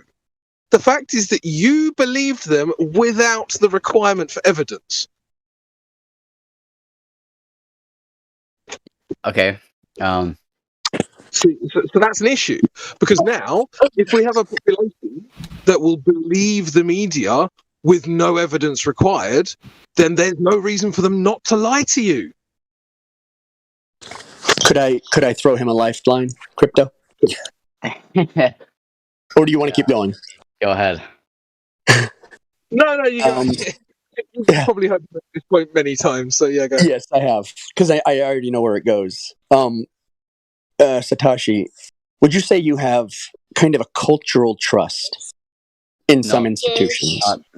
I'm very institutionally, like I'm biased against institutions most of the time. Well, I also mean like the state and big business, and I mean everything that's institution. Like I don't just mean private; I mean public as well. Yeah. Okay. I'm pretty much anti-state, pretty much anti-corporation. Okay, well that's good. But I think what I'm really looking for is a lot of people will watch the media, and they will, without even knowing it, they formulate opinions. Right? Yeah. Sure. All right. And so it creates kind of a relationship with the media, right? Sure. Okay. I'm not going to be able to do this because I have a 4-year-old on me. Satoshi, you said that we were 50 years ago on Moon. Yeah, pretty much. But listen to this information. Do you know how much distance we can achieve today comparing that travel? So what do you mean? Distance. Do you know how much we can achieve today space travel comparing that travel? Do you mean with people in the spaceship? Yep. I don't know. I will tell you. Is it more or less? Oh, 1%. more. I mean, I'd imagine. Right? Like 1%. Well, 2021, 1% of that what they achieved. Did you by that is that figure like that's the furthest they've ever been? Do you mean? Listen, this is it's not halfway. It's a 1%. It's a 1% of the. It's 1,200 miles now, and 1969. Listen, this number 240,000 miles. Okay. Comparing 1,200 miles. But where would they be going? Like if they okay, what I'm saying is if there's nowhere to go, then obviously they're not going to go any further. And do you know what? Like 3-4 years ago, they realized that we cannot pass the some kind of radiation. Van Allen radiation belts. But they passed that 7 times. You mean like asteroid belt or? Van Allen radiation belts. Some kind of they are saying that it's some kind of space radiation there, and that we cannot pass with. We don't have technology to pass that. We need to some kind of better spaceship or something, you know. I don't want to be that guy, but like, do you have a source for that? Like, yeah, people have source. Somebody link him to Van Allen radiation belts in live okay, stream. I want to see. I'm interested. Didn't they say they were going to try to use their water source to somehow absorb the radiation? So they're going to use the water source to absorb the radiation, then they're going to drink the water. What? Yeah, you don't remember that?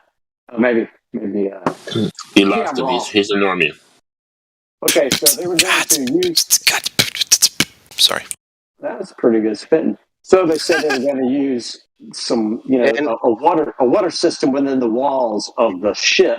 Somehow make like a little layer that the water circulates through there. But it's going to be their whole water supply. So the water supply is going to absorb this radiation, but then they're going to drink the water. Satoshi, is it moon in space or is in Earth orbit? Is what more in space or in orbit? Is it moon in the space or in Earth orbit? What the radiation or? No, the moon. Is it more in space or in the? Well, it's sort of, it's fairly far out. But do you know that moon also was till few years ago? It was in the space and it's not anymore in the space. What? What do you mean? Like as in it attached to the Earth's orbit like recently? I'm telling you what they are saying. Yeah. The NASA said that moon it's not anymore in space. Yeah, it's spinning in the half of the Earth's atmosphere. Yeah, I was going to say. They say. Sorry, you said orbit. I think you meant to say atmosphere. So what they're saying now is the moon is within the Earth's atmosphere, whereas before they were saying that the moon had no atmosphere, basically. You mean like it has its own atmosphere, or it has what? In 2019, corrected. Yeah. So do you mean that it has like super thin atmosphere going out like thousands of miles? Okay. Like it's in that 630,000 miles. Yeah. Ooh-wee. Who got that measurement? I just want to clarify this without being talked. So what they said, is that the moon is within the Earth's extended atmosphere because the Earth's atmosphere extended, according to them, to be further than where the moon is. So we're not talking about the moon having its own atmosphere. We're talking about the Earth's atmosphere extending past the moon, and therefore the moon being within that. Okay. What a fish story! And they're buying it. I mean, okay. Sure. I mean, there may be like a few particles out there. Like, I don't know why you'd call out the atmosphere. It seems like a really big of. Not a few particles. They say the Earth's atmosphere extends 630,000 kilometers altitude. Sure, but this places the moon. This places the moon in the middle of the Earth's atmosphere. Yeah, I mean, sure. Like, fine. And that's So, a problem. You mean sure, but the Yeah, I don't think that's middle of the atmosphere, it Yeah. cannot mean a few particles. Well, it depends how you define it, doesn't it? I mean, What do you mean? Can you make an atmosphere of one molecule of gas? I mean, yeah. You Better you yet, could- when was the last time you made an atmosphere? Guys, in the heliocentric model, yes, you can. So you're kind of arguing, no pun intended, in a vacuum. Where really, that's what the conversation should be. Satoshi, I have a question for you. Yeah. What's the pressure differential in space? Is that like the Is that like the what's the pressure differential? Sorry, I really don't know. Like here, it's 14.7 psi, but in space, it's like Isn't there a constant that's like the isn't there a constant that's like the mass per like some shit is wait well, here's how it's explained. At 250 miles up, it's 10 to the negative 6 torr, and past that, beyond that, when you're getting out to the moon, they say it's 10 to the negative 17 torr. So you have trillions of times the pressure differential between the air you're in and what's outside, right? Yeah. Sure. Yeah. Okay. So there's this place called Sandusky. Okay. Its walls are 8-foot thick concrete. It is the largest vacuum chamber in the world. And if they depressurize it, the air will actually pass through the concrete and refill the chamber. That is how powerful of a vacuum that is. And that only goes down to 10 to the negative 6 torr. Okay, you following me so far? I'm following you, yeah, I'm following you. Okay, so that's 8 foot thick. It's got steel rebar reinforcement, and it has an aluminum sheet over the entire outside to make sure it's hermetically sealed. Yeah. Right? So this takes a lot, and it takes 3 days to depressurize it, to pull all the air out of it. Yeah. Okay? How thick were the walls of the Apollo spacecraft? I imagine they'd be like inches. 1/32 of an inch. Oh, okay. 1/32 of an inch. That's like put about 8 pieces of paper together. It was tinfoil, right? Well, no. The actual craft walling was sheet metal, but it was 1/32 of an inch thick. Okay, let me speak. Okay, so my what I think that the difference there is, right, is so there's a difference between a depressurized zone, right? Can we just work on the assumption that like there is an atmosphere with pressure, blah blah blah? Just obviously, you need to be at my level, if you know whatever. So I think there's a difference between a small area, right, like a small volume full of gas, right? So it has a high pressure and it's exerting pressure on the walls, right? It's exerting a force. And there's nothing really to push back against it except the rigidity of the structure itself.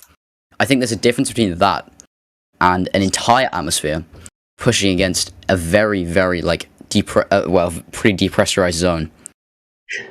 Well, it's not the area. It's not the area that makes the difference. It's the actual difference that makes the difference. So wherever there is a vacuum, the air is going to instantly and catastrophically try and fill it as fast as possible. Whether it's a big area or a little area, whether it's the area on the outside or the area on the inside. The moment that a vacuum is created, when the barrier goes down, all of the pressure does the exact same thing. It tries to fill the available volume. Okay, but what I'm trying to say is right. So the vacuum, but the forces are the same. No, they're not, because the vacuum doesn't exert. So the vacuum doesn't exert the force. The actual like the thing that has pressure, which has a lot of molecules, will be like hitting against the surface. So the pressure will be coming from the inside out. Whereas when So the vacuum of space isn't ripping the spacecraft apart. It's actually the stuff inside is pushing it outwards, right? Into the infinite nothingness. So that would be, it would literally have no resistance, trying to keep it to exploding out. No, because there's because there's There is what? rigidity in the structure. Like it can seal stuff in. Yeah, In fact, I would say your argument, using it as an argument in reverse like that, actually gives you a weaker position, because now you've got literally nothing in the universe putting any pressure on this craft to hold that air in. So nothing. Well, literally nothing. It would try to find its equilibrium. Like it wouldn't have much to keep it from finding its equilibrium, because it would just be a thin piece of metal stopping it from finding its equilibrium. Yeah, sure. I mean, this can be tested sort of at sea level. It's obviously going to have many sort of a few different issues, but I remember watching an episode of, I think it might have been Crazy Science or Wild Science, I can't remember exactly what it's called. But basically what they did is they just pumped a tire up until it burst. Right? And so what they found is that it only took about 5 to 6 times the pressure differential between the outside and the inside for the inner pressure of the tire to actually burst through the rubber, right? 5 to 6 times. Not a lot. 50 to 60 times, you're going to start bursting through virtually everything. And when we're talking about a spacecraft, you're going to be looking at billions or trillions of times the difference. It's going to burst through. There's no way it can't. But it's not about the differential. It's not about the different. It's about the It's about the actual force exerted by the fluid, and there's so little of it, and like the vacuum isn't pulling anything apart, right? Like if you're in an atmosphere surrounded by it does. The vacuum. Like when you've got fluid air on the inside of a tire against fluid air on the outside of a tire, it doesn't take that much of a differential to rip through rubber. It's not about but it's rubber though. We're still talking about okay. substance, air. Yes. Right? So there's no difference there. It rips through rubber easily. Oh, okay, but listen. The air right inside of a spacecraft is going to be somewhere around. I don't know the exact. It might be a bit more pressurized than atmosphere, but it's going to be around atmosphere. So if you pressurize a tire to atmosphere, it doesn't burst. It doesn't matter what's around it. You could chuck that into space; it wouldn't burst. I mean, do you know the electrostatic charge voltage potential of the air which you breathe when you are traveling in an airplane? No, I don't. Yeah, when you travel with an airplane and you rise to 30,000 feet altitude, the air that you breathe does not have the same electrostatic voltage charge as the one you breathe at sea level. Yeah, sure. Okay. Yeah. So we are talking about particles in electric fields, magnetic fields, and electrostatic fields. Yeah. And this imaginary space where you're going is conforming to electric field. The magnitude of such low vacuum, which you try to invoke that it doesn't exist, actually it exists, and we can only artificially create and experience this kind of low pressure. They do not naturally occur. So there is no vacuum in space, is what you're saying? No. So, but you said it can only artificially, or what do you mean? It cannot be. It cannot be. Yeah, there is no vacuum of space. That's the real issue. Okay, I mean, now I feel like we just doing too many steps forward, right? Like I can't really argue with this, can I? That's kind of the point, man. You can't. We found the closest to empirical fact as there is to find, so you can't really argue with it right now. Yeah. Well, in terms of the it like contradicts. Listen, it contradicts the behavior of elements with positive, negative charges, or north and south poles with magnetic fields, magnetic properties. Yeah, but elements have magnetic properties: ferromagnetic, paramagnetic, and diamagnetic. And wherever they are, yeah, these states, which elements of nature exist in, solid, liquid, gas, and plasma, the four states, fundamental states, they will conform to these fields where these forces that governs our world exist. And when we create a vacuum chamber and we pump out the air and reduce the pressure, we are creating a huge differential in that space not about the differential. in relation to the outside medium. Yeah. So the medium from outside, there is an electric field and magnetic field which will fill that space. It will not fill it if there is a chamber solid enough to resist that. But if you keep pumping air, this is what we actually technologically can achieve. Vacuums like 10 to the minus 7 torr. These are the best vacuum pumps that are out there. That we can build. We can't build any better than that. Yeah. And if we manage to build a better vacuum pump, then we will need to research how to build better vacuum chambers with stronger walls. We do have vacuum chambers where we can use like tungsten metal, one of the strongest metals out there. And it will still crash and crack through it. Let me ask you this, Satoshi.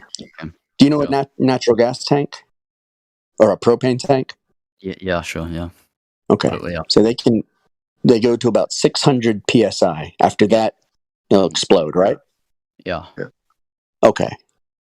So you've got your propane tank, 600 psi. Let's just for kicks say 601 psi. It explodes. I know it's more, but that's what the engineering limit is. Yeah. So the difference between the psi of that and the atmosphere at 14.7 psi is just hundreds of times, right? Yeah. And it's a small, tiny, contained area of higher pressure in a space, which is our atmosphere, of immensely lower pressure, hundreds of times less pressure. Yeah. But it'll explode. Now imagine you have that same tank at only 14.7 psi, which is the pressure you have here. But then you throw it into a pressure differential that is 14 orders of magnitude less. What's going to happen? So it's in a vacuum, you're saying? Yes, of 14 orders of magnitude less. So it can contain it. Nothing will happen. It will be fine. But wait a minute. In the normal air, it'll blow up at just a few hundred times. Okay. This is one thing where I genuinely think that you're like actually wrong. Can I just say okay? So the difference is right. So you know how when you calculate pressure in a liquid, you have to factor in the depth, right? you know the calculation is P equals PGH, right? Yeah. So the depth is about like how much fluid is around you, which is gonna exert pressure on the container, right? But it doesn't. Pressure differential doesn't matter. Is what I'm saying. Like what I'm saying, because the force okay. So let's say that there's a can with a certain amount of pressure inside, and that exerts a certain force on the walls of the container. Let's say that container can take a certain amount of force on the walls to be rigid, right? Now, what I will say is an atmosphere around it pushing the other direction, that does help, right? It's less likely to explode if it's in an atmosphere that's pushing it. And I agree with that, and that makes sense, right? It explodes in an atmosphere. Yeah. But it doesn't explode in a vacuum. So if they're the same, let's say they're both at a pressure where it won't explode in an atmosphere, it also won't explode in a vacuum, because there won't be that backwards pressure to push it back in. However, the main reason it's not exploding is the rigidity of the can. So the force. What happens to a balloon? What happens to a balloon in a vacuum chamber? I don't actually know. It explodes. It expands and expands and expands and expands and expands, because as you release the pressure from around the tank, the air inside is trying to expand. And it is creating the same type of pressure differential up there as it is down here. Okay, now the same exact thing would happen. It would blow up. I don't. The same exact thing, because the air, once you remove the pressure from the outside of the propane tank, that 14.7 psi, if you put that into 0 psi, it is going to expand and expand and put all those magnitudes of force pressing out. Yes, and that's because the balloon is very squishy, and any difference in force is going to make it explode. Oh, squishy! How squishy is the aluminum foil? It's not aluminium foil, is it? Like they're not just like tin.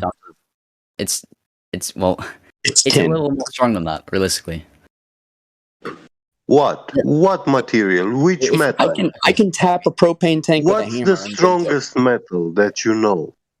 Probably titanium would be the strongest. Titanium? Titanium is not the strongest metal. Is tungsten stronger? Is that correct?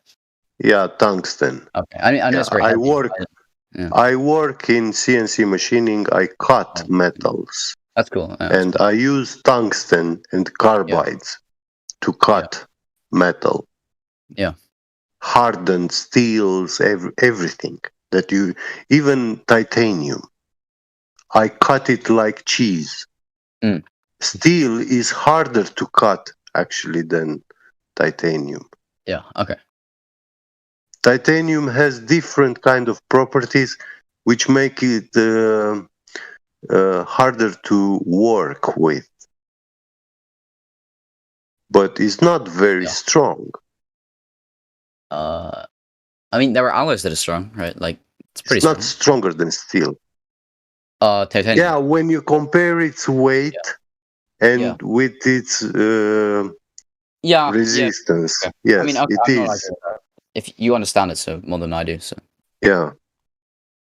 It's lightweight as aluminum and strong, almost as strong as steel. So we have this weight resistance advantage in comparison to the steels. Yeah.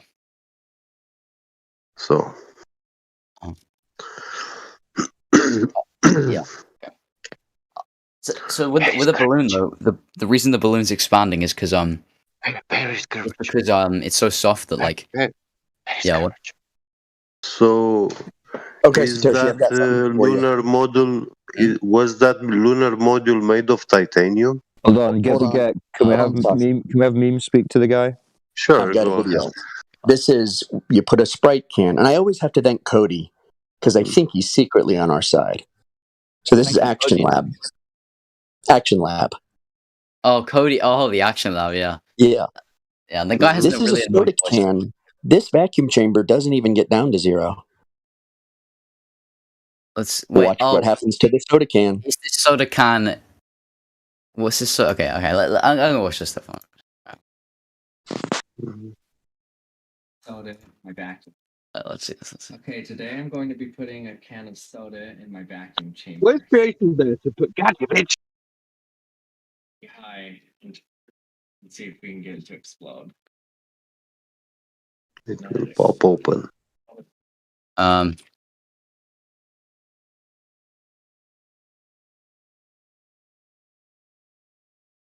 Okay, so. Oh yeah, it doesn't pop open. It catastrophically fails. Yeah. Yeah. Hold on one second. Sorry. Just for Yeah, comparison, so, can you tell me what the reason I say that's happening is because just for comparison name? Can you tell us what the pressure in the can is and what the vacuum gets down to? I think it's like isn't it like 30? It's like around 30 psi. I was asking Meme. Meme, can you confirm for me? What's the pressure in the can and what's the pressure outside the can in the video?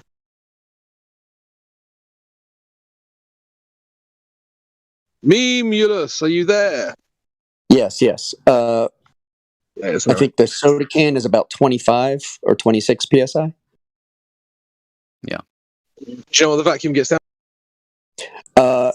I know those vacuum chambers can't get down to 0. They can get down to like a little less than 1, but they stay in front of that decimal point because it's impossible for them to. Yeah. Okay. I think it explodes at 20%. Well, I mean, what about 1.4 psi? What about a non-pressurized can that's sealed? A can. Imagine that can, but it was at atmospheric pressure, and you put it in the vacuum chamber, and then it was sealed with what? Just filled with. Isn't the soda can itself sealed? Let me ask you this: it had 25 psi, right?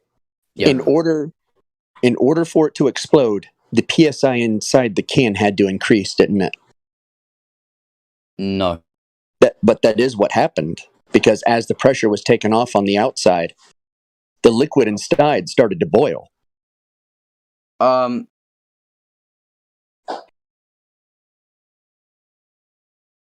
Why did it explode? So yeah, true. I mean, yeah. To be the boiling stuff. That is what happened. Yeah. Okay. The question, like you said, there's boiling stuff in a while. You said what if the can was pressurized or depressurized? How do you define a pressurized can? Oh no. Sorry. So what I was going to say is, what if the can was sealed, right? So like legitimately sealed, like a normal can. Yeah. But it was full of like atmospheric density, air, like at the same pressure as air, and it was put into there as a can into the vacuum chamber. What would happen? I don't Yeah, a can with 14 psi air in it would also explode in a vacuum chamber, just like the one you saw. I don't think it would. All these words are made up, honestly. So I mean, do we really know what would happen in that situation? I mean, it's made up. Try. What I mean is, like, not all these words are made up, but all these words have been taught on how to explain how things work. They've been taught. I don't know how any of that works. I've never, you know what I mean? So it's like, how are we going to draw conclusions? How are we going to draw conclusions about that? I'm just asking. So maybe I can learn how, like, whenever you can't really trust what they're even telling you about any of it. Yeah, you can. It's all in plain English. I understand all of it. Yeah, you can. I'm not talking about. You can. I know what a lot of these words supposedly mean, and when I look them up, but then when I look up the root words of a lot of these things, that's not really what it's saying. You know what I mean? So it's like, I don't know. I think that's fallacious reasoning. Can I get maybe? I mean, it might be. I think you have to this one. So. Asking a question, and like I don't know, it just got lost in just a bunch of people murmuring stuff. How do you define a pressurized can? okay, a can. So open a can in at sea level. The air goes into it. The air that is at that density. So basically, the amount of molecules. I guess you would find the moles of molecules or whatever, but it would be a mixture of different ones. The density. It's a set volume, so the density of that air, and obviously that would have it would be divided by the area, the surface area of the can, would be the pressure on the outside of the walls. You're not really answering the question. Like you're giving me a lot of words, but you're not really giving me a definition. So I might define a pressurized can as a can containing a higher pressure than the area outside it. Would you agree with this definition? Pressure. Yeah, sure. Yeah. Okay. Okay. So when you said earlier, what would happen in that vacuum if the can wasn't pressurized? Yeah. The question doesn't make any sense because the second you remove pressure from the outside, the can is by definition pressurized. Yeah. Sorry. I'll explain. Inside the can than outside, right? Yeah. No, I understand it. But, sorry. What I was trying to say was if it was filled with 1 Pascal or what like 14. 14 psi. Yeah. It doesn't matter what measurement you use because they're all fundamentally addressing the same thing, which is the pressure, right? So you can use one atmosphere of pressure. 1 atmosphere of pressure. Yeah, but that doesn't like you're saying. Oh, but what about Fahrenheit? What about Celsius? Who cares, right? It is the same. It is the same. And let me. Can I clarify this, please? Okay. The soda can in the vacuum chamber exploded because that liquid contained carbon dioxide in it. The gas. Mm-hmm. It was gasified. Juices. These juices are carbonated. They are gasified with CO2. Okay? That is gas contained within the liquid. Not really. And once you open it, it starts boiling. It makes the liquid look like it's boiling, but actually that's the gas contained in the liquid bubbling into a gas and evaporating. I mean, rising in the air. Because it won't stay in the liquid. It's less dense. Yeah, I agree. Yeah. But this process is not boiling. Yeah. And there was pressure inside that can. Indeed, it is 25 psi. It is gas pressure. Yeah, guys, can we just double check? Did Crypto get to finish his point?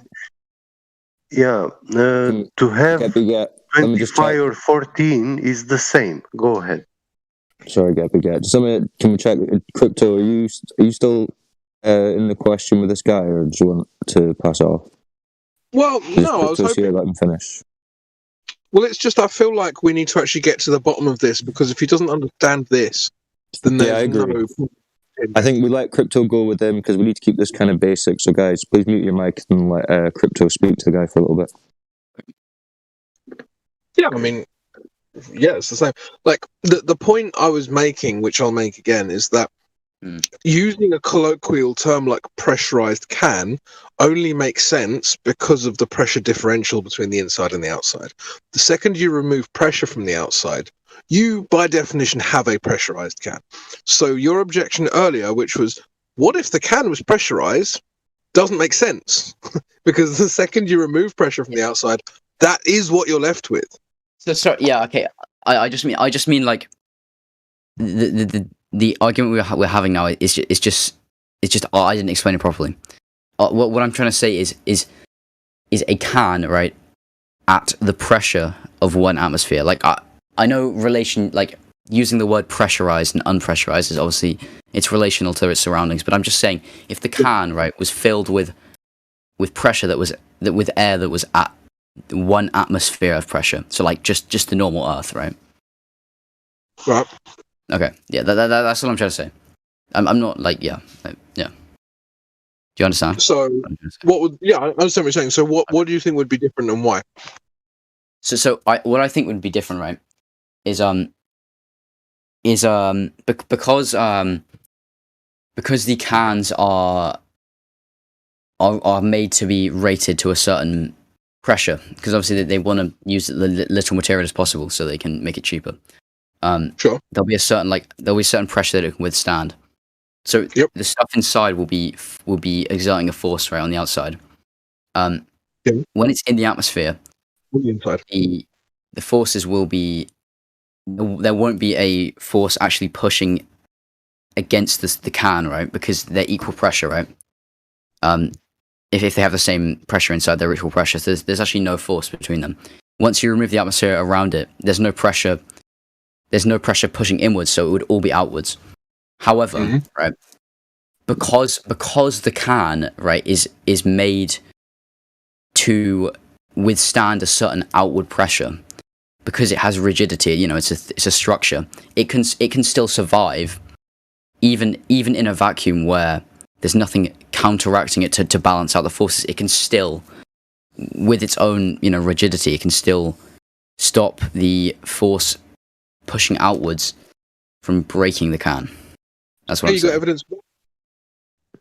Oh, I don't, but I'm saying I would want to see an experiment, and from my understandings of pressure, that makes sense. That's what You want to see experiment. You don't have experiment, but you know that it's no. That's my hypothesis. He wants to limit it to 14 psi. He wants to put it in a vacuum and see if the can now is 14 pounds less than what. Guys, we're letting Crypto go with the conversation. Could you put yourselves on mute, please? Yeah, I mean, if you guys want to leap in, I'll because I'm not gonna be one of 7 people talking. There's no point. I'd rather either be having a conversation or listening to someone else have a conversation. And whatever. I don't care which that is. So, I think that your understanding of pressure is fundamentally incorrect. If you have an experiment that shows me that I'm wrong, fine. I would be glad to have that new information. I think you'll find that the evidence for your position doesn't exist. And I think if you find out that that's the case, then you'll need to reevaluate a lot of things within your worldview. That might be a painful process for you. But you can stop all of this by finding us some evidence. So do you have evidence of a can pressurized to 1 atmosphere surviving quite nicely within a very low pressure vacuum? If so, present it. If not, then sorry, you've got issues. Assuming other than obviously I could bring up, I could bring up like the thing we're arguing about, which is spaceships, but obviously that would kind of be pretty circular argumentation, considering we're arguing about whether they can work. So obviously I can't use that as evidence, but of course I don't have any direct evidence, and other than that, right, I haven't seen anyone put a normal pressure can, an earth pressure can into So a the vacuum. question is, why do you believe that that's the case? Do I believe what? Why do you believe that that's the case if you've never seen evidence for it? Because from my understandings of how pressure works, that is just what would happen. I mean, Sure. Well, okay, so you think lizards exist, right? Yeah, I do. Okay. Do you think wings exist? Wings, like birds' wings? Yeah. Yeah, I do. So is it logical to conclude that dragons exist? No, it's not. Why not? Yeah, not physically, no. So why not? Because two things existing doesn't mean they exist simultaneously. Two things existing simultaneously doesn't mean the two things are together, as one thing. So in order to say that, well, sometimes pressure differentials exist where the can maintains its rigidity, therefore, right? This is the problem, isn't it? It's like putting wings on a lizard and calling it a dragon. Like, until you've actually seen the direct evidence for the thing, you can't claim that it exists. You can't claim that it's possible. It's fallacious. So go and get evidence for it. If you haven't got any evidence, then you're not doing it for me. you should be wondering yourself why you believe it if you have never seen evidence for it. Nothing to do with me. Okay. Anyway, I'm done. If someone else wants to continue them, go. Can I just say? Okay, all right. Well, I was just gonna say one more thing. It just, Yeah, well, go it for just it, reminds me Satoshi. You that can respond. You No, can't let Satoshi reply. respond. Yeah, you can't reply to me. I'm not going anywhere. It's just I was yielding the floor if other people wanted to talk to you. But please, if you wanted to say anything to me, go. The one thing I'd say, right, is the main thing is that you have a misunderstanding of pressure is in a vacuum. Like what is the I don't believe the pressure differential doesn't. The pressure differential won't cause the air inside to suddenly exert a greater force. All that changes is it's not logarithmic. Sorry? I don't think you've heard what I said. It doesn't matter what I think. Yeah. My understanding is irrelevant because I'm talking about evidence. If you can present evidence for your case, then it doesn't. We can still talk about our own theories, right? Like how do you believe force works, right? Like, how do you believe pressure works, right? How do you None of that matters when held up against evidence. Literally. But we don't have any evidence. Other than, How it works isn't as important because we know it does work. What doesn't work? What? Sorry. Well, we know pressure is real, right? Yeah, but we have a disagreement on how it operates, right? Well, how it operates is kind of irrelevant. Is it real or not, right? No, it's not. It's not irrelevant because it was being used to argue that spaceships fundamentally couldn't operate. They couldn't work. Okay, but the spaceships is on the claim end of pressure, isn't it? Well, okay. Now, on the reality end of pressure, where we can scientifically experiment, you always need containers. No, no, you don't. Can you create a vacuum without a container? Yeah, you can. Oh. You should tell the guys up in Sandusky they built that one with 8-foot thick concrete walls for nothing. That's because they're surrounded by an atmosphere. They're surrounded by an atmosphere, and the atmosphere is pushing in. Where do you have a vacuum at? Sorry? Where do you have a vacuum at? Well, space, like the vacuum of space. Okay, now that's on the claim end. Yeah. You have to take somebody's word for that. Yeah, well, now, if you go to NASA, if you go to NASA and you look up the definition of pressure, they're going to tell you pressure requires a container. I mean, well, in our understanding of experimentally, yeah, on Earth, but that's a very Earth. That's a very Earth. Someone who lives on Earth would obviously. That's called reality, Satoshi. Yeah. So anytime we have to practically use it, it requires a container. But when we think about it and have stories about it, it doesn't need a container. Because we live in a place with an atmosphere, right? Well, what I'm saying is this. What we have to practically use in our everyday lives and what we can experiment with, what we can test, those are all real things that we have to deal with, and it all requires containment.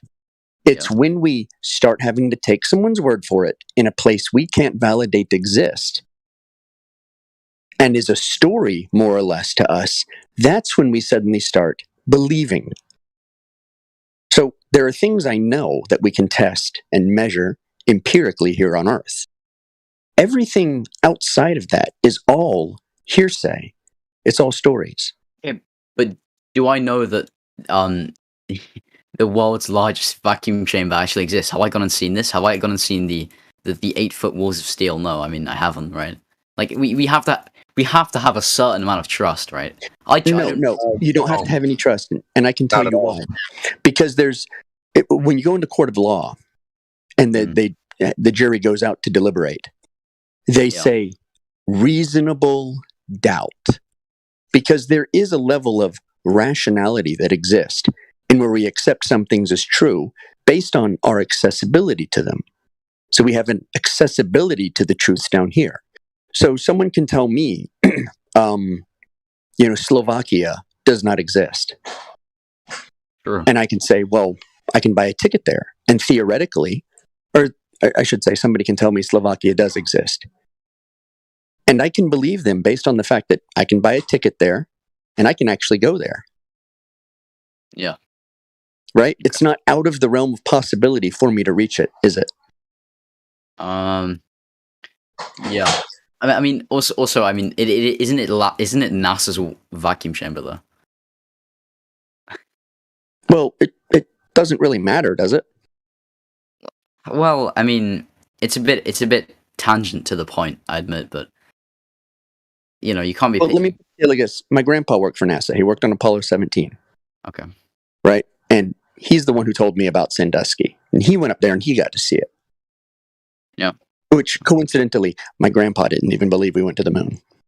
And he worked on 17. Okay, man. All right. Take that for what you want. I mean, I'll take that as an anecdote. Yeah, it's an anecdote. That's why I say take it how you want. Ah, okay. But there's a level of rational acceptance that you can do without it being called trust. And is it in a place that I could go personally without a $75 million a day budget? Tunguska, you say? Like that thing? Anywhere. Yeah. France, Italy, Georgia. Yeah. Sure. Australia. Mm-hmm. You can go to Brazil or Chad.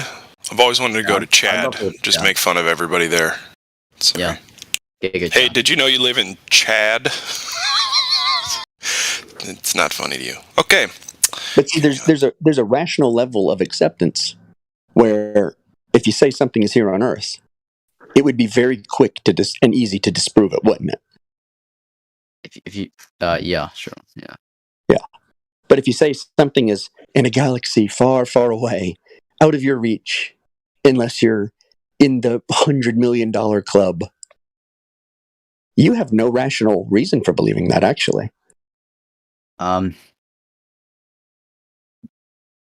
If you can't verify it yourself, why do you believe it? Can't verify. Like, there's so many things you can't verify. We can't go everywhere. We can't know everything, right? Exactly. Like, there's just one person. 100% I agree with you, and I think that's a good attitude to have. Sure. So I think you should come at things with an air of distrust, and I think that's a good thing to start with. But not distrust or mistrust. How about just skepticism? How about like, this isn't the whole story, and everything I hear about this is not going to be the whole story. It's called Zeteticism, and it's where you have no agenda and you have no conclusion. In fact, you're not technically looking for a conclusion.